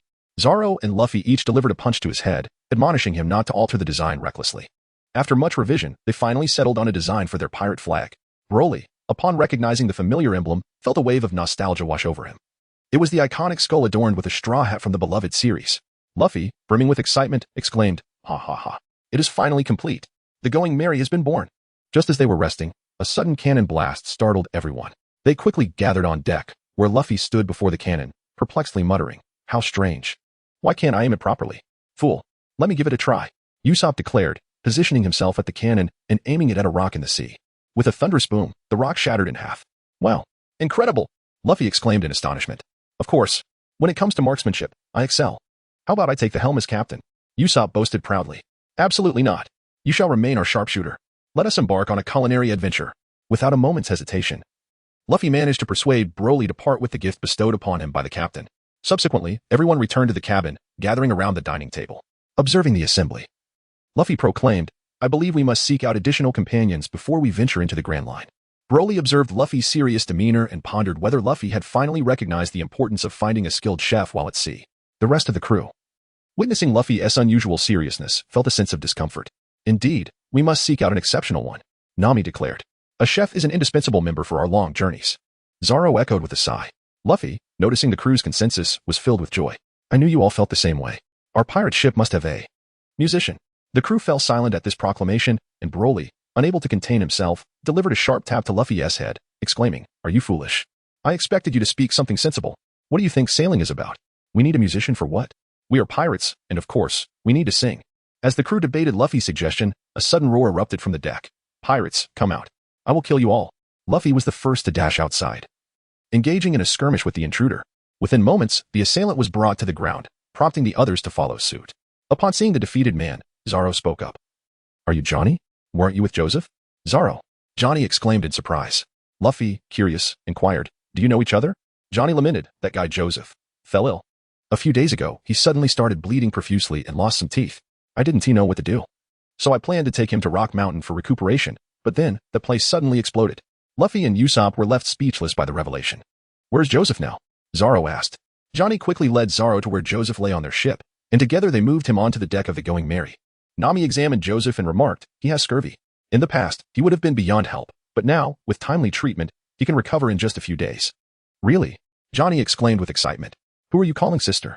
Nami retorted angrily, then turned to Luffy and Usopp, instructing, "You two fools, don't just stand there. Quickly fetch a barrel of rum for Joseph to drink." The duo hurriedly brought the rum and poured it into Joseph's mouth. Before long, Joseph astonishingly rose to his feet. "I'm better. Thank you so much. I thought I was done for. You need to rest properly. Recovery doesn't happen that quickly," Nami admonished. Yet, before she could finish, Joseph collapsed again. Subsequently, Johnny escorted Joseph to a designated room arranged by the crew.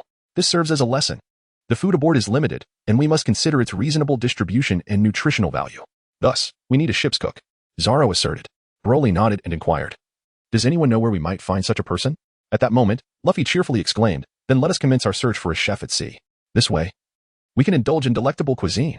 Johnny seemed to recollect something. "Big brother, if we are to find a sea chef, I happen to know a place. Though I am uncertain if the chef would agree to come, it is a renowned sea restaurant in this area. Moreover, the man you have been seeking, Hawkeye, is also there." "A sea restaurant?" Luffy and Usopp echoed with excitement. "Indeed, if we continue sailing for 2 or 3 days, we shall arrive," Johnny assured them. "Hawkeye." Zoro appeared to be struck by a sudden realization, trembling intensely. "Hawkeye Mihawk, one of the 7 warlords. I wonder what his strength is like?" Broly thought with delight, for since entering the world of One Piece, he had not encountered an opponent who could make him slightly serious. The prospect of meeting one of the 7 warlords, Hawkeye, filled him with joy, even though he knew that the man posed no real threat to him. Nonetheless, it would certainly bring him some measure of combat enjoyment. Chapter 7. Luffy's predicament. The ship continued its voyage for another 2 days across the sea. Haha. We have finally arrived at the sea restaurant. Brothers, Johnny exclaimed excitedly from the bow of the ship early in the morning, prompting everyone to rush towards the front. Oh, what a gigantic fish. They all gasped in awe, for there, not far ahead, stood a wooden fish, ingeniously crafted to resemble the restaurant itself. With its head and tail adorned with flagpoles, billowing sails that exuded an air of majesty. Just then, a ship passed by, painted in black and white stripes. Its captain exuding arrogance, with peculiar patterns on the sails and a line of English. Marine? Johnny and Joseph quivered as they hid behind the door. Luffy, upon seeing the Marines, gaped and exclaimed, when did they appear? They wouldn't attack us, would they? Usopp timidly inquired. On the opposing ship, a man clad in a striped shirt with golden hair raised his right hand, leisurely observing the flag on Broly's vessel, remarking, I have not seen this pirate flag before. His right arm was adorned with a steel prosthetic. He was none other than the Marine Headquarters Lieutenant, Iron Fist Horty. Horty, clenching his iron fist, brazenly shouted towards Broly's crew, I am a Marine Lieutenant. Who among you is the captain? I am Luffy, the captain. The pirate flag was made a few days ago. Luffy replied solemnly, leaving the others speechless at his audacity in such a tense moment. I am Usopp, the sharpshooter. Usopp mimicked Luffy, introducing himself in a similar vein. At this juncture, Horty spotted Johnny and Joseph hiding behind the door. You too, I recognize you. Johnny and Joseph, the bounty hunters who specialize in capturing third-rate pirates. Have you finally been caught by real pirates? Upon hearing this, Joseph and Johnny's anger surged, and they began shouting at the Marines. Horty's voice rang out. Consider yourselves fortunate today, for I am here to enjoy fine dining and have no time to play with you third-rate pirates. With that, he gestured ominously to the sharpshooter. Sink their ship. Seeing the sharpshooter's movements, Usopp hurriedly shouted, this is bad. Those guys are about to fire on us. Everyone turned to Usopp, and with a loud bang, a cannonball soared through the air. Luffy dashed forward, using his body to deflect the cannonball, which rebounded at an even greater speed. However, it seemed slightly off course, crashing into the roof of the sea restaurant with a resounding explosion, creating a large hole. Meanwhile, at the sea restaurant, the head chef, wearing a tall chef's hat and a chef's uniform, with 2 long mustaches under his nose and 1 leg amputated, was being anxiously questioned by his staff. Boss, are you all right? The old man, known as Zeph, bellowed in frustration. Of course I am not fine. Now get back to work. Despite his condition, Zeph emphasized, a chef's responsibility is to ensure customers are fed. Do you wish for my restaurant to close down? He then kicked the staff member out of the room. Just then, a couple of waiters entered, carrying Luffy as if he were a small chicken. Boss, we have brought the culprit. It is him, they exclaimed, dropping Luffy before Zeph. You scoundrel, tell me how you intend to compensate us. Zeph demanded angrily. After some discussion, it became clear that Luffy had no money to pay. Zeph, with resignation, said, if you cannot pay, then you shall work in my restaurant to repay your debt. 1 year of unpaid labor. Luffy, sweating profusely, looked at Zeph in disbelief. A year. It seems my days will be quite difficult. At that moment, in the dining area, the arrogant Marine Lieutenant Horty was enjoying a meal with a beautiful woman. Waiter, he called, waving his hand. A man in a black suit approached, leisurely strolling about the restaurant while smoking a cigarette. Horty mistakenly thought he was a waiter. What are you looking at? I am calling you. Horty shouted angrily at the indifferent man. Sir, allow me to correct your misunderstanding. I am the sous chef here, not a waiter. This was Sanji, the sous chef of the sea restaurant. Before he could finish speaking, Sanji's old habit kicked in. Upon spotting a beautiful woman nearby, he immediately shifted his attention to flirt with her. Horty, feeling ignored, became increasingly furious and, like in the original story, attempted to unleash chaos with bugs, only to be met with Sanji's wrath, which left him sprawled on the ground. Meanwhile, in Zeph's office, Luffy was negotiating. Could we shorten the time? How about 1 week?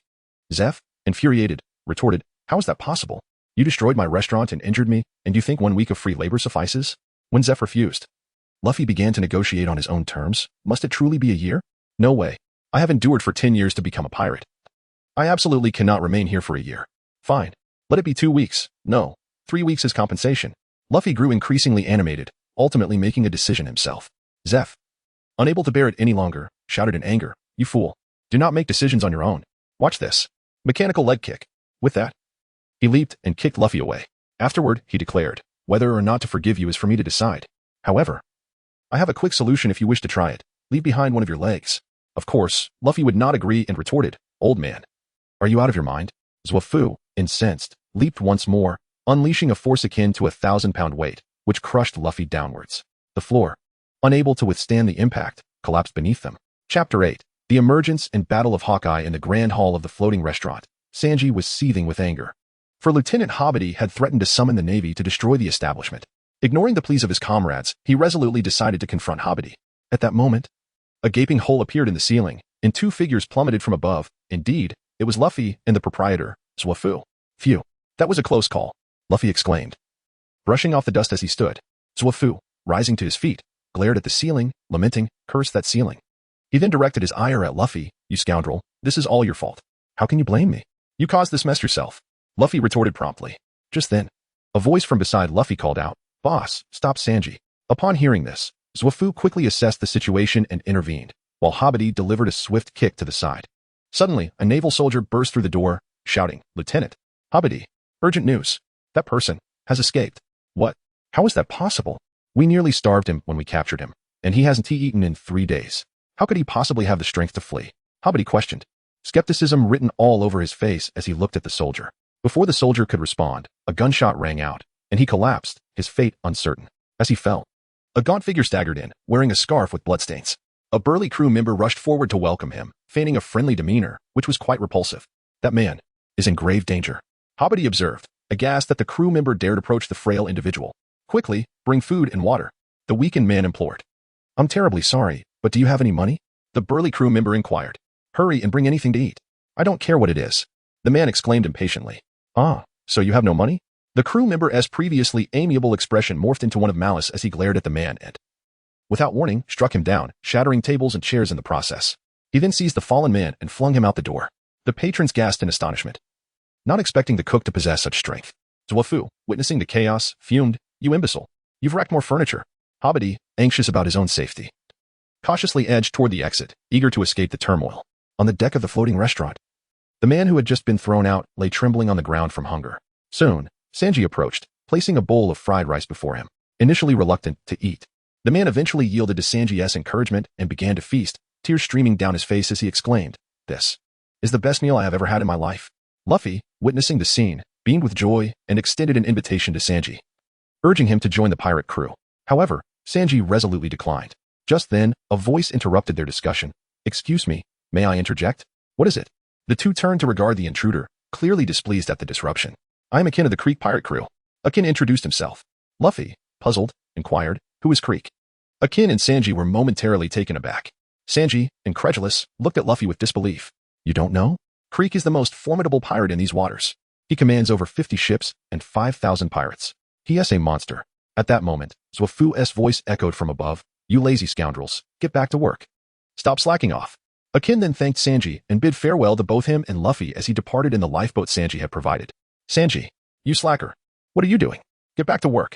The old man bellowed, prompting Luffy and Sanji to hastily re-enter the restaurant.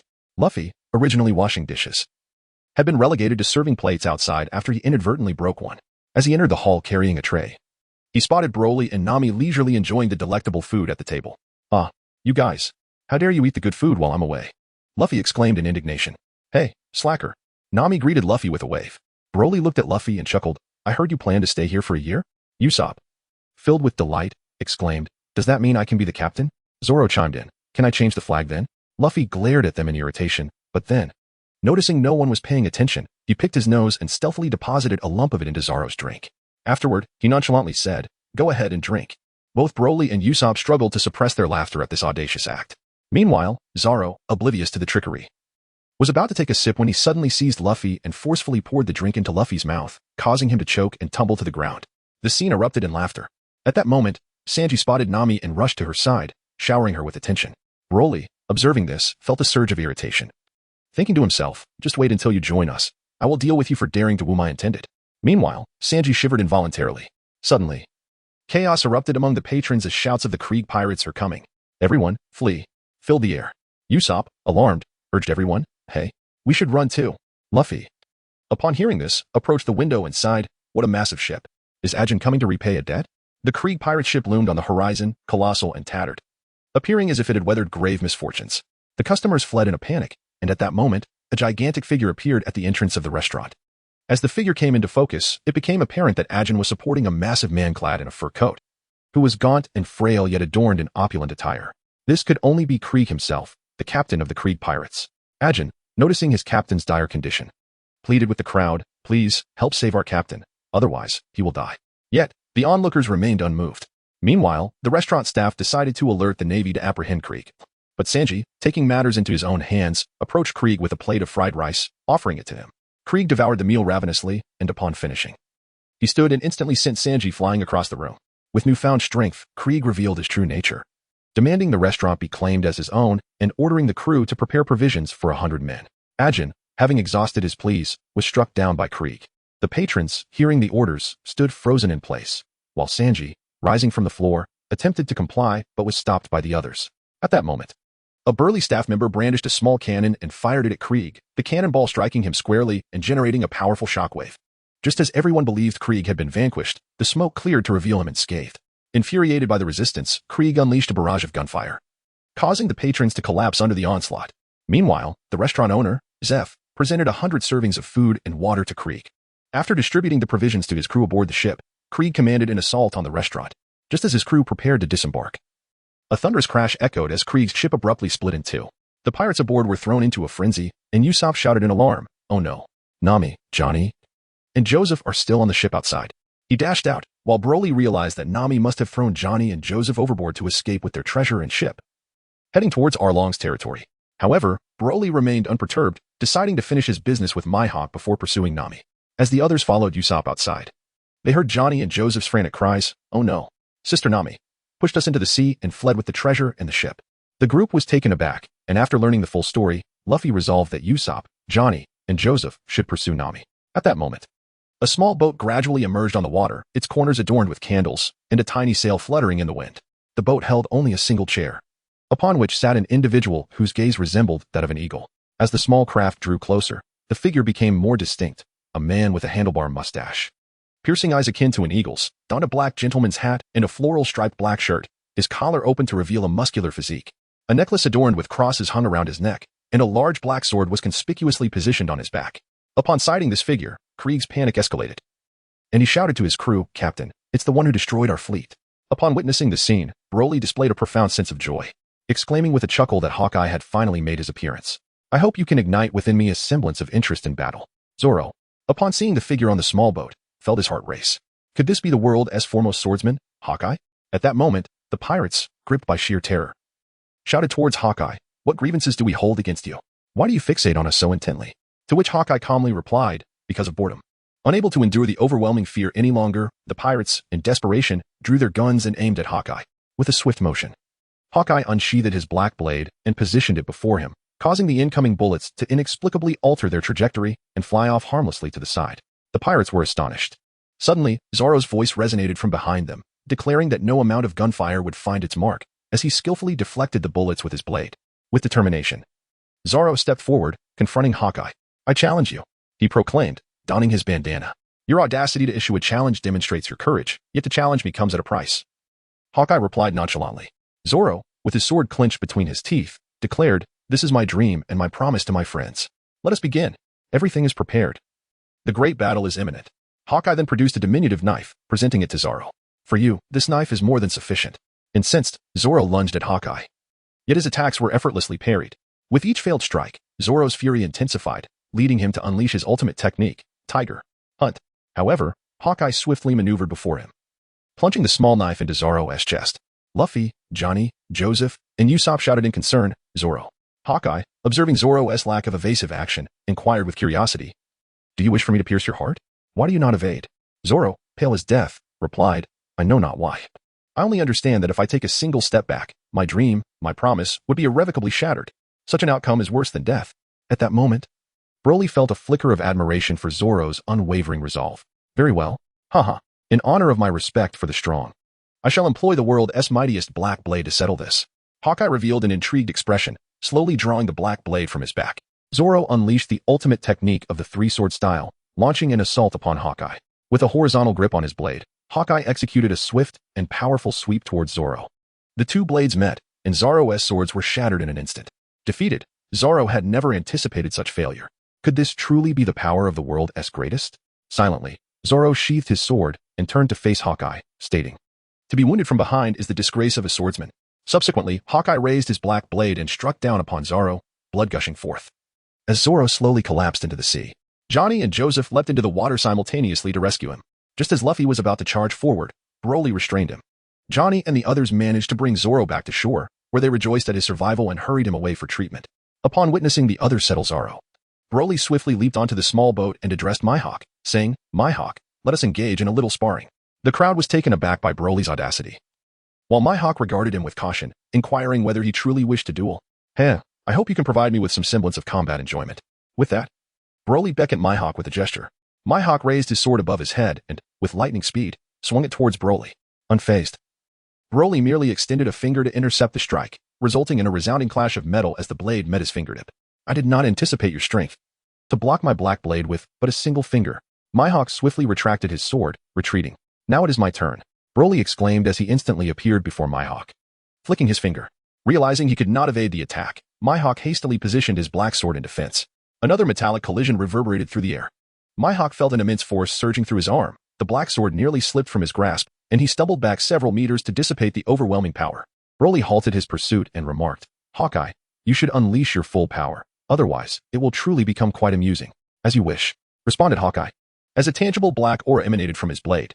With a swift motion, he slashed towards Broly, the dark blade energy detaching from the weapon and hurtling towards him. Observing the approaching energy, Broly remained motionless, slowly extending his right hand. In an instant, he intercepted the black blade aura, and as he gradually brought his palms together, the dark energy dissipated in nothingness. The onlookers were struck with astonishment. Luffy and Zoro were aware of Broly's formidable strength, yet they had not anticipated it to be to this extent. He had effortlessly caught the full force blade energy unleashed by Hawkeye with just one hand. Hawkeye gazed at Broly in disbelief, exclaiming, how can such a powerful being exist in this world? To intercept my full strength with a single hand. With that, he let out a fierce roar, and the black blade became enveloped in a dark luminescence as he unleashed another swift strike towards Broly. Broly gazed at the swiftly approaching blade aura and, with a powerful punch, struck it head-on. The force of his blow dissipated the blade aura instantaneously. How disappointing. I didn't even need half of my ordinary strength. With that, he vanished and reappeared behind Eagle Eye, delivering a swift chop that struck the nape of his neck before he could react, rendering him unconscious. Subsequently, Broly revived Eagle Eye, who stood up and respectfully remarked, I had no idea the disparity between us was so vast. I couldn't even withstand a single blow. Broly smiled and said, you have done quite well. Continue to strive forward. I eagerly await your next challenge. Hawkeye respectfully glanced at Broly and replied, thank you, my lord. It seems I must take my leave. With that, he leaped onto his small boat and set sail. Meanwhile, Broly turned to Luffy and stated, Luffy, I entrust the remaining matters to you. I must first investigate what has transpired with Nami. Upon hearing this, Luffy acknowledged him, and shortly thereafter, Broly vanished before everyone's eyes. Chapter 9, The Wrath of Broly. As Luffy engaged in a fierce battle with Krieg, Broly had followed Nami to the island of West Sea Village. Observing the surrounding remnants of devastation, he thought to himself, what utter destruction. It appears there is no one left here. I shall follow Nami's trail. Just as he intended to pursue Nami's scent, a fisherman approached him, demanding, you are not from this island. Who are you, and what is your purpose here? Moreover, you must pay a ransom of 100,000 berries for your life. Otherwise, I shall take it. Broly slowly lifted his gaze to the fearless fisherman and said, you truly have no regard for your life to speak to me in such a manner. With that, he unleashed a single punch, sending the fisherman hurtling away. Subsequently, Broly made his way toward Arlong's territory, following the trail of Nami's fury. However, halfway through his journey, he encountered Nami. Broly, what brings you here? She inquired. Our navigator is absent, so naturally, I've come to escort you back, Broly replied with ease. You should return, she retorted. I already informed you that our relationship is one of cooperation, and I am now an officer of the Fishman pirate crew, which means I have no ties with you any longer. With that, she turned and fled. Broly gazed at Nami, who had fled, feeling a deep sense of helplessness. What a foolish girl, he pondered. Why was she so reluctant to express her feelings, choosing instead to bear all the pain alone? Subsequently, Broly made his way to the quaint village of Cocoa West, where he found a restaurant to enjoy a meal and take a moment to rest. The grave of Nami's mother lay upon a cliff just outside the village. This was the place where Nami always came to seek solace whenever her heart was troubled. Suddenly, a voice called out from behind her, Nami, your haven tea changed a bit. No Kiko, what brings you here? Nami inquired. I heard you returned, so I wanted to see you, no Kiko replied. Meanwhile, at the seaside near the village, a villager shouted excitedly, look, a navy ship. Everyone turned their gaze towards the ocean, where a colossal naval vessel was approaching, eliciting a mix of excitement and anticipation among the villagers. Soon, Arlong received word of the Navy's arrival and prepared to send his most capable subordinates to negotiate. However, the Navy fired cannonballs first, inciting Arlong's wrath. He dispatched 3 of his most trusted fishmen to obliterate the naval ship. In a swift and decisive action, the trio successfully destroyed the vessel sent by the Navy. The villagers, witnessing this scene from the shore, felt a wave of despair as the Navy, who had come to rescue them, sank beneath the waves. The 3 fishmen returned to Arlong's domain. Well done, my friends, Arlong said with a relaxed smile. Dealing with those people was remarkably easy. Everything is under our control. Indeed, Nami's sea chart has been immensely beneficial to us. One of them remarked. Yes. It's a pity the captain agreed to let her sell her village for 100 million berries to gain her freedom, another added casually. With that, the fishmen resumed their revelry, drinking and chatting. At that moment, another group of Navy officers arrived in Cocoa West, this time seeking Nami. They dug up the money Nami had saved to buy her village, and in the scuffle, Nami's sister, Nokiko, was injured. At that moment, Nami shattered. All her savings, painstakingly accumulated over 8 years, were gone in an instant. She was so close to realizing her dream, but now all hope lay in ruins. Nami's mind went blank, tears streaming down her face as she glanced at the tattoo of the Fishman pirate crew on her arm. She picked up a dagger that had fallen to the ground and began to stab at the symbol with a mix of despair and fury. Just then, Broly emerged from the restaurant, intending to find Nami and talk to her. He understood that Nami's reluctance to confide in them stemmed from her disbelief in their ability to defeat Arlong and her desire to protect them from harm. If he could not convince her otherwise, he resolved to obliterate Arlong's domain directly. Following the trace of Nami's sorrow, Broly found her weeping and stabbing at her arm. A surge of anger filled his heart as he approached her slowly, gently stroking her head. Nami, I know you're in great pain. The 100 million berries you saved over 8 years have been taken by the Navy colluding with Arlong. But do not despair. I will assist you. I will make Arlong regret ever entering this world. With that, he soared towards Arlong's territory at tremendous speed. In a furious rage, Broly's speed was astonishing. In no time, he arrived at the entrance of Arlong's domain. Without a moment's hesitation, he shattered the door with a single punch, staring coldly at Arlong, who lounged in a chair. Arlong, is it? I will make you regret living in this world, he declared, clenching his fist as he prepared to transform for the first time since entering the world of One Piece. Ah! With a mighty roar, Broly's energy surged, causing the entire world of One Piece to tremble. The ground of Arlong's territory began to crack, and Broly's height increased by 30 centimeters as his purple hair transformed into a vibrant green. His pupils vanished, marking the legendary Super Saiyan transformation's debut in the realm of One Piece. As the dust settled, a towering figure with flaming green hair and an overwhelming aura emerged before the fishmen. They trembled in fear, feeling an insurmountable pressure radiating from Broly. Meanwhile, Arlong, suppressing his terror, addressed Broly. We did not intend to offend your excellency. Broly's unblinking gaze fell upon Arlong. You should not have caused Nami to weep, nor should you have treated her as a mere tool. I have vowed to make you regret your existence in this world. Are you prepared for that? At that moment, Nami and the villagers, who were ready to resist, arrived at the entrance of Arlong's domain. Their mouths fell agape at the scene before them. Nami, moved by Broly's words, could not hold back her tears. Arlong, overcome by anger that eclipsed his fear, retorted, Do not underestimate me. He lunged at Broly with his teeth bared.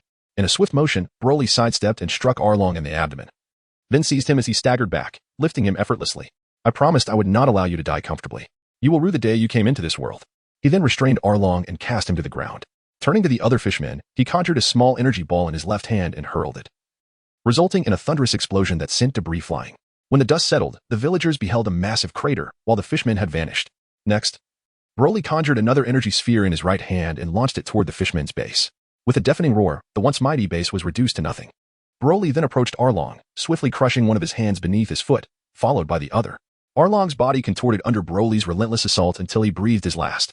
Finally, Broly flung Arlong into the sky and unleashed a powerful energy wave, leaving not even a molecule of him behind. Upon witnessing Arlong's demise, the villagers erupted in jubilant cheers. Broly then approached Nami, gently ruffling her hair. Silly girl, the prison that bound you has been shattered. You need not worry any longer. Do not conceal your troubles from me. We are partners now. Nami, blushing, replied, Thank you. Soon after, Luffy and the others arrived at Cocoa Village, and that evening, a grand celebration took place, with colorful decorations adorning the festivities. The following day, amidst the villagers' heartfelt farewells, Nami and her companions set sail aboard the Going Merry, embarking towards the Grand Line.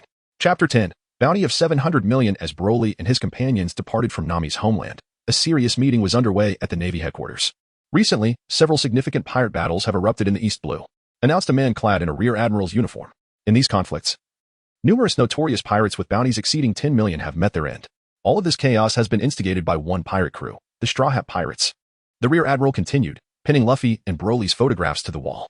The Straw Hat Pirates? I've never heard of them. Are they newly established? And who are these two? Inquired a naval colonel, examining the images. One is the captain of the Straw Hat Pirates, and the other is a combatant, notably a fearsome fighter named Broly. The Rear Admiral declared with emphasis. A well-informed lieutenant stood up excitedly. Indeed, that Broly is an incredibly formidable individual. He defeated one of the 7 warlords of the sea, Dracula Mihawk, in just 2 moves. What? Impossible. Mihawk is one of the 7 warlords, a figure of unfathomable power. How could he have been bested so easily? The naval officers murmured in disbelief. The Rear Admiral called for silence before sighing. The Mihawk's strength is beyond measure. Broly is even more terrifying. His power may surpass that of our admirals. The room fell into a chilling silence at the mention of the admirals, figures regarded almost as deities. Given that the Straw Hat Pirates possess such a person, should we not recruit them, akin to the 7 warlords? Suggested a colonel. The rear admiral shook his head. The higher-ups have instructed us to observe for a while longer before making any decisions. For now, we must issue new bounties. Straw Hat Luffy, 30 million. War Demon Broly. He paused, clearing his throat. 700 million. The officers were momentarily stunned by the staggering bounty. On the vast ocean, aboard the Going Merry, Nami exclaimed. If prices go up again, I won't buy it. Addressing a seagull delivering newspapers. Why fret over the cost of a newspaper? You no longer need to save for the village. Usopp replied while examining his own inventions. What do you know? Well, I no longer need to save for the village. I must save for myself. I refuse to be a poor pirate. Nami retorted as she leisurely sank into a chair. Understood, understood. I won't say more. Usopp began to respond, but was interrupted when Luffy, having been caught stealing oranges by Sanji, bumped into him, splattering chili oil across his face. Just as the commotion unfolded, Nami suddenly let out a piercing scream, startling everyone. Broly stepped out of the cabin and inquired, Nami, what has happened? Why are you shouting so loudly? The others looked at Nami with curiosity. Nami produced a bounty notice, and as soon as Luffy caught sight of his own bounty, he snatched it away, exclaiming with glee. Haha, I've been issued a bounty. 30 million. This is fantastic. I have finally become a great pirate. He laughed heartily, dancing with joy. What about ours? Why aren't we on there? Usopp voiced the question that lingered in everyone's minds. At that moment, Nami revealed another bounty notice, addressing Broly. Broly, this is your bounty notice. With a reward of 700 million. I haven't seen the others. The group gasped at the astonishing figure. Luffy immediately grabbed the notice from Nami and held it up before Broly, exclaiming, Wow, big brother, you are amazing. 700 million. Broly took the bounty notice, glanced at it, and smiled. Heh, I never expected the Marines to hold me in such high regard. To be rewarded 700 million right off the bat. Meanwhile, Luffy, oblivious to everything else, continued to dance and shout about his own bounty. Nami, sweating nervously, looked at Luffy and said, Luffy, you fool. Do you even realize what these bounties signify? We can no longer leisurely roam the East Blue. Many will come to hunt us down. Even the Marines will not spare us. Who cares about that? We're headed to the Grand Line. Hee hee. Luffy began to sing and dance again. Just then, Zoro pointed towards a hazy silhouette in the distance and called out, Hey, isn't there an island over there? Seeing an island means we've reached Logtown. Known as the place of beginnings and endings, Nami stated gravely. The others looked at her in confusion, and she continued, pointing at the island. That island is where the Pirate King was born, and also where he was executed. Luffy suddenly fell silent, contemplating the place where the Pirate King was put to death. Broly smiled and asked, So, Luffy, where do you wish to go? After a considerable effort, the ship finally docked at the harbor of the town. Luffy dashed down from the vessel, exclaiming, I'm heading to the gallows. No one could restrain him as he sprinted away. Meanwhile, the others disembarked. Sanji set off to gather ingredients. Usopp sought equipment, and Zoro borrowed 100,000 berries from Nami. When Nami insisted on threefold repayment, Zoro reluctantly agreed and took the borrowed money to the weapons shop. At that moment, Nami approached Broly, her cheeks flushed, and asked, Broly, would you accompany me for a shopping spree? Finding Nami's bashful demeanor utterly endearing, Broly nodded, saying, All right, I'll gladly accompany you today. You can shop for as long as you desire. With that, he took Nami's hand, causing her face to redden further and her heart to race as they walked together. The scene shifted to a desolate, uninhabited island within the Grand Line. Hawkeye, what brings you here? Inquired a pirate on the island. I'm here to find your captain. Where is he? Hawkeye surveyed the surroundings. Oh, a rare visitor. Are you here to challenge me to a duel? A man with red hair, bearing 3 scars on his left eye and clad in a tattered pirate coat, emerged from the jungle. You seem quite relaxed. But I am not here to duel.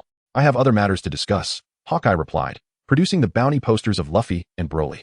He continued, Recently, I encountered a formidable adversary who instilled fear within me. He defeated me with merely 2 moves, and he was with that boy you mentioned before. Shanks chuckled upon seeing Luffy's bounty poster. Luffy, you've finally arrived. Turning to Hawkeye, he remarked, Is the powerful individual you mentioned the one on this other bounty poster? A staggering bounty of 700 million. Hawkeye nodded. Indeed, starting with a bounty of 700 million is hard to believe. Hearing you say that makes me genuinely eager to meet him. Shanks gazed at the sky, reflecting, they will soon reach the Grand Line. You will meet him in due time and understand his terror. With that, Hawkeye effortlessly soared towards his small boat. Hey, forget about it. Everyone, continue drinking. Let us celebrate that little rascal Luffy becoming a pirate. Cheers. Exciting cheers erupted from the island. Meanwhile, in the village where Luffy was born, some villagers, upon seeing Luffy's bounty poster, began to express their astonishment. Chapter 11. The Town of Beginnings and Endings. Broly and Nami strolled leisurely along the streets, imbued with the hues of medieval Europe. Upon encountering the dazzling array of goods displayed in the shop windows, Nami's excitement surged. and she eagerly pulled Broly from store to store. With each visit, Broly's hands became laden with an increasing number of bags. Eventually, they arrived at the finest clothing boutique in the quaint town, where Nami selected several exquisite garments before retreating to the fitting room. As Broly settled into a chair to rest, he couldn't help but marvel at the formidable prowess women possess when it comes to shopping. Whether in the real world or in the realm of fantasy, even with his divine physique, he found himself feeling a tad fatigued from accompanying Nami, who remained as spirited as ever. Just as he pondered this, Nami emerged from the fitting room, draped in a luxurious fur coat, and turned to Broly, inquiring, "How does it look, Broly?" Broly examined her carefully, nodding in agreement as he remarked, "It looks magnificent on you, truly befitting." Nami, elated by his words, then stepped into the fitting room and emerged clad in an alluring red cheongsam.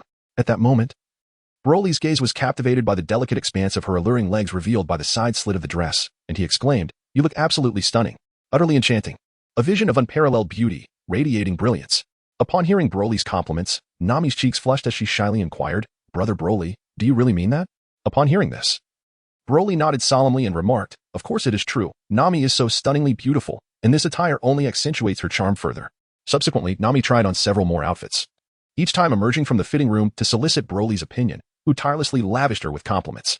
At that moment, the shopkeeper, noticing that Nami had completed her trials, approached with a professional smile and inquired, "May I ask, do you wish to purchase all of these?"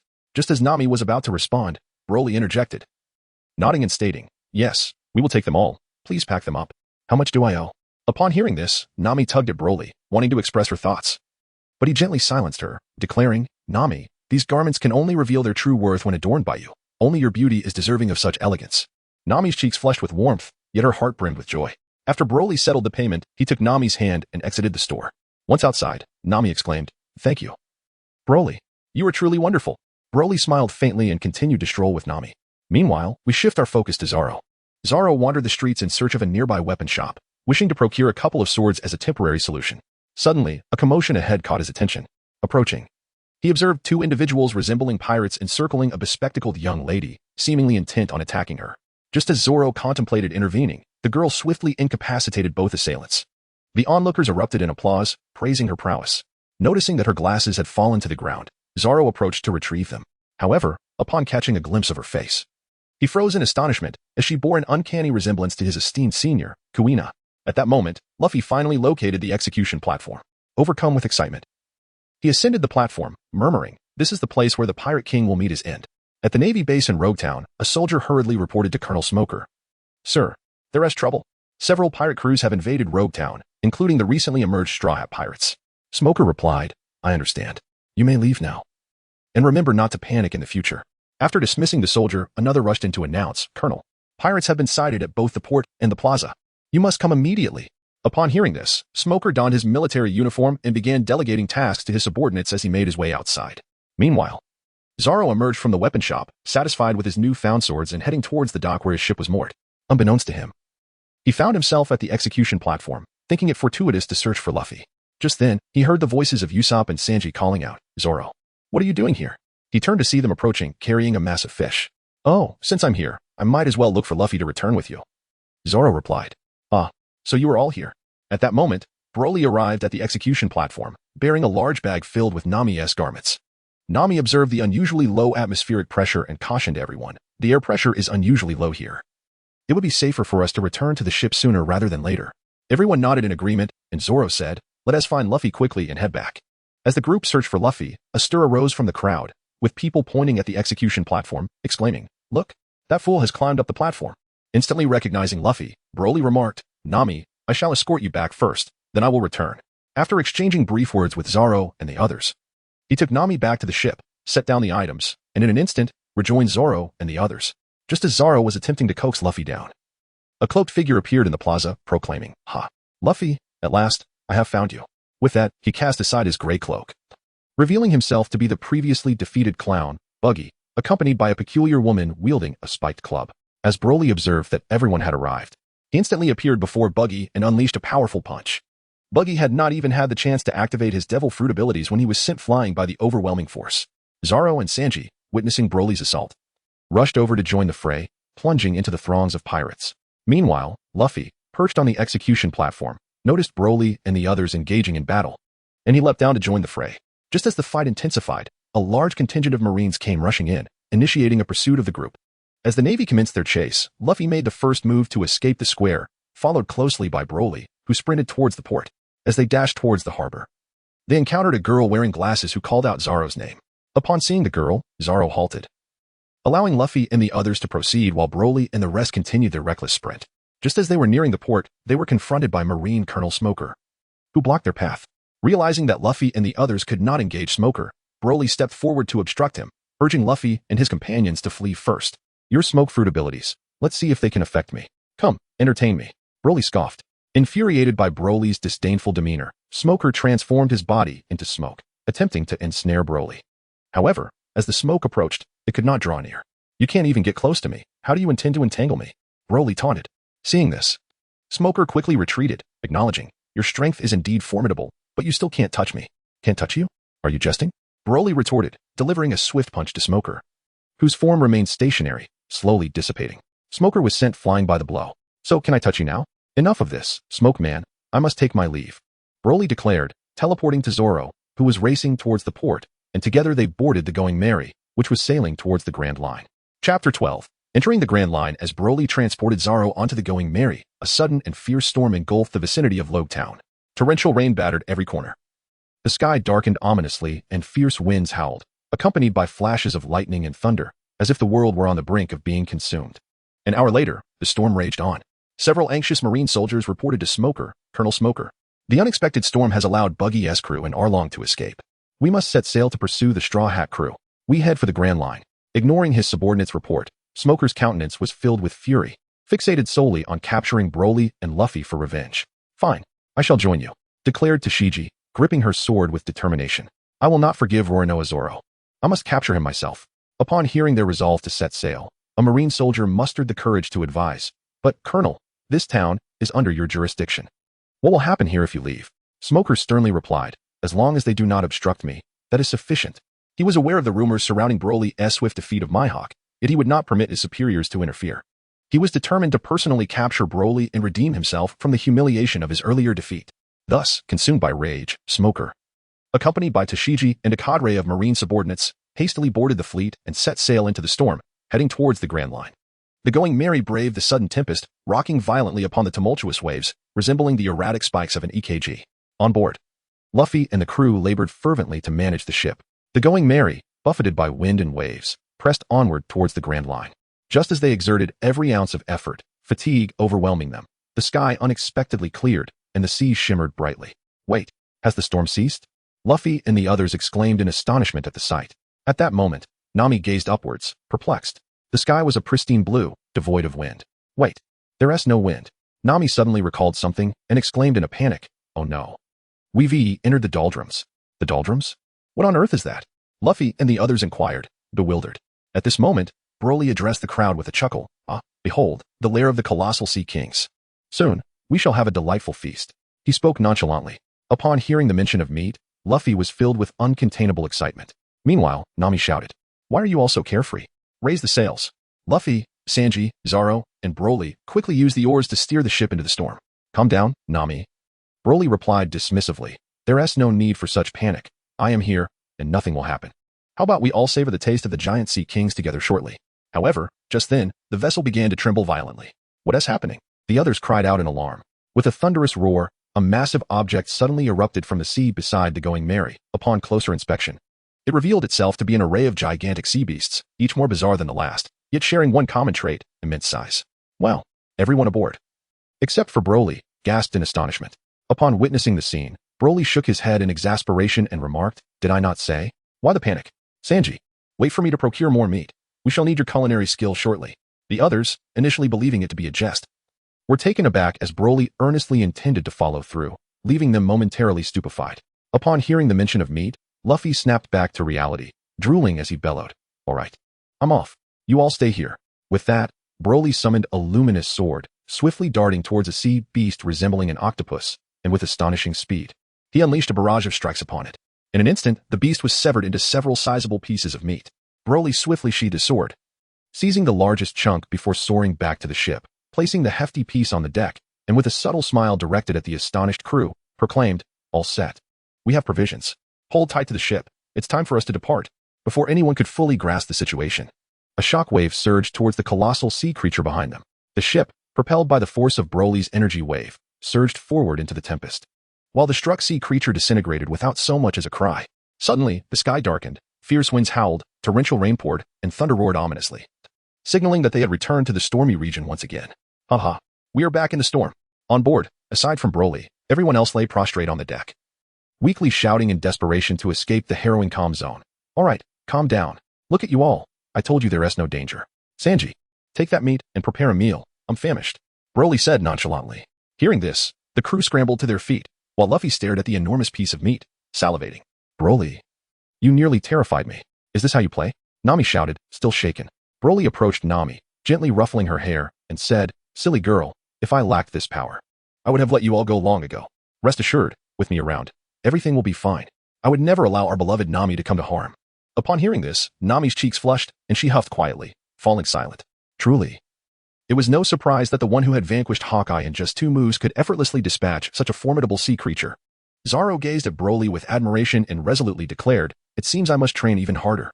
Sanji, the chef, eagerly eyed the fresh large cuts of meat on the deck, pondering, should I roast this massive piece or boil it? Either way sounds delightful. Sanji, hurry up and cook. I'm starving, Luffy exclaimed, his eyes gleaming at the sight of the meat. Zoro, Sanji, Luffy, let me assist you in your training sometime. Your current strengths are still rather insufficient, Broly remarked, to which the trio nodded in agreement. At that moment, Nami suddenly shouted, I finally understand how ships can ascend the mountains and enter the Grand Line. Everyone turned to gaze at her. It's the ocean currents. The 4 seas converge to create a powerful current that rushes toward the mountain, then flows out into the Grand Line. These immense currents can pull a ship to the mountain summit. Sanji's eyes sparkled with admiration as he exclaimed, Miss Nami, you're amazing. However, Luffy, looking bewildered, said, I still don't quite grasp what you're saying, but it's that incredible mountain, right? The others stared at Luffy in disbelief, while Nami, visibly exasperated, looked at him and sighed, never mind, I know you want to understand. Explaining it would be futile. At this moment, Broly pointed ahead and exclaimed, everyone, look, we're almost there. Before them loomed a colossal and boundless red wall. The Going Merry sailed unscathed along the mighty ascending current through the narrow river gorge, navigating the waves with ease, just as depicted on the nautical chart. The vessel overcame the towering red earth continent. We've spotted the Grand Line. Full speed ahead. As the ship reached the summit, it accelerated down the river, on the verge of entering the Grand Line. But suddenly, a massive black wall appeared before Luffy and his crew. Nami gasped, this is impossible. After the upside-down mountain, it should be nothing but sea. How can there be a mountain? She then picked up her binoculars for a closer look. It's a whale. Nami cried out as she recognized the creature. This is bad. We're going to crash. The crew shouted in alarm as the Going Merry, propelled by the swift downhill current, hurtled towards the whale's belly, and a collision would surely spell disaster for the ship. Upon witnessing the scene, Broly heaved a sigh, fully aware that it was that whale. In an instant, he appeared atop the ship's mast, lifting the vessel into the air, and then soared with the Going Merry. Gently, he set the ship down before the astonished crowd. At that moment, they gazed at Broly in utter disbelief. Oh, do not look at me like that. I am merely a legend beyond your imitation, he quipped. Gradually, the crowd regained their composure, and one exclaimed, hey, look over there on that small island. There's an old man sitting. Luffy called out as the Going Merry sailed slowly toward the island. The group approached the old man and inquired, hey, old man, do you know why that whale is blocking our path? The old man regarded them thoughtfully and began to recount the tale of the whale, Blera. Upon hearing his story, the crowd felt a surge of anger for the whale's friend, while simultaneously being moved by the whale's unwavering devotion. Just then, 2 sinister chuckles echoed from nearby. This time we won't miss our chance. Let us make it our meal. A man and woman, clad in peculiar attire and wielding rocket launchers, lurked menacingly, fixated on the whale.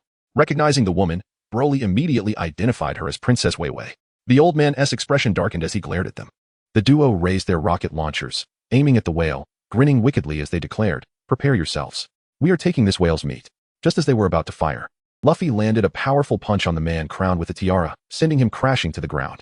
In a flash, Broly appeared before Princess Weiwei, intercepting a punch aimed at Luffy. Luffy, do refrain from striking a beautiful lady, he cautioned, causing the 2 intruders to tremble in fear and flee at lightning speed. Meanwhile, the whale continued to batter against the mountain, prompting Nami to urgently ask, didn't you explain the truth to Laboon? I did, but he would not listen. Whenever I mention the matter, he bellows in fury, forbidding me to speak. The old man replied helplessly. Turning to Broly, Nami then asked, Broly, do you have any solutions? It looks so pitiful. Broly gently patted Nami on the shoulder and declared, watch me. With that, he executed the technique of flight, soaring effortlessly to stand before Labu. With a single finger, He halted Labu's advance, taunting, "Is this all the power you possess? I can stop you with just one finger." Labu, filled with indignation, shouted defiantly, "Oh ho, are you not convinced? If you refuse to accept this, then you must train diligently. When we meet again, we shall settle this once and for all." As he spoke, Broly unleashed a finger beam, and with a resounding boom, a hole was pierced through the red earth continent. Broly gazed at Lab with a smirk and remarked, "Do you see that? The very thing you believe to be indestructible throughout your lifetime can be shattered with a mere flick of my finger. You must train diligently and strive to surpass me." In a fervent attempt to prove himself, Lab let out a thunderous roar towards the heavens. Meanwhile, the old man across from him wore a reassuring smile. Broly smiled with satisfaction and said, "Excellent. It is settled then. When I return, I shall witness your strength. To survive is to grow stronger." Subsequently, everyone gathered around the old man as Sanji grilled the large chunks of meat procured from the Sea Kings. They savored the feast, celebrating in high spirits. After indulging to their heart's content, they bid farewell to the old man and boarded the Going Merry, embarking upon their inaugural adventure on the Grand Line.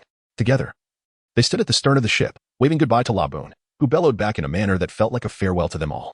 Chapter 13. The Conspiracy of Welcome Town. The Going Merry sailed towards its first destination on the Grand Line, Whiskey Peak.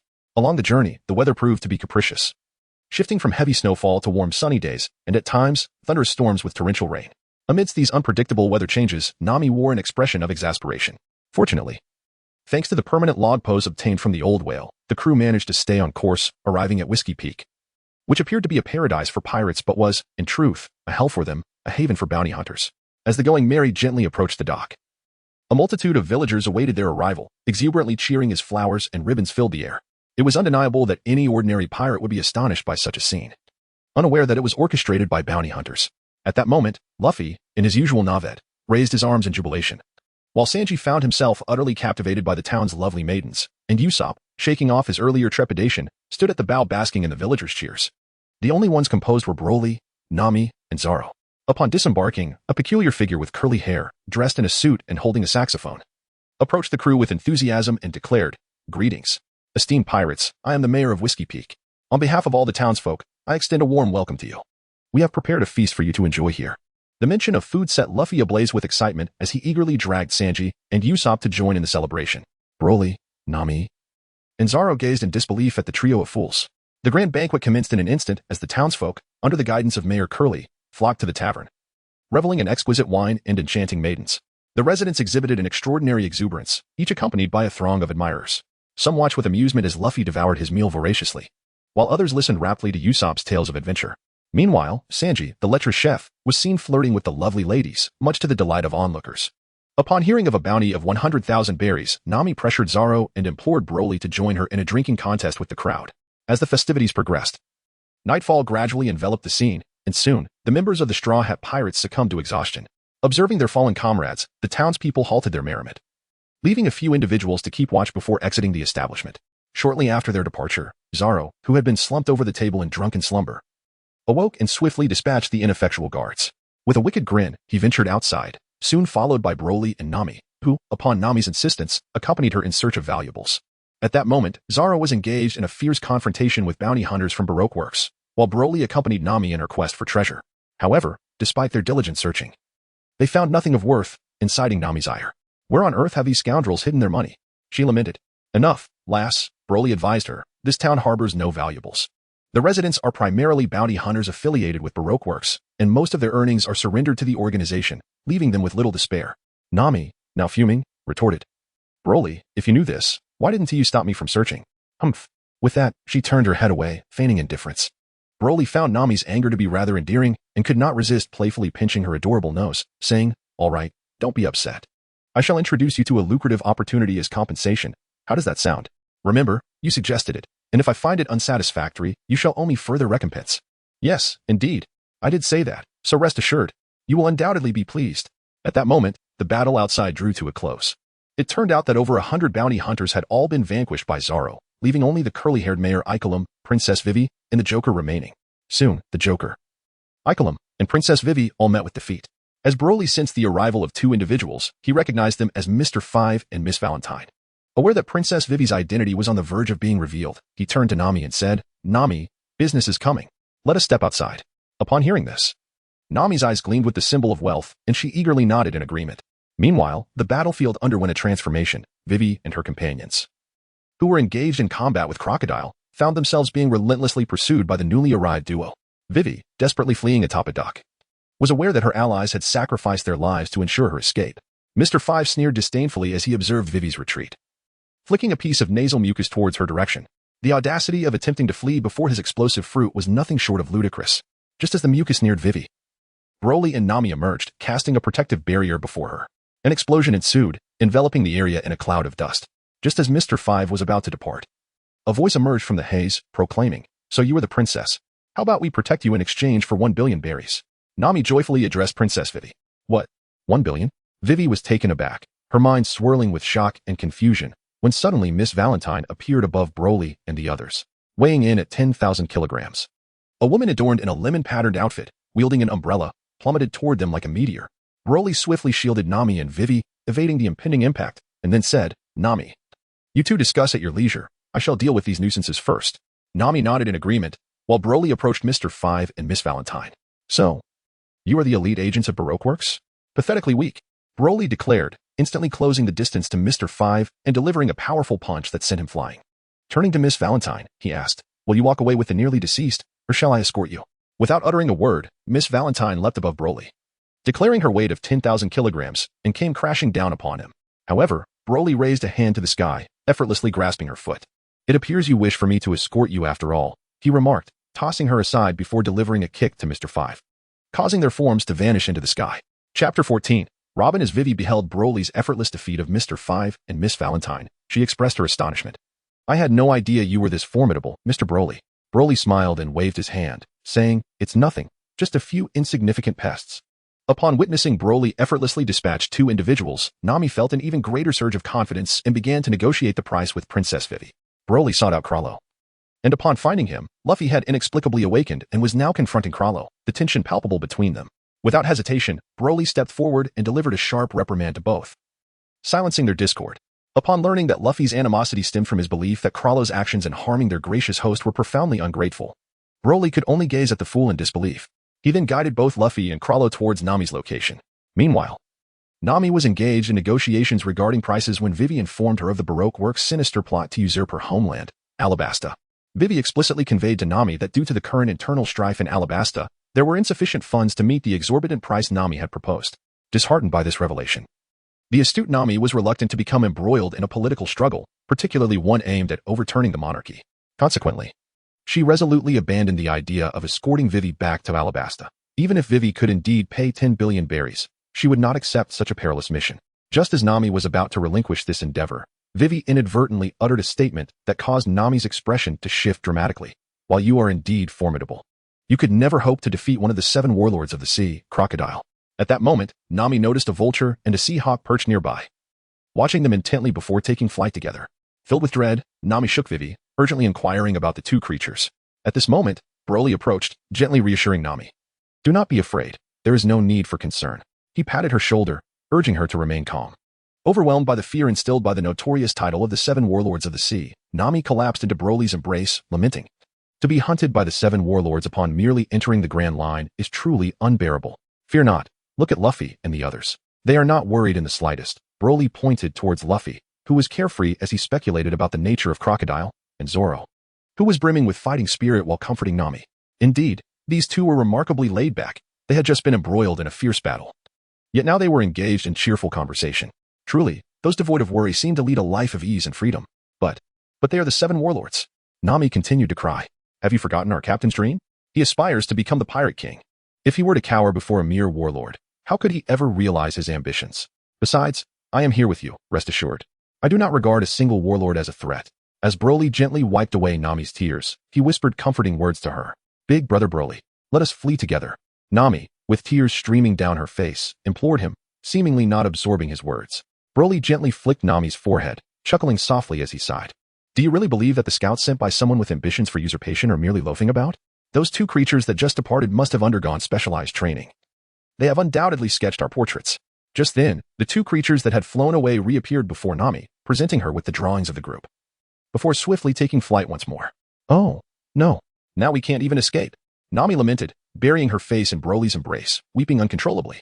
Broly, in a moment of helplessness, embraced Nami, gently patting her back while soothing her in hushed tones. Subsequently, Icolum, adorned in attire akin to Vivi's, devised a clever ruse. He impersonated Vivi and, accompanied by several makeshift dolls fashioned from blankets, diverted the enemy's attention, enabling Luffy and the others to facilitate Vivi's escape. As they escorted Icolum to the ship, the group watched the vessel gradually set sail. Just as they prepared to return, the ship erupted in a violent explosion. In the blink of an eye, the vessel that had just been adrift on the sea vanished without a trace, leaving Luffy and his companions utterly aghast. At this moment, Nami tightly clutched Vivi, murmuring words of comfort to the princess who had tirelessly fought for her homeland. Vivi, resolutely biting her lip, struggled to suppress her tears. After a brief silence, Luffy solemnly declared, "Let us embark." To Alabasta, Zoro hastened back to the Mary to make preparations. While Luffy dashed off in search of Usopp and Sanji, Broly remained behind to protect Nami and Vivi. Upon their arrival at the Mary, Broly, Nami, and Vivi witnessed Luffy, one hand gripping Sanji's foot and the other grasping Usopp's elongated nose, sprinting towards them, undeterred by the obstacles before him. The two being dragged lamented and cursed Luffy. Yet he, holding his breath, paid them no mind. Once aboard the Mary, the oblivious Sanji and Usopp expressed their discontent regarding the timing of their departure. Raising their voices in protest, Zoro, with a grim expression, urged Nami to explain the situation, which she promptly resolved with a swift punch to each of them. Just then, a voice called from behind, "Be cautious as you set sail, avoid the rocks." Upon hearing the voice, everyone turned around, with Usopp and Zoro brandishing their weapons at Robin. The source of the sound, in a manner reminiscent of the original narrative, Robin deftly disarmed Usopp and Zoro, casting their weapons aside onto the deck, and nonchalantly seized Luffy's straw hat. Broly did not intervene, instead smiling as he observed Robin. Upon witnessing Robin take Luffy's straw hat, he vanished in an instant, only to reappear behind her, gently retrieving the hat and tossing it back to Luffy. He spoke softly to Robin, "Do not toy with Luffy's straw hat. It is his most treasured possession. Furthermore, your fruit abilities are of no use to me, so do not waste your efforts. The bounty of 700 million indeed speaks volumes. The rumors of you defeating Mihawk in 2 moves are not unfounded." Robin, employing her flower fruit powers, attempted to cast Broly aside, but to no avail. Nevertheless, she remained entirely unperturbed.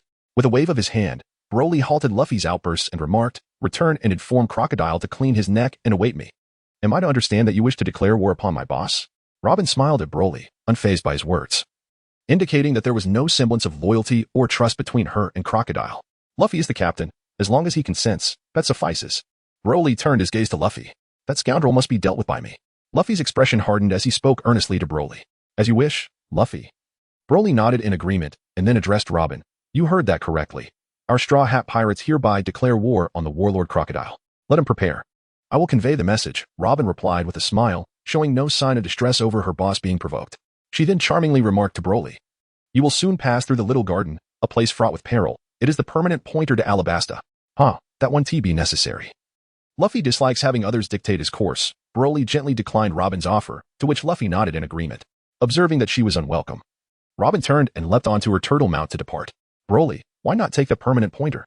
Nami exclaimed, erupting as Robin left, grasping Broly's attire. "Do you not realize that with that pointer, we could sail directly to Alabasta?" Broly gently patted Nami's shoulder and, with a sense of resignation, remarked, "Do you truly not understand Luffy's character? Even if you managed to obtain him, he would undoubtedly wreak havoc." He then added, "Are you really certain that what she provides us will be genuine? Let us not forget that she remains our adversary." Subsequently, Nami chose to disregard these concerns as Luffy let out a mighty roar, steering the ship towards their destination, the Little Garden. Chapter 15. Arrival at Little Garden. After a considerable period of sailing, the group finally beheld the fabled Little Garden. The island was adorned with towering trees and ferocious beasts, resembling a primeval forest, bearing little resemblance to the name Little Garden. "Will there be monsters?" Usopp trembled, fear evident in his voice. "With such dense foliage, how can this possibly be a little garden?" Nami, gazing at the colossal trees, expressed her bewilderment. Suddenly, a piercing roar erupted from the thicket, startling everyone. What was that? Usopp had already collapsed to the ground in fright. "Fear not. It is merely a small bird." Sanji pointed upward, indicating the creature soaring through the sky. "Is it truly just a small bird?" Luffy questioned, raising his gaze as the bird appeared to grow larger, its flapping wings causing the ship to sway violently. Seeing this, Usopp declared with unwavering certainty, "I have decided not to set foot on land." Nami quickly retreated behind Broly, clutching the hem of his garment, her expression a mixture of anxiety and fear. "Well, Miss Nami looks so adorable like this. But why hide behind Broly?" Sanji observed Nami with a playful grin before casting an annoyed glance at Broly. Broly turned to Nami, gently patting her back and said, "Do not fear, silly girl. You are but a little bird. Join me as we disembark together. With me by your side, there is nothing to dread." Nami gazed at Broly, feeling an inexplicable sense of reassurance, and nodded, preparing to descend the ship with him. "Sanji, Bento, I crave a pirate's feast." for I can scent the thrill of adventure. The naturally adventurous Luffy, brimming with excitement, clamored to venture into the forest. Hey, may I join? If I remain here, my thoughts will run wild. It is better to seek adventure. Vivi, mustering her courage, proposed to accompany Luffy on his escapade.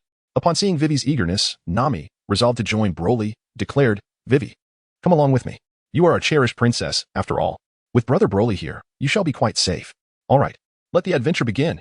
Luffy, with Sanji's prepared pirate bento slung over his shoulder, leapt off the ship, raising a fist to the sky, exuberantly shouting as he ran ahead, followed closely by Broly, Nami, and Vivi. Nami, you too? Usopp lamented, tears brimming in his eyes as he watched Broly and Nami retreat into the distance. Very well, let us have a competition. Humph. Let us see who can catch the largest prey. At that moment, Sanji and Zoro had already jumped off the ship, eager to test their hunting skills. Promptly turning to stride in opposite directions. Oh no, what am I to do now that you have all departed? Usopp cried, tears streaming down his face. Meanwhile, due to the comforting presence of Broly and Nami, Princess Vivi's duck remained on board, trembling as it looked toward Usopp, hoping for his protection. It all rests upon you. Usopp turned to the duck with a determined gaze. Meanwhile, on Broly's end, Luffy marveled at the sight of a colossal creature. Broly recognized it as a prehistoric dinosaur, specifically a brachiosaurus, to which Luffy pointed in awe. As Princess Vivi observed the majestic creature, beads of sweat began to form on her forehead, revealing her trepidation. Nami clutched Broly's arm tightly, her lips parting in shock, unable to articulate a word. Broly gently patted Nami's delicate hand, offering her a reassuring look. Receiving Broly's calming gaze, Nami gradually regained her composure. Suddenly, the brachiosaurus's neck was severed by an unknown force, casting a dark shadow over Broly and his companions. Ah, a monster! Nami screamed, instinctively wrapping her arms around Broly, while Vivi, terrified, clung to the other side, gazing up at the colossal being that obscured the sky. Next to the fallen brachiosaurus stood an extraordinarily massive figure, wielding a gigantic sword and shield, adorned in warrior armor, with a tattered cloak draped over his back. He appeared to be an ancient gladiator, but his size was staggering, towering over them, nearly double that of the dinosaurs. Broly surveyed the towering giant before him, and the giant reciprocated the scrutiny, hefting his colossal sword onto his shoulder. Lowering his gaze upon Broly and his companions, the giant suddenly erupted into a hearty laugh, exclaiming, Aha, it has been ages since I last encountered guests. Luffy, momentarily taken aback, quickly regained his composure, without a trace of fear. He stretched out his rubbery arm and leaped onto the giant's shoulder, addressing him, You are enormous. Are you human? A devil fruit user? Haha.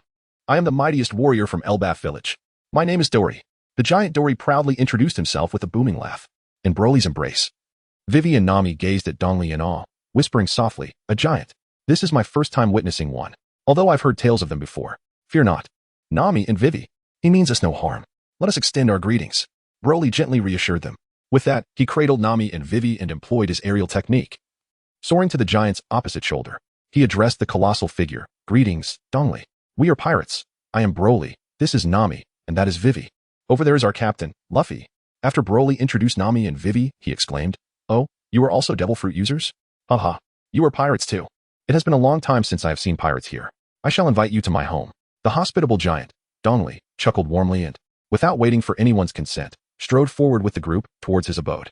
Chapter 16, The Battle in the Small Garden and Departure. The giant Dongli led everyone to his home, where he ignited a fire to roast the meat of the long-necked dragon he had just hunted. At that moment, Luffy was devouring a massive piece of dinosaur meat, praising, Big Uncle, this meat you grilled is absolutely delicious. Dongli, holding the minuscule pirate bento that Luffy had given him, laughed heartily. Ha! Your pirate bento is also delightful. Although, it hardly fills me up. Indeed, the dinosaur meat was extraordinarily tasty and had a delightful chewiness. Broly, not one to hold back, also sliced off a substantial piece of dinosaur meat and gently reassured Nami and Vivi, who were sitting beside him, visibly anxious. Nami, Vivi, there's no need to be afraid. This dinosaur meat is quite delectable. If you wish to have it again, it may be difficult. Come, eat quickly. As he spoke, Broly handed each of them a small piece of meat. With Broly's comforting words, Nami and Vivi felt at ease. After expressing their gratitude, they accepted the meat he offered and began to savor it with delight. Mr. Dongli, may I ask you a question? Nami inquired, relishing the dinosaur meat. How long does it take to record the data on this island? Dongli pondered for a moment before responding, if I recall correctly, it takes 1 year to complete the records on this island. Nami and Vivi felt a wave of anxiety wash over them.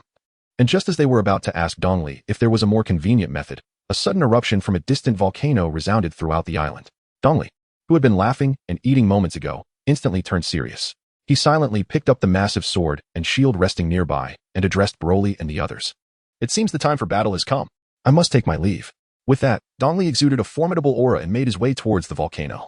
Luffy, Nami, and Vivi watched curiously as Dongli prepared for his duel. Dongli explained to them that this battle had been ongoing for a century without a victor. Vivi, perplexed, shouted at Dongli, "How can this be? Even if they despise each other, after a century, shouldn't the hatred have faded?" "Enough, Vivi. It is not as simple as you think. This is about honor, the highest honor of warriors." Broly interjected, raising his hand to stop her, his tone grave. Nami, pulling Vivi close, whispered comfortingly, casting a resigned glance at the excited Luffy and the composed Broly, muttering, "Men are simply so tedious." At that moment, a giant emerged from the opposite side of the volcano, wielding a colossal axe and draped in a cape. He called out to Dongli, "Dongli, it appears we both long for our homeland. Thus, Broly, I shall defeat you and return to Elbaf." As Dongli spoke, his massive form surged forward at a speed that belied his size, crashing into Broly with a thunderous impact. The ground trembled as trees were uprooted and dust billowed, causing the entire island to shake from the sheer force of their clash. The battle between the giants was indeed a spectacle to behold. Meanwhile, within the Baroque works, Mr. 5, Mr. 3, Miss Valentine, and Miss Golden Week were scheming on how to deal with the two giants and Luffy, Broly, and the others. Behind Miss Golden Week, Usopp and Vivi's duck, who had been left on the ship, were bound and gagged. Mr. 3 remarked, "Since these two are companions of those rascals, it works in our favor. While the others may be easy to handle, that Broly, rumored to have defeated one of the 7 warlords of the sea in just 2 moves, will be a challenge. We can use them as hostages." As the battle between the two giants intensified, each blow was lethal, fueled by a century of familiarity with one another. Achieving a decisive victory was nearly impossible under such conditions. After an arduous struggle, both giants collapsed to the ground, exhausted, yet they exchanged smiles, despite their long-standing rivalry. Their friendship was profound. At that moment, Mr. 3 unleashed a sticky wax that ensnared both giants. Hearing their cries, the group rushed towards them. Upon seeing Mr. 3, Broly quickly understood the situation. After ensuring Nami and Vivi were safe, he instantly appeared beside the captured Usopp and freed him. He then delivered a punch to Mr. 3, sending him flying before he could react. Turning to Luffy, Broly instructed, "Luffy, handle that guy. I will take care of the others." Luffy nodded and confronted Mr. 3, while Broly effortlessly dispatched the remaining 3. After rescuing the two giants from the wax, he joined Nami and Vivi to observe Luffy's battle against Mr. 3. Luffy struggled but ultimately overcame Mr. 3, bringing joy to everyone, not only for defeating the high-ranking agent of Baroque works but also for their safety. As both giants were unharmed, the giants expressed their gratitude, and Sanji presented Nami with a permanent log post he had retrieved from the White Cottage. Upon seeing it, Nami beamed with happiness, announcing that they could now set sail. Soon, they returned to the Going Merry, prepared to embark on their next adventure. During this time, Dongli and Broky bid them farewell, standing on the opposite shore, weapons in hand, urging them to always sail forward and never retreat, no matter the challenges they faced. Just then, a colossal creature resembling a goldfish emerged from the sea, its size capable of swallowing entire islands. The group gasped in shock, and Nami, panicked, shouted, "Steer the ship." However, Luffy remained resolute, determined to press on, for he trusted the words of the two giants. At this moment, Broly rushed to Nami's side, gently patting her back in a gesture of comfort. He then addressed the crowd, reassuringly proclaiming, "Do not worry. With me around, there is no cause for concern." With that, Broly harnessed his flight technique, soaring above the ship. A vibrant green energy sphere rapidly coalesced in his hand, its power intensifying as he continually compressed it. The ferocious pressure emanating from the energy ball rendered the sea monster beneath him immobile with trepidation. Sensing the moment was right, Broly bellowed, launching the energy sphere towards the sea monster. With a thunderous explosion, the colossal sea monster was obliterated, leaving not a single cell behind. The surrounding seawater was instantly vaporized, creating an immense trench on the ocean floor, devoid of any water or life in its core. The onlookers gazed in astonishment at the devastation wrought by Broly. Meanwhile, he clutched the ship's mast, utilizing his flight technique to keep the vessel aloft. The sheer magnitude of the prior destruction had caused the seawater to evaporate entirely. Two giants bowed respectfully in Broly's direction, attentively watching as he and his companions departed. Chapter 17, Nami Falls of the Golden Merry. Departing from the giant island known as Little Garden, glided silently across the vast ocean, heading towards Alabasta. "Captain, did you not promise to train me, to make me stronger? Now that we are within the Grand Line, I have yet to see any training." Ever since Broly split the sea in two with his energy wave, Luffy had been incessantly pestering him for training, while Zoro closely observed, hoping to partake in Broly's lessons. "Enough. Your incessant chatter is making my head ache," Broly retorted, handing Luffy the golden dragon bracelet he always wore. This bracelet can adjust your own gravity up to a maximum of 100,000 times. Here, take it. Set it to 1 time for now and gradually train. Once you adapt to that weight, increase it incrementally. This will enhance your speed, stamina, and the force of your strikes. Train diligently under this gravity. As for Zaro, I will craft you a gravity bracelet weighing 500 pounds each. Once you acclimate, I will increase the weight, thereby augmenting your swordsmanship speed and strength. With that, Broly bestowed a bracelet upon Zaro as well. Broly, may I ask you a question? Nami inquired, curiosity piqued amongst the others. I've noticed you always wear that bracelet. What is the gravity you impose upon yourself? Me? I've been at maximum weight. Broly replied nonchalantly, prompting the others to silently remark on his extraordinary prowess. Upon hearing Broly's words, Luffy and Zaro intensified their training, while Vivi and Nami engaged in conversation on the deck. Meanwhile, Sanji finished preparing lunch, and after a communal meal in the dining room, everyone returned to their own pursuits. Luffy, focus on adapting to the gravity. Aim for 20 times by the time we reach Alabasta. This will significantly enhance your strength. Zaro, you two should acclimatize to the weight quickly. In future battles, unless I instruct you to remove the restraints, keep them on, Broly advised Luffy and Zaro. Just then, a panicked cry from Vivi pierced the air. Oh no. Everyone, come quickly. Nami has a high fever. At this moment, Broly turned to Luffy and Zaro and declared, I will check on Nami. Zaro, please take care of the ship for now. With that, he vanished from sight, arriving by Nami's side. First, I shall carry Nami to her room, he resolved. Upon seeing Nami collapsed on the deck, drenched in sweat, Broly quickly reassured the anxious Vivi nearby before gently lifting Nami into her quarters. Soon after, with the exception of Zaro, who was attending to the ship's navigation, the others hurried into Nami's room, their faces etched with worry. Sanji, tears streaming down his face, gazed at Nami, who lay on the bed, her face flushed with fever, and panically asked, Is Nami going to die? Could it really be? Nami cannot possibly die. You fool, do not utter such morbid thoughts. She needs to rest now. Be quiet, Broly retorted, casting Sanji aside. He then turned his attention to the feverish Nami and spoke to Vivi. Vivi, please take her temperature. All right, Vivi replied, and promptly measured Nami's temperature. Her expression shifted to one of alarm as she exclaimed, This is bad. It has reached 40 degrees. Nami must be in immense pain. If this illness worsens, it could be fatal. Ah, Nami is going to die? Nami, please don't leave us. Upon hearing Vivi's shocking words, Luffy and the others erupted into chaos once more. Both Broly and Vivi exclaimed in fury, Silence. Cease your bickering at once. Broly gazed at the group with a calm demeanor and remarked, We must seek out a doctor immediately so that Nami can receive treatment at the earliest possible moment. This way, she should be fine. Alas, with no one aboard the ship possessing medical knowledge, even if Broly were aware of her ailment, he would be at a loss for how to treat it. It appears that their next course of action must be to locate the ship's doctor, Chopper. Meanwhile, the weather began to grow increasingly frigid, indicating their approach to Winter Island. They needed to reach Winter Island swiftly, for Nami's safety was at stake. Broly's heart was heavy with concern for Nami. Broly had just made his decision when, unexpectedly, Nami stood up in opposition. No, we cannot afford to delay any longer. We must hasten our journey to Vivi's kingdom. With those words, disregarding her own frailty, she rose from her bed. There is a newspaper in the drawer of my desk. Hearing Nami's words, Vivi approached and retrieved the newspaper. How could this be? It is impossible. The king's army of 300,000 soldiers had defected to the rebels. The situation had completely reversed. Vivi held the newspaper, her heart racing as she absorbed the shocking news, her delicate hands trembling uncontrollably. The plight of her kingdom had deteriorated to an alarming degree. If this continued, Alabasta could soon descend into a brutal civil war. I cannot return home safely. I must hurry back. If we do not make it in time, 1 million citizens may turn against one another. Vivi continued to murmur, painfully covering her face with the newspaper. This is a newspaper from 3 days ago. I apologize. Even if you had known, it would not have changed the ship's speed. I did not wish to cause you distress, which is why I concealed it, Nami said apologetically to Vivi. Then turned to everyone with determination. Therefore, we must proceed according to plan, heading straight for Alabasta. As she prepared to rise, Broly firmly pressed her back down, admonishing her with concern. Your current condition does not permit you to overexert yourself. You must lie down and rest. Thank you for your concern, but Nami looked at Broly with gratitude, her defiance evident, only to be interrupted as Broly gently covered her mouth. After a moment's thought, he declared, We need to find a doctor on a nearby island immediately to cure Nami's illness, and then set sail for Alabasta at full speed. Otherwise, if our only navigator falls ill, our ship cannot continue its voyage. Vivi nodded in agreement, stating, Broly is right, Nami. If you fall ill, we cannot reach Alabasta. All right, let us proceed. Everyone, hurry and set sail to find a doctor, exclaimed Luffy, the captain, buoyed by Broly and Vivi's words.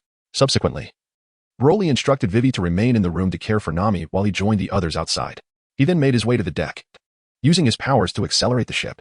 Thus, the Going Merry disregarded the compass pointing toward Alabasta, racing across the sea in search of an island with a doctor.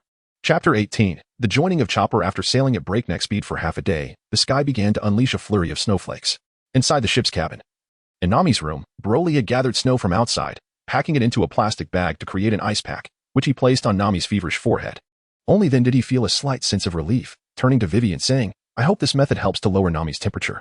Broly seated himself beside Nami's bed and addressed Vivi. Vivi, you have been tirelessly attending to Nami for quite some time now. You must be weary. Please, take a moment to rest. I shall look after Nami. Upon hearing Broly's words, Vivi cast him a grateful glance but shook her head in protest. I am not fatigued. Rather, it is you who must be exhausted from hastening the ship's speed outside. At that moment, a voice rang out from outside. Luffy, come and see. Is there not a figure standing upon the surface of the sea? Zoro, stationed at the lookout, had spotted a silhouette standing on the water through his telescope. Hearing Zoro's exclamation, everyone turned their gaze forward. Just as Broly was about to speak with Vivi, the ship suddenly rocked violently. Why is it swaying so fiercely? Vivi exclaimed, losing her balance and falling. Observing this, Broly swiftly caught her and helped her regain her footing. He then said to Vivi, Vivi, I entrust this place to you. I shall step outside to ascertain what has transpired. With that, Broly hastened out of Nami's room. Upon emerging onto the deck, he was met with an ear-piercing laugh. Waha. Surprised, are you? This is the grand submarine sailing pirate ship, the Brickic. Before him loomed a massive vessel, considerably larger than the Going Merry, a sailing pirate ship with a figurehead resembling a crowned hippopotamus. Recognizing the emblem of the Brickic pirates, Broly understood that their captain was none other than Wapol, the former king of the Magna Kingdom, who had consumed the Munch Munch fruit. Luffy and the others stood before the enormous pirate ship, utterly dumbfounded and aghast. Meanwhile, Broly seethed with fury. Why, of all times, did Wapol choose the moment when Nami so desperately needed a doctor to make his move? It was as if he had come to court his own demise. At this moment, Broly's expression turned icy, and he addressed Luffy and the others. Continue with your tasks. I will handle this. Upon hearing Broly's chilling tone, Luffy instinctively shrank his neck. In an instant, a green energy sphere manifested in Broly's hand and was hurled towards Wapol's colossal pirate ship. A thunderous explosion reverberated across the sea, followed by the anguished cries and curses of the pirates, their splashes echoing continuously. As Luffy and his companions peered ahead, they realized that the massive pirate ship had vanished without a trace. Only the cacophony of the pirates' shouts testified to its recent existence. Broly then urged them, stop dawdling. Set sail quickly. Nami cannot endure much longer. With that, he entered the cabin to tend to Nami. Listening to Broly's words, Luffy and the others resumed their training and navigational duties. After checking on Nami, Broly briefed Vivi on the recent events before emerging onto the deck to accelerate the Going Merry. Soon, they arrived at the snow-blanketed White Island, known as Drum Kingdom. As the ship docked, the villagers appeared, brandishing weapons, unwilling to allow them entry and insisting they leave. We have a patient in need of medical attention. Luffy shouted vehemently at the unfriendly villagers. However, the villagers remained resolute, their fear stemming from previous assaults by Blackbeard's crew. Just as Broly's temper was about to flare, Vivi stepped forward, kneeling earnestly to plead with the villagers, while Luffy, as captain, also knelt in supplication. Observing their humility, Broly's anger subsided, and he felt a surge of happiness at their actions. At that moment, a seemingly authoritative figure among the villagers stepped forward and acquiesced to their request. This leader then informed them that all the doctors in the kingdom had been captured, save for one known as the Witch, Dr. Kureha, who resided atop the highest of the towering, cylindrical mountains. Upon learning of the doctor's whereabouts, Broly turned to the group and declared, you may follow at your own pace. I will take Nami up first. With that, he gently cradled Nami in his arms, enveloping her in a protective barrier against the cold and the winds of flight, then utilized his air-walking technique to ascend toward their destination. As they soared through the air, Nami slowly opened her beautiful eyes, meeting Broly's concerned gaze. Her gratitude was palpable as she softly called out to him. In response, Broly tenderly caressed her pale face and smiled at Vivi, saying, Nami, do not speak. We will find a doctor to heal you soon. For now, just rest peacefully. Nami nodded softly, casting one last look at Broly before closing her eyes in his embrace. Broly then propelled himself swiftly toward the castle atop the tallest cylindrical mountain, leaving a long trail of pale blue mist in his wake. Before long, he arrived at the castle, which resembled an ancient European stronghold, majestic and shrouded in mystery beneath the snow. Approaching the castle gates, Broly called out, who goes there? What is all this ruckus? A resounding voice echoed from within, and the gates creaked open to reveal a fashionable elderly woman clutching a bottle of wine as she stepped into view. Broly, with impeccable courtesy, beseeched the elderly woman before him. He was well aware that this aged lady was none other than the infamous Witch Kureha, whose years had surpassed a century. Of course, addressing her as Granny would surely provoke her fury and risk refusal to treat Nami. Thus, swallowing his pride, Broly addressed her as Miss, imploring her to heal Nami's ailment. Delighted by Broly's flattering address, Kureha readily agreed to tend to Nami. Broly then followed her into the castle, cradling the unconscious Nami in his arms. Soon, the three arrived in a spacious chamber where Broly gently laid Nami upon the bed, and Kureha commenced her treatment. After 2 hours of meticulous care, Nami's persistent fever finally subsided slightly, and her drowsy eyes fluttered open. Nami, you're awake, Broly murmured, seated beside her bed as he tenderly pressed a hand to her forehead. Relieved, he remarked, good, your fever has lessened. I'm certain you'll recover soon. Broly, where are we? Nami asked weakly, propping herself up as her gaze wandered curiously. Following her line of sight, a small, timid reindeer with a blue nose, standing upright like an adorable bear, peeked from behind the door, its body still partially exposed. There was no mistaking it. This was none other than the future ship doctor of Luffy's crew, Chopper. Nami, this is the doctor's home. You're still frail, so rest for now. Don't trouble yourself with questions. Just focus on recovering, Broly said soothingly, gently pressing her back onto the bed before tucking the blankets around her. Turning toward the doorway, Broly smiled warmly. Come on out, I can see you. You must be the reindeer Chopper that Kureha mentioned. My name is Broly. Receiving no response, Broly mused with quiet amusement. How endearing. Most would hide their entire body, wouldn't they? At his words, Chopper hastily concealed himself further, prompting Broly to chuckle. Ha! There's no point hiding now. I already spotted you. Besides, I've heard you're an exceptionally skilled doctor. Flustered by the praise, Chopper peeked out again, wriggling bashfully as he squinted and grinned. Shut up. Humans would never compliment me. Even if you say that. I won't be happy, you jerk. Broly gazed in bemusement at Chopper, who was joyfully twisting his body. It was then that Guriva entered Nami's room, holding a bottle of liquor. Approaching Nami's bedside, she placed a finger on Nami's forehead to check her temperature, taking a sip of her drink and remarking, quite satisfactory, at 38 degrees. It seems the young lady's fever has slightly subsided. Nami sat up, her eyes fixed on Guriva, who then introduced herself. With a gentle motion, she lifted Nami's clothing, causing Nami's cheeks to flush. Guriva proceeded to explain to Broly the cause of Nami's ailment, which stemmed from the venom of a creature known as the Casgear, inflicted by its bite. If left untreated, it would prove fatal within 5 days. Fortunately, Guriva possessed a nearly forgotten antibiotic remedy. Otherwise, Nami would have been in grave danger. Where on earth did you come from? Surely, one cannot stroll through the wild forests of an uninhabited island with their midriff exposed? Guriva inquired. Her curiosity piqued as she looked at Nami. Broly let out a bitter smile and said, We came from the small garden, and to think there would be such pests. With so little clothing, this is the result. Upon hearing this, Guriva suddenly understood and promptly instructed Nami to rest here for 3 days before leaving. However, Nami vehemently disagreed, forcing Broly to compel her to lie down. Guriva took her leave at the opportune moment, while Broly remained in the room to care for Nami. Not long after, Luffy and the others finally reached the mountaintop. Broly sensed their presence and informed Nami before heading to the castle entrance to await their arrival. Upon seeing Broly standing at the door, Luffy and the others rushed to him, inquiring about Nami's condition. Broly reassured them that Nami's illness had alleviated, but full recovery would take 3 days. Hearing this, everyone felt a wave of relief wash over them. Broly led the group into the castle, where they soon encountered Guriva, who appeared with Chopper before them.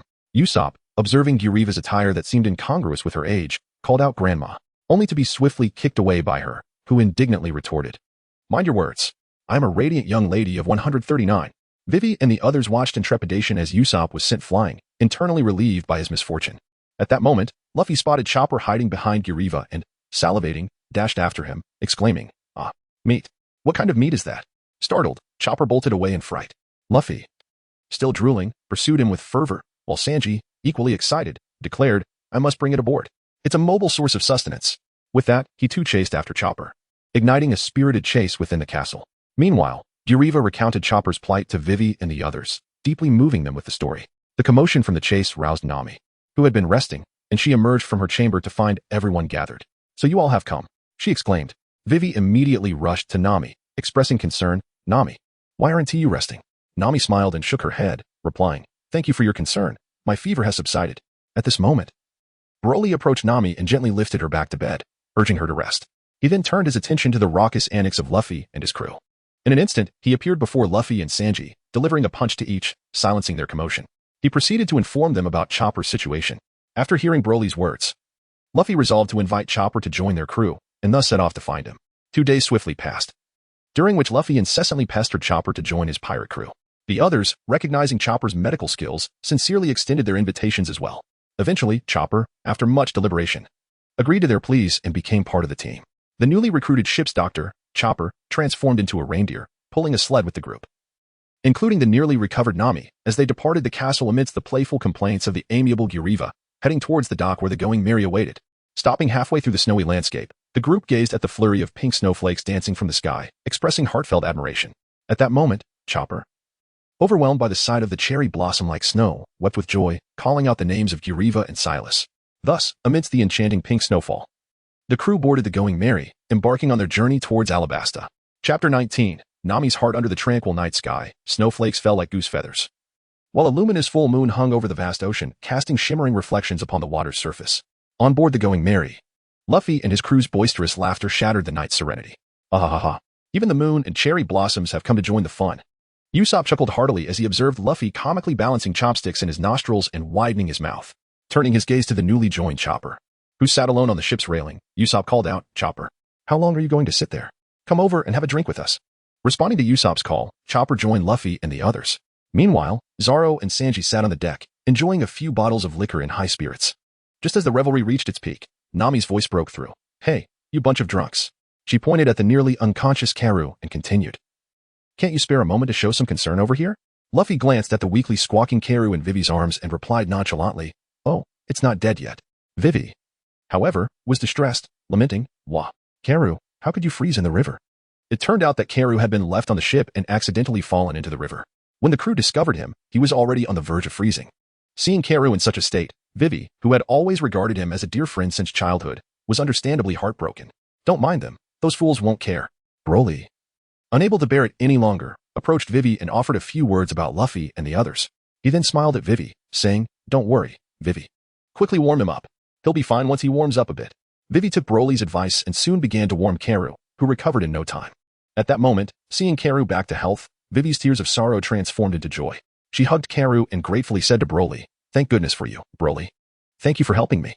Nearby, Nami scanned the scene of Luffy and the others still drinking and fooling around, and she nodded with a smile at Broly, praising. "Broly is indeed the most reliable." Broly smiled and remarked, "Hee hee. It's nothing of great consequence." At that moment, the fully recovered Karu was quacking at Broly.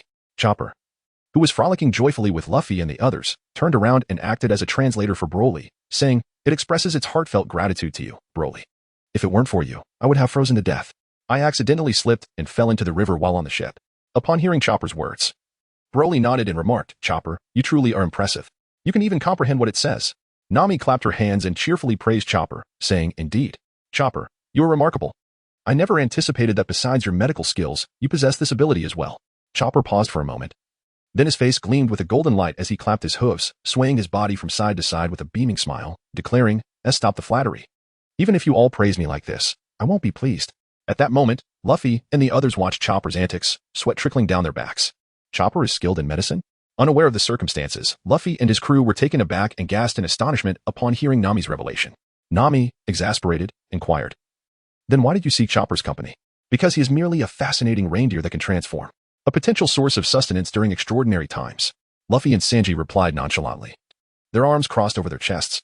Nami, upon hearing this, angrily delivered a punch to each of them, scolding, "You two fools. You're driving me to madness." Subsequently, Nami pulled the visibly frightened Chopper closer and reintroduced him to everyone. "Let us toast our new companion." They then celebrated Chopper's official inclusion with great enthusiasm. After indulging in food and drink, only Broly and Nami remained sober aboard the ship, as the others were thoroughly intoxicated, although Nami was still clear-headed. She had consumed quite a bit as well. Broly then carried Luffy and the other gentlemen back to their cabin, and upon returning, he assisted Nami in guiding Vivi into her room. After exiting the room with Nami, she suddenly lost her footing, perhaps overwhelmed by the effects of the alcohol, and began to fall backward. Observing this, Broly swiftly caught Nami in his arms, ensuring she was steady. He gently inquired, "Are you all right, Nami? I see you've had quite a bit to drink. Let me assist you to your room for some rest." Nami, her cheeks flushed and her eyes misty, gazed dreamily at Broly and softly replied, "Broly, I'm fine. The alcohol is hitting me. I feel weak. Please carry me there." Upon hearing this, Broly was momentarily taken aback, a smile unconsciously blossoming on his lips. He then swiftly scooped Nami up in his arms and strode purposefully towards her room. Once they arrived at Nami's chamber, Broly gently laid her upon the bed. Just as he intended to rise, Nami wrapped her arms around him and pleaded, "Broly, my beloved. I adore you. Please don't leave." Broly gazed at the emotionally charged Nami and smiled, "Nami, have you truly made up your mind? You hardly know me at all." Upon hearing Broly's words, Nami tightened her embrace around him, refusing to let him go. With unwavering determination, she replied, "I am certain that this is not merely gratitude. I do not care about your past, nor whether you have a wife. It matters not to me. All I desire is to hold a place in your heart. I love you." Upon hearing this, Broly was deeply moved. He gently lifted Nami and placed her on his lap, sharing his story with her. Though he refrained from disclosing his origins from another world, Nami listened quietly. Despite learning that Broly had 2 other women, she felt no regret.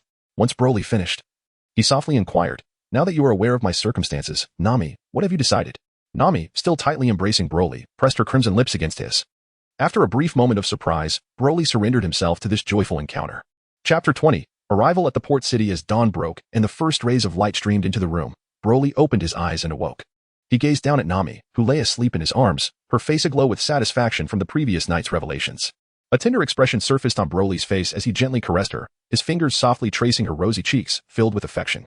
Staring at the cabin ceiling, he reminisced about their shared past, a faint smile gracing his lips.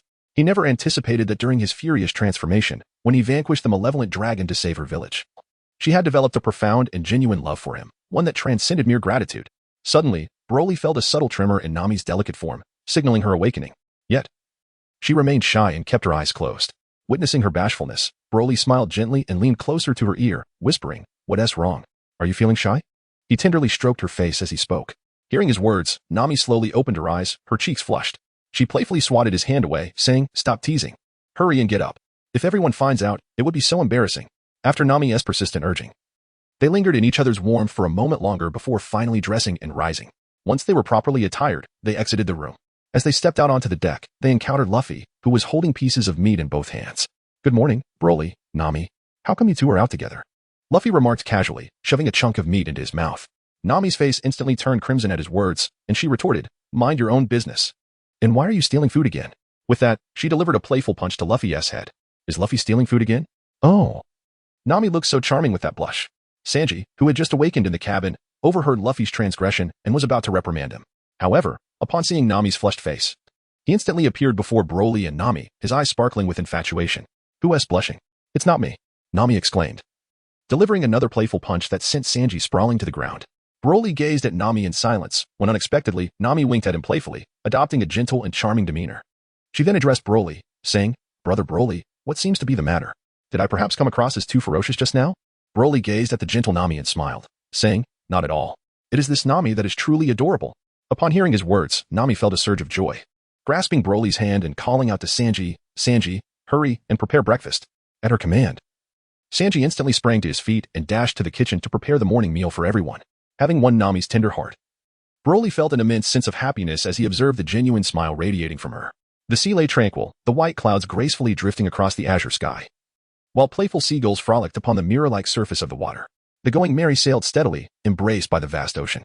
It had been 5 days since the ship had been charting its course towards Alabasta at full speed. During this time, Nami had completely surrendered to the whirlpool of love with Broly. He had confided in her about everything. And although Nami felt a twinge of discomfort regarding Broly's 2 other wives, she eventually accepted the reality after his gentle persuasion. Meanwhile, the crew sat on the deck, listening to Vivi recount tales of their nation and the Sand Crocodile. "A hero? Is Crocodile truly the hero of the Alabasta Kingdom?" Nami inquired perplexedly, sitting beside Broly as she turned to Vivi.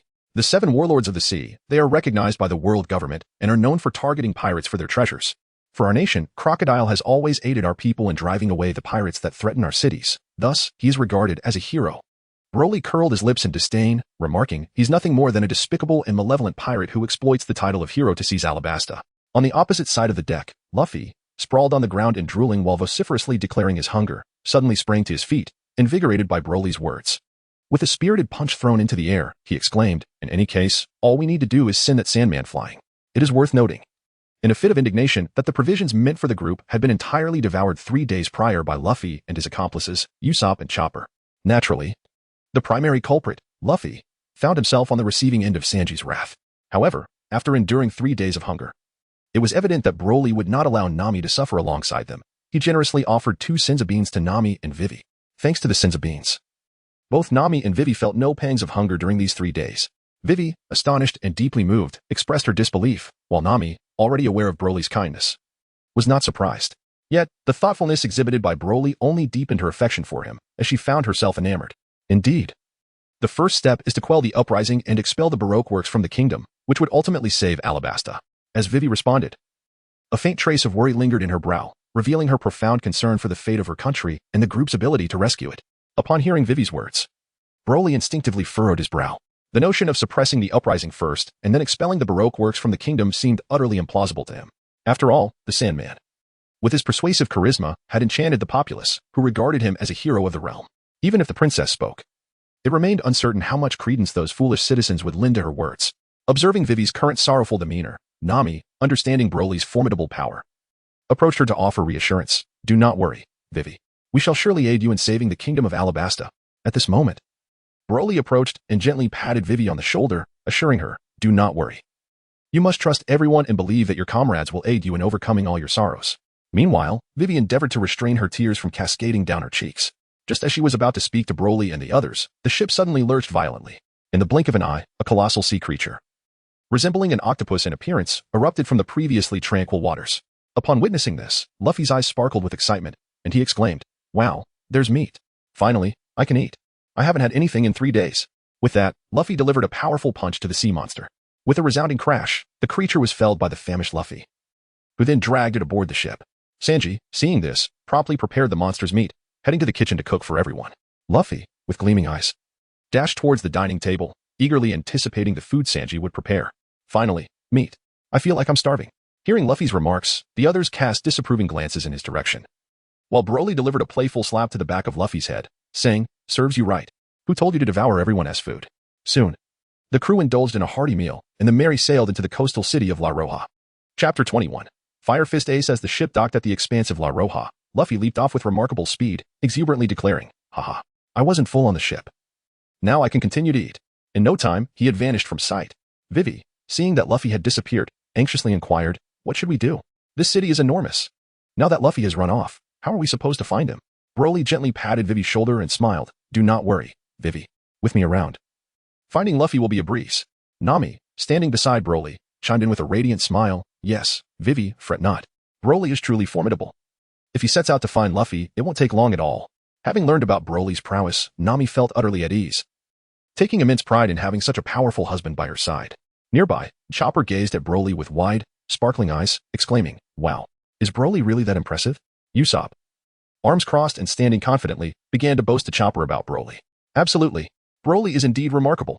Let me tell you, back on Giant Island, in Little Garden," he recounted Broly's exploits as if they were his own, leaving Chopper in awe and captivated. Nami sighed and said with a hint of exasperation, "I just hope Luffy can exhibit a little awareness. After all, he is a wanted man by the Navy. Especially in a bustling city like this, he must exercise caution." Broly looked at everyone and said, "Sanji, please go procure some ingredients. The supplies on the ship have already been consumed by Luffy. Zoro, accompany him. Chopper, could you check if there are any medicinal herbs to purchase? Usopp, if you have materials to buy, you may join Chopper as well. As for Nami and Vivi, if you wish to shop for clothing or anything else, I shall accompany you." Upon hearing Broly's words, the group nodded and set off to gather their respective items. While Broly accompanied Nami and Vivi on their shopping excursion, Nami, filled with joy, took Broly's hand, eager for a grand shopping spree. As they strolled, Nami and Vivi collected numerous items, including perfumes and jewelry. It goes without saying that Broly was the one paying for these luxuries, as he was, after all, Nami's partner. And Vivi was also destined to be his. Once they had nearly completed their purchases, the two ladies were ready to return and regroup with the others when they passed a splendid clothing store, catching a glimpse of the alluring garments within. Broly imagined how stunning Nami and Vivi would look in them and promptly took their hands, leading them into the boutique, insisting that they choose a dancer's outfit. Nami, enchanted by the beautiful costumes, immediately grabbed Vivi and headed to make the purchase, even trying on the dancer's attire in the store. Feasting his eyes upon the two women in their irresistibly seductive outfits, Broly couldn't help but exclaim, "Nami, you look absolutely stunning. And Vivi, you look delightful too." Hearing Broly's praises, Nami placed her hand on her hip, chuckling with glee, and spun around to allow Broly to admire her graceful figure. Captivated by the exquisite sight of their enchanting forms, Broly reveled in the moment. However, Vivi, feeling the intensity of Broly's gaze upon her, shyly averted her eyes. Her cheeks flushed with a rosy hue as she softly remarked, "Broly, brother, such attire is not suitable for traversing the desert." Broly smiled and said, "It's all right. By that time, I can simply carry all of you while flying, can't I?" After speaking, he exited the clothing store with Nami and the others, making their way towards the assembly point. Just then, Luffy's boisterous voice echoed through the air. "Hey, Broly, big brother, Nami, you're all here." Upon hearing the commotion, Broly turned around only to witness the foolish Luffy desperately sprinting towards them, pursued by a throng of Marines, with Smoker the Smokeman trailing behind, relentless in his chase. It was hard to fathom how Luffy could be so unfortunate to have encountered Smoker. As Smoker heard Luffy's call, his gaze immediately shifted towards Broly. His eyes glinting with a murderous intent, he swiftly abandoned his pursuit of Luffy, charging directly at Broly. "This time, I must capture you. Take my punch," he declared, as one of his arms transformed into a gigantic white smoke fist, hurtling towards Broly with ferocity. Faced with the rapidly approaching colossal fist, Broly wasted no time.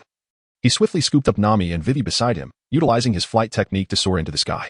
In truth, Broly could have easily shielded Nami and Vivi behind him, effortlessly deflecting the blow, but he saw this as an excellent opportunity to take advantage of the situation. So he embraced the two ladies and ascended into the air. With a thunderous crash, the massive fist lost its target, crashing violently into the buildings ahead, creating a massive hole in a row of structures, which subsequently collapsed with a resounding roar. Broly floated effortlessly in the air, cradling two lovely maidens in his arms. With a swift motion, he lifted a leg and delivered a powerful kick aimed at Smoker below, just as Smoker intended to transform. He was struck with a resounding bang and sent flying. Without a glance back, Broly soared back towards the Golden Mary, still holding the two women. As he prepared to land on the ship, a piercing scream from Nami pierced the air. "Ah, Brother Broly, what happened to the things I bought?" Broly smiled faintly and said, "Hee, Nami. Of course, I brought everything back. I will show you later." With that, Broly gradually descended onto the Going Merry and released the two women, while the others also boarded the ship. Sanji, upon seeing Nami in Vivi's attire, immediately had hearts in his eyes, striking a foolish pose.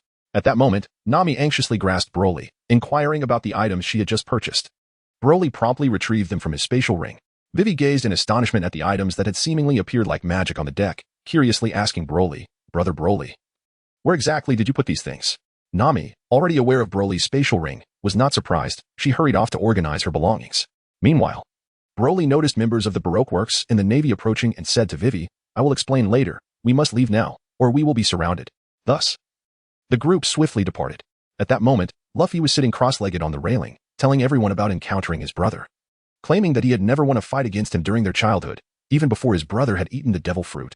Just as he boasted about being able to defeat his brother, who had consumed a devil fruit, a man wearing a cowboy hat, bare-chested, with a string of beads around his neck, leaped onto the railing where Luffy sat, causing him to tumble onto the deck. Luffy then exclaimed, "Who are you saying you can defeat?" "No need to say. This is my brother, Fire Fist Ace." Notably, Ace bore a prominent emblem of the Whitebeard pirates on his back. Luffy stood up from the deck, grinning as he introduced, "Hee, this is my brother, Portgasti, Ace." Ace jumped down from the railing and bowed to the group, expressing gratitude. "Thank you all for taking care of my little brother." Everyone, except Broly, was momentarily taken aback, then returned Ace's bow, saying, "No, it's not like that." It was indeed a surprise that the typically rude and headstrong Luffy had such a polite and caring older brother. "Hey, Luffy, would you be interested in joining the Whitebeard pirates? Your companions are welcome too," Ace suggested after chatting with Luffy for a while. However, Luffy, whose sole ambition was to become the Pirate King, rejected the offer without a second thought. Subsequently, Ace handed Luffy a note, instructing him to keep it safe, saying it would allow them to meet again in the future. He also informed Luffy that he had come to clean up the crew. Finally, as Ace prepared to leave, he glanced at Broly and smiled, saying, "Warrior Broly, you are formidable. You easily dealt with Smoker, truly worthy of having defeated Mihawk in just 2 moves." Proud of Broly's strength, Luffy exclaimed, "Broly is incredibly strong. I am currently undergoing his special training. So, Ace, what do you think? Want to join my pirate crew?" At this moment, Broly looked at Ace and said, "Ace, I am aware that your target is Blackbeard Teach. However, I know that regardless of the circumstances, you will not back down.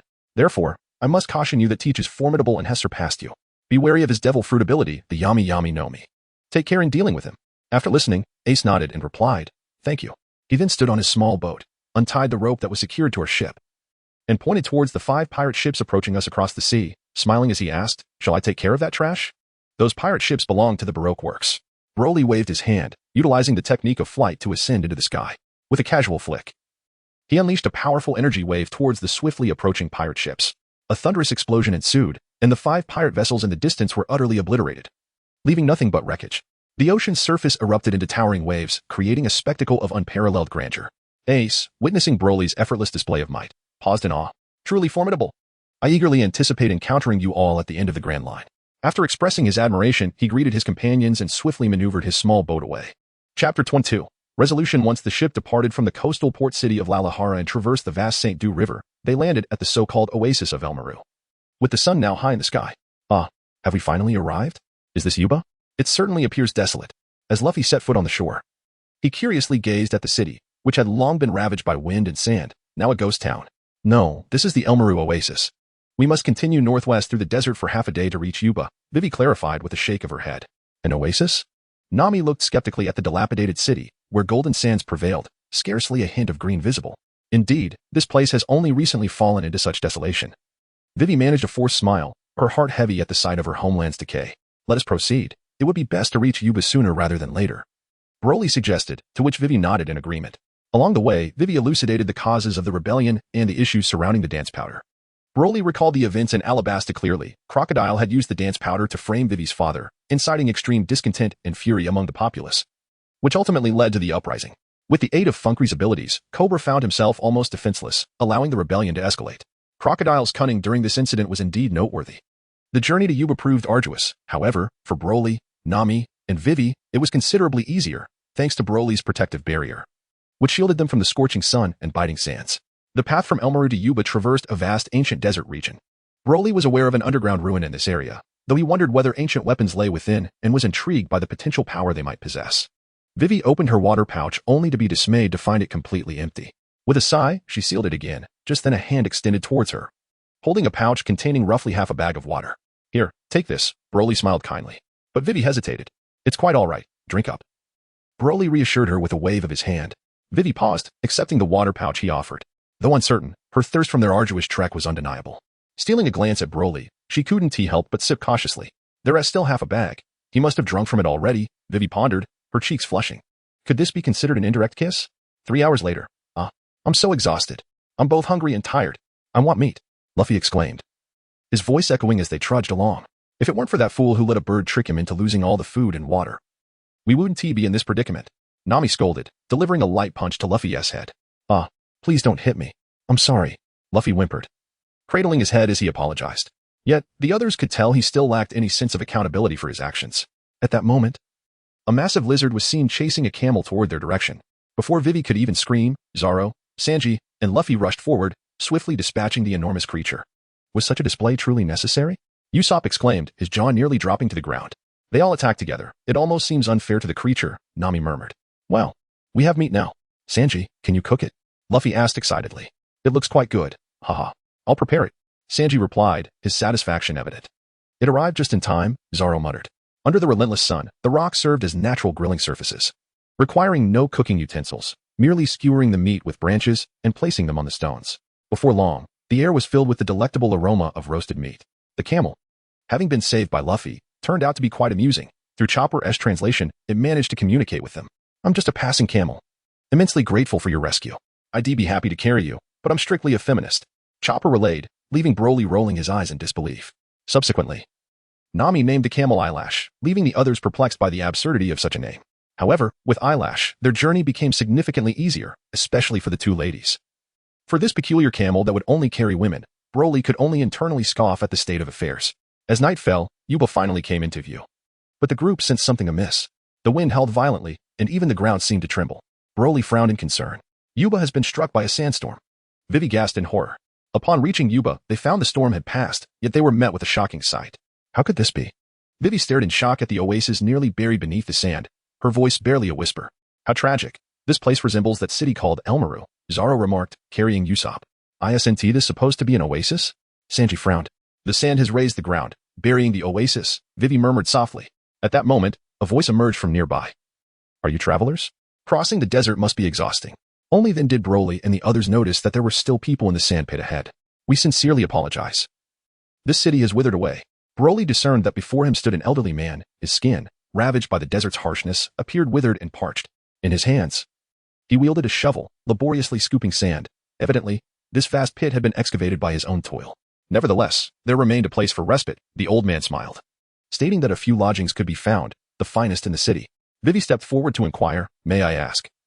I have heard that the rebel army is stationed in this city. The elderly man's countenance shifted dramatically. Why do you ask such a thing? You do not intend to join the rebel forces, do you? Of course not. Vivi hastily waved her hands, and the man's expression gradually softened. Those fools have long since departed from this city, he revealed. What do you mean? How could this be? Vivi gasped in astonishment. From the elder's words, she learned that the rebels had already relocated to Katariyya, leaving her feeling dizzy. Their arduous journey seemed futile since Katariyya was situated near the port. Subsequently, the old man recognized Vivi from Luffy's remarks, and his excitement resonated deeply with Broly and the others, for even amidst treachery against the kingdom, there remained those who steadfastly held on to their beliefs. The following morning, the group set forth towards Katariyya, and Dado paused his work to bid farewell to Vivi and her companions, generously offering the precious water he had painstakingly unearthed to Luffy. The ever-steadfast Luffy was profoundly moved. Yet shortly after departing from Yuba, he abruptly plopped down onto the ground, refusing to move. I'm done, Luffy declared earnestly. Vivi, what is it? I intend to take down Crocodile, he lamented. While we may thwart those rebels, we cannot halt Crocodile, even if we reach that city. I doubt those people will heed the words of pirates, Luffy asserted. Broly found himself in agreement with Luffy's reasoning. Vivi sought to counter, but Luffy interrupted her, continuing. You do not wish for the people, nor for us pirates, to lose lives in this war. Yet, we are up against the warlords of the sea. And a million souls are on the brink of insurrection. Do you still hope for everyone to emerge unscathed? You are being naive. Broly gazed at Luffy, a hint of amusement flickering across his face. When had Luffy ever dared to label others as naive? Yet, on this occasion, Broly found himself in complete agreement with Luffy's assertion. Luffy, please consider Vivi's perspective for a moment, Nami exclaimed, her voice tinged with agitation. Nami, hold on, Broly interjected, enveloping Nami in his embrace, effectively silencing her words. He then leaned closer to her ear, elucidating Luffy's intent. After absorbing his explanation, Nami fell silent, her demeanor shifting. As Broly attempted to counter Vivi's words, he was interrupted by Broly himself. Here, Luffy rightly pointed out that we had mismanaged our priorities. We must first vanquish Crocodile, the root of the problem, before we can hope to quell the rebellion. Without eliminating the source, we stand no chance of halting this turmoil. Upon hearing Broly's remarks, Vivi found her composure restored. Broly then declared, Now, you must have faith in your comrades. We will undoubtedly assist you in accomplishing this task. Now, let us proceed directly to Rain Base. Haha, Brother Broly speaks the truth. But why are we heading to Rain Base? Luffy inquired. Broly gazed at Luffy in disbelief, veins throbbing on his forehead, before finally roaring, You, shut your mouth. Chapter 23, The Chaotic Rainy Grounds, the rescue of many under Broly's vigilant care. What appeared insurmountable to the ordinary eye, the vast desert, became less daunting. Along their journey, Luffy, filled with enthusiasm, proposed a game of rock, paper, scissors, declaring that the winner would assist in carrying everyone's luggage. Ultimately, save for Broly, Nami, and Vivi, who abstained due to the absence of baggage, everyone chose scissors, leaving Luffy as the sole victor with his rock. Sticking out his tongue, Luffy bore the weight of all the luggage, exclaiming, I'm so tired, and it's so hot. I won, so why is this happening? Sanji, reveling in Luffy's plight, remarked, Precisely because you won the game, now be quiet and carry it obediently. The others have nothing to carry. After all, you insisted that the victor would handle the burdens. Broly ambled leisurely at the rear, taking in the mesmerizing spectacle of the desert storm. Vivi, noticing his slow pace, unconsciously decelerated until she walked alongside him. Big brother Broly, thank you. With Broly remaining silent, Vivi felt compelled to shatter the stillness. Perhaps due to the sun's warmth, a faint blush graced the princess's cheeks. Were it not for you, I would not have been able to make such a resolute decision, Vivi murmured, her gaze cast downward. Broly smiled gently and remarked, It is nothing, merely a matter of differing perspectives. The burdens you carry weigh heavily upon you, obscuring your vision of the matters at hand. In contrast, we are unencumbered by such heavy loads, allowing us to see more clearly than you. There is no need to thank me for this. Are we not companions? Indeed. Vivi nodded vigorously, her face illuminating with a radiant smile. How far are we from our destination? Broly inquired. We have just departed from Yuba. It will likely take us another day to reach the rainy land, Vivi estimated, considering the distance and their pace. Oh, another day, you say? That is rather slow. Broly shook his head. How about this? I shall venture to the rainy land alone. I can handle any issues that arise, and you may follow afterward. No, I want to accompany you. Nami insisted resolutely upon hearing this. Broly gazed at Nami's resolute expression, realizing that he could not leave without her.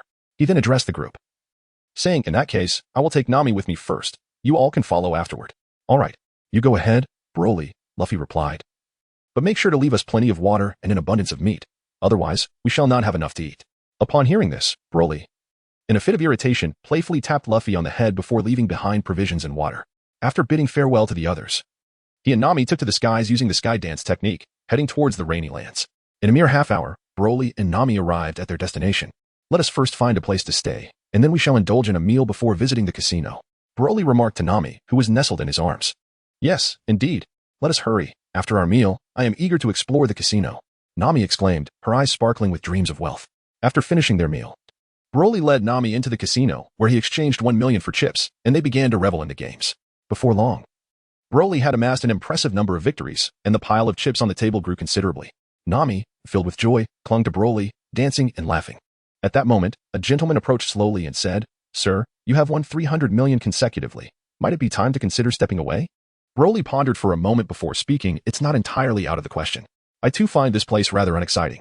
How about you take me to the VIP room? The individual remained silent, but an elderly man beside him nodded in agreement. This way, please, the man said, leading Broly and Nami toward the VIP area. As they walked, Nami excitedly clung to Broly, and before long, they arrived at the VIP hall. There, Broly triumphed magnificently, amassing a fortune of 2 billion.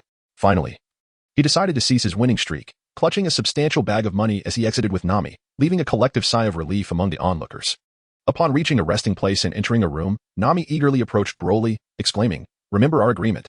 All the money is mine. You cannot renege." All right. I understand this belongs to you. Just let me hold onto it for safekeeping, will you?" Broly whispered into her ear while embracing her. "Okay, then. I'll let you keep it for now, but once Vivi's situation is resolved, you must return it to me." Nami replied, comfortably nestled in Broly's embrace. "Very well. Let us take a rest," Broly said with a mischievous smile as he carried Nami to the bed, and they spent a night of indulgence together.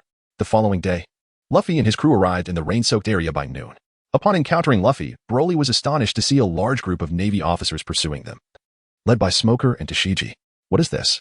Are you racing against the Navy right from the start?" Broly remarked in disbelief. "It's all Luffy and Usopp's fault," Sanji exclaimed angrily.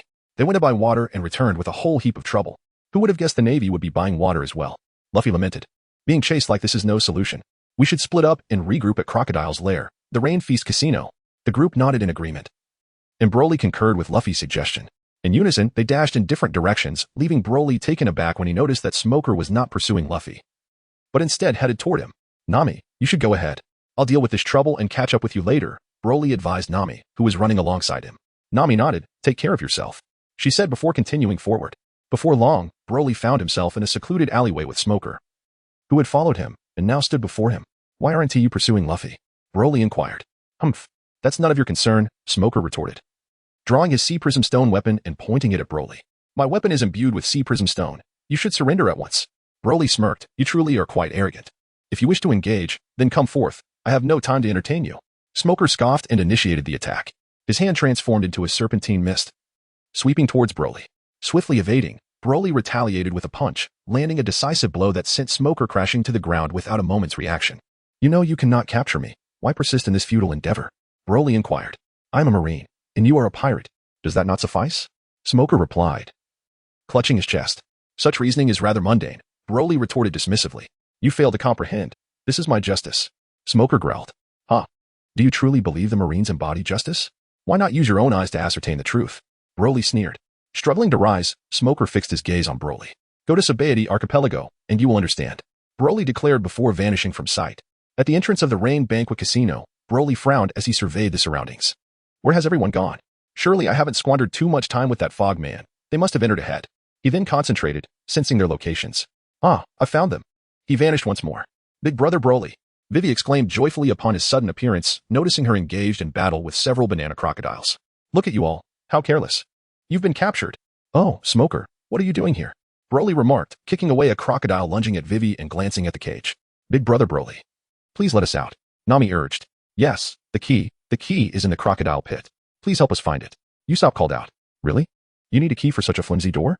You must be joking," Broly declared, exerting force to dismantle the door. The group gaped at Broly, astonished by his strength. He smiled. "Let us pursue that wretched crocodile. He has likely made his way to Alabasta," Broly said slowly. Sanji looked at Broly with a hint of resentment. He had just arrived to find Broly had already freed everyone and dealt with Mr. 3. Nodding in agreement, they dispatched the banana crocodiles and burst from their confinement, heading towards Alabasta. Chapter 24. The battle commences. On their way to Alabasta, Usopp suddenly spoke up. "Wait, are we just going to run to Alabasta?"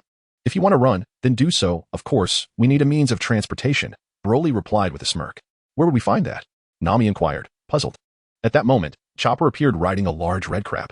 "Well, a crab?" Usopp exclaimed in surprise. "Chopper," Nami waved excitedly.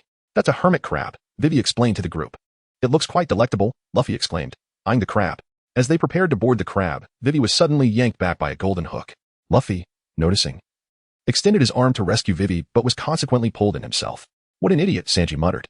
"You all go ahead. I can handle this alone." Luffy shouted while soaring through the air, landing headfirst in the desert yet maintaining his stance. "Hurry and get Vivi to the palace district. Ensure her safety." "What an idiot." Zoro laughed scornfully. "Hey, Chopper, let's go straight to Alabasta." "Right, I understand.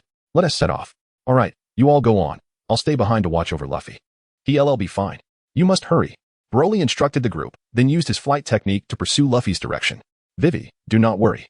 With big brother Broly here, everything will be all right," Nami reassured the anxious Vivi. Meanwhile, Luffy's battle with Crocodile had already begun.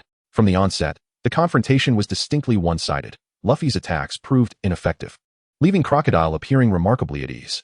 Observing the lopsided battle, Broly recognized that Luffy currently stood no chance against Crocodile and was unaware that he needed water to strike him.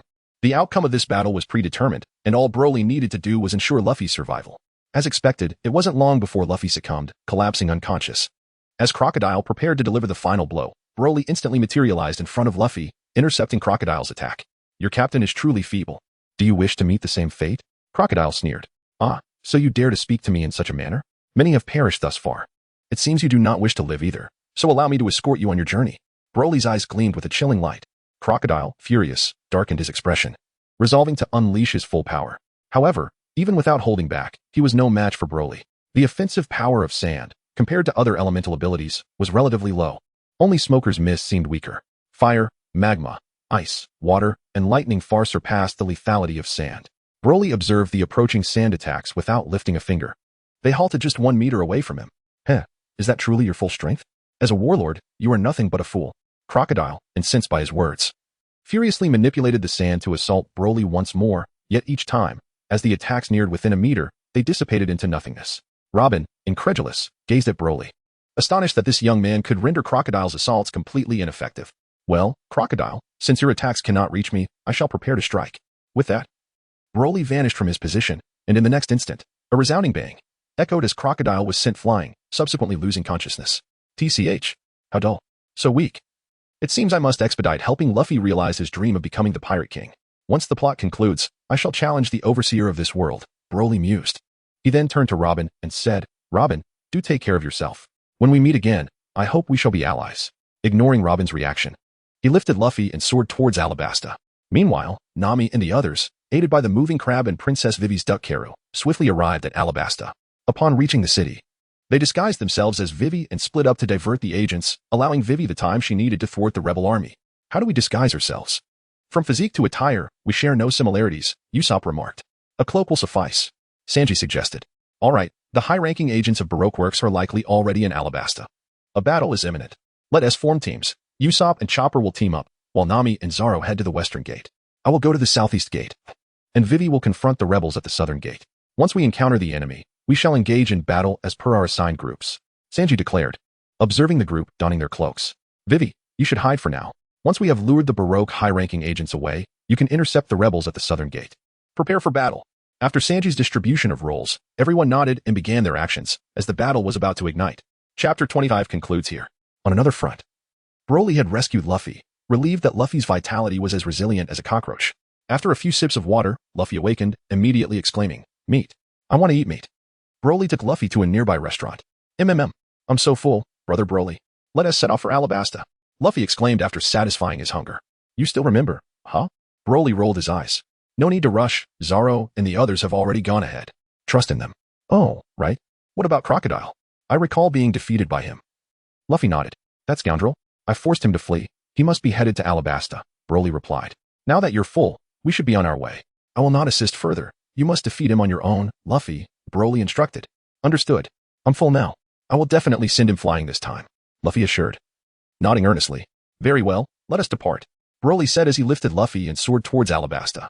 In Alabasta, Usopp and Chopper were engaged in combat with the duo of Mr. Four and Miss Christmas. Through their diligent teamwork, they ultimately triumphed over Mr. Four. As they celebrated their victory, Sanji faced off against Mr. Two. Their leg techniques were evenly matched, each colliding midair. Mr. Two transformed into Usopp's likeness, attempting to thwart Sanji, yet Sanji retaliated with a powerful kick. How dare you? That's your friend's face. What do you think of your companions? Mr.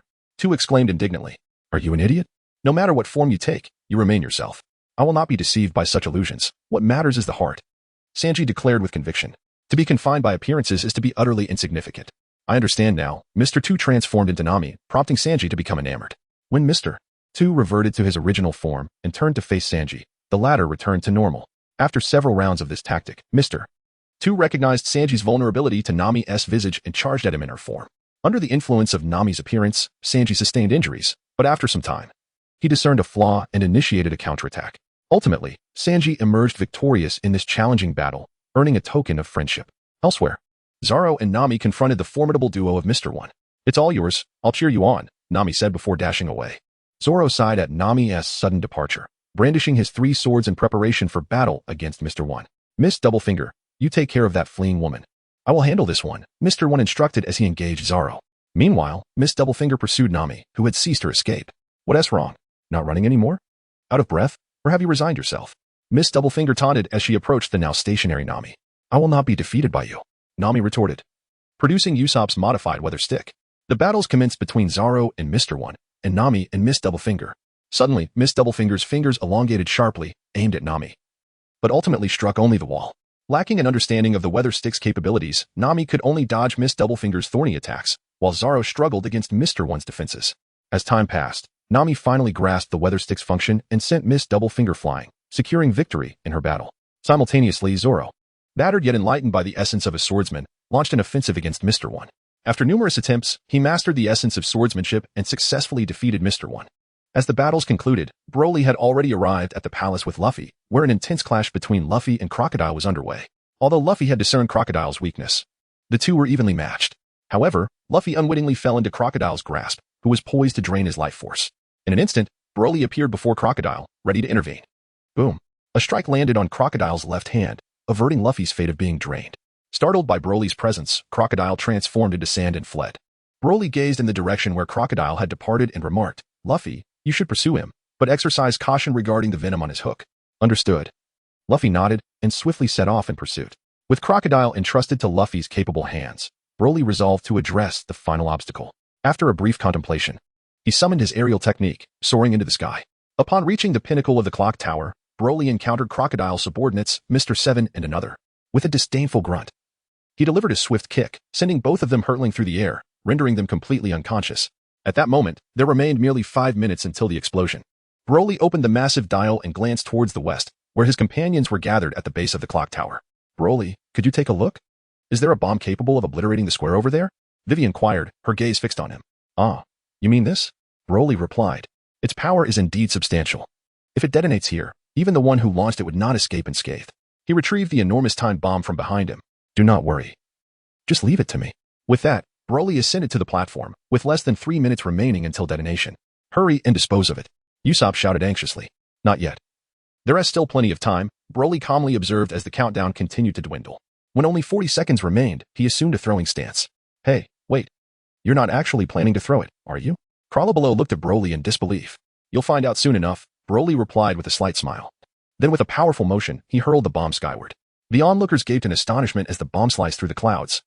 And soon an explosive sound echoed from the heavens. What a monster. Usopp, he is not human, Sanji exclaimed. What a freak. Crawler added. All right, the situation is resolved. I shall go find Luffy. You all can make your way over slowly, Broly declared before utilizing his flight technique to reach the underground chamber. At that moment, Luffy was delivering the final blow to Crocodile. Thanks to Broly's warning, Luffy had avoided poisoning, though he bore numerous wounds. After sending Crocodile crashing out of the ground, Luffy collapsed, unable to rise. I'm hungry, he lamented, casting a forlorn look at Broly. All you think about is food. Let us have Vivi prepare you a grand feast, Broly replied, prompting Luffy to vocally express his excitement. Broly then approached Robin, seizing her and placing her under his arm. Let me go. I have lost all meaning in living, Robin protested, struggling to break free. Silence. I will give you a purpose. Live for yourself from now on. Honestly, I've already told you to take better care of yourself, yet here we are. Broly disregarded her protests and approached King Cobra, stating, Very well, we shall depart. Vivi is awaiting you. Utilizing his flight technique, he soared out of the underground palace.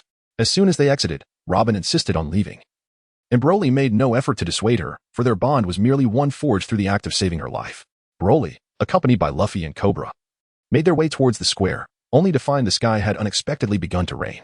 Before they even reached the square, they spotted others already seated there. Soon, the group accepted the invitation from Vivi and her father, King Cobra, to reside within the royal palace. Chapter 26. Preparing to depart that evening. The much-anticipated banquet commenced within the palace. A long dining table was adorned with guests, including the father-daughter duo, Vivi and King Cobra. Seated in the following order, the main seat occupied by King Cobra, with Vivi on his left, followed by Nami, Broly, Usopp, Zoro, Chopper, and Sanji. From the very start, Luffy was relentless in his feasting, and the others were equally eager, aware that any delay would cost them their share. However, for the soldiers present, it was nothing short of a disaster. They watched in dismay as bones, shrimp shells, and fruit peels flew haphazardly, murmuring about the utter lack of decorum. In this grand banquet hall, one would expect a serene dining atmosphere. Yet, in the kitchen, Dakota appeared to be in high spirits, cheerfully preparing dishes while proclaiming, Indeed, this is quite extraordinary, but I shall not be outdone. Just as Zoro was about to enjoy a piece of meat, Luffy snatched it away. and Usopp's freshly acquired lobster met a similar fate. Taken aback, Usopp stomped on the table and pointed his knife at Luffy, exclaiming, "Hey, Luffy, you just took food from my plate, didn't you?" With his mouth full, Luffy shook his head vigorously, spewing food remnants as he did. Unable to contain herself, Nami, seated diagonally across from him, seized a bone and hurled it at his face, admonishing, "Stop making such a mess." Meanwhile, Chopper beside Sanji slurped noodles with abandon, neglecting to use his fork. "There's plenty more," Vivi remarked, presenting another plate to Chopper. Usopp, with a mischievous grin, poured spicy chili sauce over his rice balls, tauntingly saying, "Just wait, Stinky Luffy, this is my special chili star." In an instant, Luffy, oblivious to the scheme, grabbed it and stuffed it into his mouth, resulting in a fiery reaction that left his face flushed as he spat flames out of his mouth. Usopp burst into laughter, tears streaming down his cheeks, exclaiming, "Huh, that's what you get for stealing my food." Sanji, intrigued by Alabasta's culinary techniques, inquired about the dishes while continuing to eat. "This is delicious," Nami praised between bites. Meanwhile, Broly was also indulging heartily, his plate piled high. Luffy, cramming meat into his mouth while leaving a portion hanging out, exclaimed to the king, "Uncle, you're the king? That means Vivi is your daughter." "Oh no." As a piece of meat fell from his mouth, he simply picked it up and shoved it back in, continuing, "So, is he your dad?" "There's no rush. We can discuss that after dinner," King Cobra awkwardly responded. Luffy resumed his enthusiastic consumption, waving his arms as he piled food into his mouth. When he spotted a piece of meat on Broly's plate and reached for it, Broly intercepted him, saying, "If you dare to take my food, you'll learn why flowers bloom red." He then released Luffy's hand, who replied obediently, "I understand." The group erupted in laughter. Finally, "Someone can handle you. Could I please have another drink?" Zoro shouted, holding up his empty cup. "Water, water," Sanji called out while assisting the choking Chopper. The noise at the table was overwhelming. Soldiers were drenched in cold sweat, complaining about the raucousness. It was too vulgar, they thought. How could Princess Vivi still be so cheerful? As the feast progressed and most were satiated, the revelry began. The soldiers' expressions shifted from embarrassment to astonishment, then to suppressed laughter, eventually erupting into joyous mirth. Luffy rolled on the table with a belly like a balloon, while Chopper humorously inserted chopsticks into his nose, resting the other end on his chin, and Usopp balanced bowls and plates with his long nose. Their antics had everyone in stitches. Hearing the commotion and laughter from the kitchen, Aunt Dakota finally breathed a sigh of relief, realizing she had not lost to this ravenous band of pirates. Luffy had consumed enough for 50 people, while the others managed at least 2 or 3 portions each, with Broly devouring an astounding 60 servings. After the meal, King Cobra and Ikelim led everyone to the palace bathing pool. While they all relaxed in the baths, King Cobra unexpectedly knelt in gratitude before the group. Once they finished bathing, they returned to their quarters, with Nami and Vivi joining shortly after. "What shall we do tonight?" Usopp inquired. "We should leave quickly. The Navy might be waiting for us at the port," Zoro suggested. "Idiot. Who has time for more food? We should leave now," Sanji scolded Luffy. As Broly was about to speak, he interjected, "Oh, I regret to inform you that it seems none of us will be departing this evening." "Why is that?"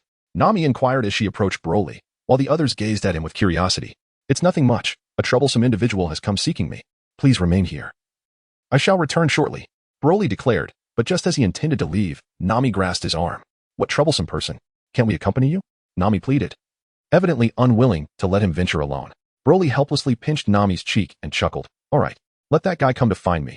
After all, he is here for a match." At that moment, Broly released the suppressed energy around him, which was instantly sensed by the newcomer, who then appeared before everyone.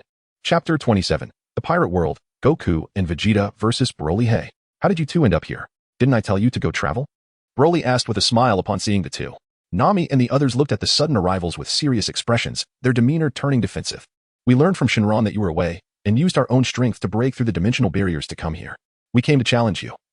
And we thought you might be itching for a fight as well. So, Broly, is there anyone in this world who can push you to your limits?" Goku inquired. "Haha. Very well. I assume Vegeta has also reached the level of Super Saiyan God. Otherwise, you wouldn't have come to find me," Broly replied with a grin. Vegeta snorted in agreement, revealing that they had indeed broken through the dimensional barriers from the Dragon Ball world to confront Broly in the One Piece universe. "Broly, we want to spar with you. It's rather dull without you around," Goku exclaimed eagerly. "How about this? Not right now. I'll send you back first. And in 5 years, I will come to challenge you. But don't let me down when that time comes," Broly smiled. "Humph. Broly, when did you become so indecisive? I just want to have a match with you. I'm curious if Kakarot and I can defeat you together. Let us not waste time, come on," Vegeta declared coldly. "Oh, so you really want to fight me today, Vegeta? And you too, Goku?" Broly asked. Both nodded in unison. "All right then." Broly decided to prepare for a battle with them. "This world cannot withstand our power. It would shatter with a single blow, so follow me," Broly instructed Goku and the others. At that moment, Nami spoke up. "Broly, Can you take us with you? The others looked at Broly with eager expressions. Broly glanced at Nami and the group, then nodded. Very well. Let us go together. With that, Broly transported Goku, Luffy, and the others into his dimensional realm. Bulma and the others were astonished to see Broly, Goku, and the rest. This is my space. Let us fight here, Broly announced. Hey, Bulma, Android 18, and Chi-Chi. You're all here. Goku greeted the women. How did you and Vegeta get here, Goku? Bulma asked curiously. Oh, after consulting Shenron. Vegeta and I used our own strength to break through the dimensional barriers to challenge Broly, Goku explained, scratching the back of his head. Hello, Bulma, Android 18, and Chi-Chi. Nami greeted the three women. Meanwhile, Luffy and the others were fascinated by the space. Broly turned to Bulma and said, Bulma, please take Luffy and the others inside to watch our battle. Bulma nodded and led Luffy and the others back into the house. All right, let us begin. With that, Broly transformed into his true god form.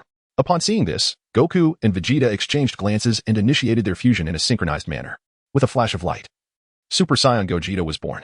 Broly, I want to lose to you again, Gogeta declared, transforming into the Super Saiyan god form, facing off against Broly.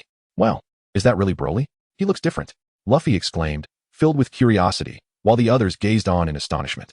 Suddenly, both fighters moved simultaneously, vanishing from sight and charging towards each other with incredible speed. Their silhouettes flickered in the air and on the ground, with the sound of intense collisions echoing throughout. The battle raged on without either side inflicting significant injury, as both were testing each other's capabilities.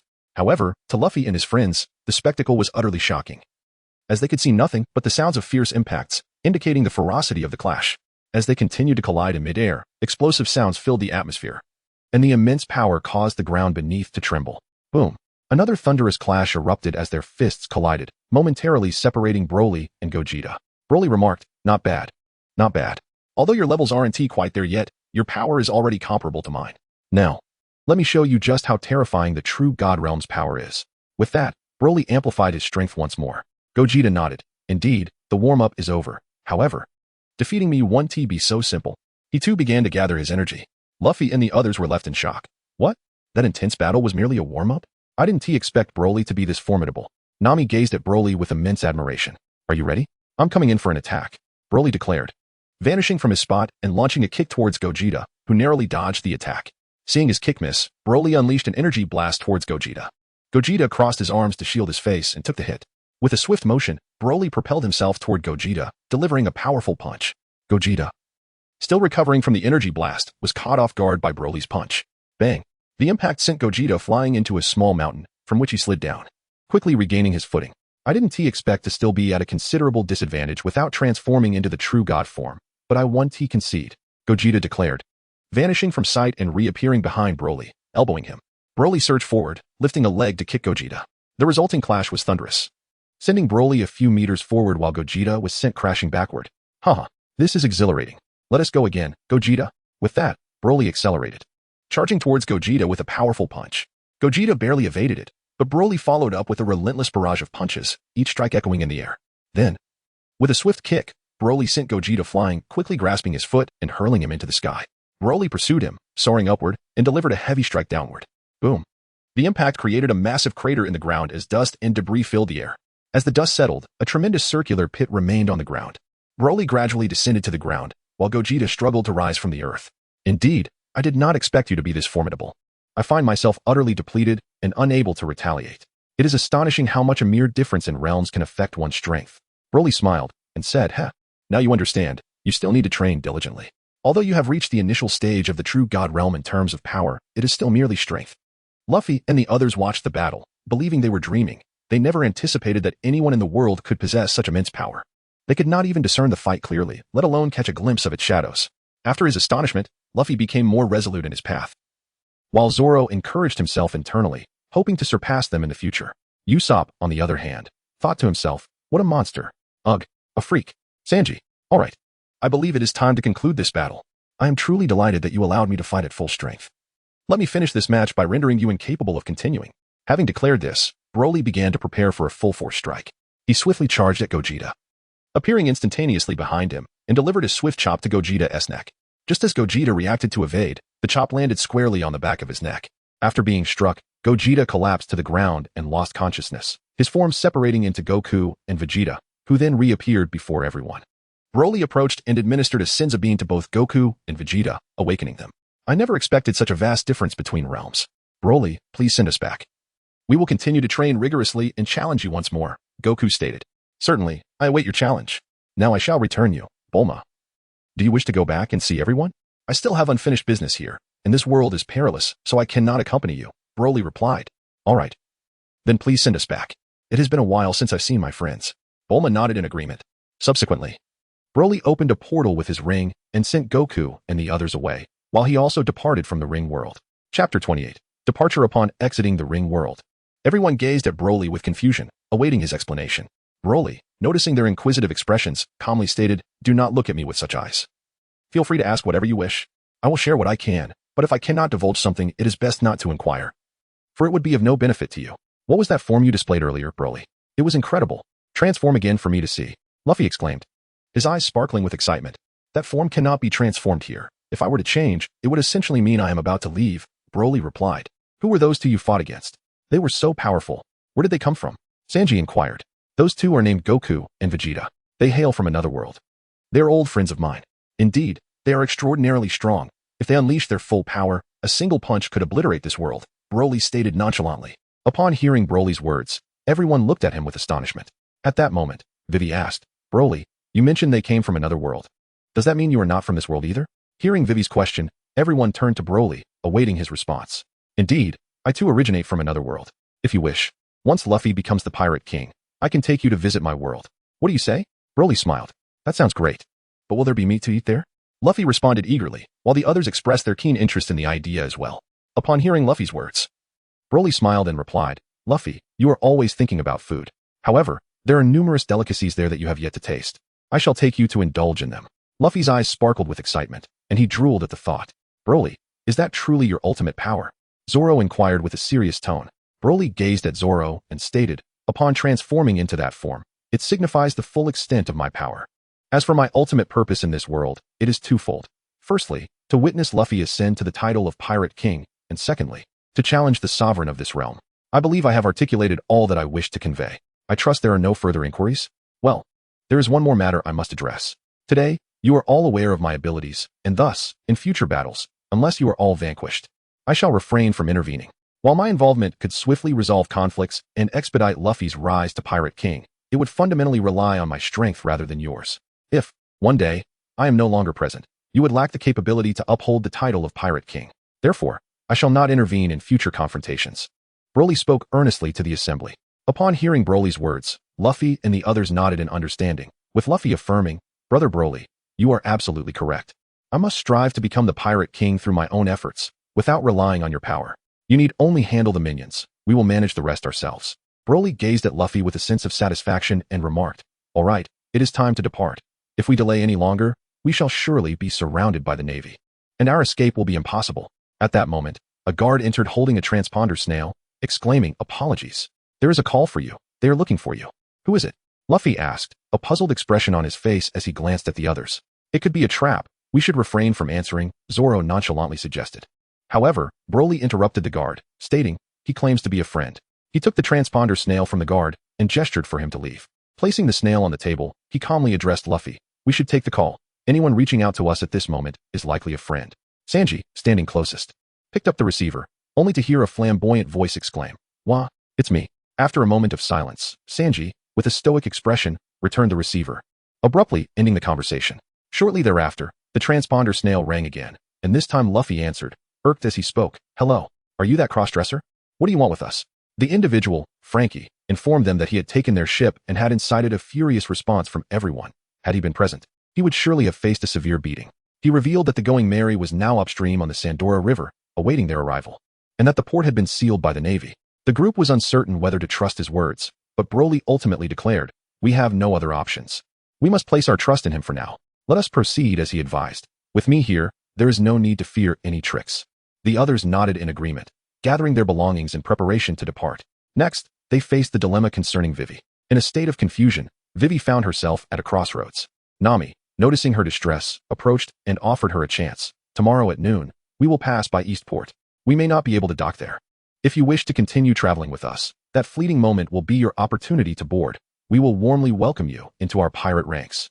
The group bid Vivi farewell in their own cheerful manner, while outside, the Navy had already amassed. To avoid detection, they decided to leap from the window. Broly stayed behind until he saw them land safely before turning to Vivi, saying, "You are the princess of Alabasta, though you bear responsibilities.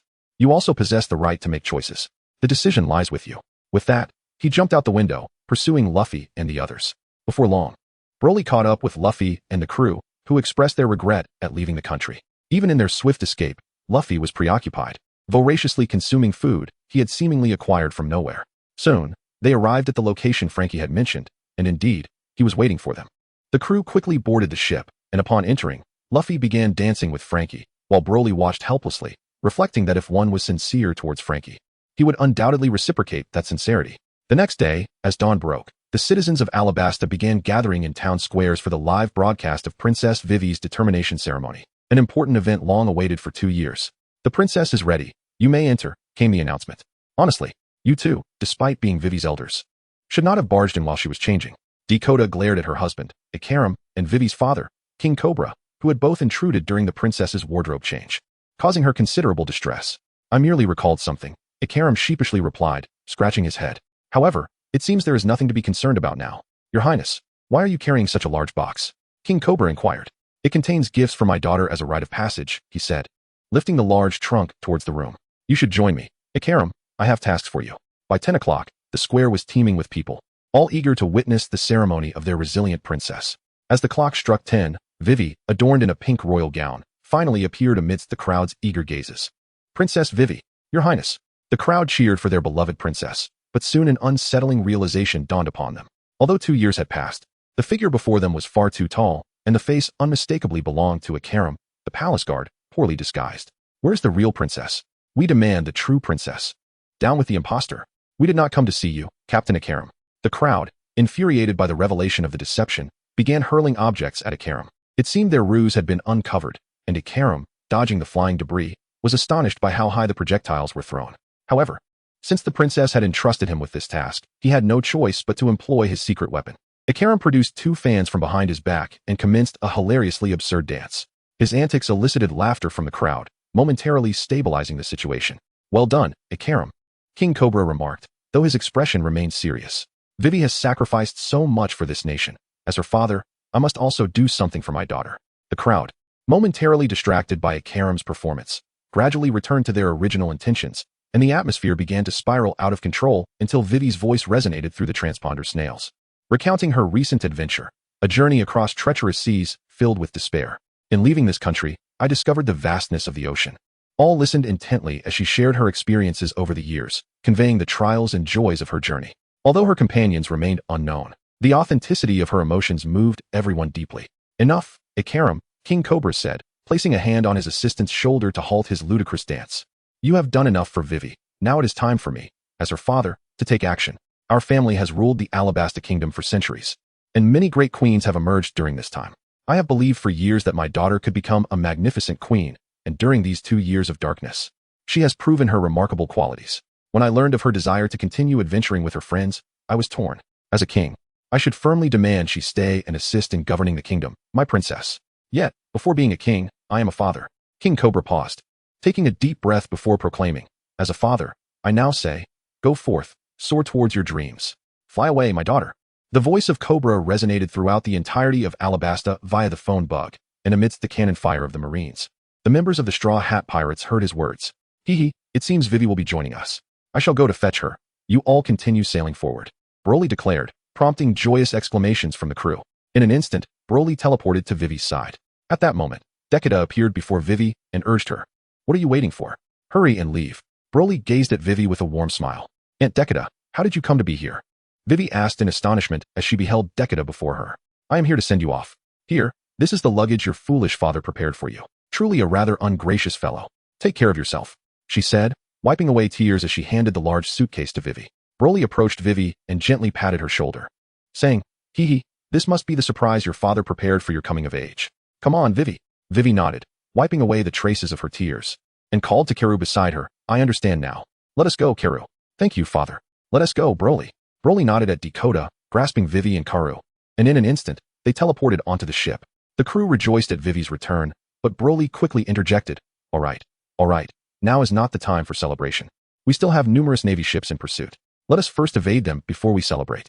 Everyone nodded in agreement and sprang into action.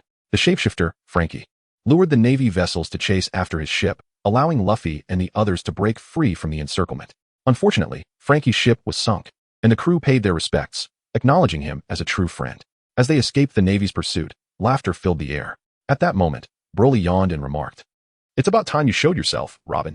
After a long absence, Robin emerged from the cabin, greeting them with grace. Zoro immediately placed his hand on the hilt of his sword, fixating his gaze on Robin.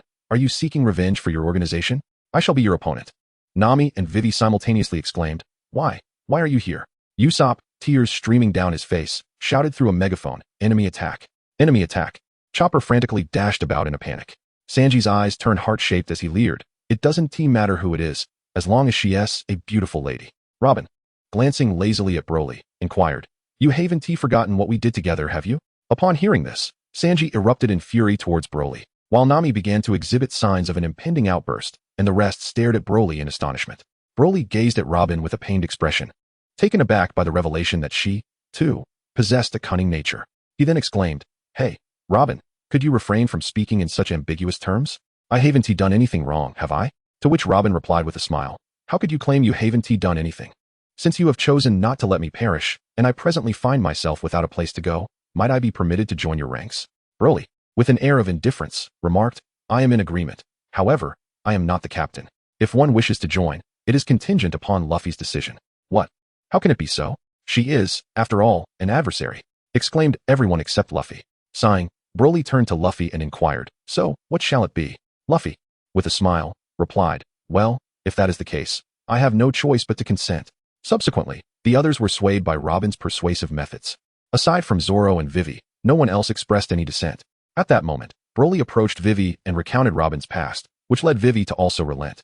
The following day, the Mary reached an uninhabited island resembling a pineapple. Chopper and Robin remained aboard to watch over the vessel, while the rest disembarked in search of supplies. Nami, on the other hand, took Broly by the hand, urging him to accompany her in surveying the island. That evening, everyone returned, and a bonfire was lit not far from the ship. They dined while sharing tales of their day's adventures, and the bond between Chopper and Robin grew ever stronger. On the third day, bright and early, everyone arose, freshened up, and after breakfast, set sail once more. "Broly, ever since our time in Alabasta, I have been eager to inquire about your current strength. Just how powerful are you at full capacity? Although I witnessed your prowess in battle, we remain uncertain of the full extent of your abilities." Vivi voiced the curiosity of the group, and Robin, pausing her reading, regarded Broly intently. Broly smiled slightly and said, "How powerful am I? In my current state, if I unleash my full strength, this world would gradually crumble. However, if I transform and strike with all my might, the world would be obliterated in an instant." Upon hearing this, everyone gasped in astonishment. Noticing their reactions, Broly chuckled and continued, "Look at you all. There is no one in this world who possesses the qualifications to compel me to unleash my full power in my ordinary state. Even the highest combatants of the Navy, the 3 admirals and the fleet admiral combined, would only provoke me to use at most 40% of my strength, which would suffice to annihilate them all." He declared, "Therefore, I will not participate in future battles. You must strive to enhance your own abilities, unless you all fall. I shall not intervene." The group nodded in agreement, though Robin initially doubted his words. However, witnessing the reactions of her companions, she could not help but believe, her heart filled with unease. Subsequently, everyone returned to their training, while Luffy adjusted to the tenfold gravity environment over the following days. As time passed, life continued as usual, albeit Broly was now quite busy. Ever since the others had witnessed his incredible power, they had requested his guidance and training. Aware of the many fierce battles that lay ahead for them, Broly devoted himself tirelessly to training Zoro, Sanji, Luffy, Usopp, and the others. One day, after concluding their training, they were resting on the deck when Sanji remarked, "Is it raining? Raining?" Usopp echoed in confusion, glancing up at the sky. Broly also glanced back and addressed everyone, saying, "It is not rain. Something has fallen from the sky." As soon as Broly finished speaking, something fell from the sky, landing beside the Mary. Upon closer inspection, it turned out to be a ship plummeting from above. With a resounding crash, the sudden descent of the large vessel created a massive wave, causing the Mary to sway precariously, as if it might capsize at any moment. Zoro grasped the ship's railing tightly and shouted to everyone, "Hold on tight. Don't let go." Just then, Vivi and Nami, who had just exited the ship, lost their footing and tumbled from the second floor. Quick as lightning, Broly caught both Nami and Vivi as they fell. In a state of panic, Nami exclaimed, "What is happening?" Broly shouted to Zoro, who was still on the second floor, "Zoro, take control of the ship." Zoro nodded and went inside to maneuver the helm. Broly placed Vivi and Nami on the deck and said, "All right, don't move. I shall shatter the fallen objects." After the others responded, a small energy orb appeared in Broly's hand, which he casually hurled at the descending items, resulting in a resounding explosion. The objects that had fallen from the sky vanished without a trace amidst the energy blasts. Subsequently, the ship navigated away from the perilous area, and upon witnessing their escape from danger, everyone settled down in relief. At that moment, Vivi remarked, "How strange. How could something fall from the sky?" Zoro gazed at the azure heavens and replied, "Isn't there nothing up there?" Suddenly, Nami gasped as she looked at the pointer on her wrist. Sanji turned to her and inquired, "What happened, Miss Nami?" With a hint of astonishment, Nami pointed at the recording pointer on her wrist and exclaimed, "What should we do?" "The recording pointer is malfunctioning. It's stuck pointing upwards." Robin interjected to clarify for Nami, "It's not broken. Rather, it's the island with a powerful gravitational pull that has altered the recording. The pointer indicating upwards merely signifies that it has been overtaken by the Sky Island." Sky Island? The others inquired in astonishment, though Broly remained unfazed. Upon hearing Nami mention the pointer pointing upwards, he had already deduced the narrative concerning the Sky Island. Curiously, Nami asked, "What exactly is the Sky Island?" Luffy immediately perked up, intrigued by the mention, "Sky Island? An island floating in the air?" Zoro, somewhat skeptical, replied, "That seems unlikely. Claiming there is an island in the sky sounds a bit far-fetched." Robin continued to elucidate, "It's not quite that. To be precise, it's an ocean that floats in the sky." "An ocean?" exclaimed Luffy, Chopper, and Usopp, their eyes sparkling with curiosity. Sanji, equally puzzled, crossed his arms and remarked, "This is becoming increasingly perplexing." Vivi turned to Broly, observing his calm demeanor, and asked, "Broly, do you have some knowledge about this Sky Island?" Broly nodded and replied, "Indeed, I am aware of its existence. The Sky Island is real." Upon hearing Broly's words, Robin, filled with curiosity, immediately inquired, "Broly, could you describe what the Sky Island is like?" Broly pondered for a moment before addressing everyone. Indeed, as Robin just mentioned, the Sky Island is a floating sea. Their ocean consists of clouds, and their islands are formed from solidified clouds. Their sea exists at an altitude of 7,000 meters above us, where the air is quite thin.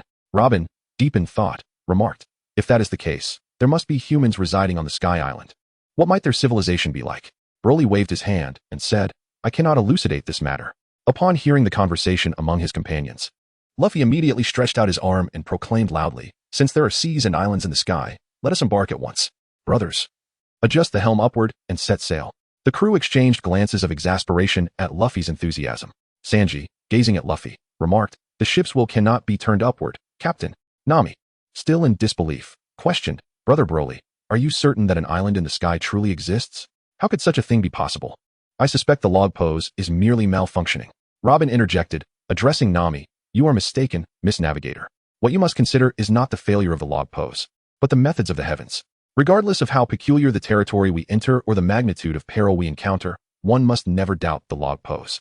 This is an unwavering rule. In these waters, it is far more prudent to question the knowledge stored in our minds rather than the pointer itself. There must certainly be an island in the direction indicated by that pointer." Broly also spoke up, "Nami, what Robin just said is indeed correct. As the navigator, the reliability of the log pose is paramount. Otherwise, it poses a grave danger to us all." Nami responded with a heavy sigh, her gaze fixed upon the log pose adorning her wrist. Broly addressed everyone, saying, "How about this, Sanji and Chopper? You two dive into the sea and retrieve the ship that just fell. See if there is anything useful for us."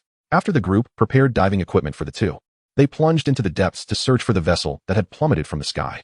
Before long, they emerged with an iron chest, and upon opening it, they discovered a map along with a means of transportation. Broly glanced at the map and remarked, "This must be the map of Sky Island, and this tool should serve as the means of transportation to it." He then handed the map to Nami. Upon hearing Broly's words, Luffy disregarded everything else and cheerfully exclaimed, "Great, now that we have the map, we can head to Sky Island." Nami examined the map, shook her head, and replied, "Even with a map, it won't suffice.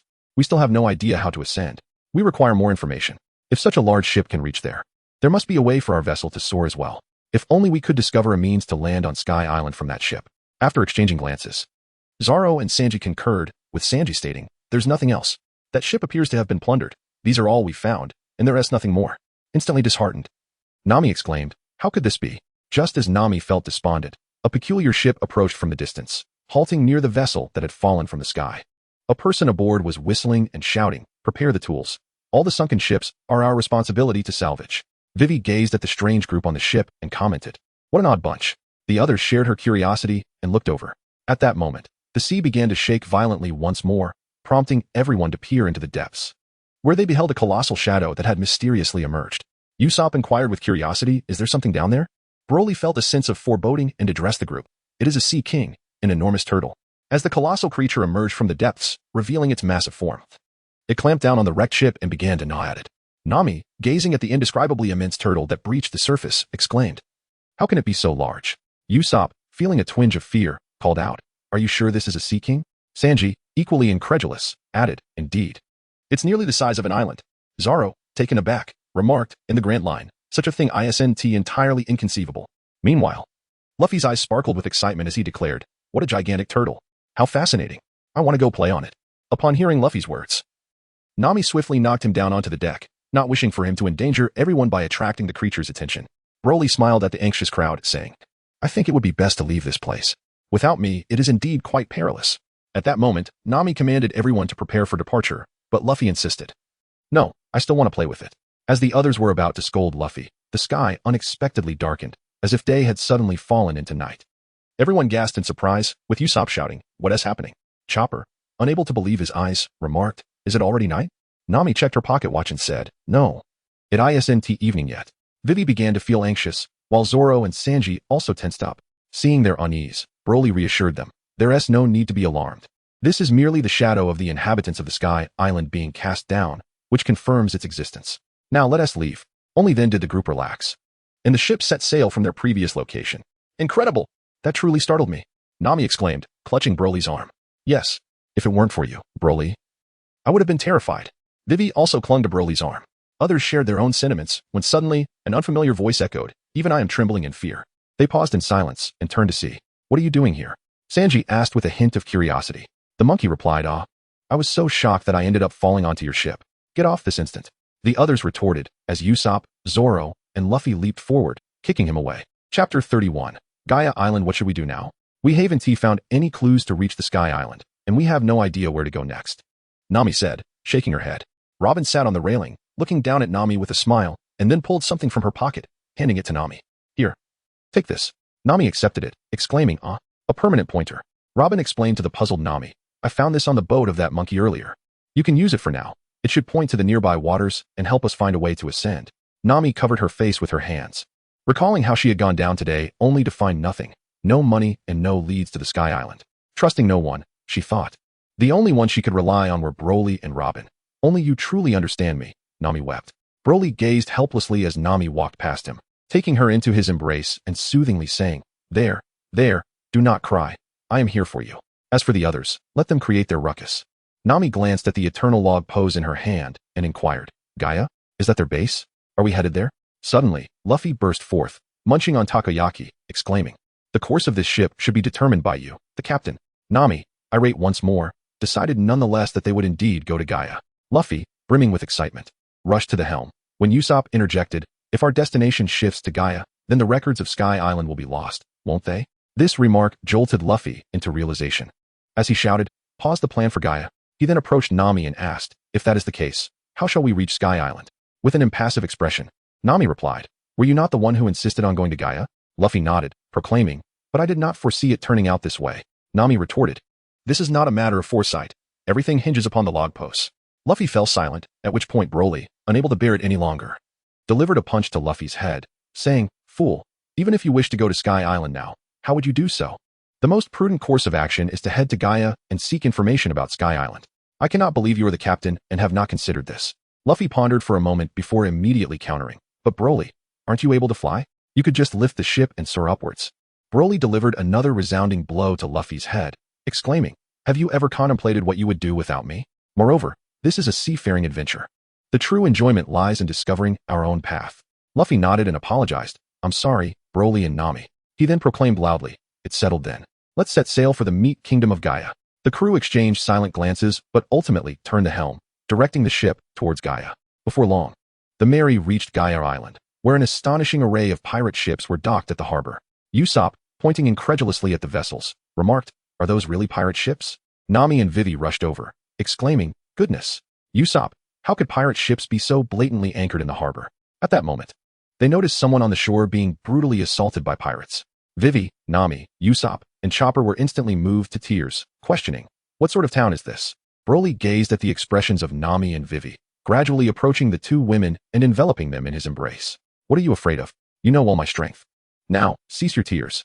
Upon hearing Broly's reassuring voice, the group felt a wave of calm wash over them, while the two women clung tightly to his arms. This town was known as Magu Town, established with the financial backing of pirates, rendering it a chaotic place. Additionally, due to the existence of Sky Island, it remained untouched by the Navy, effectively turning it into a haven for pirates. A voice from behind interrupted, that of Robin. Upon hearing her words, the two women clutched Broly even more tightly, as if fearing he might vanish. Ultimately, it was decided that Broly, Luffy, Nami, Vivi, and Zoro would venture into the town to gather information. Initially, Nami and Vivi hesitated to join, but upon seeing Broly's determination, they promptly followed, fully aware that being near him was their safest option. Listen carefully, do not engage in any fights here. Once we acquire information about Sky Island, we shall depart. Especially you two, Nami admonished Luffy and Zoro, who nodded in agreement, though it was uncertain how much of her words they truly absorbed. The air was thick with the sounds of conversation around them, predominantly tales of violence or discussions about women. Nami and Vivi felt their cheeks flush crimson, their grip on Broly unwavering. Seeing the two women, Broly smiled gently and extended his arms to embrace them, joining Luffy and the others as they walked.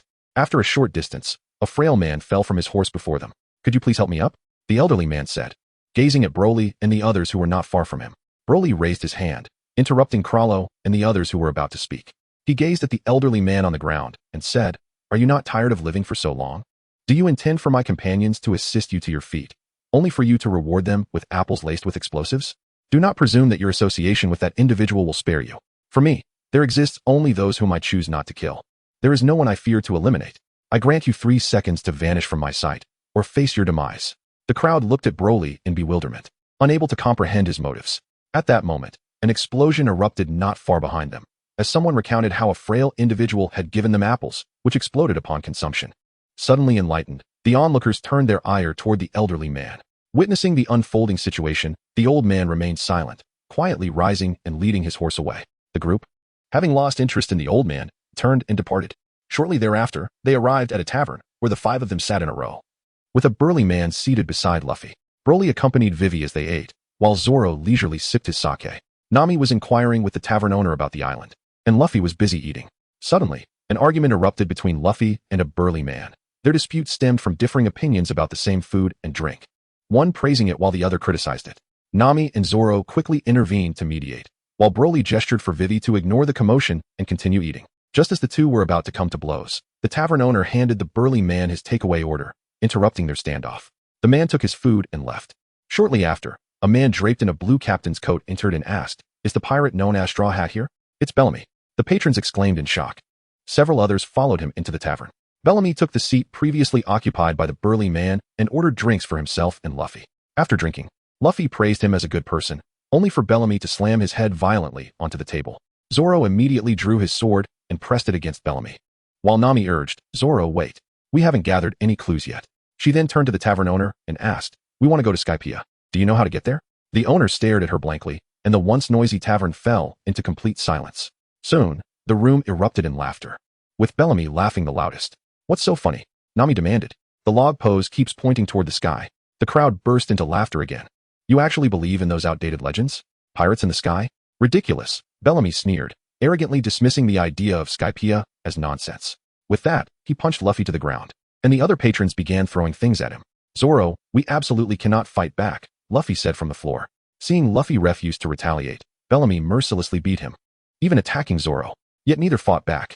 Broly, please help them, Nami and Vivi pleaded. Bellamy's crew paused, laughing mockingly. Ha, don't bother begging him. Why don't you two come with us? What future do you have with them? At those words, Broly finally looked up and said calmly, Nami, Vivi, take Luffy and Zoro back first. I'll join you shortly. As he spoke, an overwhelming aura of bloodlust surged from him. Bellamy and his crew recoiled in terror, their faces pale with fear. Seizing the moment, the two women helped Luffy and Zoro escape. I had no intention of dealing with trash like you, Broly said coldly. But you said something unforgivable. Now, you'll simply disappear. In an instant, he vanished, only to reappear as Bellamy's entire crew collapsed, coughing up blood. Without a second glance, Broly walked away. On the way back, he reunited with Luffy and the others, and they returned to the ship together. Nami scolded Luffy and Zoro furiously. Why didn't you fight back? Real men would have sent them flying. No, destroyed this wretched town. Thank goodness Broly was there, she ranted, with Vivi nodding in agreement. Broly chuckled. Now, Nami. They had no reason to fight. The will passed down through generations, the tides of the era, the dreams of men. These cannot be stopped. As long as people seek the answer to freedom, this will never end.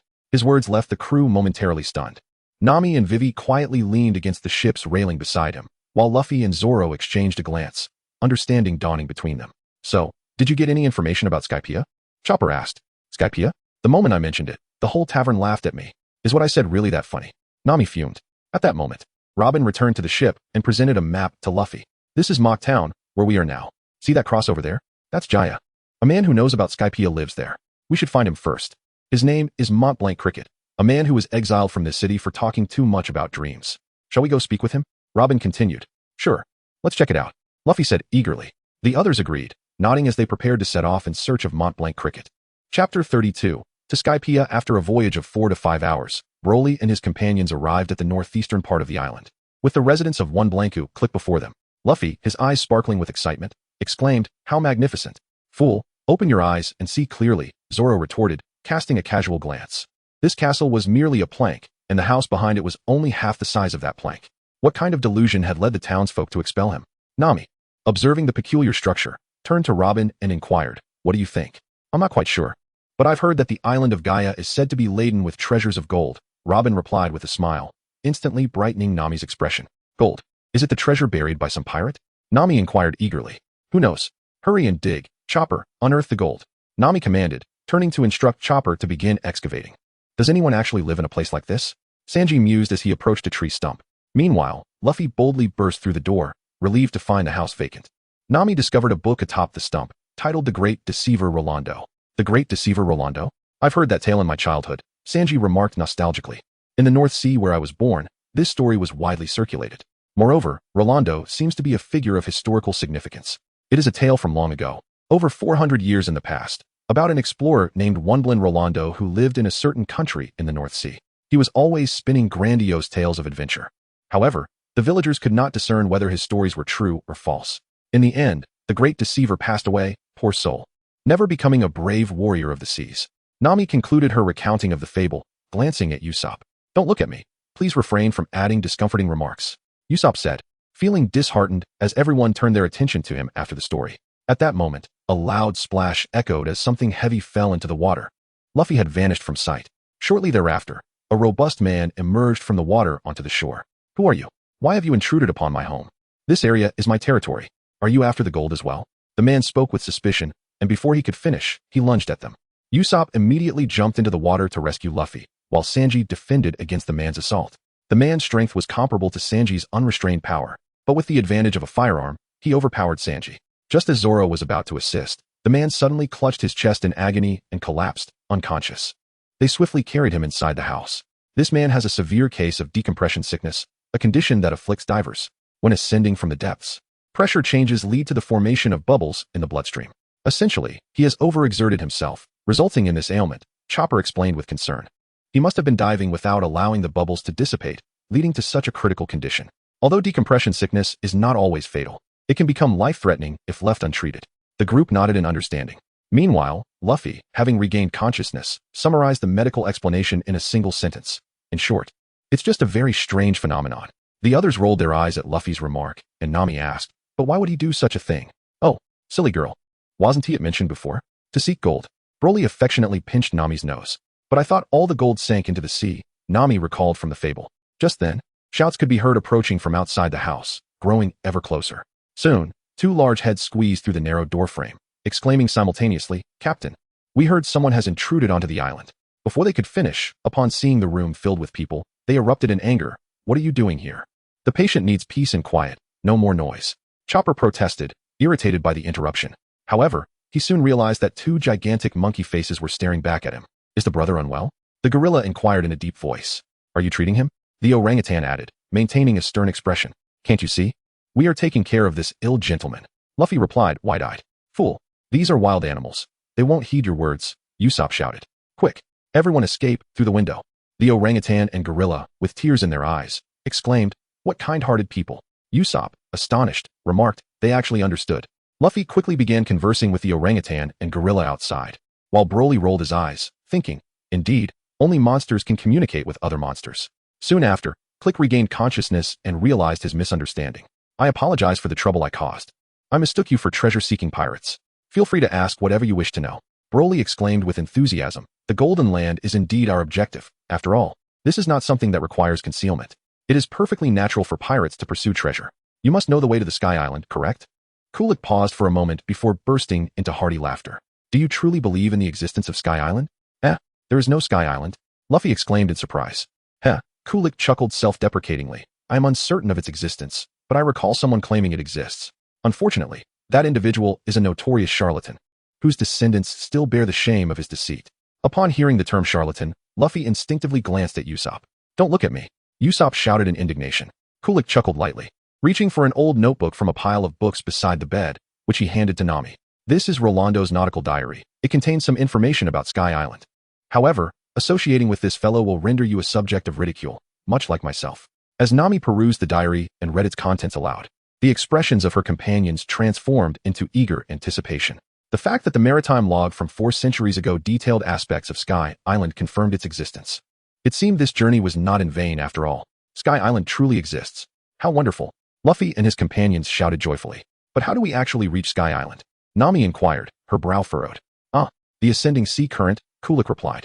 If it does indeed exist, we must rely on such currents, as they might very well carry you to the heavens. Broly smiled and said, the greatest challenge lies in our ignorance of the location and timing of that ascending current. I yearn to reach the Sky Island. What must we do to locate that upward flow? Luffy exclaimed with determination.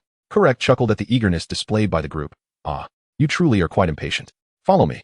He then led them out of the house, where they sat upon stone benches. Kurek elaborated on the matter of the sea current, explaining that in order to reach the Sky Island, they first needed to modify their ship and capture a creature known as the guiding bird from the forest. After their meal, understanding the task ahead, the group divided into several teams to search for the guiding bird. They formed 4 groups: Luffy and Chopper, Broly and Nami, Vivi and Karu, Sanji and Usopp, Zoro and Robin. As fate would have it, Broly's group encountered an array of insects, while the guiding bird remained elusive. Although Broly easily dealt with the bugs, Nami and Vivi clung to his shirt in fear. Once Robin successfully captured the guiding bird using her abilities, the group returned. Upon their return, Luffy gleefully boasted about the insects he had caught, but his enthusiasm was met with indifference from the others.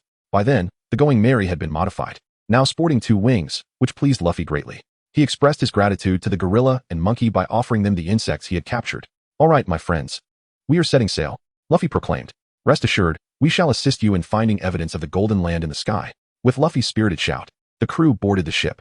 The monkey and gorilla also climbed aboard their vessel, and after Luffy joined them, they set off. As dawn broke, Luffy and his companions amused themselves with the guiding bird, intrigued by its insistence on pointing south. The bird claimed it could indicate other directions, but only moments later, it returned to pointing south, eliciting laughter from the group. After a playful commotion, a crew member from the monkey ship reported the emergence of a cumulonimbus cloud ahead. The gorilla was taken aback, realizing that the anticipated event had occurred sooner than Kurek had predicted. Report to the captain. 10 o'clock direction. With waves contrary to the current, there may be a colossal whirlpool. A gorilla diver announced from below. That's it. Steer towards 10 o'clock. That is the precursor to the eruption. Advance without hesitation. The gorilla shouted, as a massive whirlpool began to form, transforming the once tranquil sea into a tumultuous expanse. Observing the impending whirlpool, the gorilla's smile widened. Your luck seems to be favorable. Indeed, the wind is in our favor. And the cumulonimbus is moving toward the whirlpool's center. Its scale is indisputable. We shall part ways here. The whirlpool will guide you onto your path. You shall surely reach the Sky Island. The gorilla heartily bid farewell to the Straw Hat Pirates, waving his hands vigorously. We are surely doomed. Turn back. I no longer wish to go to the Sky Island. Usopp cried, watching a massive sea creature being consumed by the whirlpool, his heart racing in terror. It is too late, Usopp. How can we turn back now? Besides, some hearts have already soared to the heavens. Zoro pointed at the uproarious Luffy, ruthlessly shattering Usopp's illusions. What do we do? We are going to die? Quickly, think of something, Nami. ISNT, your navigation skill exceptional? Usopp shouted, clutching Karu, who shared his panic. Nami, however, remained calm, raising her hands in resignation. There is nothing I can do. Such natural forces are beyond our control.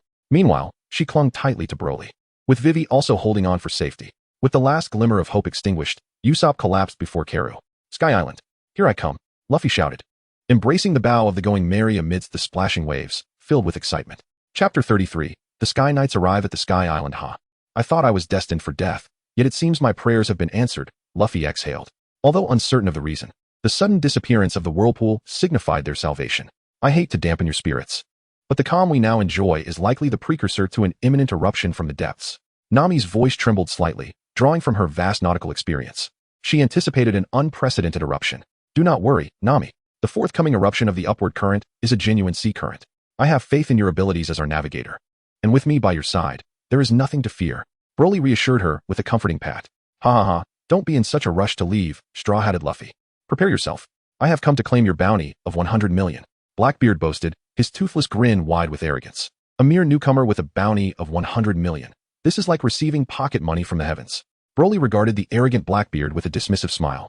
Fully aware that this time, Blackbeard would undoubtedly be unable to catch up. Even if he did, it would matter little. He could always send him to hell ahead of time. Just as Blackbeard's raft was nearing the Mary, the sea suddenly began to tremble violently. Broly tightly embraced Vivi and Nami, shouting to the others, everyone, secure yourselves immediately. The upward current is about to commence. Upon hearing Broly's command, the crew hastily complied. And soon they felt an immense and irresistible force surging from beneath their feet. The upward current acted like a colossal pillar, lifting the Mary into the sky. And the tremendous wind pressure rendered them unable to open their eyes. After several seconds, when they finally managed to open their eyes, they discovered that the Mary was soaring vertically. Wow, this is so much fun. We are really flying. Chopper exclaimed in excitement. We're truly in the air. This is amazing. Vivi joyfully echoed. Quack. Karu fluttered his wings at the bow, harboring a dream of flight, though destined only to swim. Phew, that startled me. But I knew we would succeed. Back in the East Blue, I used to soar into the sky to pluck stars every day, Usopp declared. Relieved that the danger had passed, immediately reverting to his old antics, much to Chopper's admiration. You're celebrating too soon. Haven T, you noticed the ship is rising? Sanji exhaled a puff of smoke, pointing towards the sea creature below that was wailing as it fell. If we don't address this issue, we'll end up like that. Oh no, this is disastrous. Falling from this height will surely lead to death. Usopp lamented, his voice rising in panic. At that moment, Nami seemed to have a sudden idea and shouted to the disheveled crew, quick, set the sails. Although they were uncertain of Nami's intentions, her usual authority compelled them to comply. Nami, is it really safe to unfurl the sails in this situation? Vivi inquired curiously. Not only Vivi, but everyone except Broly was utterly perplexed about the purpose of raising the sails under such circumstances. This was no ordinary water column. It was the sea thrusting into the sky. The wind blowing upward was a result of explosive updrafts. As long as there's sea and wind, I can navigate. I am the navigator of this ship, so trust me, it will be just fine, Nami asserted with unwavering confidence. Ah, this is bad. The ship is leaving the water, Chopper exclaimed, peering over the railing at the hull that had already emerged from the sea, his mind flooded with images of the sea creature's fate. Usopp clutched the mast, shouting loudly, his cries resonating through the air. Just then, he noticed everyone was looking at him with expressions of incredulity. He glanced around, wiped the sweat from his brow, and sighed in relief, realizing that the ship was indeed flying. Of course, the Mary is in flight mode now. Come on, Mary, let us soar to the Sky Island, Luffy shouted from his special seat. Time passed, though how much was uncertain, and the Mary reached the pinnacle of the upward current. As the Mary burst through the thick layers of cumulus clouds and came to a stop, everyone except Broly experienced a sensation of breathlessness. The physically stronger members, like Zoro, fared better, but Usopp collapsed on the deck. Is everyone all right? It seems we have a bit of a situation, Zoro gasped, feeling more exhausted than when he fought Mr. One in Alabasta. How could I possibly be affected? You're the one with the green algae hair, Sanji retorted, despite also struggling to breathe, not forgetting to banter with Zoro. Broly, big brother, I feel so uncomfortable. What is happening? Nami asked, also struggling for air, with Vivi beside her, gasping as well. Oh, this is merely due to the thin air at high altitudes. It will improve shortly, Broly explained, using his ki to alleviate pressure for the two women, who soon adapted. After some time, the rest of the crew also acclimated and returned to normal. Hey, is this the Sky Island? There's no island here, just clouds. We are actually sailing on clouds, Luffy exclaimed, standing at the railing, scanning for signs of the Sky Island. The log pose is still pointing upward. The Sky Island must be even higher up, Nami observed, glancing at the log pose on her wrist. All right then, let us continue our journey to the Sky Island. Accelerate, Luffy commanded with enthusiasm. The crew responded cheerfully. I never imagined I would sail among the clouds one day. It's such a wonderful feeling. I wonder if angels will appear, Vivi mused, resting her chin on her hand, gazing at the billowing clouds stirred by the Mary, reminiscent of the stories her father told her about paradise. Angels? Are you talking about beautiful angels? There will surely be lovely angelic ladies here. I want to catch a glimpse of an angel, Sanji exclaimed, suddenly invigorated by the mention of a keyword, for angels and mermaids were the ultimate dreams of every man.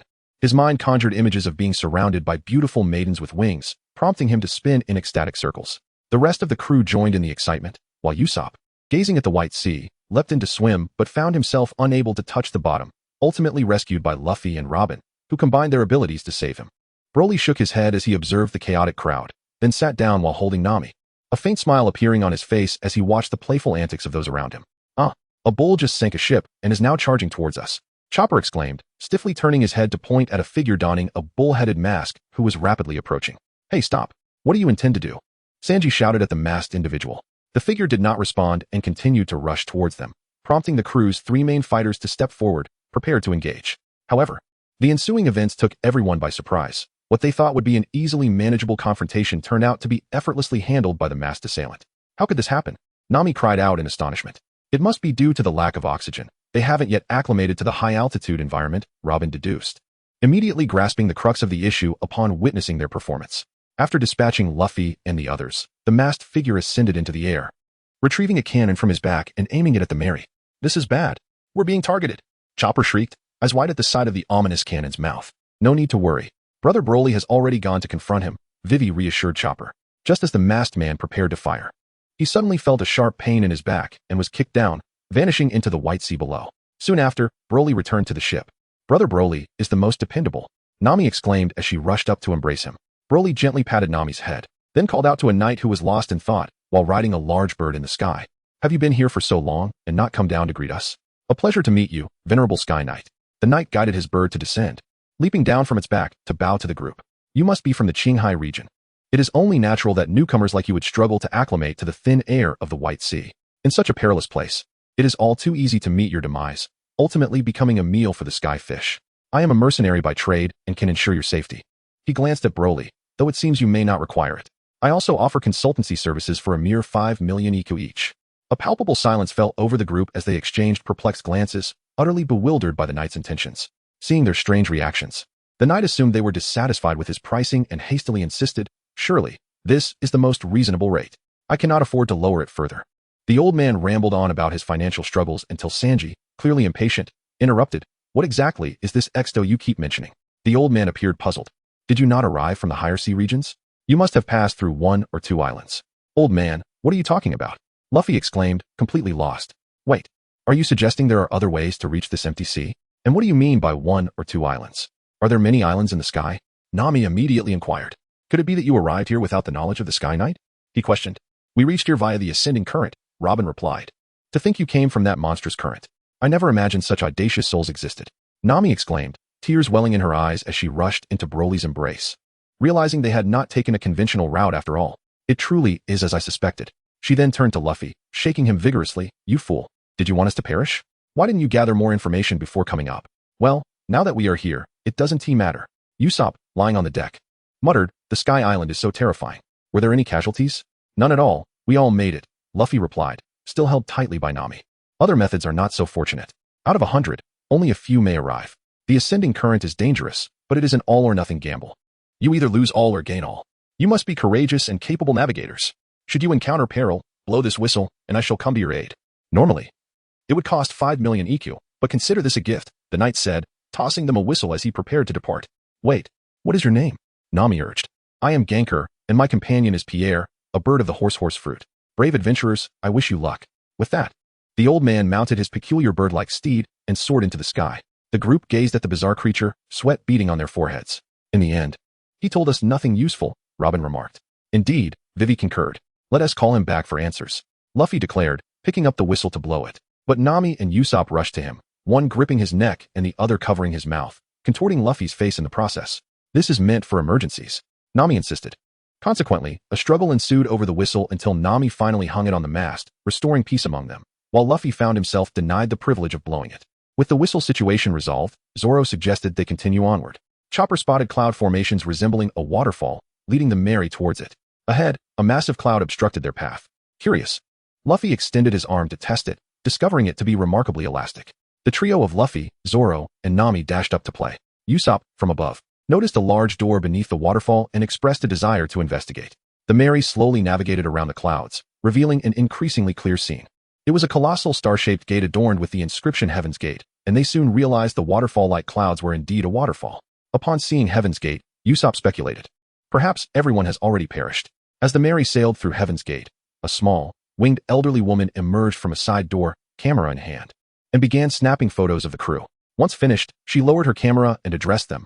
I am Amazon, the guardian of Heaven's Gate. Are you here for sightseeing or warfare? Well, we wouldn't say it's merely sightseeing, Nami responded. We aim to reach the Sky Island. Is it located behind this gate? Luffy inquired. Indeed, it is just beyond, but each individual must pay a national fee of 10 billion EQ, as per the law, the old woman stated. 10 billion? How much is that in berries? Usopp gasped. Regardless, 10 billion seems exceedingly steep, Chopper added. 9 people means 90 billion, Robin calculated. If, hypothetically, we have no money. What then? Nami asked with a forced smile. You may ascend without funds, that you may also descend. I am neither a gatekeeper nor a guard. It rests upon your resolve, the old woman replied, her expression stoic. The group felt a surge of joy upon hearing this. So, you are 9 in total? The woman confirmed, counting them. We wish to go to the Sky Island. But how do we ascend? Luffy queried, his face a mask of bewilderment. As soon as he finished speaking, 2 enormous pincers emerged from the water, grasping the broken wings of the Mary on either side. The White Sea specialty. Super fast shrimp. The old woman exclaimed. The head and body of the super fast shrimp leaped from the surface, propelling forward. The Mary shot swiftly towards the waterfall, and the crew wore expressions of excitement. Broly mischievously thought to himself, hee, I'm quite pleased now. Soon, you shall see what awaits you. So grow well. Shortly thereafter, the merry-go leapt high into the air, only to land swiftly ahead, revealing a stunning island enveloped in clouds. Wow, this is Sky Island. It's truly magnificent. The group marveled at the ethereal island and its cloud-kissed structures. Upon reaching the shores of the aerial isle, they joyfully leaped down, their feet sinking into the soft, sandy beach, feeling as though they were in a dream. Usopp and Chopper, squinting against the sun, crawled on the fluffy clouds, soon rolling about in bliss. Meanwhile, Luffy lay atop a tree, struggling to bite into a green, pumpkin-like fruit that resisted his attempts. As everyone busied themselves, a melodious tune began to play, drawing their attention toward its source. Atop the highest sand dune stood a mesmerizing figure, delicately strumming a golden harp, resembling the purest angel from the heavens. Sanji, entranced, gazed at her with rapt admiration. Chapter 34. The trials of illegal entry commenced moments later. The music ceased, and the beautiful figure turned to smile at the crowd. Hello, I am Konis. Welcome to Angel Beach. She then cradled a snow-white fox at her feet and approached them, asking, Have you come from the sea? Beautiful angel. Please accept my heartfelt compliments. Your exquisite beauty, akin to that of a blooming flower, has caught me completely off guard, Sanji declared, presenting a bouquet of flowers and reciting a love poem. Please, enough of that. Nami interjected, employing the oldest remedy to cure Sanji of his infatuation. While he remained oblivious to her irritation, Nami turned to Konis, saying, Don't mind him, he gets carried away easily. Do you live here? We just arrived from below and wish to learn more about this place. Indeed, I am a native of this island, and I would be delighted to assist you. Konis replied, smiling while holding the fox, Sue. At that moment, a figure sped across the sea, prompting Konis to call out, Ah, father, over here. Her father waved from a distance, greeting her warmly. What is that vessel your father is operating? Nami inquired, pointing at the peculiar craft that lacked sails or oars. How does it navigate the waters? That is a wiba, a unique type of boat from our Sky Island. It is powered by shells, but it requires a high level of skill to operate. I just learned to steer it myself, Konis admitted, feeling somewhat embarrassed as a native of the Sky Island. Well, how stylish. I want one too, Luffy exclaimed, watching the man deftly maneuver the wiba across the sea with envy. I'm sorry, everyone, but I must stop now. The man called out as he approached, showing no signs of slowing down. Just as they expected a display of skill, he crashed the wiba into a large tree. Are you all unhurt? The tree groaned as it struggled to right itself, glaring at the bewildered group. Konis introduced her father to the others. Father, did you catch any fish? Did you catch a lot? Are these your friends? She asked, turning to the man. Yes, we just met. They come from the Blue Sea. Konis replied honestly. I see. Then you must be unfamiliar with many things. If you don't mind, I invite you all to my home to enjoy the culinary delights of the Sky Island. Her father warmly invited. Sky cuisine? Then allow me to assist. Sanji eagerly offered. I want to go. But, can I play with that thing for a bit? Luffy excitedly dashed to Konis' father, eyeing the wiba. That isn't suitable for you. You'd best go eat, Broly advised Luffy, who, upon hearing the mention of food, promptly abandoned his desire to play and followed the others to dine. Sir, may I borrow the wiba for a moment? Nami expressed her interest in the sleek vessel. Of course, no problem. However, the wiba's hull is quite light. Even a small wave can alter its course. It can be challenging for beginners, so I apologize. Konis' father cautioned as he lent the wiba to Nami. Don't worry, sir. Nami will manage just fine, Vivi reassured him. As they conversed, Nami had already taken the wiba, gliding freely across the sea. Nami, you are incredible, Sanji exclaimed, his eyes sparkling with admiration. Nami, we should head to Miss Konis' home now, hurry, Broly called out, waving to Nami who was still playing on the sea. You all go ahead. I want to play a little longer. I'll come by myself soon. Nami joyfully sped across the water on the Wibba, occasionally performing stunts. Luffy, watching Nami's graceful antics, shouted from the shore, "So amazing. I want to play too." "Hey, Luffy, don't you want to eat Sky Island cuisine?" Sanji quickly intervened, knowing Luffy's persistence could lead to trouble. "Cuisine? I want to eat. Let us hurry." Luffy's focus shifted instantly to food, prompting them to set off. The group followed Konis and her father to their home, while Sanji went to help with the preparations. Konis stayed behind to clarify any questions the others had. Meanwhile, Nami, still enjoying herself on the Wibba, approached another island. Just as she contemplated whether to disembark, a commotion erupted. Suddenly, a person fled the island, spotting Nami on the Wibba and pleading for her to take him away. Just then, a flame erupted behind him, incinerating him instantly. Nami, startled, quickly steered the Wibba back to the original location. Meanwhile, the group listened as Konis spoke of a deity residing on the Sky Island and warned about a certain island they must avoid. With Nami still absent, they decided to search for her, only to encounter a few soldiers in uniforms. A man, resembling their leader, addressed them. "You are the 9 illegal entrants from the Blue Sea, are you not?" "Illegal entry? How can that be?" Usopp exclaimed, incredulous. The leader produced a photograph, declaring, "We received this from Granny Amazon. Confess your crimes." At last, the gathered crowd comprehended the reason behind the elderly woman's assertion that one could enter without payment. The captain had declared that for those who had failed to pay upon arrival, the fee would now be tenfold the original amount. A price that was met with widespread disbelief. Usopp endeavored to maintain calm, urging everyone to refrain from conflict until Nami's return. Soon, Nami arrived, piloting the ship with fierce determination. Upon hearing Usopp's revelation of the exorbitant entrance fee, her expression darkened, and she directed the ship towards the law enforcement captain, colliding with him and sending him flying several meters away. Subsequently, members of the enforcement team, led by Cornus's father, carried their captain back to his home. Cornus then approached the group, seizing the opportunity to suggest a hasty escape, to which everyone nodded in agreement. They prepared to set sail and depart from the area. Yet Luffy remained motionless. Before long, the soldiers returned, silent but for the sound of gunfire aimed at the group. Reacting swiftly, Luffy and his companions retaliated, swiftly overpowering the enforcement team. The captain, with a malicious grin, informed them that they had now been classified as level 2 criminals, and that priest would soon arrive to pass judgment. Broly sneered dismissively. "God? Priest? Judgment? Ha ha ha. Don't make me laugh to death. That trash who consumed the Thunder Nature Devil Fruit could never judge me." Upon witnessing Broly's reaction, the others recalled the existence of an even more formidable entity aboard their ship.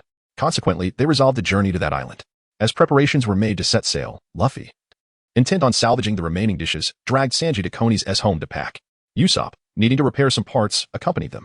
Meanwhile, the group awaited the return of the 3 on the ship.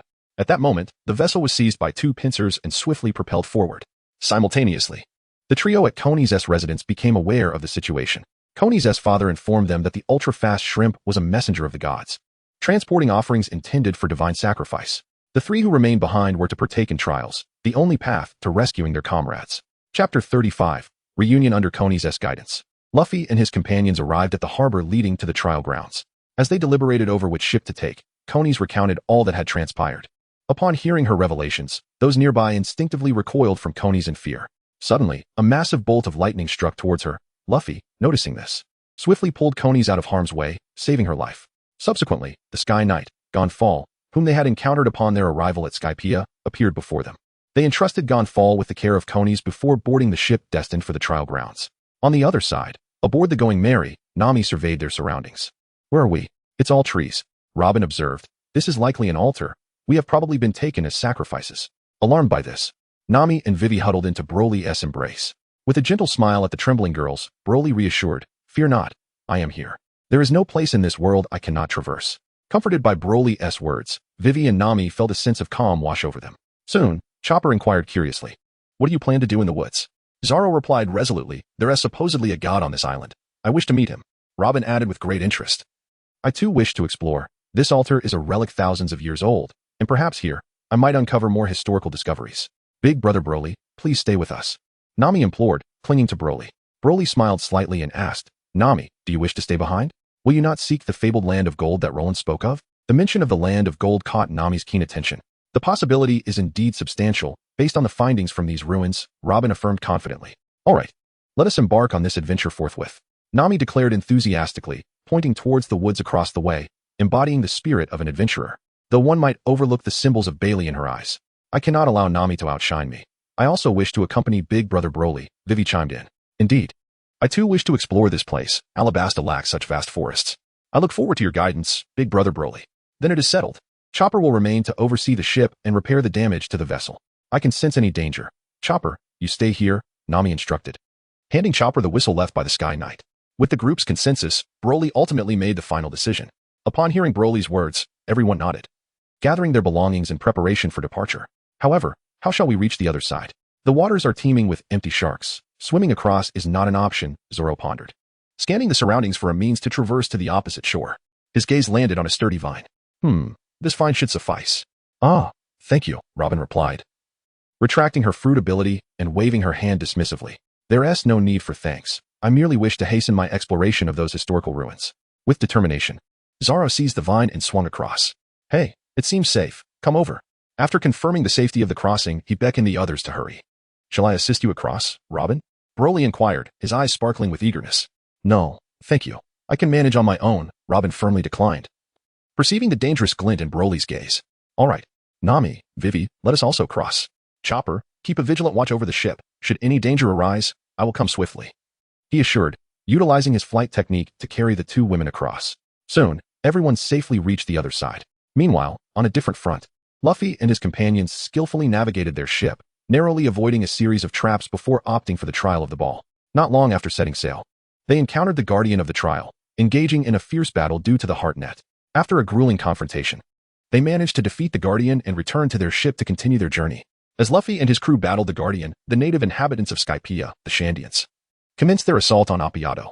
Back at the altar, Chopper, left to guard the ship, soon faced the arrival of a priest intent on slaying the offerings. Upon spotting the approaching priest, Chopper promptly blew the whistle given to him by Ganker. Before Ganker could arrive, Chopper valiantly engaged the priest to protect the Mary from destruction. However, the disparity in their strengths proved overwhelming, and he quickly found himself at a disadvantage. Just as he was on the brink of defeat, Ganker arrived, engaging the priest in battle, but unfortunately, he too was swiftly overpowered and fell into the altar's lake. Meanwhile, Zoro, Broly, and the others explored the island, discovering a house by the sea that was half of the structure belonging to Kirik on the ground. This revelation left them astounded, and Robin was particularly elated, recognizing it as a site from 400 years ago, likely housing historical texts. At that moment, Broly sensed Chopper was in peril. After bidding his companions farewell, he vanished from their sight and appeared on the Mary. Upon witnessing Ganker being struck into the altar's lake, Broly swiftly confronted the priest, delivering a powerful blow that left the priest severely injured, sending him tumbling into the lake.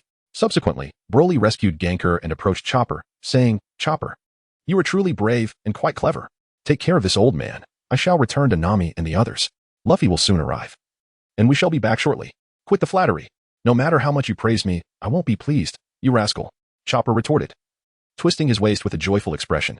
Broly chuckled softly and, in an instant, teleported back to Nami and the others. They anxiously inquired about Chopper's well-being, to which Broly reassured them, rest assured, Chopper is fine. He is currently attending to the Sky Knight. He then relayed the events concerning Chopper to the group, mentioning that Luffy and his crew would soon arrive at the altar. Subsequently, they resolved to meet up with them. As the sun began to set, Luffy and his companions finally approached the altar, only to be confronted by a swarm of sky sharks emerging from the steep slope. Swiftly, they engaged in battle, dealing with the unexpected onslaught of sky sharks. Their ship plunged into the lake below, arriving at the altar's threshold, where they discovered Broly and the 5 others who had just returned, standing by the shore. They shared the intelligence they had gathered, and Nami informed Luffy and the others that they were indeed in the fabled land of gold. Upon hearing this, Luffy was overwhelmed with excitement, exclaiming his eagerness to search for gold, while the rest, apart from Usopp and Chopper, shared in his anticipation. After glancing at the time, they decided to rest for the night in the nearby forest area, planning to return to Angel Island the following day in pursuit of gold. Chapter 36. The battle commences the following morning. Everyone awoke and, after breakfast, Broly assigned tasks to the group. Usopp, trembling with fear, followed the exploration team despite not fully grasping Broly's instructions. Broly, what exactly did you do? Nami pondered, observing Usopp's seemingly fearless decision to join the others. I merely offered him a bit of encouragement, Broly replied with a slight smile directed at Nami. Though Usopp is deeply pessimistic, there exists within him something that holds greater significance than life itself. Broly, please get the Mary down from here, Nami urged him. Broly nodded, utilizing the sky dance technique to grasp the ship's mast, lifting it effortlessly before gently placing the Mary on the surface of the sea. Meanwhile, Sanji expressed his frustration while walking deeper into the woods with Usopp. Why did I have to accompany you here? Miss Nami and the others must be worried about me. Their night. Usopp, gripping his slingshot, cautiously advanced beside Sanji. Stop complaining, Sanji. You are now my personal bodyguard, ensuring my safety at all times, understood? Sanji, casting a skeptical glance at Usopp's cautious demeanor, questioned his ability to perform in critical moments. Upon hearing Sanji's words, Usopp retorted vehemently. Akin to a cat whose tail had been stepped on, enough. I am determined to defeat that guy. Their banter continued as they progressed toward their destination. In another part of the forest, Luffy's team advanced methodically. Not far from Appiato, the Sandians surged forward, rallying behind the valiant warrior Calgera. Listen closely. We shall be protected by the great warrior Calgera.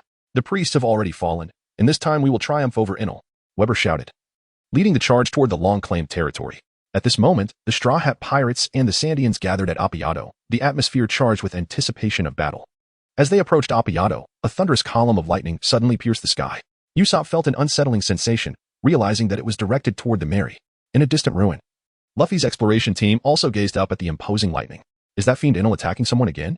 Chopper, filled with concern, watched the terrifying lightning, wishing for no one to be harmed. It appears the Mary is under attack, Robin assessed, her expression serious. Then we must hurry and confront that deity, Luffy declared, pulling the brim of his hat down to shield his face as he turned toward the divine shrine. Shouldn't we return to help? Chopper, startled by Luffy's decision, inquired. Let us go. There is no cause for alarm. Broly is there, and nothing will happen.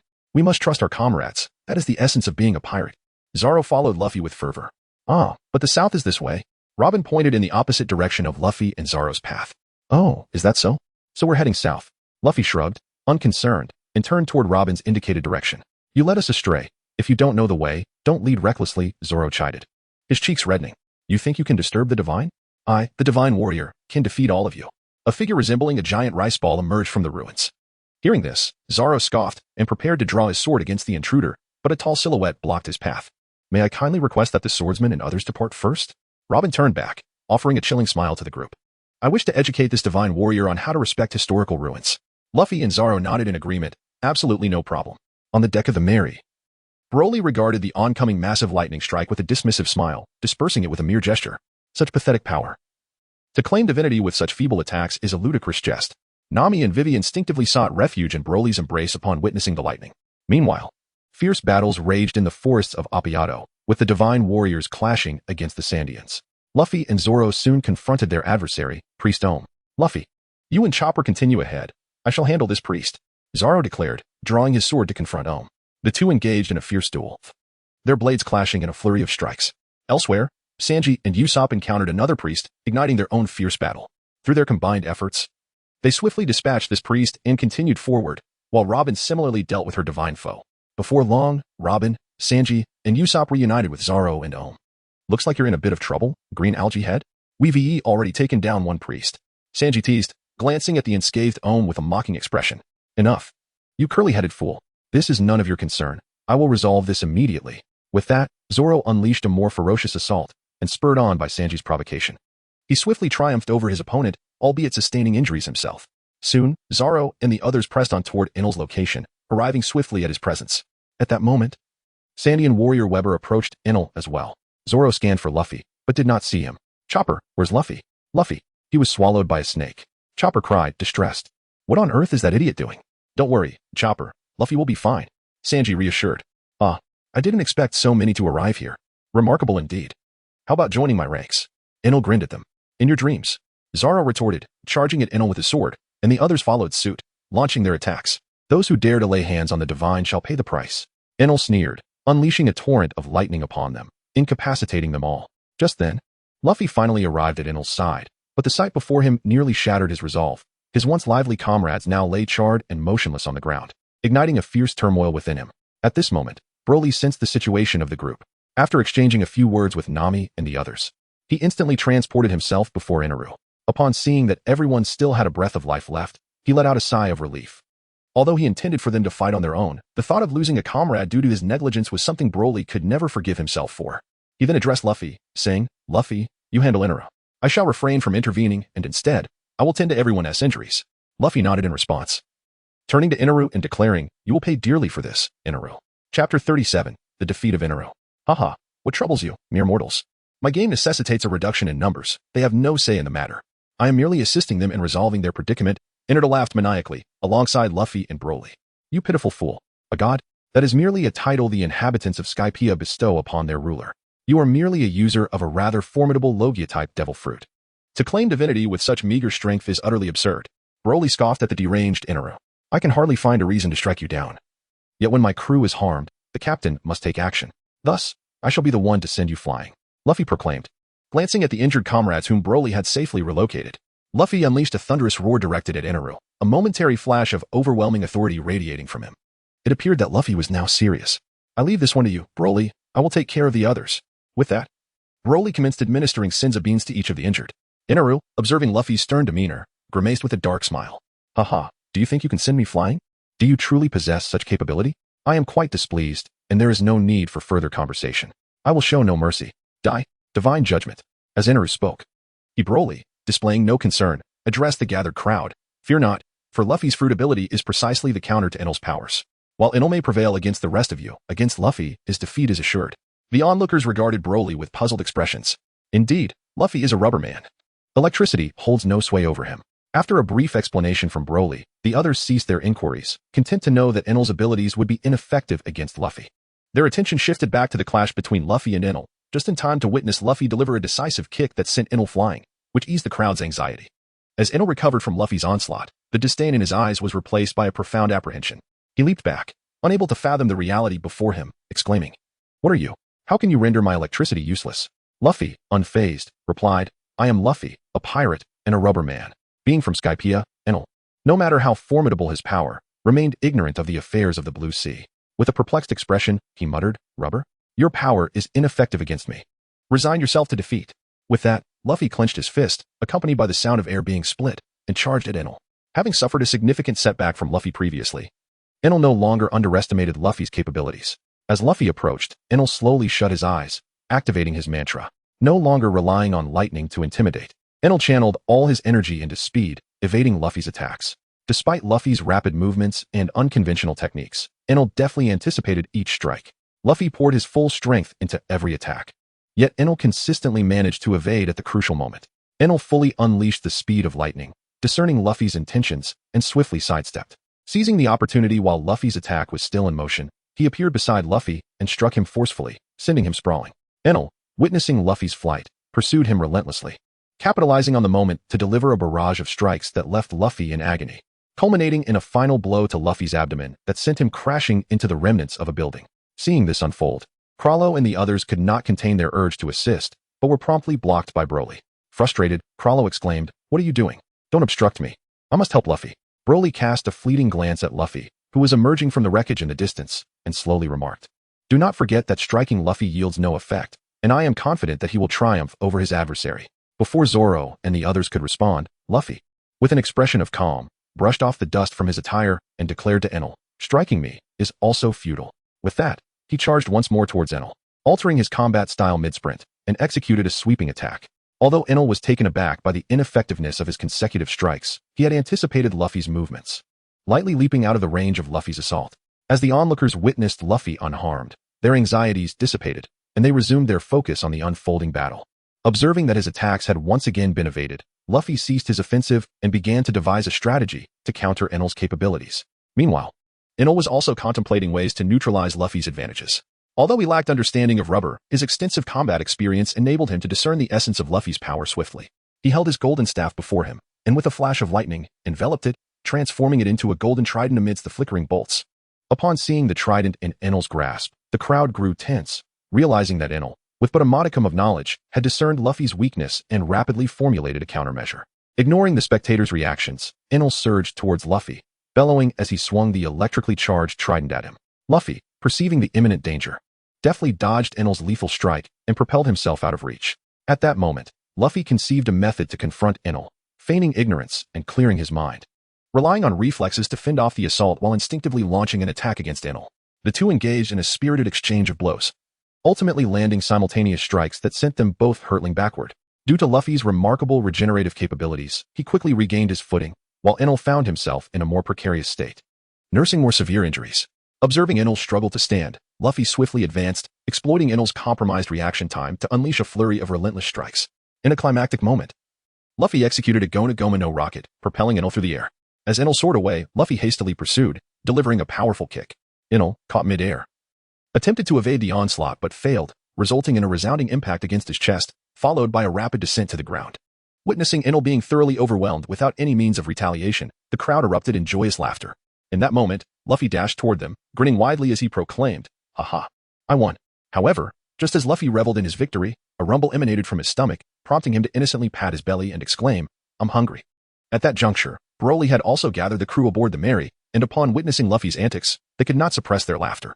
Chapter 38. Discovering the gold and departing from Skypiea. As the laughter subsided, Broly surveyed the surroundings and addressed the group. "All right, although we have vanquished Enel, we must tend to the aftermath." "Aftermath? What aftermath?" Luffy inquired, perplexed. Nami shot Luffy an exasperated glance and retorted, "I've told you before, you wouldn't understand." Do not interrupt Broly's discourse. "Oh." Luffy, ever good-natured, responded amiably to Nami's admonition. Upon witnessing this, Broly chuckled softly and addressed everyone. "First, we must locate the golden bell and ring it, so that Kirik and those monkeys are aware that Gold Island hovers in the sky. Secondly, let us not forget the true purpose of our journey to this island, the pursuit of gold." Before Broly could finish, Nami, her eyes shimmering with golden light, eagerly echoed his words. Just then, a warrior from the Sandia tribe named Weber, who had just arrived, overheard their intent to seek the golden bell. He glared fiercely at Broly and his companions, exclaiming, "You dare to seek the golden bell of Sandora? If you even think of laying a hand on it, we Sandians shall not let you go unpunished." Upon hearing his words, Broly crossed his arms, uttering nothing, merely gazing at him with a detached demeanor, as though the tension might erupt into another confrontation.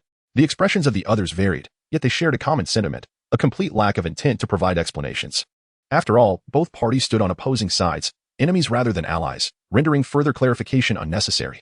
Only Nami, with a cheerful demeanor, rose to diffuse the palpable tension, for she sought to enlist the help of these locals in her quest for gold and could not allow discord to ensue.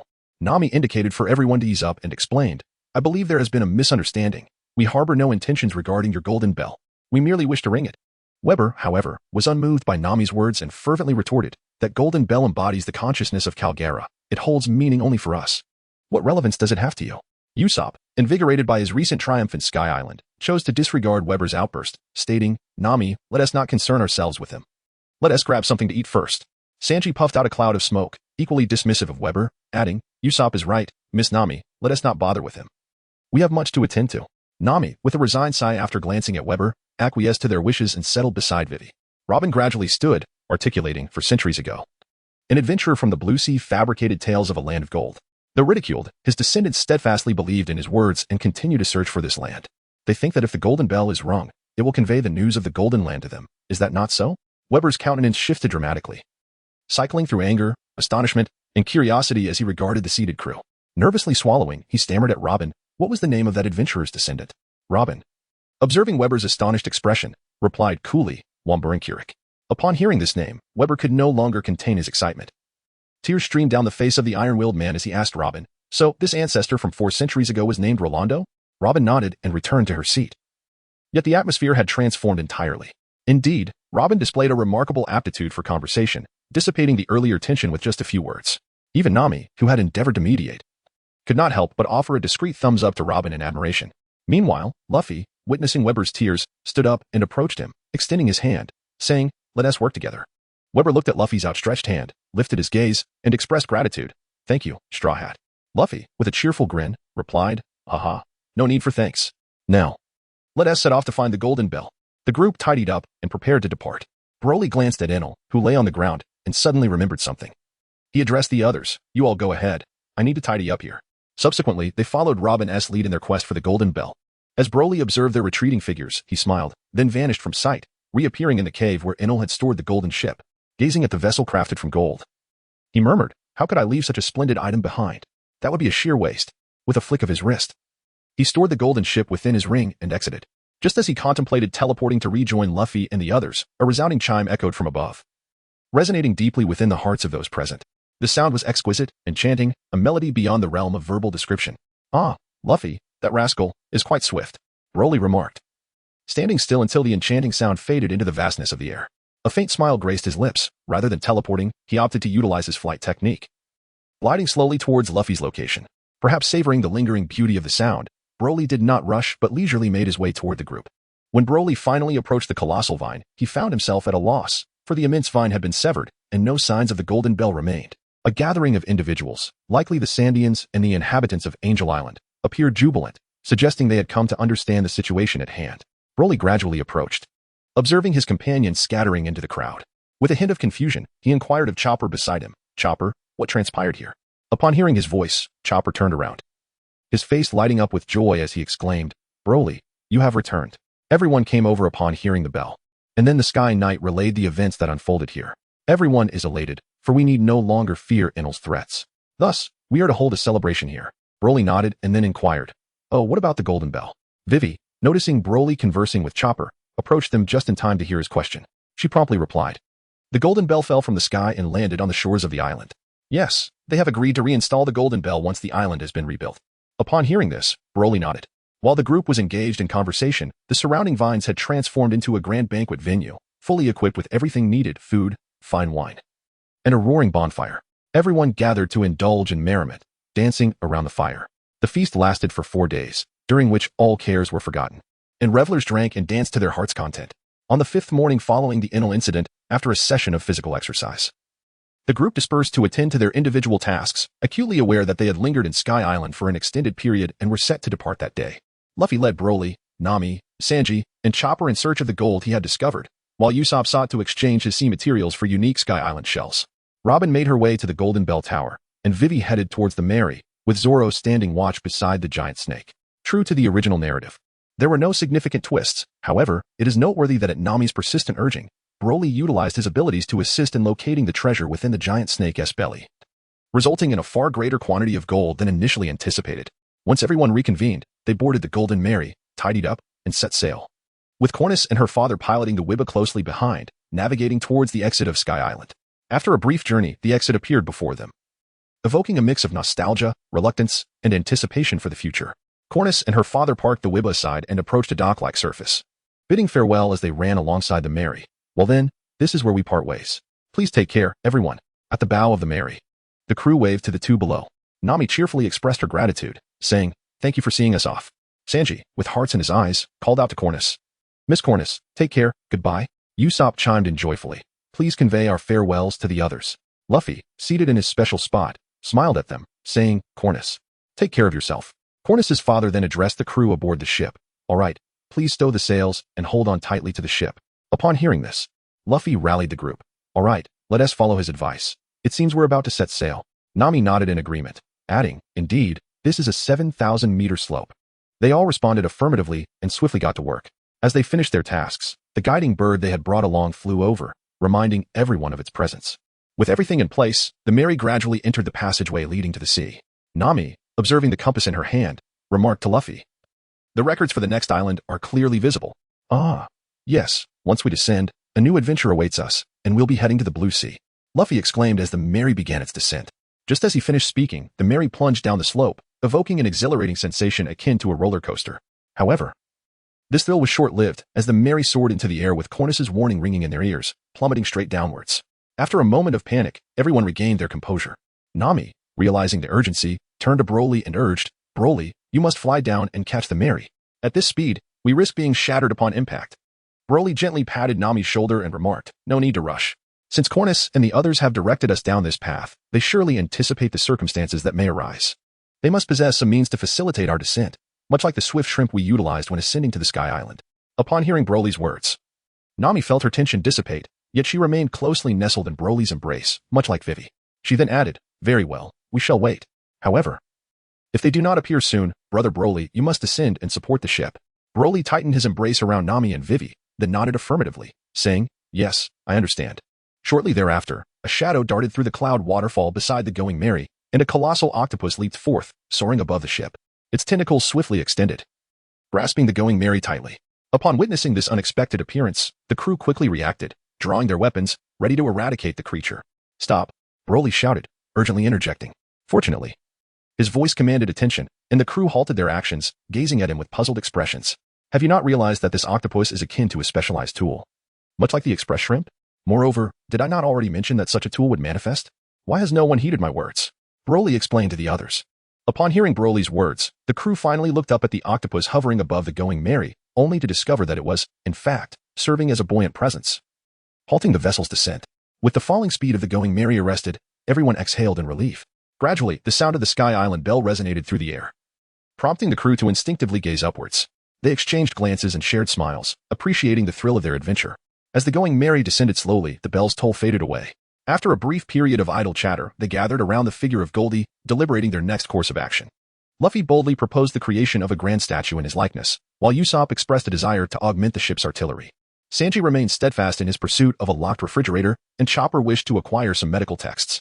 As opinions diverged, a spirited debate ensued, escalating into a heated argument until Nami, with a resigned expression, cast a disapproving glance at them, effectively quelling the discord. Just then, Robin, standing at the cabin door, spoke up. "Navigator, where is the ship headed?" "Where else but to the next island?" Nami replied with an air of certainty, glancing at the log pointer on her wrist. However, upon inspecting it, her expression shifted dramatically, and she gasped in alarm. "What is it?" the crew inquired, peering out from the cabin in concern. Nami, sensing the wind's direction, explained, "We've encountered a current. I fear we have been swept off course and deviated from our original path." Broly chuckled and said, "There's no need to rush. Let the Merry linger in the air for a while. It won't delay us." Nami sighed as she glanced at the composed Broly, feeling somewhat relieved. "Well, nothing has happened yet, so I suppose we should heed the captain's advice for now. But when a crisis arises, you must pay attention. Big brother Broly. Haha, fear not. With me around, I assure you, you will remain unharmed. Even if you were to be abducted to the Navy's headquarters, I would undoubtedly rescue you unscathed," Broly remarked, deliberately speaking loudly to Robin, who stood nearby. The Merry aimlessly floated through the skies, and before long, darkness enveloped the surroundings. Each person sought a vantage point to relish the aerial scenery. However, as time wore on, the novelty began to wane. Although the opportunity was rare, it felt tedious to gaze endlessly at the view, and gradually, they congregated to engage in conversation. At that moment, Luffy's voice drifted down from above. "This is so much fun. You all should come up and join us, Usopp, Chopper." As everyone searched curiously for Luffy's voice, Broly raised his head and addressed the group. "No need to look. Luffy is having a splendid time atop the octopus. Moreover, as he plays, the octopus is steadily shrinking, as Luffy's antics are causing its air to be continuously compressed." Upon hearing Broly's words, the group looked up at the octopus. Robin remarked, "Indeed. It has shrunk a whole size since we first saw it." Nami glanced at the octopus overhead, then peered down beneath the Merry, saying, "We are still quite high above the ground. It seems we have no choice. Big brother Broly, it will be up to you shortly." Broly waved his hand and said, "All right, understood. Such trivial matters can be easily resolved."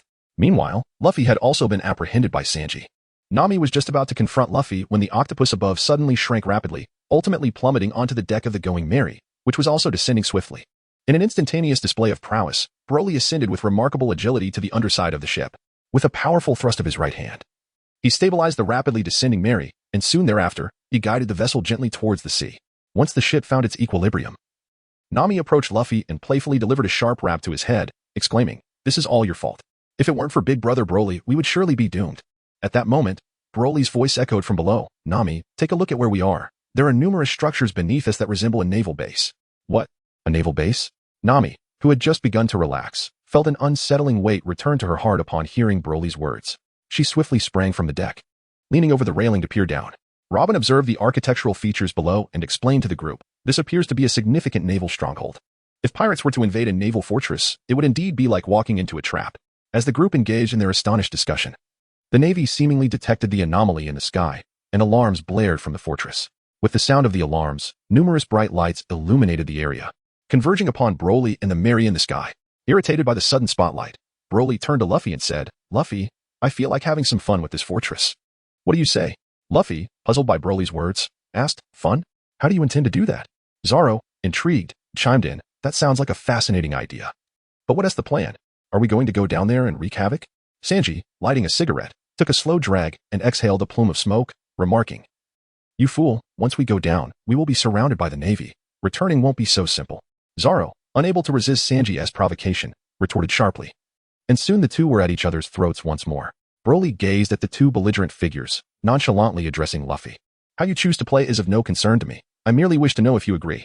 My patience is wearing thin, and if this continues, I fear I may be compelled to obliterate this stronghold." Upon hearing this, Luffy replied, "All right then, do as you please."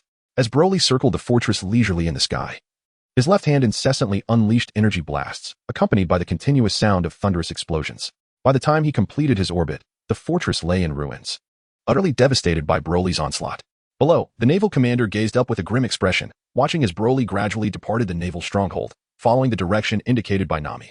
After covering a considerable distance, Broly gently lowered the Merry back into the water and returned to the deck.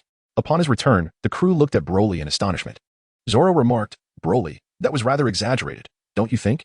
If you go any further, there won't be a fortress left. The others nodded in agreement, their eyes reflecting the destruction wrought upon the fortress, fully endorsing Zoro's sentiment. Broly waved his hand dismissively and said, it's nothing. I was just a bit annoyed by all those glaring lights and needed to vent. I haven't even exerted 1/10 of my power. You needn't worry. It looks worse than it actually is. If I were to unleash my full strength, this fortress would vanish in the blink of an eye. The others nodded in agreement. Yet Luffy, undeterred by the conversation, approached Broly and exclaimed, Big brother Broly, could you teach me that flying technique? I really want to soar through the skies. Is it possible? You wish to learn? And what about the rest of you? Who else is interested? Broly inquired, observing the group. Upon hearing this, their eyes sparkled with excitement. Every human dreams of the day they can fly freely in the sky, and with this opportunity before them, they eagerly responded in unison. We all want to. Very well then. First, let's anchor the ship. I will take you to my training space, where you can practice. In there. A year equates to merely a day outside, Broly announced. Once Sanji had secured the sails, Broly waved his hand, transporting everyone into his spatial ring. All right, step inside. He instructed. Nami, upon noticing the golden ship that Broly had brought along, was instantly captivated, her eyes gleaming with curiosity as she inquired about its origin. Broly informed everyone about the ship and subsequently led them into the training room, imparting the techniques of harnessing energy. Remarkably, Luffy mastered the application of energy in less than 10 days, followed by Robin, who took 15 days. Next were Zoro, Sanji, Chopper, Usopp, Nami, and Vivi. After another month, everyone finally learned the art of flight. Broly then guided them out, and they set sail towards the next island. Chapter 40, Admiral Aokiji after days of intense training. The group felt fatigued and were preparing to rest when Usopp discovered an octopus in the corner of the ship's cabin. Oh, this octopus is still here, Luffy exclaimed, reaching out to embrace it, rubbing his face against it while saying, thanks to you. I'm so grateful. With that, he tossed the octopus back into the sea, releasing it. One by one, the others bid it farewell, wishing it well. The octopus, displaying remarkable understanding, extended a tentacle to wave goodbye before diving back into the depths, disappearing from their sight. At that moment, Sanji poked his head out from the kitchen, calling to everyone, dinner is ready, come and eat. The group responded and slowly made their way to the kitchen. Meanwhile, Nami, savoring her meal, suddenly recalled the treasure trove of gold stacked in the first floor storage. She turned to Broly and inquired, Brother Broly, how much do you think our gold could be exchanged for in berries? As Broly savored his meal, he remarked, There seems to be quite a bit of gold this time. We should be able to exchange it for at least 600 million berries. Upon hearing Broly's estimated value, everyone instinctively spat out the food they had just swallowed, visibly startled by the staggering figure. To them, 600 million berries was an astronomical sum. Nami, her eyes gleaming with excitement, exclaimed, 600 million. That's fantastic. We shall be wealthy beyond measure, no longer burdened by a life of poverty. Robin, however, possessed a more pragmatic perspective on money. To her, 600 million was merely a number. Calmly, she interjected, the Grand Line is no ordinary sea. Gold is not particularly rare here, and the exchange rate is likely to be lower, so this gold might fetch us no more than 500 million berries. Nami, feeling as though a bucket of cold water had been thrown over her, lamented, really? Just like that, we've lost 100 million berries. Broly chuckled and said, Robin, you're mistaken. What I just mentioned pertains solely to the price of gold. As an archaeologist, surely you understand that the value of our gold far surpasses its intrinsic worth? Upon hearing Broly's words, Robin initially appeared puzzled. However, being astute, she quickly grasped the implication. Indeed, I only considered the intrinsic value of gold and overlooked the significance it represents. In that case, the worth might exceed 600 million. Nami, having listened to Robin, composed herself and remarked, regardless, it's still a considerable sum of money. If we were to divide it, each of us would receive a substantial amount. Usopp, upon hearing this, exclaimed excitedly, wow, really? Are we going to split it? Nami did not directly answer his inquiry but countered, what do you think? Luffy, oblivious to the nuances of Nami's response, assumed her agreement. He set down his food and joyfully declared, wow, I can finally build my own statue.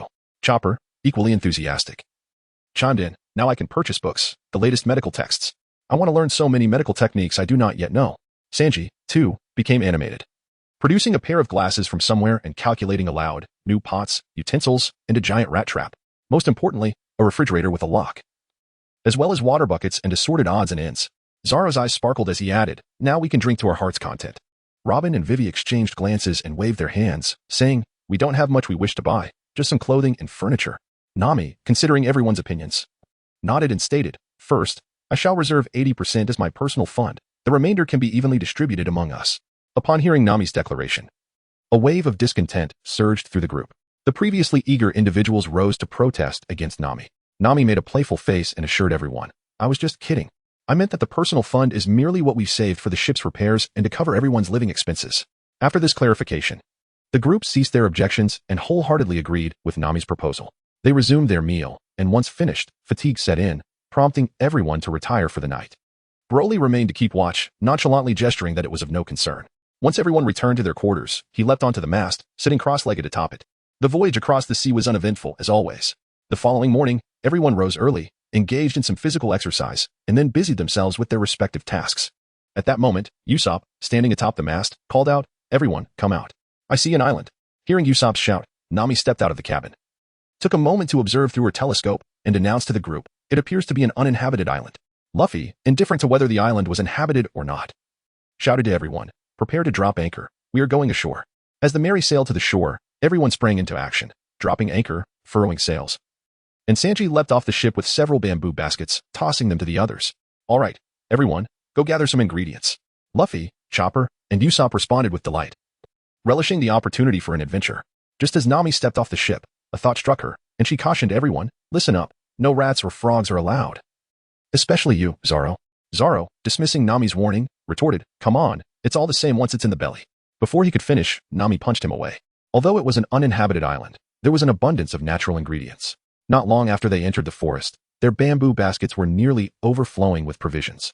Usopp, observing the contents of Chopper's basket, inquired, "Chopper, did you find any medicinal herbs?" Chopper shook his basket excitedly, replying, "Yes, I found quite a few. I wonder if there are any rare herbs on this island?" Just then, he noticed a peculiar narrow track at his feet and asked, "By the way, I noticed something odd about that strange groove in the middle of the path. What could it be?" Usopp nodded in agreement, pondering aloud. "It does resemble marks left by a bicycle. Could it be the tracks of some animal?"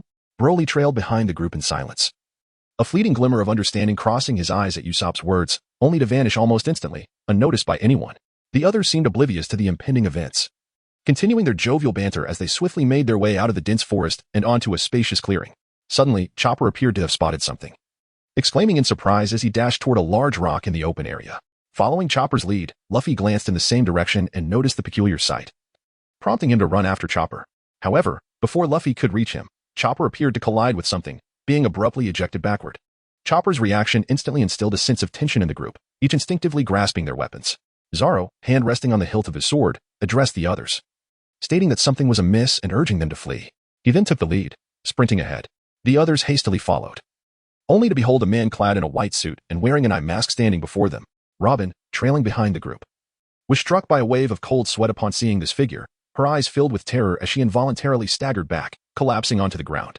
Observing Robin's reaction, the rest of the group quickly grasped the gravity of the situation, regarding the languidly poised man before them with an air of apprehension.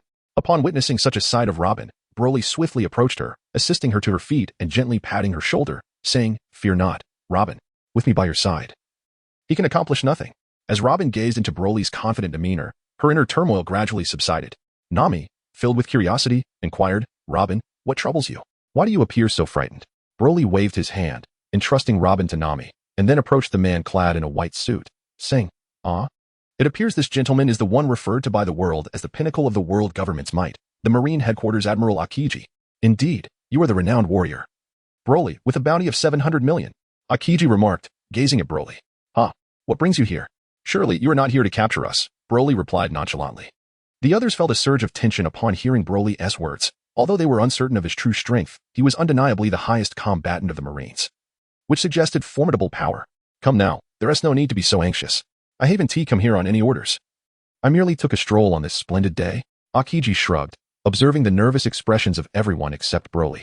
At that moment, Sanji, eyeing the relaxed demeanor of Broly, inquired, "Broly, just how formidable is he?" Broly gazed at the anxious faces surrounding him and, with a resigned shrug, remarked, "I truly have no idea. However, as for the current Luffy, he would struggle to contend with even 10 of them." Upon hearing Broly's words, Robin nodded gravely and responded, "Indeed. There are only 3 individuals within the Navy who hold the rank of Admiral: Akainu, Akiji, and Kizaru. Above them stands the Fleet Admiral Sengoku, a man recognized as one of the top 3 combatants of the world government." The group, now more apprehensive, turned their gazes towards Akiji. Observing their demeanor, Broly inquired, "What is the matter with you all? Why the tension?" "It's merely Akiji. Is it really that serious?" Seeing Broly's relaxed expression, the others recalled the fierce battle he had previously engaged in within the realm of the rings, and gradually, they began to ease their tension, with the exception of Robin. who remained deeply concerned. Chapter 41. Akiji's defeat. At that moment, a group of ragged individuals emerged from the thicket behind them. Upon inquiry, they discovered that these were survivors from a maritime disaster. Without delay, they rushed to assist, with Chopper hurrying over to examine their health and tend to their injuries.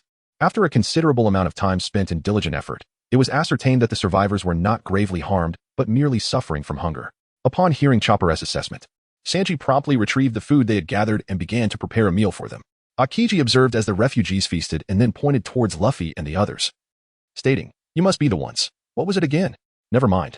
Anyway, you should prepare to set out. There is an inhabited island not far from here. It would be wise to head there and seek a means of survival." Upon hearing Akiji's words, Luffy, without a moment's hesitation, exclaimed, "Everyone, don't listen to this guy. He is with the Navy." The moment Luffy's words left his lips, an awkward silence fell over the group.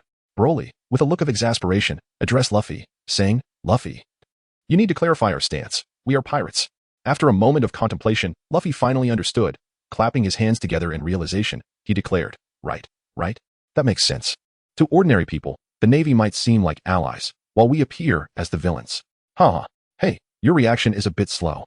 Usopp chided, playfully tapping Luffy on the head, and added, "Even if he says that, how can we reach the island he mentioned without a ship or a log post?" "That is not a concern," Akiji replied, his demeanor unfazed. The group exchanged skeptical glances towards Akiji, and at that moment, Robin seemed to recall a terrifying memory.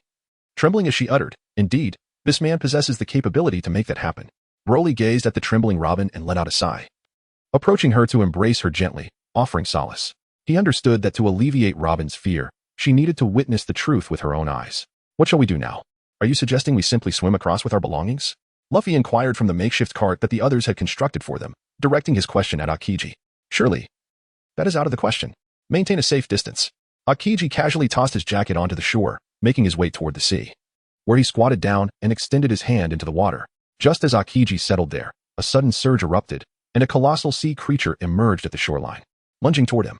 As everyone prepared to intervene, Broly halted them, declaring, "There is no need for action, if we cannot handle even such a creature. We are unworthy of the title of Admiral." As soon as Broly finished speaking, a languid voice echoed from Akiji, declaring, "Ice Age." Accompanying his words, the temperature plummeted dramatically, causing the sea surface to freeze instantly, ensnaring the Sea King within its icy grasp. The onlookers were left astonished, unable to fathom that this seemingly lethargic admiral possessed such formidable power. "This will last for a week. You may proceed in that direction at a leisurely pace. In 4 days, you will reach an inhabited island." After delivering his message, Akiji withdrew his hand and strolled back to the shore, oblivious to the astonished expressions of the crowd, as though he had not been the architect of the recent spectacle. He calmly returned, retrieving his coat from the ground and speaking in a subdued tone. At that moment, aside from Broly and Robin, Luffy and the others were left in awe of Akiji's prowess. In stark contrast to their astonishment, the refugees' thoughts were refreshingly simple. Their initial shock swiftly transformed into elation, as they joyfully exclaimed, "Is this a dream? The sea is turned into solid ground. We can traverse the ocean and leave this island. Thank you, Admiral." Akiji, hearing their jubilant cries, exhibited little reaction, merely turning his back to them and giving a slight wave of his hand in acknowledgement. With their means of escape resolved, the refugees expressed their gratitude to Luffy and his companions before setting off toward the island Akiji had indicated. It was only after watching them depart that Luffy and the others felt the chilling atmosphere surrounding them and quickly retreated to the open area on the shore. Noticing Akiji's unwavering gaze upon him, Luffy, puzzled, inquired, "What is the matter?" Akiji paused thoughtfully for a moment, running his fingers through his hair before responding. "How should I put this? You are remarkably similar to your grandfather, Monkey D. Luffy. Should I say you are exuberant, or perhaps, incomprehensible? Grandfather?" Luffy's expression shifted dramatically, as though he had encountered a formidable adversary. "What is wrong, Luffy? You're sweating profusely." Usopp, having overheard Akiji's words, turned to Luffy with concern, noticing his unusual demeanor. No, it's nothing." Luffy quickly waved his hand dismissively. The others, observing Luffy's peculiar reaction, were filled with curiosity about what had transpired in the past to elicit such a nervous response from him, triggered merely by a name. As Broly observed Luffy, a faint smile graced his lips. He understood the reason behind Luffy's demeanor. "In the past, I was indeed indebted to your grandfather. I came here merely to catch a glimpse of Nico, Robin, and you." Akiji, indifferent to Luffy's peculiar behavior, lowered his head as if lost in recollection. Gradually lifting his gaze, the lethargy on his face vanished in an instant. Rising from the grass, he addressed the Straw Hat crew. "It would be best if you all perished here. Although the government currently underestimates you, a closer examination of your past reveals your indomitable spirit. Despite your small numbers, the convergence of such dangerous individuals poses an escalating threat in the future." As Akiji spoke, his tone grew increasingly frigid, and an aura of menace began to emanate from him. Hearing his words, the crew tensed immediately, with Luffy shouting defiantly, "You're after Robin, aren't you? Just watch me knock you out." Though Luffy often appeared frivolous, he possessed a steadfast moral compass centered on his crew and a sense of justice. Aokiji disregarded Luffy's outburst. Continuing, the amount of a bounty does not solely reflect the strength of a criminal, it also signifies the level of threat they pose to the world. At the tender age of 8, you became a bounty of 79 million. Though merely a child, you cunningly navigated survival through betrayal and evasion, manipulating and utilizing others. Thriving in the shadows of society. It seems you have chosen this group as your sanctuary. Aokiji's gaze sharpened as he focused on Robin, causing her to instinctively take a step back. His words provoked Sanji, who could no longer contain his fury and stepped forward, exclaiming, "Don't utter such infuriating nonsense. Do you harbor a grudge against Miss Robin?" The rest of the crew mirrored his anger, while Broly positioned himself protectively behind Robin, aware that this individual posed a considerable threat to her. Aokiji regarded Robin directly, stating, "There is no grudge, but I once allowed her to escape, a matter of the past. Soon, you will understand the burden of having such a troublesome woman by your side. The evidence is clear. Every organization associated with Robin has been annihilated, leaving her as the sole survivor. Can you fathom why, Nico Robin?" His declaration ignited the crew's fury, prompting Luffy to shout at Aokiji, "Shut up, you bastard. The past is past, and the present is now." The crew began to adopt defensive stances, ready to strike at Aokiji. Observing their reaction, Aokiji remarked, "It seems you've grown quite close to one another." Robin, crossing her arms defiantly, could no longer hold back her resolve. After joining the Straw Hats, she had gradually integrated into their ranks, relishing the camaraderie and unwilling to let Aokiji tarnish her standing among them. As Robin took action, the rest of the crew, aside from Broly, launched their attacks at Aokiji, all of which he effortlessly countered. Just as they prepared to strike again, Broly interjected, "Everyone, hold back. The disparity between you and him is vast. Let me handle this." Luffy approached Broly, casting a wary glance at Aokiji, and insisted, "Broly, I told you I would take him down myself." Broly gazed into Luffy's resolute eyes and shook his head, saying, "Enough. The disparity between you and him is far too great. Allow me to handle this. Focus on honing your skills and return to challenge him later." With that, Broly turned to Aokiji and remarked, "Heh, Aokiji, I am curious to see if you can withstand a mere 20% of my power. Are you prepared?" Aokiji, intrigued, responded, "Oh, a battle, is it? Underestimating a mere 20% of your strength seems rather audacious. Very well, let it commence." With that, he adopted a serious demeanor. Broly, observing Aokiji's readiness, declared, "Here I come," and in an instant, he vanished. When he reappeared, his fist had already imprinted itself upon Aokiji, who had not even had the time to elementalize before being sent flying, gravely injured and collapsing to the ground. The onlookers were momentarily taken aback, but soon recalled the prior climactic battle, and their surprise dissipated. Robin, however, was profoundly astonished. She had not anticipated Broly's overwhelming strength, capable of dispatching even a high-ranking officer with a single blow. "Aokiji, had it been a Kainu instead of you today, I would have executed him without hesitation. Now, you may leave," Broly stated, turning toward the crowd. Aokiji cast a deep look at Broly before cycling away. Chapter 42, Water 7. As Aokiji departed, the others settled down. Broly believed that after this encounter, the once arrogant individuals had finally grasped the disparity between themselves and true masters. "In light of your performance, we shall remain on this island for a few days. I intend to conduct intensive training to ensure that we do not suffer further embarrassment should we encounter that individual again. You could not even withstand a single strike," Broly remarked coolly. In the following days, Broly tailored a specialized training regimen for them, also outlining future training projects. However, given the number of trainees, it was evident that such training could not be conducted aboard the Modest Mary. Moreover, as the number of people aboard increased, the limitations of the Mary became apparent. Fortunately, their next destination was Water 7, home to the world's foremost shipbuilding company, which would facilitate the necessary enhancements to the Mary. Under Broly's protection, the Mary had not suffered irreparable damage as in the original narrative. After witnessing the smoke-belching sea train, the Tom, Broly found himself at a loss regarding this world that seemed to have diverged from the expected technological path. A steam train, nonetheless capable of traversing the sea. What kind of technology could allow for tracks to float upon the ocean without succumbing to the weight of the train? Moreover, what was the purpose of establishing such railways on the sea for those of us who sail and venture forth? A moment's inattention could result in a collision with the tracks. The dangers of the seas in the world of One Piece are well known to all who navigate them. During their days at sea, Robin's smile returned, yet Broly keenly observed her deliberate distancing from the group, leaving him perplexed about her apprehensions. At a station built upon the rocks, they encountered a boisterous old woman with a penchant for drink.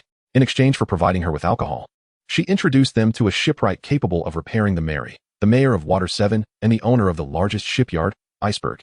Upon reaching Water 7, Zoro stayed behind to guard the Mary, while Nami led Broly, Vivi, Usopp, and Luffy, each carrying gold to exchange for berries. After all, trading would be far easier with currency.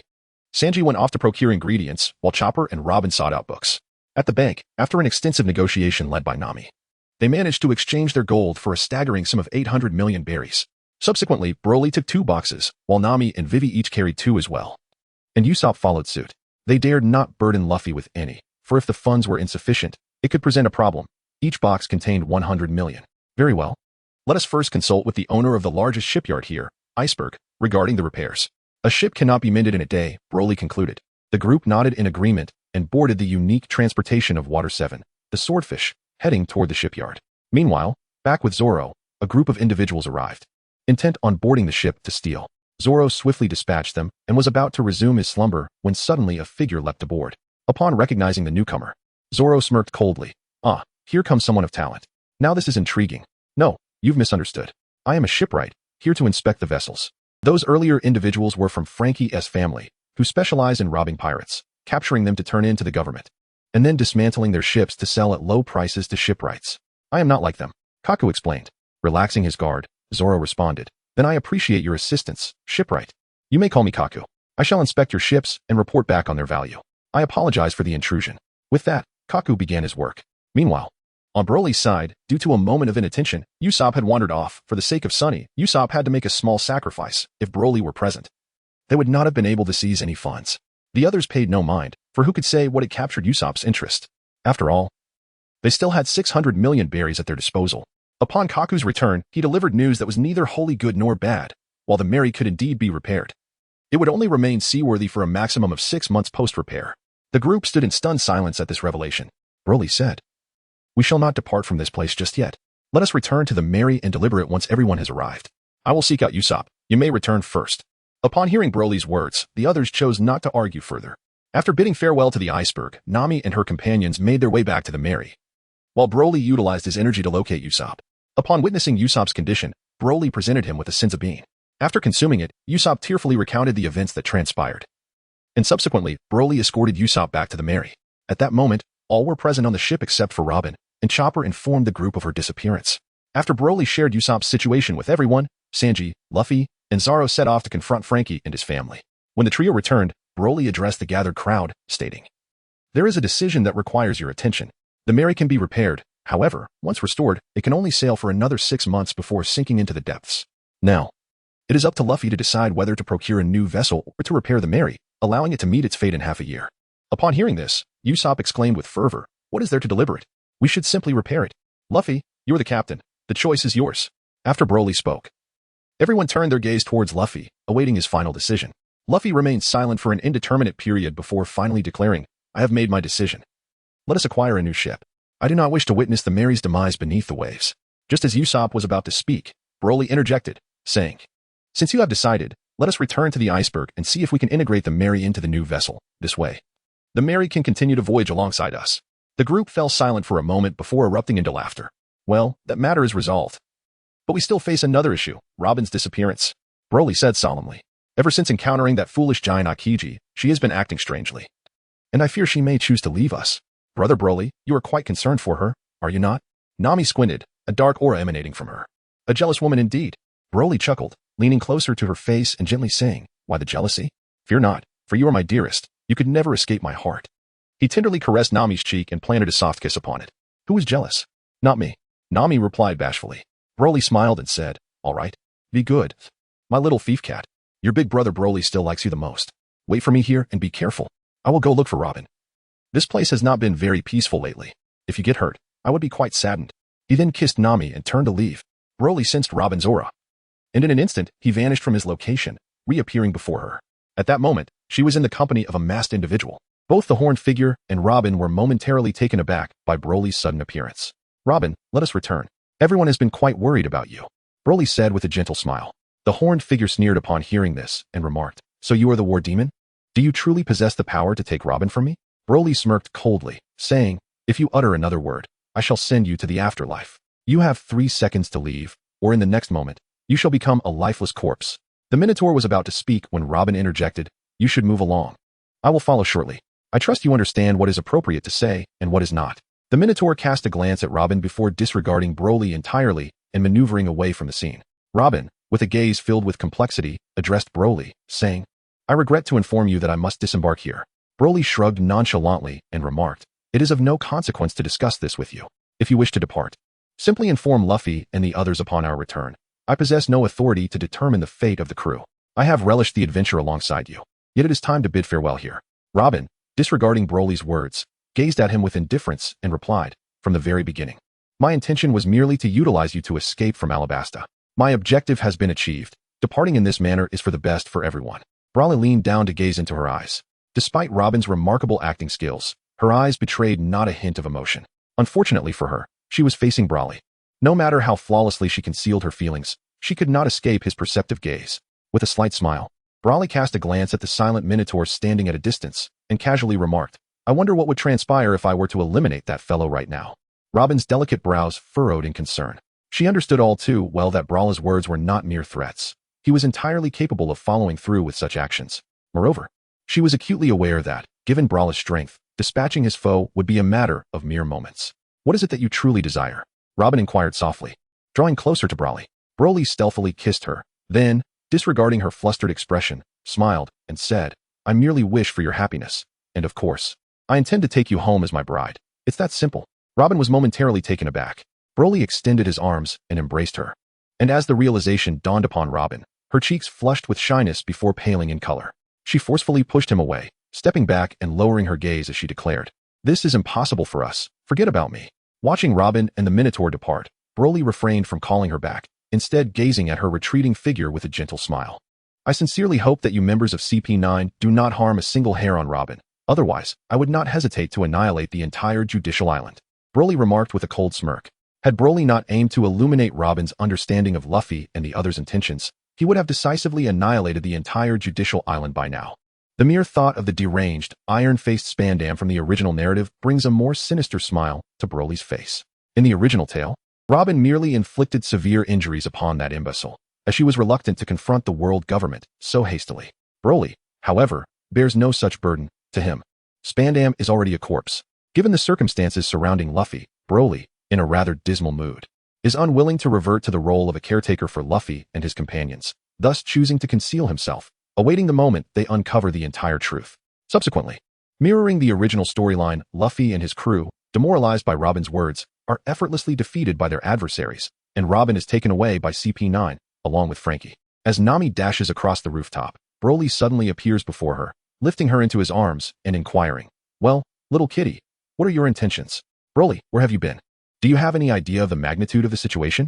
Upon being embraced by Broly, Nami is initially startled, but upon recognizing him, her frustration surfaces. "Robin, she." Broly chuckled and said, all right, I understand. She was not taken for our sake. She willingly went with them, and there is a chance she may perish. Is there not? This is her choice, and thus I have no right to intervene. She is our comrade. Moreover, brother Broly, do you not harbor feelings for her?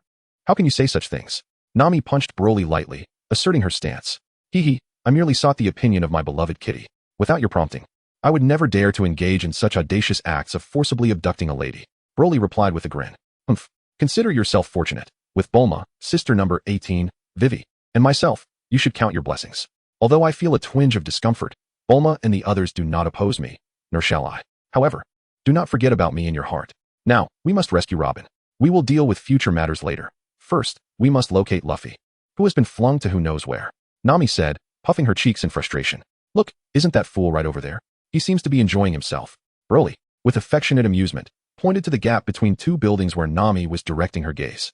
Nami stared at Luffy in silence, contemplating whether to ignore their captain entirely and search for others instead. "Luffy, stop playing. Robin is sacrificing her life to ensure our safety. I am quite furious right now," Broly declared, his eyes gleaming with intensity as he addressed Luffy, who was trapped in the crevice. Upon hearing this, Luffy's voice turned equally cold. "I feel the same. Brother Broly, take Nami and leave this place. I must break free." Luffy forcefully demolished the two buildings that constrained him and gently landed before Broly. Broly gazed at the towering wave rising behind Luffy and calmly remarked, "A tsunami approaches. Let us vacate this area before discussing other matters." After everyone gathered, they learned from Nami and Vivi about Robin's situation, causing the strongest among them, Luffy and Zoro, to darken in countenance. Vivi, standing beside me, exhibited a look of concern, to which Broly reassuringly patted her shoulder, signaling her not to worry. Luffy adjusted his straw hat and, with determination, looked at Nami, stating, "Nami, let us find the iceberg uncle and borrow a ship to pursue them." However, the group of shipwrights informed them that due to the tsunami, even if there were a ship, they could not set sail, nor could they catch up with the sea train. Ultimately, it was Coco, the drunken old woman they encountered on the rocks, who informed them of another sea train, allowing everyone to board and head towards Eni's lobby. Chapter 43. We are here to retrieve you, Robin. Once the sea train hit the tracks, they received a call from Sanji, who informed them that he and Usopp were on the sea train escorting Robin. Upon hearing this, Nami relayed the situation to Sanji and urged him to hide until they arrived to rescue Robin together. However, Sanji refused and, alongside Usopp, set off to find Robin first. Nami approached Broly and inquired, "Brother Broly, I know you have the power to stop Robin. Why did you not intervene? How could I possibly stop her? What authority do I have? Do you not realize that Robin has always been at odds with the concept of companionship? While we consider her a comrade, she has yet to fully recognize this herself. This is an opportune moment for her to grasp the significance of being a partner. Moreover, you are unaware of the trials she has endured in the past. She has been haunted by fears that you cannot comprehend, fears that have prevented her from adventuring alongside us," Broly explained softly. "Then, Brother Broly, if you are aware, why not share this with everyone?" Nami pressed, holding on to Broly. "Would it serve any purpose? Understanding Robin's past would not allow you to grasp the depth of her fears. However, once we obliterate the fears within her heart, such circumstances will not arise again," Broly said, pulling Nami into an embrace and kissing her gently. As they conversed, the sea train encountered a massive tsunami. Frankie and his family were unleashing their full firepower against the oncoming wave, yet against such a natural disaster, even their cannons proved ineffective in creating an escape route. Ultimately, it was Zoro and Luffy who joined forces to carve a path through the tsunami, allowing the sea train to pass through safely.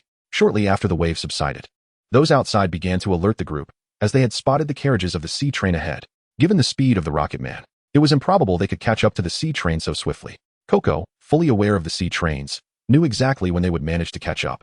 If the Rocket Man, moving at such high speeds, collided with the preceding carriage, it would undoubtedly derail. For the Rocket Man was merely a trial version of the sea train, fast, yet lacking instability.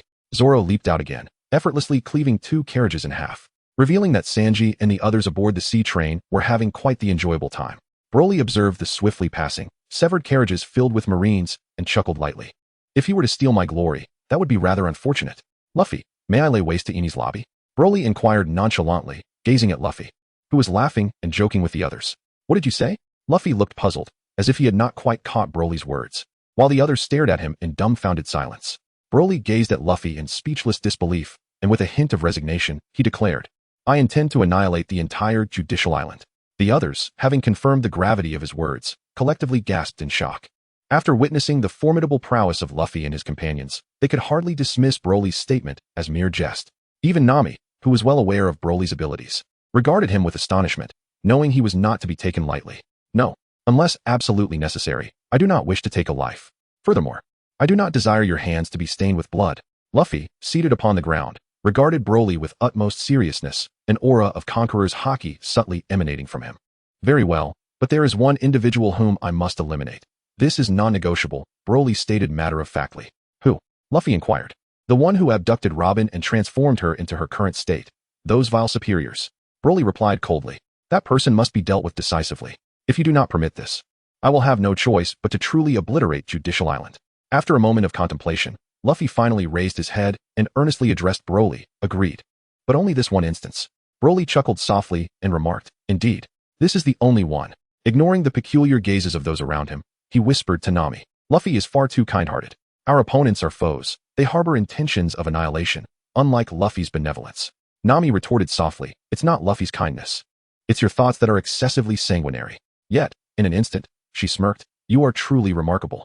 Willing to commit mass slaughter for Robin. I wonder what you would do for me."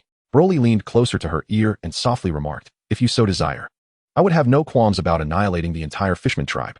Nami, with a myriad of emotions swirling within her, gazed at Broly for a long moment, yet ultimately refrained from uttering the words that would incite him to slaughter the Fishmen. After a brief journey, the Rocketman encountered an alert regarding a frog attempting to derail it from its course. However, under Broly's intervention, the amphibian, referred to as Ngong by Kokoro, was captured atop the carriage. Although the presence of a freshwater frog in the ocean was perplexing, it did not deter Broly from his culinary ambitions of indulging in a frog hot pot. Anyone who dared obstruct Broly's path was destined for demise. Yet, this sizable frog ultimately did not become the evening meal for Broly and Luffy. It seemed Kokoro had some affiliation with it, much to Luffy's dismay, as he lamented the missed opportunity for a hot pot feast, his favorite. Shortly thereafter, they encountered several carriages of the sea train, where Sanji and Usopp were fortuitously located. It appeared they had failed to retrieve Robin. This was hardly surprising, as they were up against CP9. Despite Sanji and Usopp's significant growth in strength through Broly's training, they were still no match for such formidable opponents. You've grown weaker. Eyebrow curl, Zoro taunted Sanji with a sinister grin after slicing open a carriage, relishing in the rare enjoyment of mockery. Sanji, somewhat dejected, lit a cigarette and murmured to Luffy, "It was my oversight that we could not bring Robin back, given their peculiar abilities." He had chosen to disregard Zoro's provocations. "You did your utmost. Now it is a collective endeavor," Luffy replied, observing the light wounds adorning Sanji and Usopp. Suddenly, Usopp knelt before Luffy, tears streaming down his face as he implored, "Luffy, the Mary has been pushed into the sea by those fiends. I failed to protect her. I am so sorry, Captain." Luffy remained silent for a long time before a faint smile emerged on his face, his gaze sharp as he declared, "It seems I have yet another reason to send those scoundrels flying. By discarding all the carriages, the sea train could travel at its utmost speed, implying their inevitable journey to Judicial Island. Are you all prepared for a grand uproar?" Broly inquired with a smile. "Absolutely," everyone replied, though their laughter was rather grim. Pursuing the sea train and assaulting Judicial Island were two vastly different undertakings. One involved dealing with merely 200 foes and a few elite fighters, while the other necessitated confronting thousands, alongside numerous unknown masters. Most critically, attacking Judicial Island equated to opposing the world government. A perilous endeavor where one wrong move could lead to a grave fate. Yet, there was no sign of retreat among them. "Before we proceed, I wish to share some matters regarding Miss Robin." Sanji interrupted the spirited atmosphere, reluctantly recounting the tale of O'Hara's destruction by the Buster Call and the reasons behind Robin's departure from their ranks. Broly, feeling a tinge of boredom, yawned languidly. After being pinched by Nami, he calmly addressed the group. "In truth, I have long known about Robin's situation. Her decision to depart with them was solely to prevent us from experiencing the horrors of O'Hara. She intends to sacrifice herself for our protection." His gaze turned to Luffy as he continued, "The Buster Call has left an indelible scar upon her heart. Unless this wound is eradicated, she cannot truly find happiness. Let her go to Judicial Island, and we shall annihilate the Buster Call before her very eyes." As Broly spoke, a chilling aura emanated from him, causing the atmosphere to grow frigid. "Very well, let us rescue Robin and obliterate the Buster Call," Luffy declared with solemnity. "All right, we have arrived at Judicial Island. Prepare yourselves," Broly said, retracting his menacing aura. Luffy caught sight of Judicial Island and the enormous gate of justice behind it. Though taken aback by its vastness, he felt no trepidation, except perhaps a fleeting fear of hunger and the loss of his comrades.